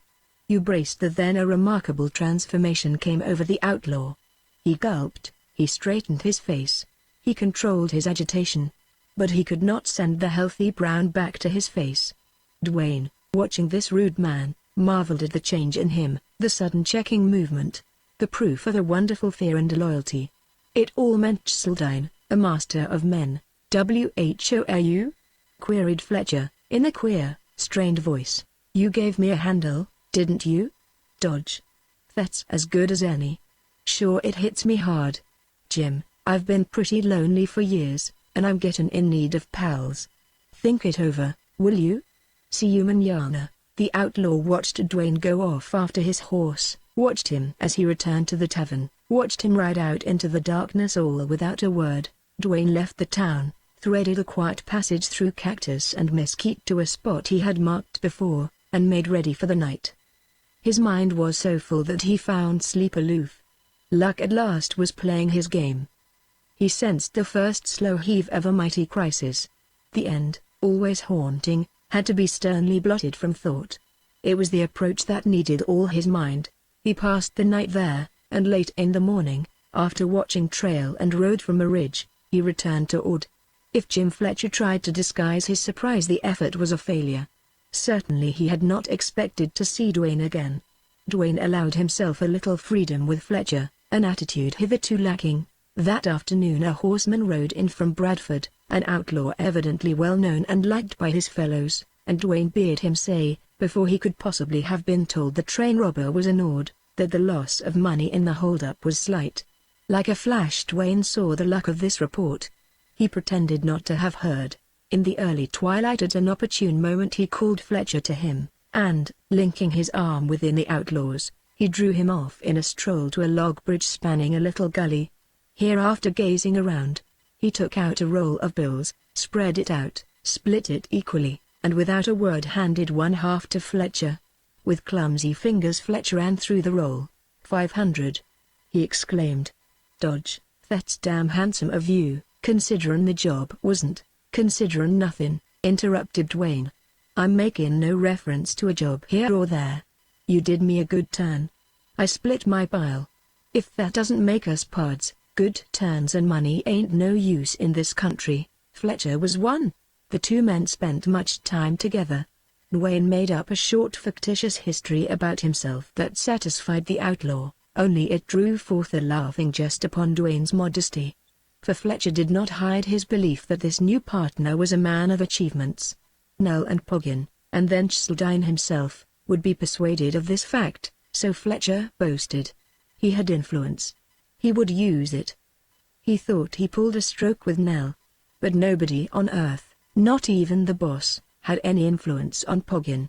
Poggin was concentrated ice part of the time, all the rest he was bursting hell. But Poggin loved a horse. He never loved anything else. He could be won with that black horse Bullet. Cheseldine was already won by Dwayne's monumental nerve, otherwise he would have killed Dwayne. Little by little the next few days Dwayne learned the points he longed to know, and how indelibly they etched themselves in his memory.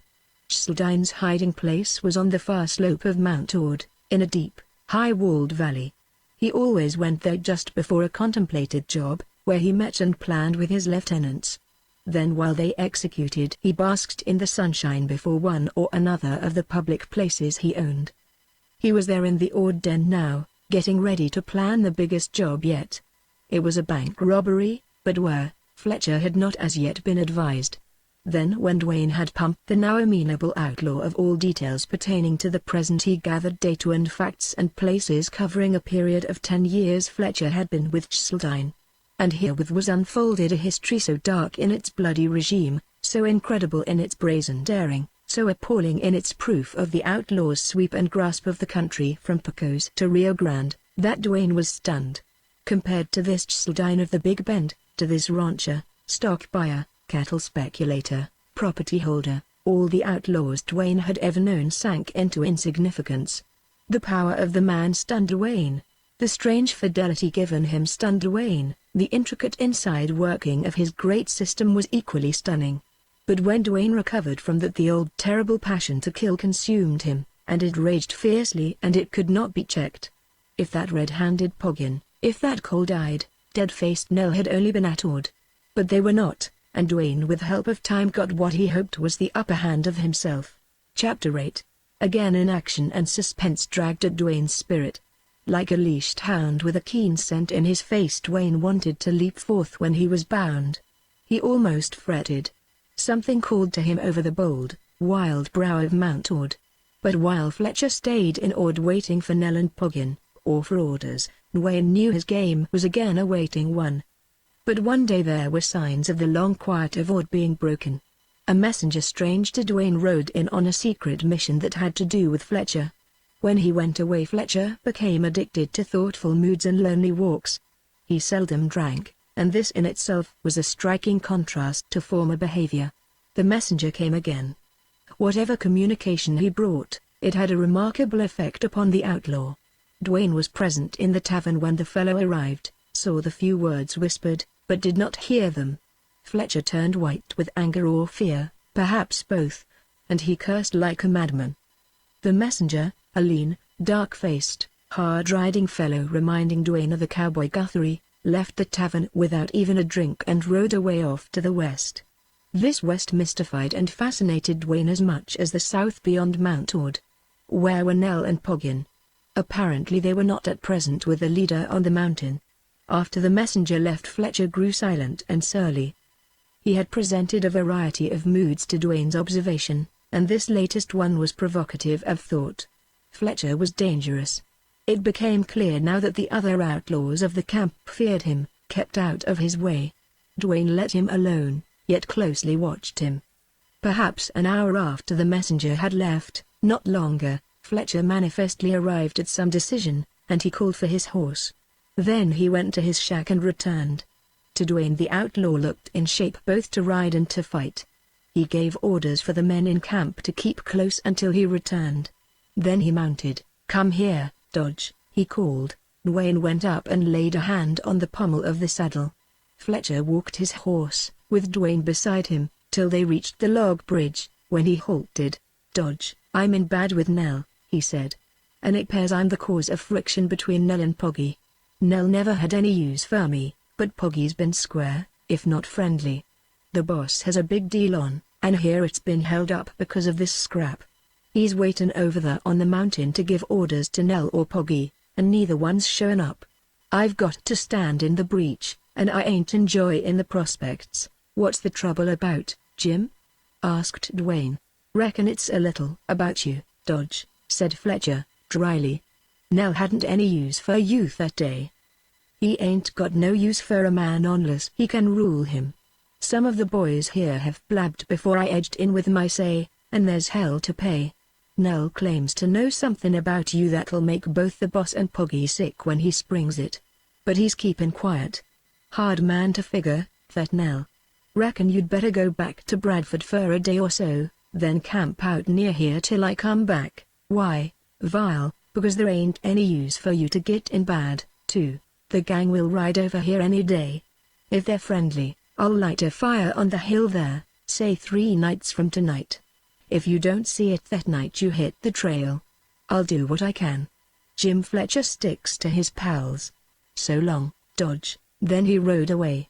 He left Dwayne in a quandary. This news was black. Things had been working out so well. Here was a setback. At the moment Dwayne did not know which way to turn, but certainly he had no idea of going back to Bradford. Friction between the two great lieutenants of Cheseldine.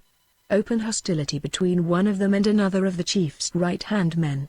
Among outlaws that sort of thing was deadly serious. Generally such matters were settled with guns. Dwayne gathered encouragement even from disaster. Perhaps the disintegration of Cheseldine's great band had already begun. But what did Nell know? Dwayne did not circle around the idea with doubts and hopes. If Nell knew anything it was that this stranger in Ord, this new partner of Fletcher's, was no less than Buck Dwayne. Well, it was about time, thought Dwayne, that he made use of his name if it were to help him at all. That name had been McNally's hope. He had anchored all his scheme to Dwayne's fame.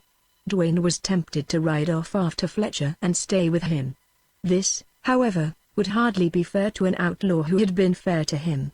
Dwayne concluded to await developments, and when the gang rode into Ord, probably from their various hiding places, he would be the ready to be denounced by Nell. Dwayne could not see any other culmination of this series of events than a meeting between Nell and himself.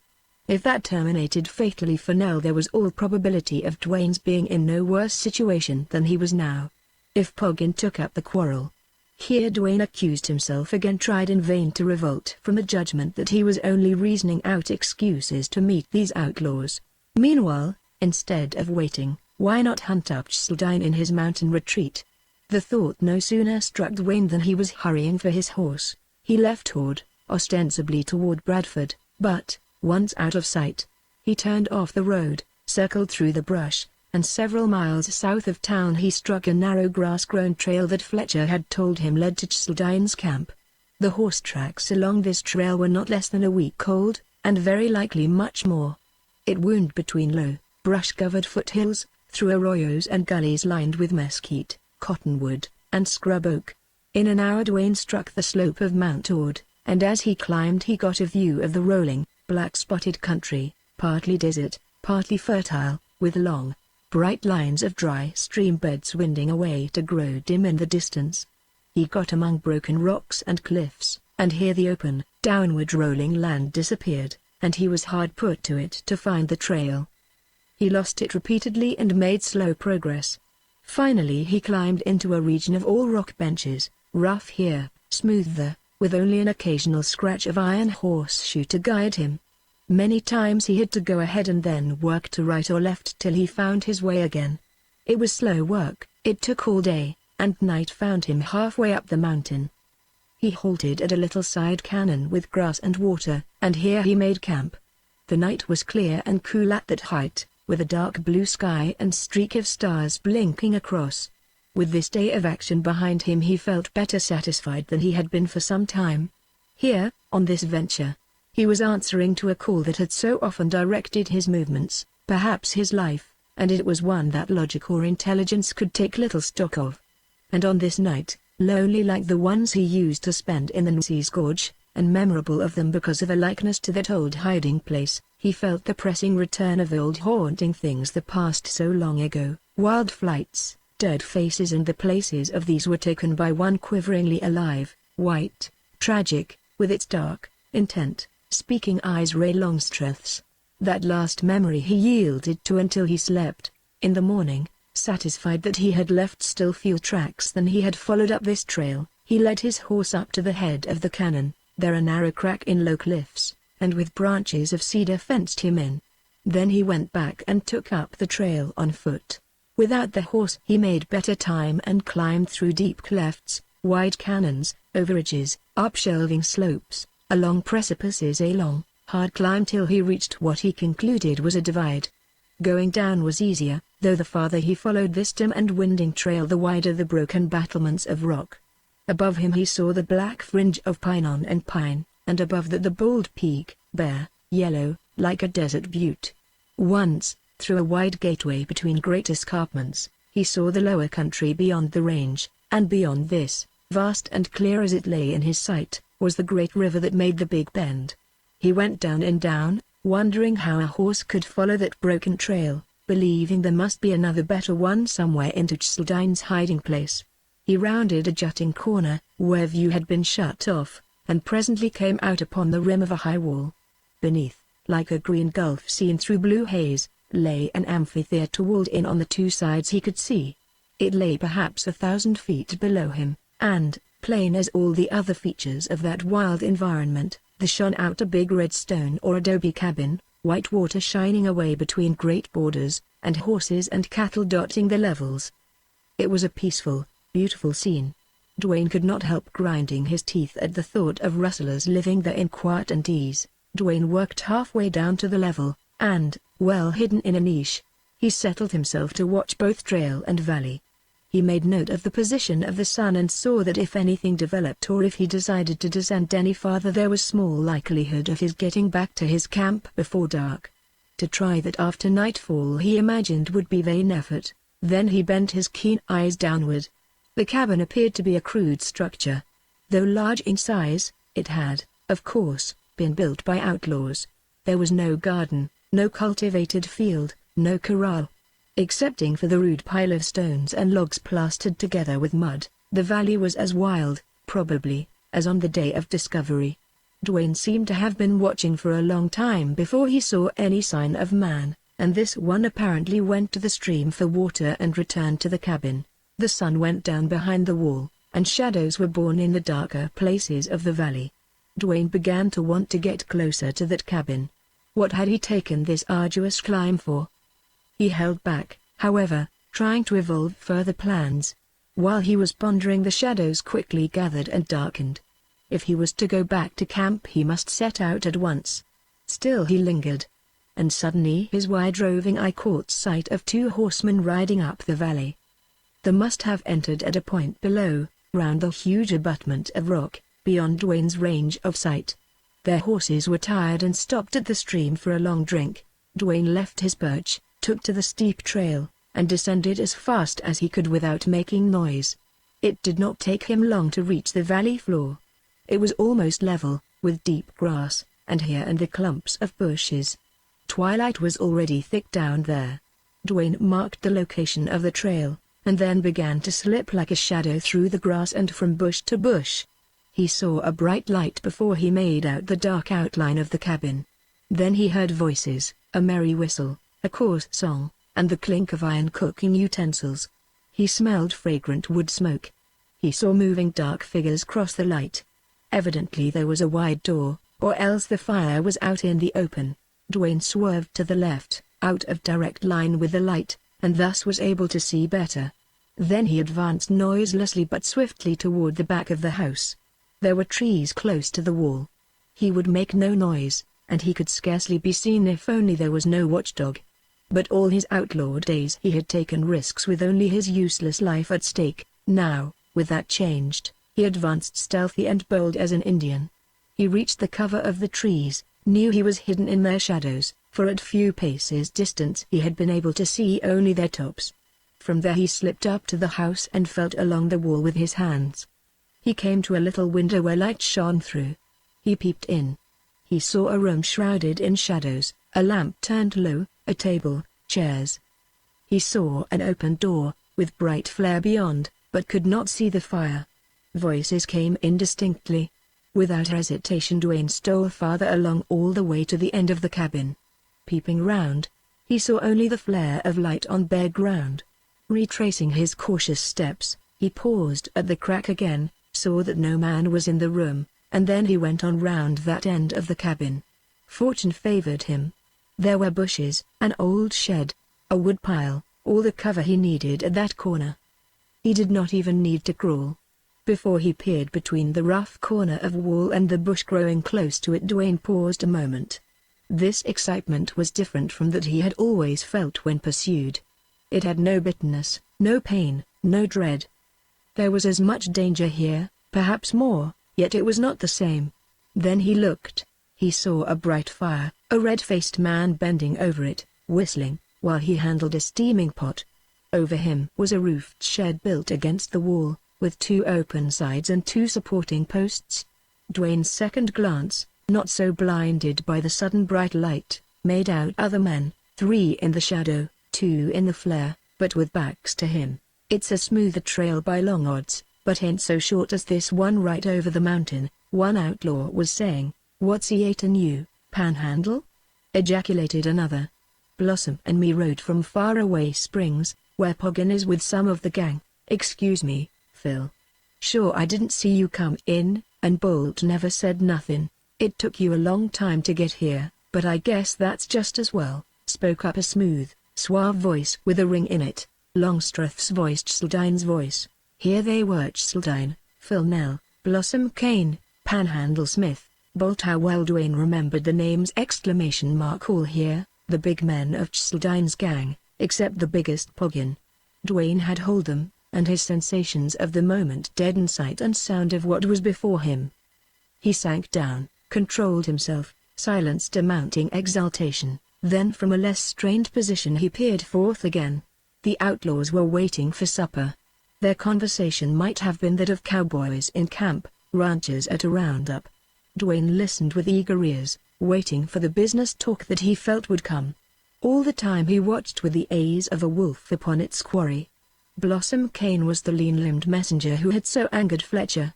Bolt was a giant in stature, dark, bearded, silent. Panhandle Smith was the red-faced cook, merry, profane, a short, bow-legged man resembling many rustlers Dwayne had known, particularly Luke Stevens. And Nell, who sat there, tall, slim, like a boy in build, like a boy in years, with his pale, smooth, expressionless face and his cold, grey eyes. And Longstreth, who leaned against the wall, handsome, with his dark face and beard like an aristocrat, resembled many a rich Louisiana planter Dwayne had met. The 6th man sat so much in the shadow that he could not be plainly discerned, and, though addressed, his name was not mentioned. Panhandle Smith carried pots and pans into the cabin, and cheerfully called out, "If you gents air hungry for grub, don't look for me to feed you with a spoon." The outlaws piled inside, made a great bustle and clatter as they sat to their meal. Like hungry men, they talked little. Dwayne waited there a while, then guardedly got up and crept round to the other side of the cabin. After he became used to the dark again, he ventured to steal along the wall to the window and peeped in. The outlaws were in the first room and could not be seen. Dwayne waited. The moments dragged endlessly. His heart pounded. Longstreth entered, turned up the light, and, taking a box of cigars from the table, he carried it out. "Here, you fellows, go outside and smoke," he said. "Nell, come on in now. Let's get it over." He returned, sat down, and lighted a cigar for himself. He put his booted feet on the table. Dwayne saw that the room was comfortably, even luxuriously furnished. There must have been a good trail, he thought, else how could all that stuff have been packed in there? Most assuredly it could not have come over the trail he had traveled. Presently he heard the men go outside, and their voices became indistinct. Then Nell came in and seated himself without any of his chiefs. He seemed preoccupied and, as always, cold. "What's wrong, Nell? Why didn't you get here sooner?" queried Longstreth. "Poggin, damn him. We're on the outs again. What for? Or, he needn't have got sore. He's breaking a new house over at Far Away, and you know him where a house is concerned. That kept him, I reckon, more than anything. What else? Get it out of your system so we can go on to the new job. Well, it begins back a ways.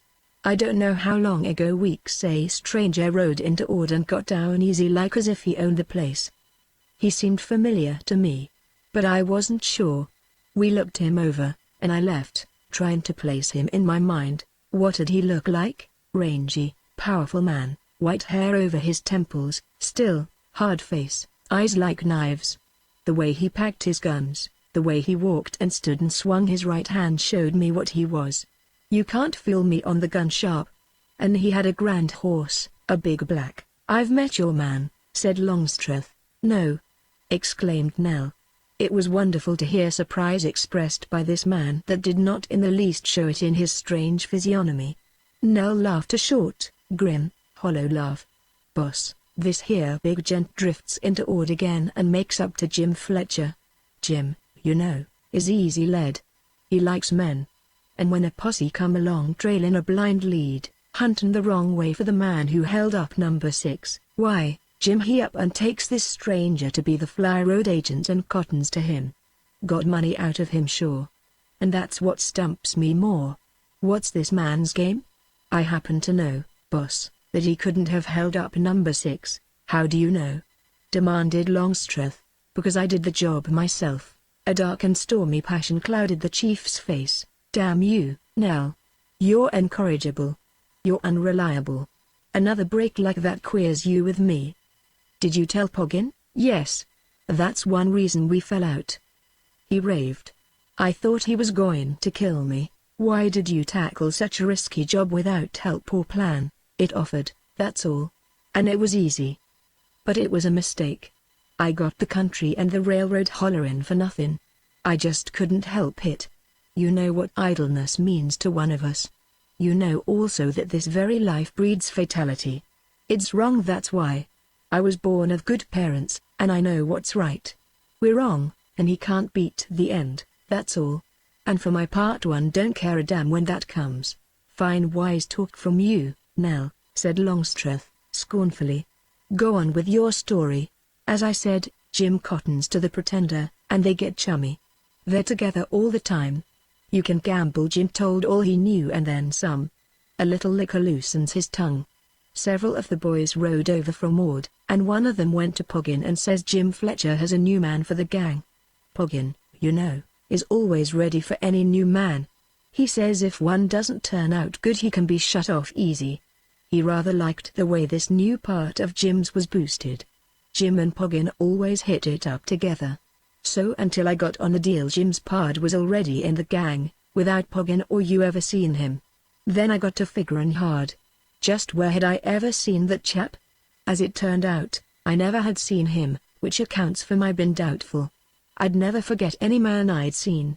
I dug up a lot of old papers from my kit and went over them. Letters, pictures, clippings, and all that.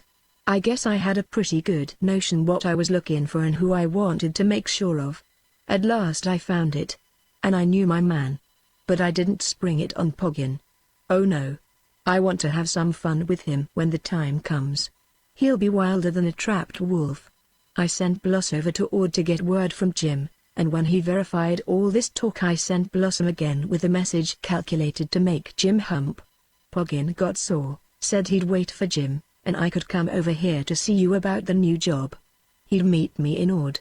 Nell had spoken hurriedly and low, now and then with passion.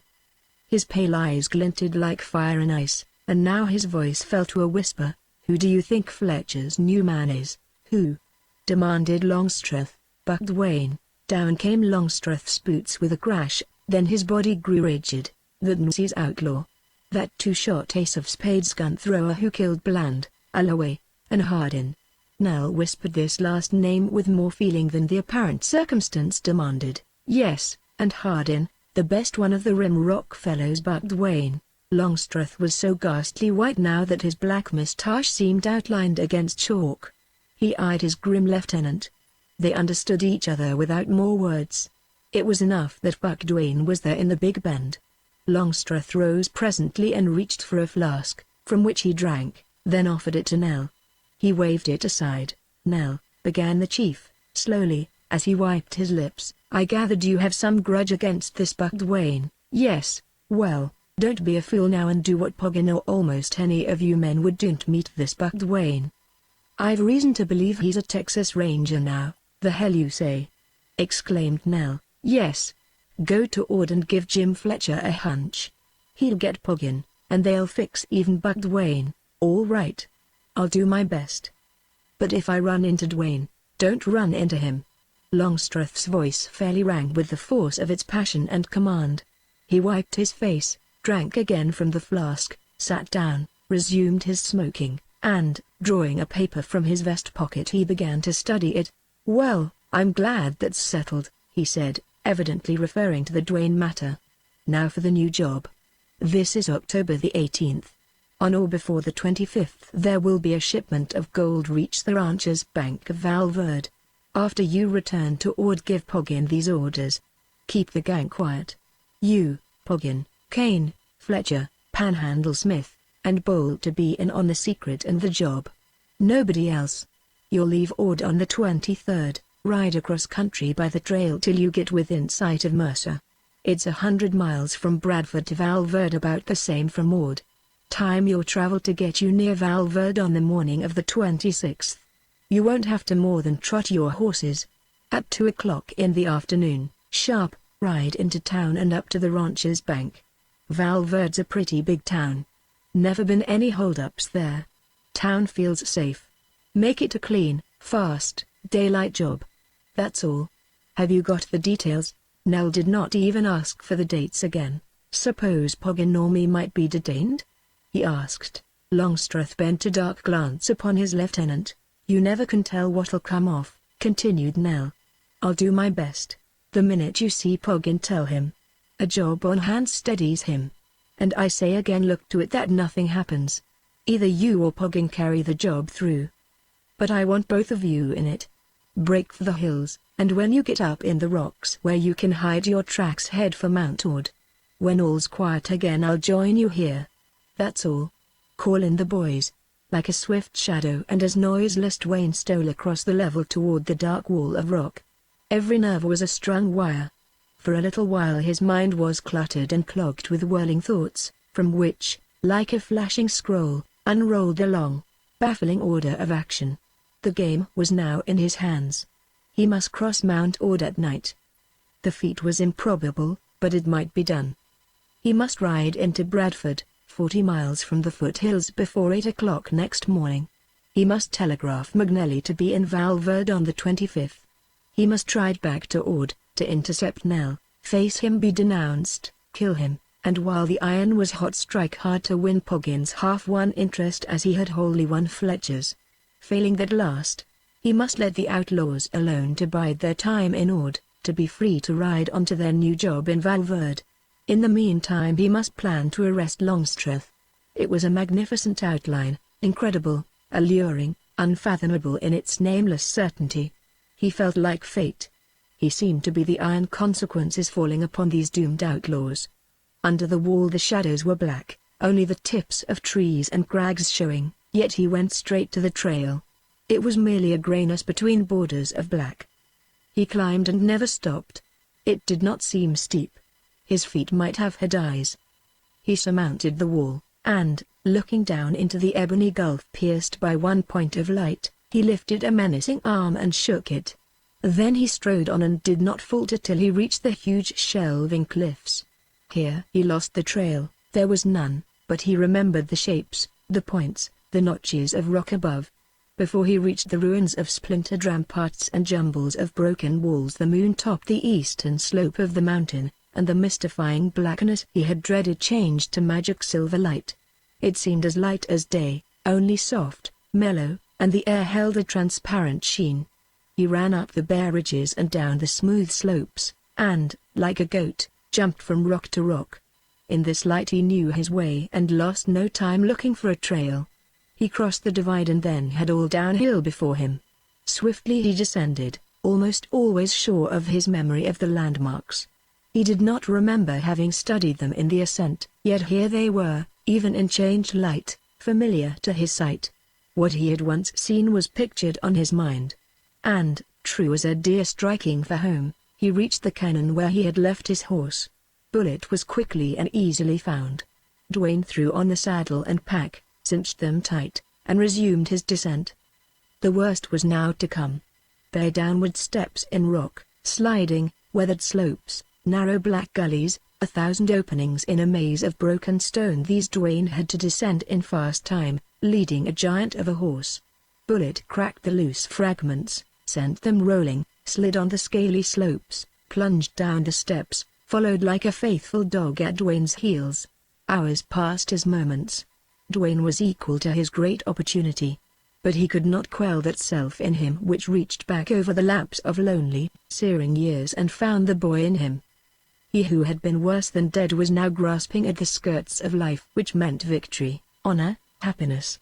Dwayne knew he was not just right in part of his mind. Small wonder that he was not insane, he thought.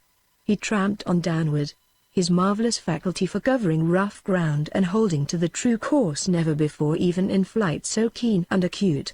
Yet all the time a spirit was keeping step with him. Thought of Ray Longstreth as he had left her made him weak. But now, with the game clear to its end, with the trap to spring, with success strangely haunting him, Dwayne could not dispel memory of her. He saw her white face, with its sweet sad lips and the dark eyes so tender and tragic. And time and distance and risk and toil were nothing. The moon sloped to the west. Shadows of trees and crags now crossed to the other side of him. The stars dimmed. Then he was out of the rocks, with the dim trail pale at his feet. Mounting Bullet, he made short work of the long slope and the foothills and the rolling land leading down to Ord. The little outlaw camp, with its shacks and cabins and row of houses, lay silent and dark under the paling moon. Dwayne passed by on the lower trail, headed into the road, and put Bullet to a gallop. He watched the dying moon, the waning stars, and the east. He had time to spare, so he saved the horse. Nell would be leaving the rendezvous about the time Dwayne turned back toward Ord. Between noon and sunset they would meet. The night wore on. The moon sank behind low mountains in the west. The stars brightened for a while, then faded. Grey gloom enveloped the world, thickened, lay like smoke over the road. Then shade by shade it lightened, until through the transparent obscurity shone a dim light. Dwayne reached Bradford before dawn. He dismounted some distance from the tracks, tied his horse, and then crossed over to the station. He heard the clicking of the telegraph instrument, and it thrilled him. An operator sat inside reading. When Dwayne tapped on the window he looked up with startled glance, then went swiftly to unlock the door. "Hello. Give me paper and pencil." "Quick," whispered Dwayne. With trembling hands the operator complied. Dwayne wrote out the message he had carefully composed. "Send this, repeat it to make sure, then keep mum. I'll see you again. Goodbye." The operator stared, but did not speak a word. Dwayne left as stealthily and swiftly as he had come. He walked his horse a couple miles back on the road and then rested him till break of day. The east began to redden. Dwayne turned grimly in the direction of Ord. When Dwayne swung into the wide, grassy square on the outskirts of Ord he saw a bunch of saddled horses hitched in front of the tavern. He knew what that meant. Luck still favored him. If it would only hold. But he could ask no more. The rest was a matter of how greatly he could make his power felt. An open conflict against odds lay in the balance. That would be fatal to him, and to avoid it he had to trust to his name and a presence he must make terrible. He knew outlaws. He knew what qualities held them. He knew what to exaggerate. There was not an outlaw in sight. The dusty horses had covered distance that morning. As Dwayne dismounted he heard loud, angry voices inside the tavern. He removed coat and vest, hung them over the pommel. He packed 2 guns, one belted high on the left hip, the other swinging low on the right side. He neither looked nor listened, but boldly pushed the door and stepped inside. The big room was full of men, and every face pivoted toward him. Nell's pale face flashed into Dwayne's swift sight, then Bolt's, then Blossom Kane's, then Panhandle Smith's, then Fletcher's, then others that were familiar, and last that of Poggin. Though Dwayne had never seen Poggin or heard him described, He knew him, for he saw a face that was a record of great and evil deeds. There was absolute silence. The outlaws were lined back of a long table upon which were papers, stacks of silver coin, a bundle of bills, and a huge gold-mounted gun. "Are you gents looking for me?" asked Dwayne. He gave his voice all the ringing force and power of which he was capable. And he stepped back, free of anything, with the outlaws all before him. Nell stood quivering, but his face might have been a mask. The other outlaws looked from him to Dwayne. Jim Fletcher flung up his hands. "My God, Dodge, what did you bust in here for?" he said, plaintively, and slowly stepped forward. His action was that of a man true to himself. He meant he had been sponsor for Dwayne and now he would stand by him. "Back, Fletcher," called Dwayne, and his voice made the outlaw jump. "Hold on, Dodge, and you all, everybody," said Fletcher. "Let me talk, seen I'm in wrong here." His persuasions did not ease the strain. "Go ahead. Talk," said Poggin. Fletcher turned to Dwayne. "Pard, I'm tucking it on myself that you meet enemies here when I swore you'd meet friends. It's my fault. I'll stand by you if you let me." "No, Jim," replied Dwayne. "But what did you come for without the signal?" burst out Fletcher, in distress. He saw nothing but catastrophe in this meeting. "Jim, I ain't pressin' my company none." "But when I'm wanted bad," Fletcher stopped him with a raised hand. Then he turned to Poggin with a rude dignity. "Poggy, he's my pard, and he's riled. I never told him a word that'd make him sore. I only said Nell hadn't no more use for him than for me. Now, what you say goes in this gang. I never failed you in my life. Here's my pard. I vouch for him. Will you stand for me? There's going to be hell if you don't.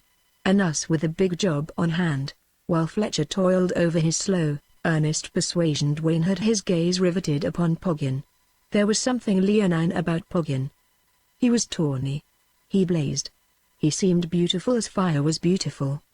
But looked at closer, with glance seeing the physical man, instead of that thing which shone from him. He was of perfect build, with muscles that swelled and rippled, bulging his clothes, with the magnificent head and face of the cruel, fierce, tawny-eyed jaguar. Looking at this strange Poggin, instinctively divining his abnormal and hideous power, Dwayne had for the first time in his life the inward quaking fear of a man. It was like a cold-tongued bell ringing within him and numbing his heart.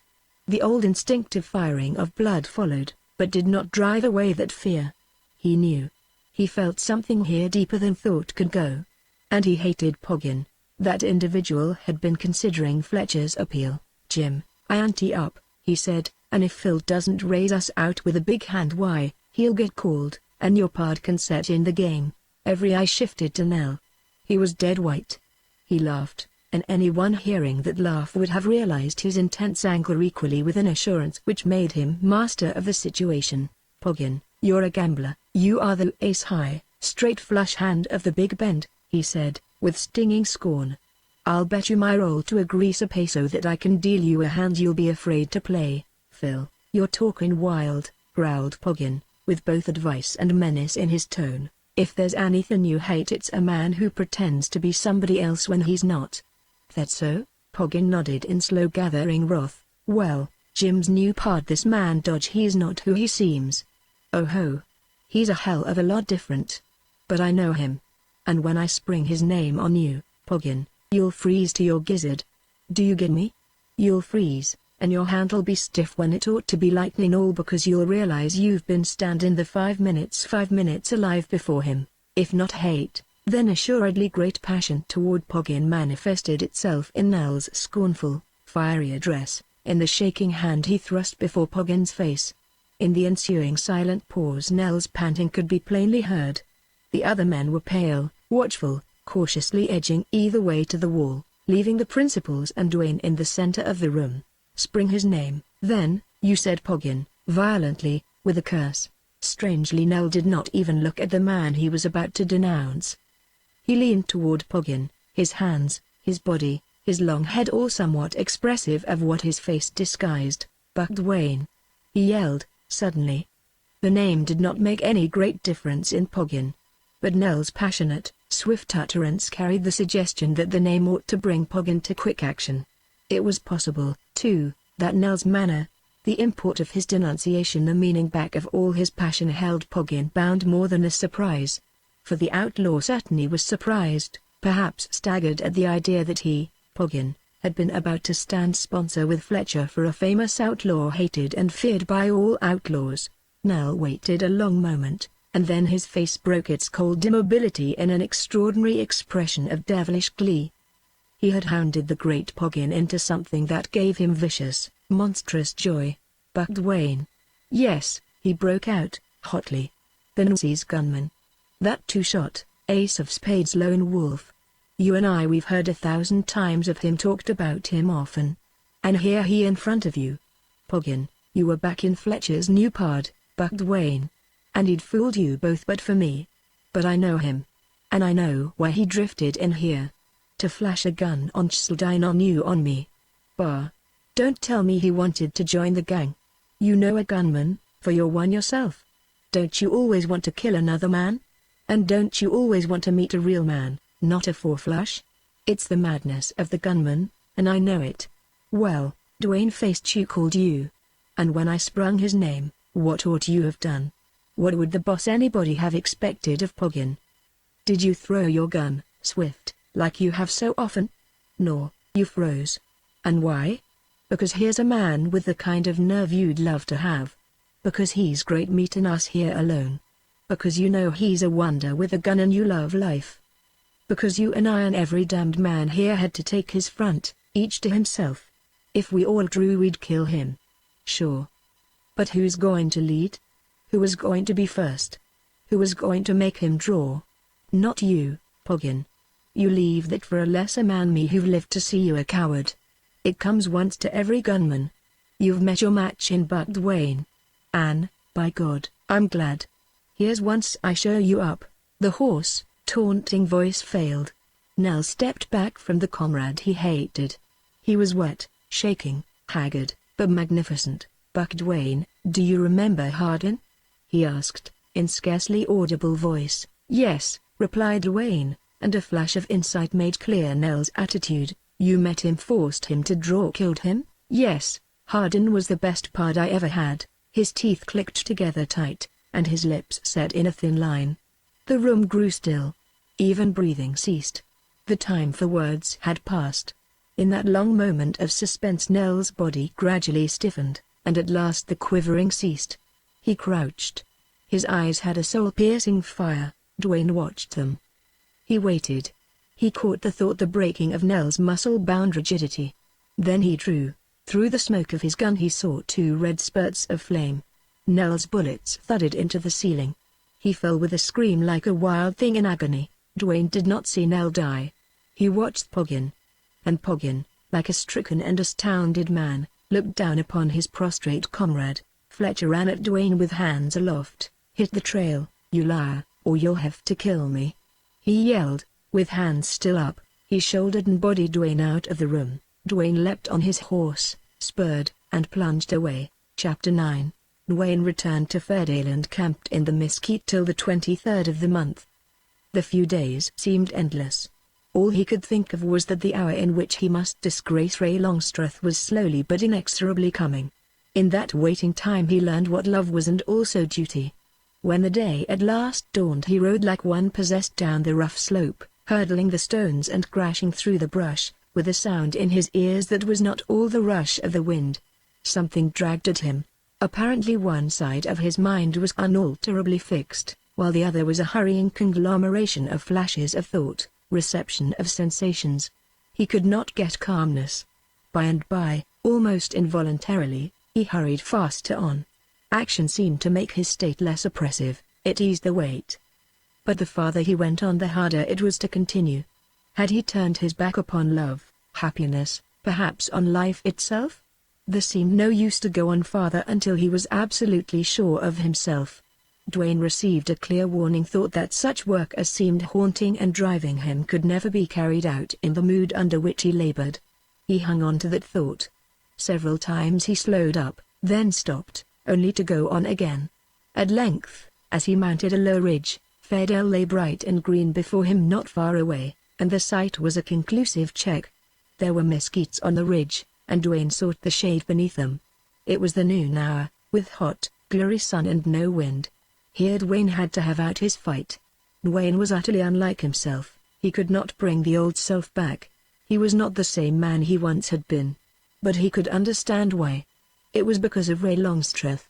Temptation assailed him. To have her his wife. It was impossible. The thought was insidiously alluring. Dwayne pictured a home. He saw himself riding through the cotton and rice and cane, home to a stately old mansion, where long-eared hounds bade him welcome, and a woman looked for him and met him with happy and beautiful smile. There would be children. And something new, strange, confounding with its emotion, came to life deep in Dwayne's heart. There would be children. Ray their mother. The kind of life a lonely outcast always yearned for and never had. He saw it all, felt it all. But beyond and above all other claims came Captain McNally's. It was then there was something cold and death-like in Dwayne's soul. For he knew, whatever happened, of one thing he was sure: he would have to kill either Longstreth or Lawson. Longstreth might be trapped into arrest, but Lawson had no sense, no control, no fear. He would snarl like a panther and go for his gun, and he would have to be killed. This, of all consummations, was the one to be calculated upon. Dwayne came out of it all bitter and callous, and saw in the most fitting of moods to undertake a difficult and deadly enterprise. He had fallen upon his old strange, futile dreams, now rendered poignant by reason of love. He drove away those dreams. In their places came the images of the olive-skinned Longstreth with his sharp eyes, and the dark, evil-faced Lawson, and then returned tenfold more thrilling and sinister the old strange passion to meet Poggin. It was about 1 o'clock when Wayne rode into Fairdale. The streets for the most part were deserted. He went directly to find Morton and Zimmer. He found them at length, restless, somber, anxious, but unaware of the part he had played at Ord. They said Longstreth was home, too. It was possible that Longstreth had arrived home in ignorance. Wayne told them to be on hand in town with their men in case he might need them, and then with teeth locked he set off for Longstreth's ranch. Dwayne stole through the bushes and trees, and when nearing the porch he heard loud, angry, familiar voices. Longstreth and Lawson were quarreling again. How Dwayne's lucky star guided him. He had no plan of action, but his brain was equal to 100 lightning-swift evolutions. He meant to take any risk rather than kill Longstreth. Both of the men were out on the porch. Dwayne wormed his way to the edge of the shrubbery and crouched low to watch for his opportunity. Longstreth looked haggard and thin. He was in his shirt sleeves, and he had come out with a gun in his hand. This he laid on a table near the wall. He wore no belt. Lawson was red, bloated, thick-lipped, all fiery and sweaty from drink, though sober on the moment, and he had the expression of a desperate man in his last stand. It was his last stand, though he was ignorant of that. "What's your news?"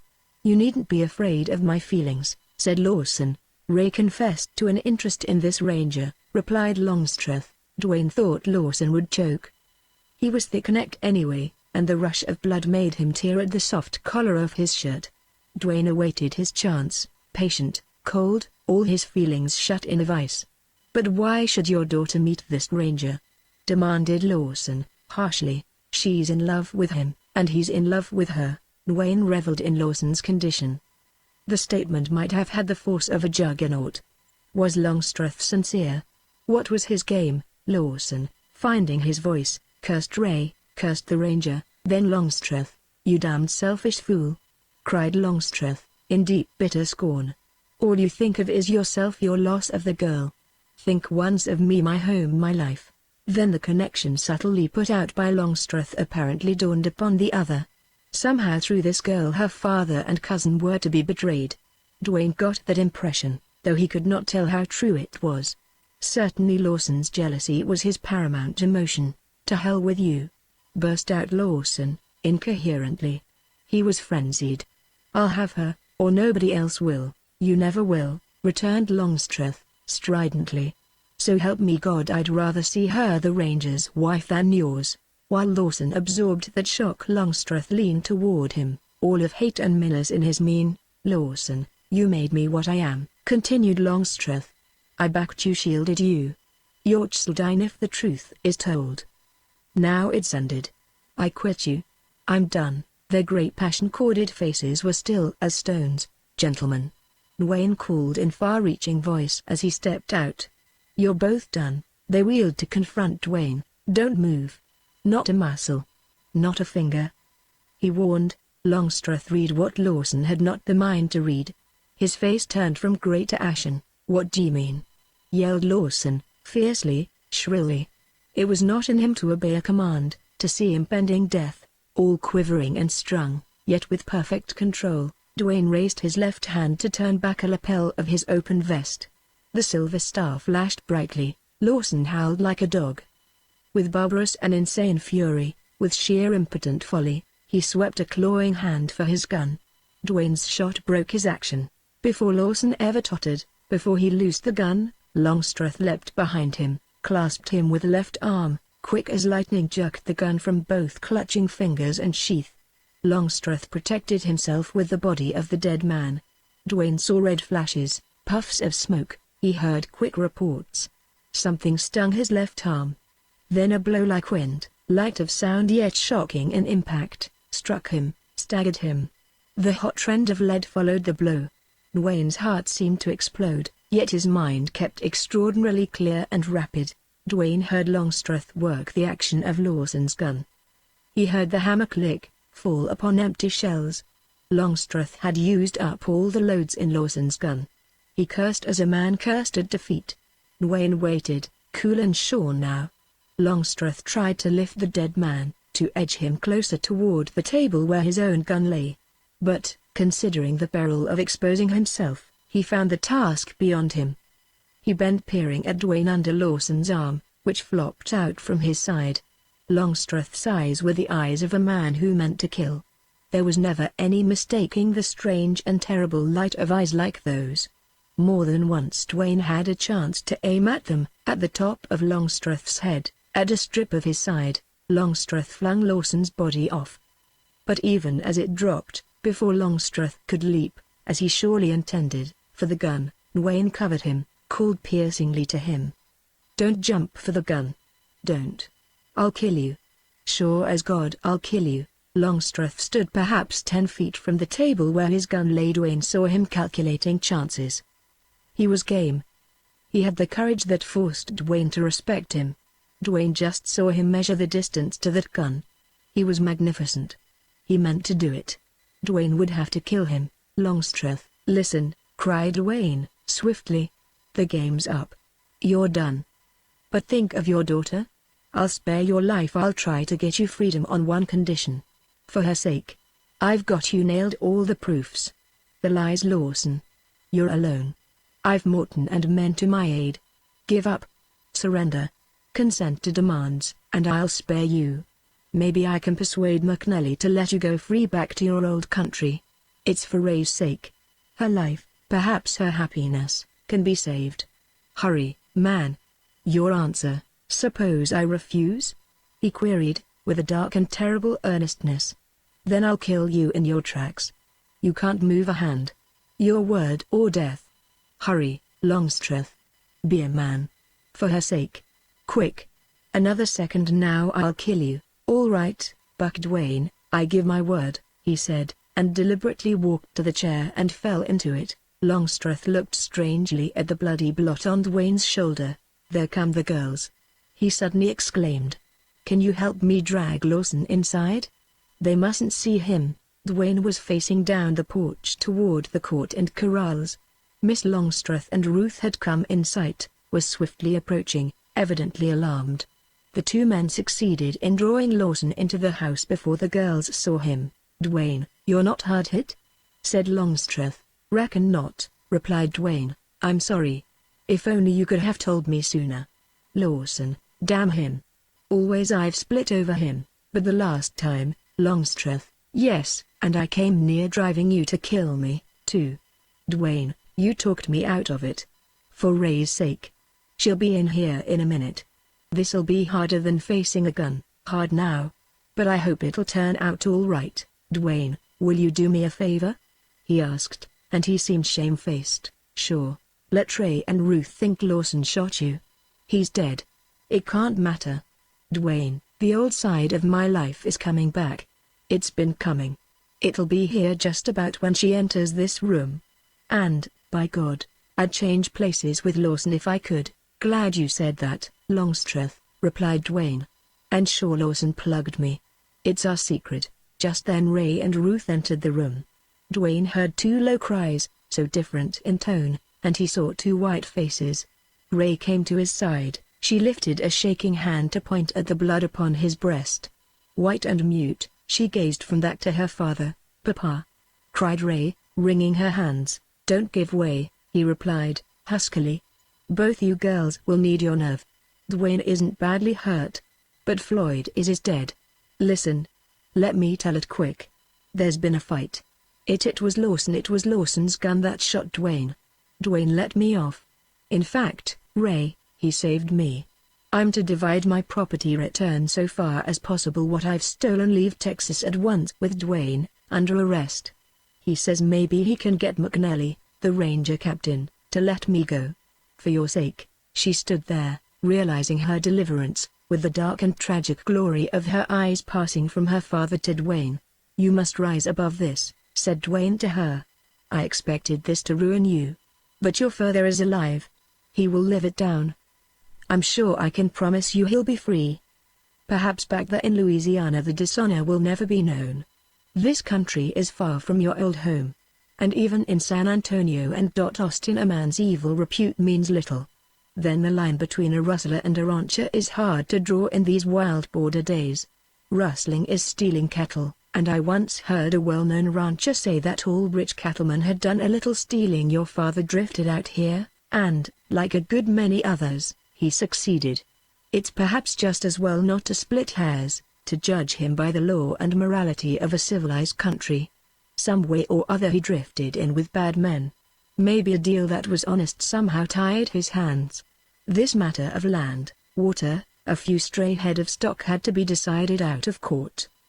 I'm sure in his case he never realized where he was drifting.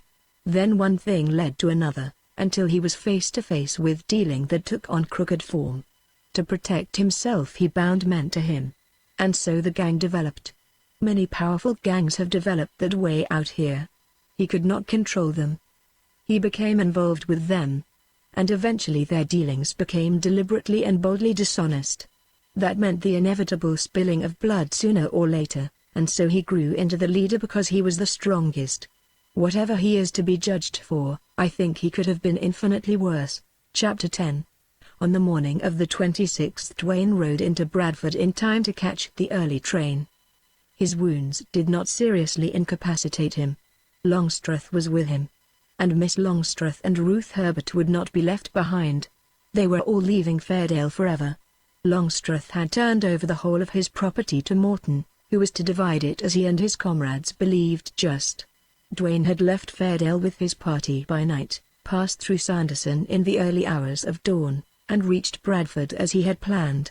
That fateful morning found Dwayne outwardly calm, but inwardly he was in a tumult. He wanted to rush to Valverde. Would Captain McNally be there with his rangers, as Dwayne had planned for them to be? Memory of that tawny Poggin returned with strange passion. Dwayne had borne hours and weeks and months of waiting, had endured the long hours of the outlaw, but now he had no patience. The whistle of the train made him leap. It was a fast train, yet the ride seemed slow. Dwayne, disliking to face Longstreth and the passengers in the car, changed his seat to one behind his prisoner. They had seldom spoken. Longstreth sat with bowed head, deep in thought. The girls sat in a seat nearby and were pale but composed. Occasionally the train halted briefly at a station. The latter half of that ride Dwayne had observed a wagon road running parallel with the railroad, sometimes right alongside, at others near or far away. When the train was about 20 miles from Valverde, Dwayne espied a dark group of horsemen trotting eastward. His blood beat like a hammer at his temples. The gang. He thought he recognized the tawny Poggin and felt a strange inward contraction. He thought he recognized the clean-cut Blossom Kane, the black-bearded giant Bolt, the red-faced Panhandle Smith, and Fletcher. There was another man strange to him. Was that Nell? No. It could not have been Nell. Dwayne leaned over the seat and touched Longstreth on the shoulder. "Look," he whispered. Cheseldine was stiff. He had already seen. The train flashed by, the outlaw gang receded out of range of sight. "Did you notice Nell wasn't with them?" whispered Dwayne. Dwayne did not speak to Longstreth again till the train stopped at Valverde. They got off the car, and the girls followed as naturally as ordinary travelers. The station was a good deal larger than that at Bradford, and there was considerable action and bustle incident to the arrival of the train. Dwayne's sweeping gaze searched faces, rested upon a man who seemed familiar. This fellow's look, too, was that of one who knew Dwayne, but it was waiting for a sign, a cue. Then Dwayne recognized him. McNally, clean-shaven. Without mustache he appeared different, younger. When McNally saw that Dwayne intended to greet him, to meet him, he hurried forward. A keen light flashed from his eyes. He was glad, eager, yet suppressing himself, and the glances he sent back and forth from Dwayne to Longstreth were questioning, doubtful. Certainly Longstreth did not look the part of an outlaw. "Dwayne. Lord, I'm glad to see you," was the captain's greeting. Then at closer look into Dwayne's face his warmth fled. Something he saw that checked his enthusiasm, or at least its utterance. "McNally, shake hand with Cheseldine," said Dwayne, low-voiced. The ranger captain stood dumb, motionless. But he saw Longstreth's instant action, and awkwardly he reached for the outstretched hand. "Any of your men down here?" queried Dwayne, sharply. "No. They're uptown." "Come. McNally, you walk with him. We've ladies in the party. I'll come behind with them." They set off uptown. Longstreth walked as if he were with friends on the way to dinner. The girls were mute. McNally walked like a man in a trance. There was not a word spoken in 4 blocks. Presently Dwayne espied a stone building on a corner of the broad street. There was a big sign, "Rancher's Bank." "There's the hotel," said McNally. "Some of my men are there. We've scattered around." They crossed the street, went through office and lobby, and then Dwayne asked McNally to take them to a private room. Without a word the captain complied. When they were all inside Dwayne closed the door, and, drawing a deep breath, as if of relief, he faced them calmly. "Miss Longstreth, you and Miss Ruth try to make yourselves comfortable now," he said. "And don't be distressed." Then he turned to his captain. "McNally, this girl is the daughter of the man I've brought to you, and this one is his niece." Then Dwayne briefly related Longstreth's story, and, though he did not spare the rustler chief, he was generous. "When I went after Longstreth," concluded Dwayne, "it was either to kill him or offer him freedom on conditions. So I chose the latter for his daughter's sake. He has already disposed of all his property. I believe he'll live up to the conditions. He's to leave Texas never to return. The name Cheseldine has been a mystery, and now it'll fade." A few moments later Dwayne followed McNally to a large room, like a hall, and here were men reading and smoking. Dwayne knew them Rangers. McNally beckoned to his men. "Boys, here he is." "How many men have you?" asked Dwayne. 15. McNally almost embraced Dwayne, would probably have done so but for the dark grimness that seemed to be coming over the man. Instead he glowed. He sputtered, he tried to talk, to wave his hands. He was beside himself. And his rangers crowded closer, eager, like hounds ready to run. They all talked at once, and the word most significant and frequent in their speech was outlaws. McNally clapped his fist in his hand. "This'll make the adjutant sick with joy. Maybe we won't have it on the governor. We'll show them about the ranger service." "Dwayne. How do you ever do it?" "Now, Captain, not the half nor the quarter of this job's done. The gang's coming down the road. I saw them from the train. They'll ride into town on the dot 2:30. "How many?" asked McNally. "Poggin, Blossom Kane, Panhandle Smith, Bolt, Jim Fletcher, and another man I don't know. These are the picked men of Cheseldine's gang. I'll bet they'll be the fastest, hardest bunch you Rangers ever faced. Poggin, that's the hard nut to crack. I've heard their records since I've been in Valverde." "Where's Nell?" "They say he's a boy, but hell and blazes, Nell's dead." "Ah!" exclaimed McNally, softly. Then he grew businesslike, cool, and of harder aspect. "Dwayne, it's your game today. I'm only a ranger under orders. We're all under your orders. We've absolute faith in you. Make your plan quick, so I can go around and post the boys who are not here. You understand there's no sense in trying to arrest Poggin, Kane, and that lot?" queried Dwayne. "No, I don't understand that," replied McNally, bluntly. "It can't be done. The drop can't be got on such men. If you meet them they shoot, and mighty quick and straight. Poggin, that outlaw has no equal with a gun unless he's got to be killed quick. They'll all have to be killed. They're all bad, desperate, no fear, are lightning in action." "Very well, Dwayne, then it's a fight. That'll be easier, perhaps. The boys are spoiling for a fight. Out with your plan, now. Put one man at each end of this street, just at the edge of town. Let him hide there with a rifle to block the escape of any outlaw that we might fail to get. I had a good look at the bank building. It's well situated for our purpose. Put 4 men up in that route over the bank, 4 men, 2 at each open window. Let them hide till the game begins. They want to be there so in case these foxy outlaws get wise before they're down on the ground or inside the bank. The rest of your men put inside behind the counters, where they'll hide. Now go over to the bank, spring the thing on the bank officials, and don't let them shut up the bank. You want their aid. Let them make sure of their gold. But the clerks and cashier ought to be at their desks or window when Poggin rides up. He'll glance in before he gets down. They make no mistakes, these fellows. We must be slicker than they are, or lose. When you get the bank people wise, send your men over one by one. No hurry, no excitement, no unusual thing to attract notice in the bank. All right. That's great. Tell me, where do you intend to wait?" Dwayne heard McNally's question, and it struck him peculiarly. He had seemed to be planning and speaking mechanically. As he was confronted by the fact, it nonplussed him somewhat, and he became thoughtful, with lowered head. "Where'll you wait, Dwayne?"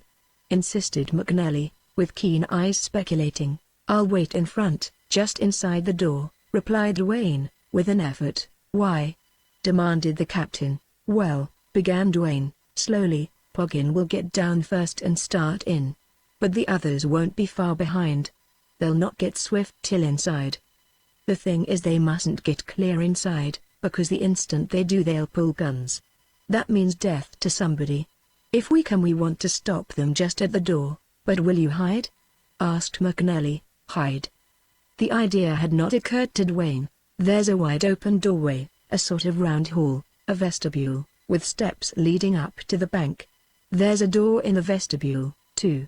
It leads somewhere. We can put men in there. You can be there." Dwayne was silent. "See here, Dwayne," began McNally, nervously. "You shan't take any undue risk here. You'll hide with the rest of us?" "No." The word was wrenched from Dwayne. McNally stared, and then a strange, comprehending light seemed to flit over his face. "Dwayne, I can give you no orders today," he said, distinctly. "I'm only offering advice. Need you take any more risks? You've done a grand job for the service already. You've paid me 1,000 times for that pardon. You've redeemed yourself. The governor, the adjutant general, the whole state will rise up and honor you. The game's almost up. We'll kill these outlaws, or enough of them to break forever their power. I say, as a ranger, need you take more risk than your captain?" Still Dwayne remained silent. He was locked between two forces. And one, a tide that was bursting at its bounds, seemed about to overwhelm him. Finally that side of him, the retreating self, the weaker, found a voice. "Captain, you want this job to be sure?" he asked. "Certainly. I've told you the way. I alone know the kind of men to be met. Just what I'll do or where I'll be I can't say yet. In meetings like this the moment decides. But I'll be there." McNally spread wide his hands, looked helplessly at his curious and sympathetic rangers, and shook his head. "Now you've done your work, laid the trap, is this strange move of yours going to be fair to Miss Longstreth?" asked McNally, in significant low voice. Like a great tree chopped at the roots, Dwayne vibrated to that. He looked up as if he had seen a ghost. Mercilessly the ranger captain went on, "You can win her, Dwayne. Oh, you can't fool me. I was wise in a minute. Fight with us from cover, then go back to her. You will have served the Texas Rangers as no other man has. I'll accept your resignation. You'll be free, honored, happy. That girl loves you. I saw it in her eyes. She's... But Dwayne cut him short with a fierce gesture. He lunged up to his feet, and the Rangers fell back. Dark, silent, grim as he had been, still there was a transformation singularly more sinister. Stranger, enough. I'm done, he said, somberly. I've planned. Do we agree, or shall I meet Poggin and his gang alone? McNally cursed and again threw up his hands, this time in baffled chagrin. There was deep regret in his dark eyes as they rested upon Dwayne. Dwayne was left alone. Never had his mind been so quick, so clear, so wonderful in its understanding of what had heretofore been intricate and elusive impulses of his strange nature. His determination was to meet Poggin, meet him before anyone else had a chance. Poggin first and then the others. He was as unalterable in that decision as if on the instant of its acceptance he had become stone. Why? Then came realization. He was not a ranger now. He cared nothing for the state. He had no thought of freeing the community of a dangerous outlaw, of ridding the country of an obstacle to its progress and prosperity. He wanted to kill Poggin. It was significant now that he forgot the other outlaws. He was the gunman, the gun thrower, the gunfighter, passionate and terrible. His father's blood, that dark and fierce strain, his mother's spirit, that strong and unquenchable spirit of the surviving pioneer, these had been in him, and the killings, one after another, the wild and haunted years, had made him, absolutely in spite of his will, the gunman. He realized it now, bitterly, hopelessly. The thing he had intelligence enough to hate he had become. At last he shuddered under the driving, ruthless inhuman bloodlust of the gunman. Long ago he had seemed to seal in a tomb that horror of his kind, the need, in order to forget the haunting, sleepless presence of his last victim, to go out and kill another. But it was still there in his mind, and now it stalked out, worse, more powerful, magnified by its rest, augmented by the violent passions peculiar and inevitable to that strange, wild product of the Texas frontier, the gunfighter. And those passions were so violent, so raw, so base, so much lower than what ought to have existed in a thinking man. Actual pride of his record. Actual vanity in his speed with a gun. Actual jealousy of any rival. Dwayne could not believe it. But there he was, without a choice. What he had feared for years had become a monstrous reality. Respect for himself, blindness, a certain honor that he had clung to while in outlawry, all, like scales, seemed to fall away from him. He stood stripped bare, his soul naked, the soul of Cain. Always since the first brand had been forced and burned upon him he had been ruined. But now, with conscience flayed to the quick, yet utterly powerless over this tiger instinct, he was lost. He said it. He admitted it. And at the utter abasement the soul he despised suddenly leapt and quivered with the thought of Ray Longstreth. Then came agony. As he could not govern all the chances of this fatal meeting, as all his swift and deadly genius must be occupied with Poggin, perhaps in vain, as hard-shooting men whom he could not watch would be close behind, this almost certainly must be the end of Buck Dwayne. That did not matter. But he loved the girl. He wanted her. All her sweetness, her fire, and pleading returned to torture him. At that moment the door opened, and Ray Longstreth entered. "Dwayne," she said, softly. "Captain McNally sent me to you." "But you shouldn't have come," replied Dwayne. "As soon as he told me I would have come whether he wished it or not.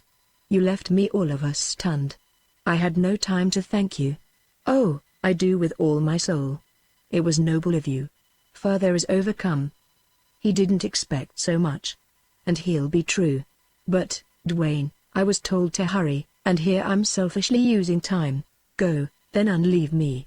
You mustn't unnerve me now, when there's a desperate game to finish." "Need it be desperate?" she whispered, coming close to him. "Yes, it can't be else." McNally had sent her to weaken him, of that Dwayne was sure. And he felt that she had wanted to come. Her eyes were dark, strained, beautiful, and they shed a light upon Dwayne he had never seen before. "You're going to take some mad risk," she said. "Let me persuade you not to. You said you cared for me, and Dwayne, don't you know?" The low voice, deep, sweet as an old chord, faltered and broke and failed. Dwayne sustained a sudden shock and an instant of paralyzed confusion of thought. She moved, she swept out her hands, and the wonder of her eyes dimmed in a flood of tears. "My God! You can't care for me?" he cried, hoarsely. Then she met him, hands outstretched. "But I do." Swift as light, Dwayne caught her and held her to his breast.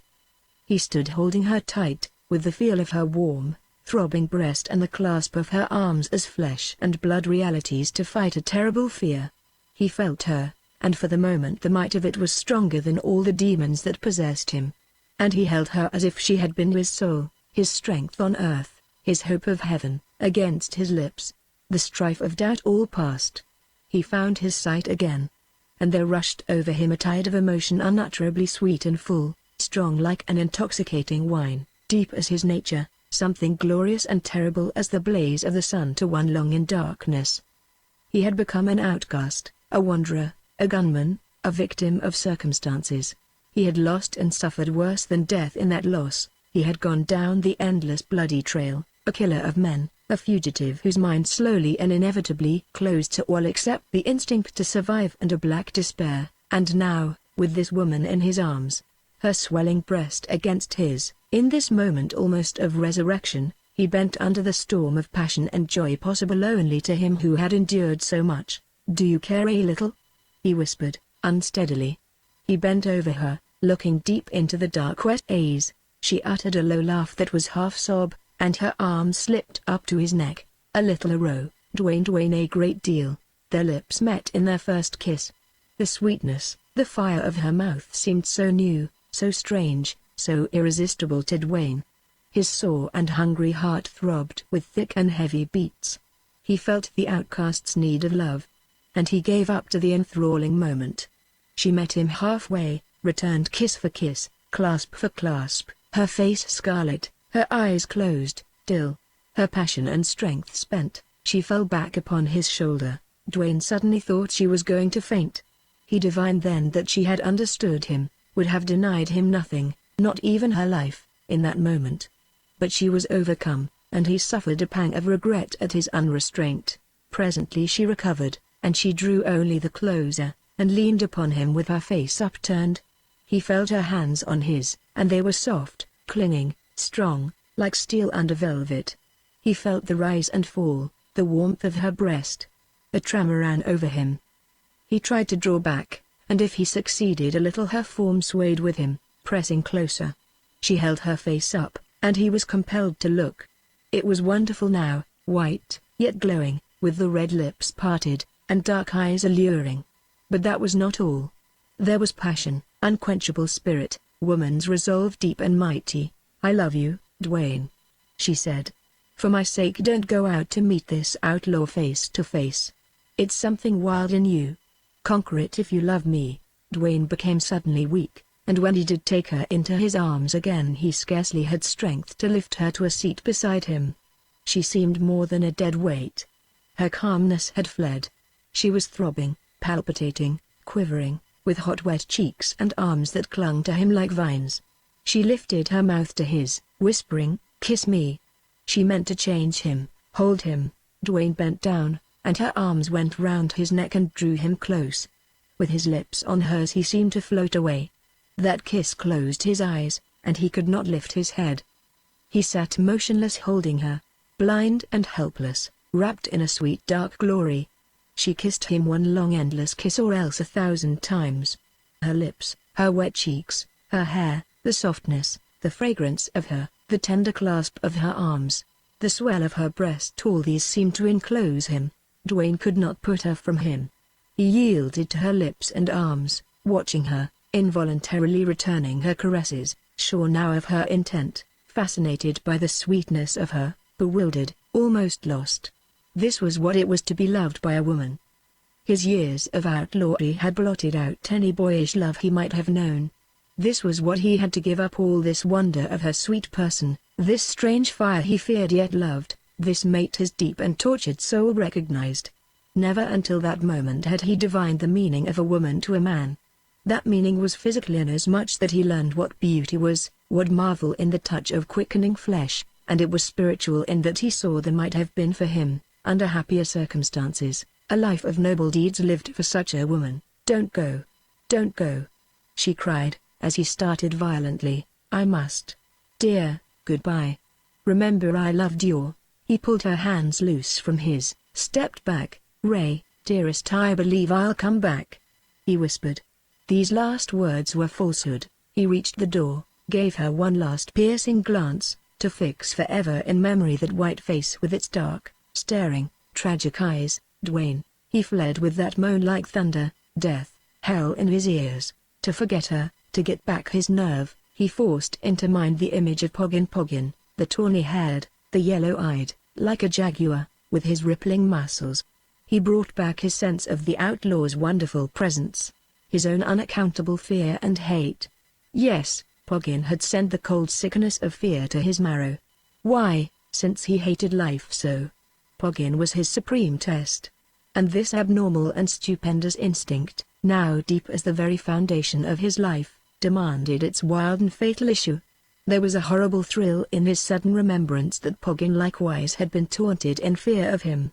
So the dark tide overwhelmed Dwayne, and when he left the room he was fierce, implacable, steeled to any outcome, quick like a panther, somber as death, in the thrall of his strange passion.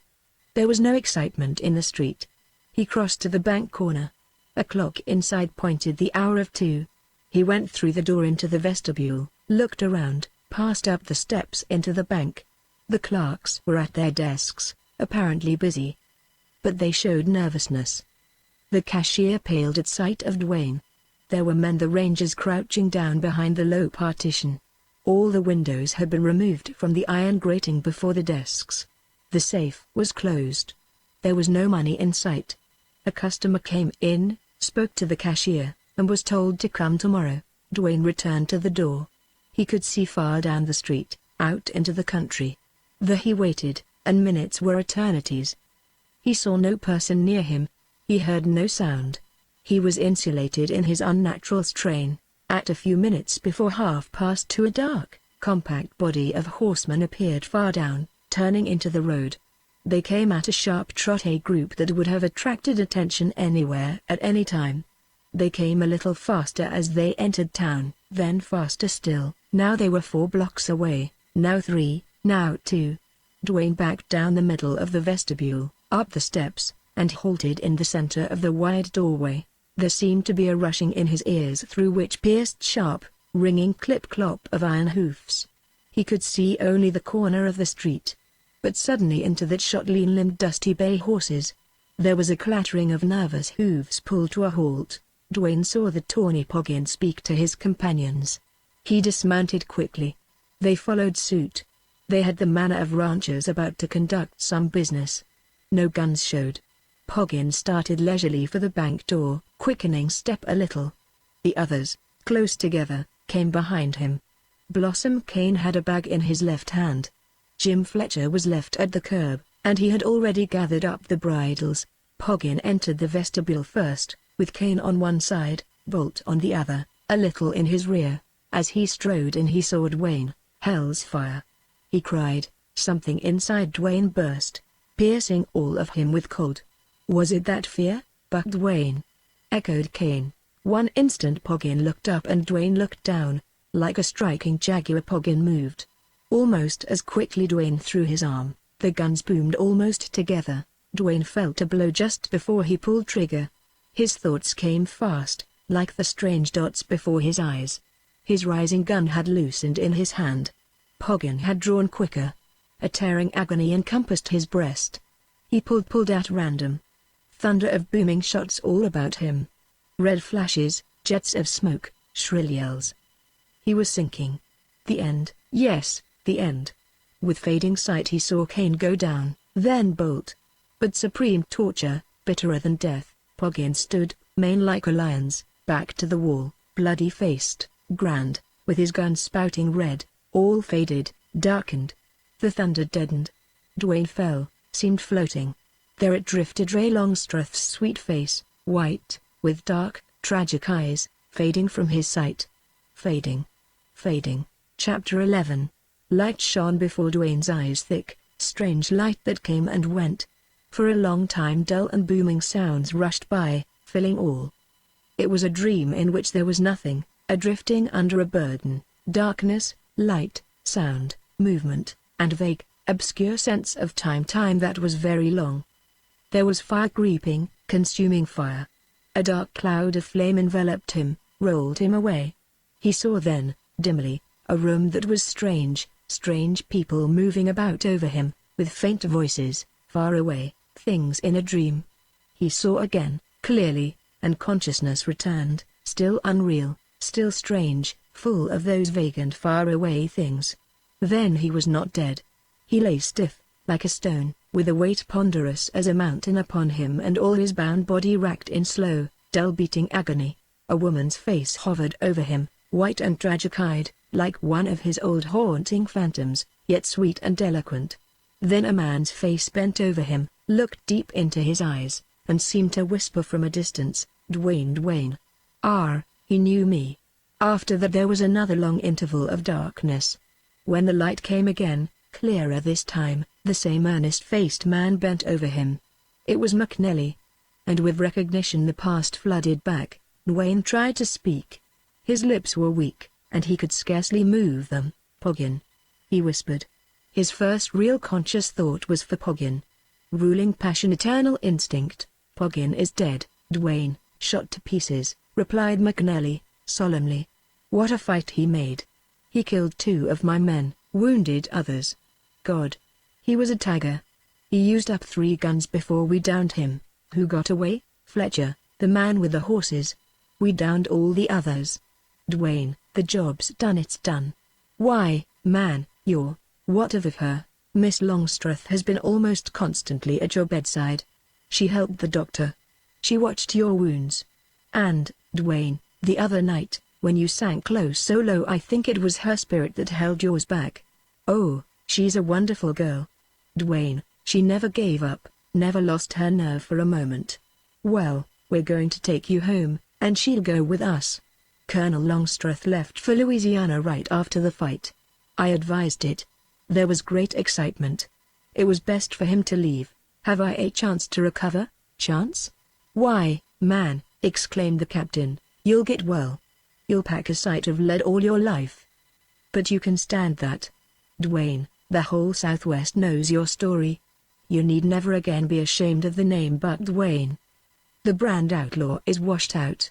Texas believes you've been a secret ranger all the time. You're a hero. And now think of home, your mother, of this noble girl of your future. The Rangers took Dwayne home to Wellston. A railroad had been built since Dwayne had gone into exile.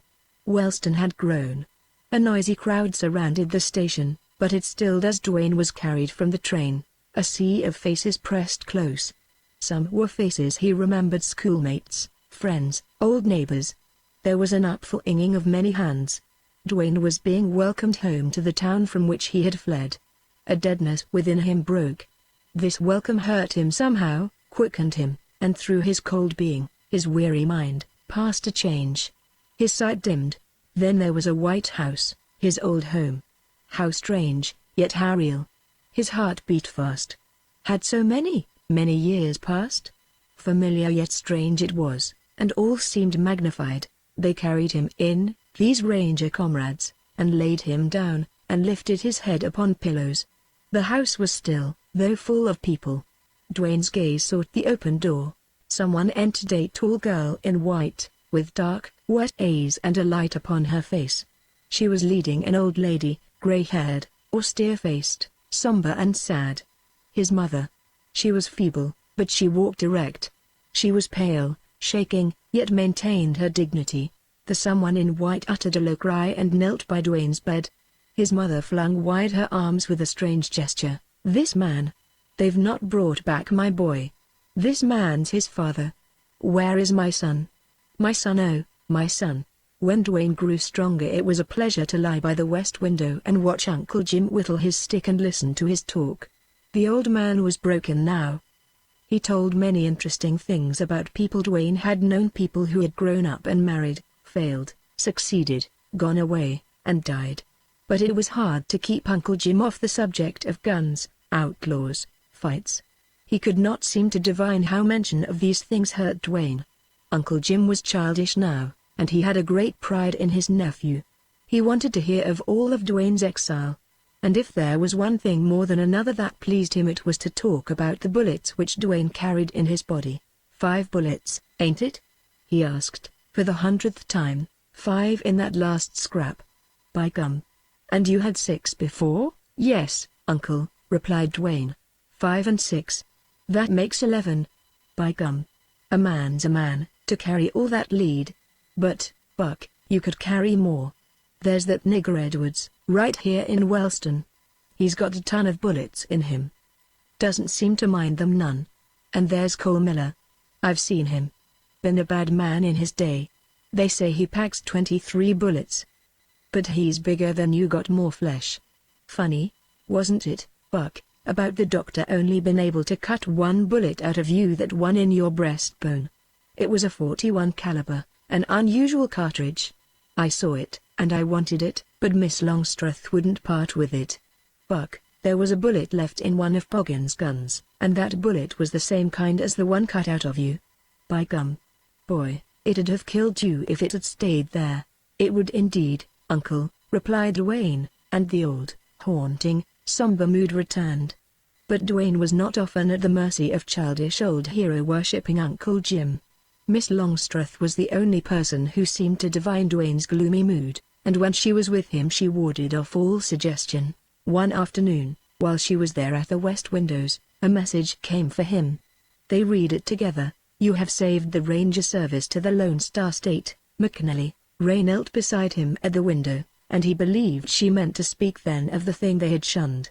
Her face was still white, but sweeter now, warm with rich life beneath the marble, and her dark eyes were still intent, still haunted by shadows, but no longer tragic. "I'm glad for McNally's sake as well as the state's," said Dwayne. She made no reply to that and seemed to be thinking deeply.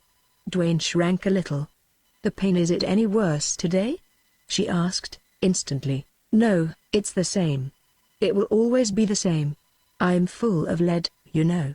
But I don't mind a little pain." "Then it's the old mood, the fear?" she whispered.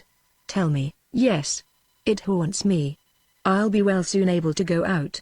Then that hell will come back." "No, no," she said, with emotion. "Some drunken cowboy, some fool with a gun, will hunt me out in every town, wherever I go," he went on, miserably. "Buck Dwayne. To kill Buck Dwayne." "Hush. Don't speak so. Listen. You remember that day in Valverde, when I came to you, plead with you not to meet Poggin? Oh, that was a terrible hour for me. But it showed me the truth. I saw the struggle between your passion to kill and your love for me. I could have saved you then had I known what I know now. Now I understand that thing which haunts you. But you'll never have to draw again. You'll never have to kill another man, thank God." Like a drowning man he would have grasped at straws, but he could not voice his passionate query. She put tender arms round his neck. "Because you'll have me with you always," she replied. "Because always I shall be between you and that terrible thing." It seemed with the spoken thought absolute assurance of her power came to her. Dwayne realized instantly that he was in the arms of a stronger woman than she who had pleaded with him that fatal day. We'll be married and leave Texas," she said, softly, with the red blood rising rich and dark in her cheeks. "Ray, yes we will, though you're laggard in asking me, sir. But, dear, suppose," he replied, huskily, "suppose there might be children, a boy. A boy with his father's blood. I pray God there will be. I do not fear what you fear. But even so he'll be half my blood." Dwayne felt the storm rise and break in him. And his terror was that of joy quelling fear. The shining glory of love in this woman's eyes made him weak as a child. How could she love him? How could she so bravely face a future with him? Yet she held him in her arms, twining her hands round his neck, and pressing close to him. Her faith and love and beauty, these she meant to throw between him and all that terrible past. They were her power, and she meant to use them all. He dared not think of accepting her sacrifice. "But Ray, you dear, noble girl, I'm poor. I have nothing. And I'm a cripple." "Oh, you'll be well someday," she replied. "And listen.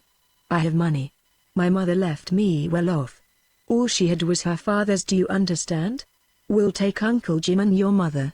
We'll go to Louisiana, to my old home. It's far from here. There's a plantation to work. There are horses and cattle, a great cypress forest to cut. Oh, you'll have much to do. You'll forget there. You'll learn to love my home. It's a beautiful old place. There are groves where the grey moss blows all day and the nightingales sing all night, my darling," cried Dwayne, brokenly. No, no, no.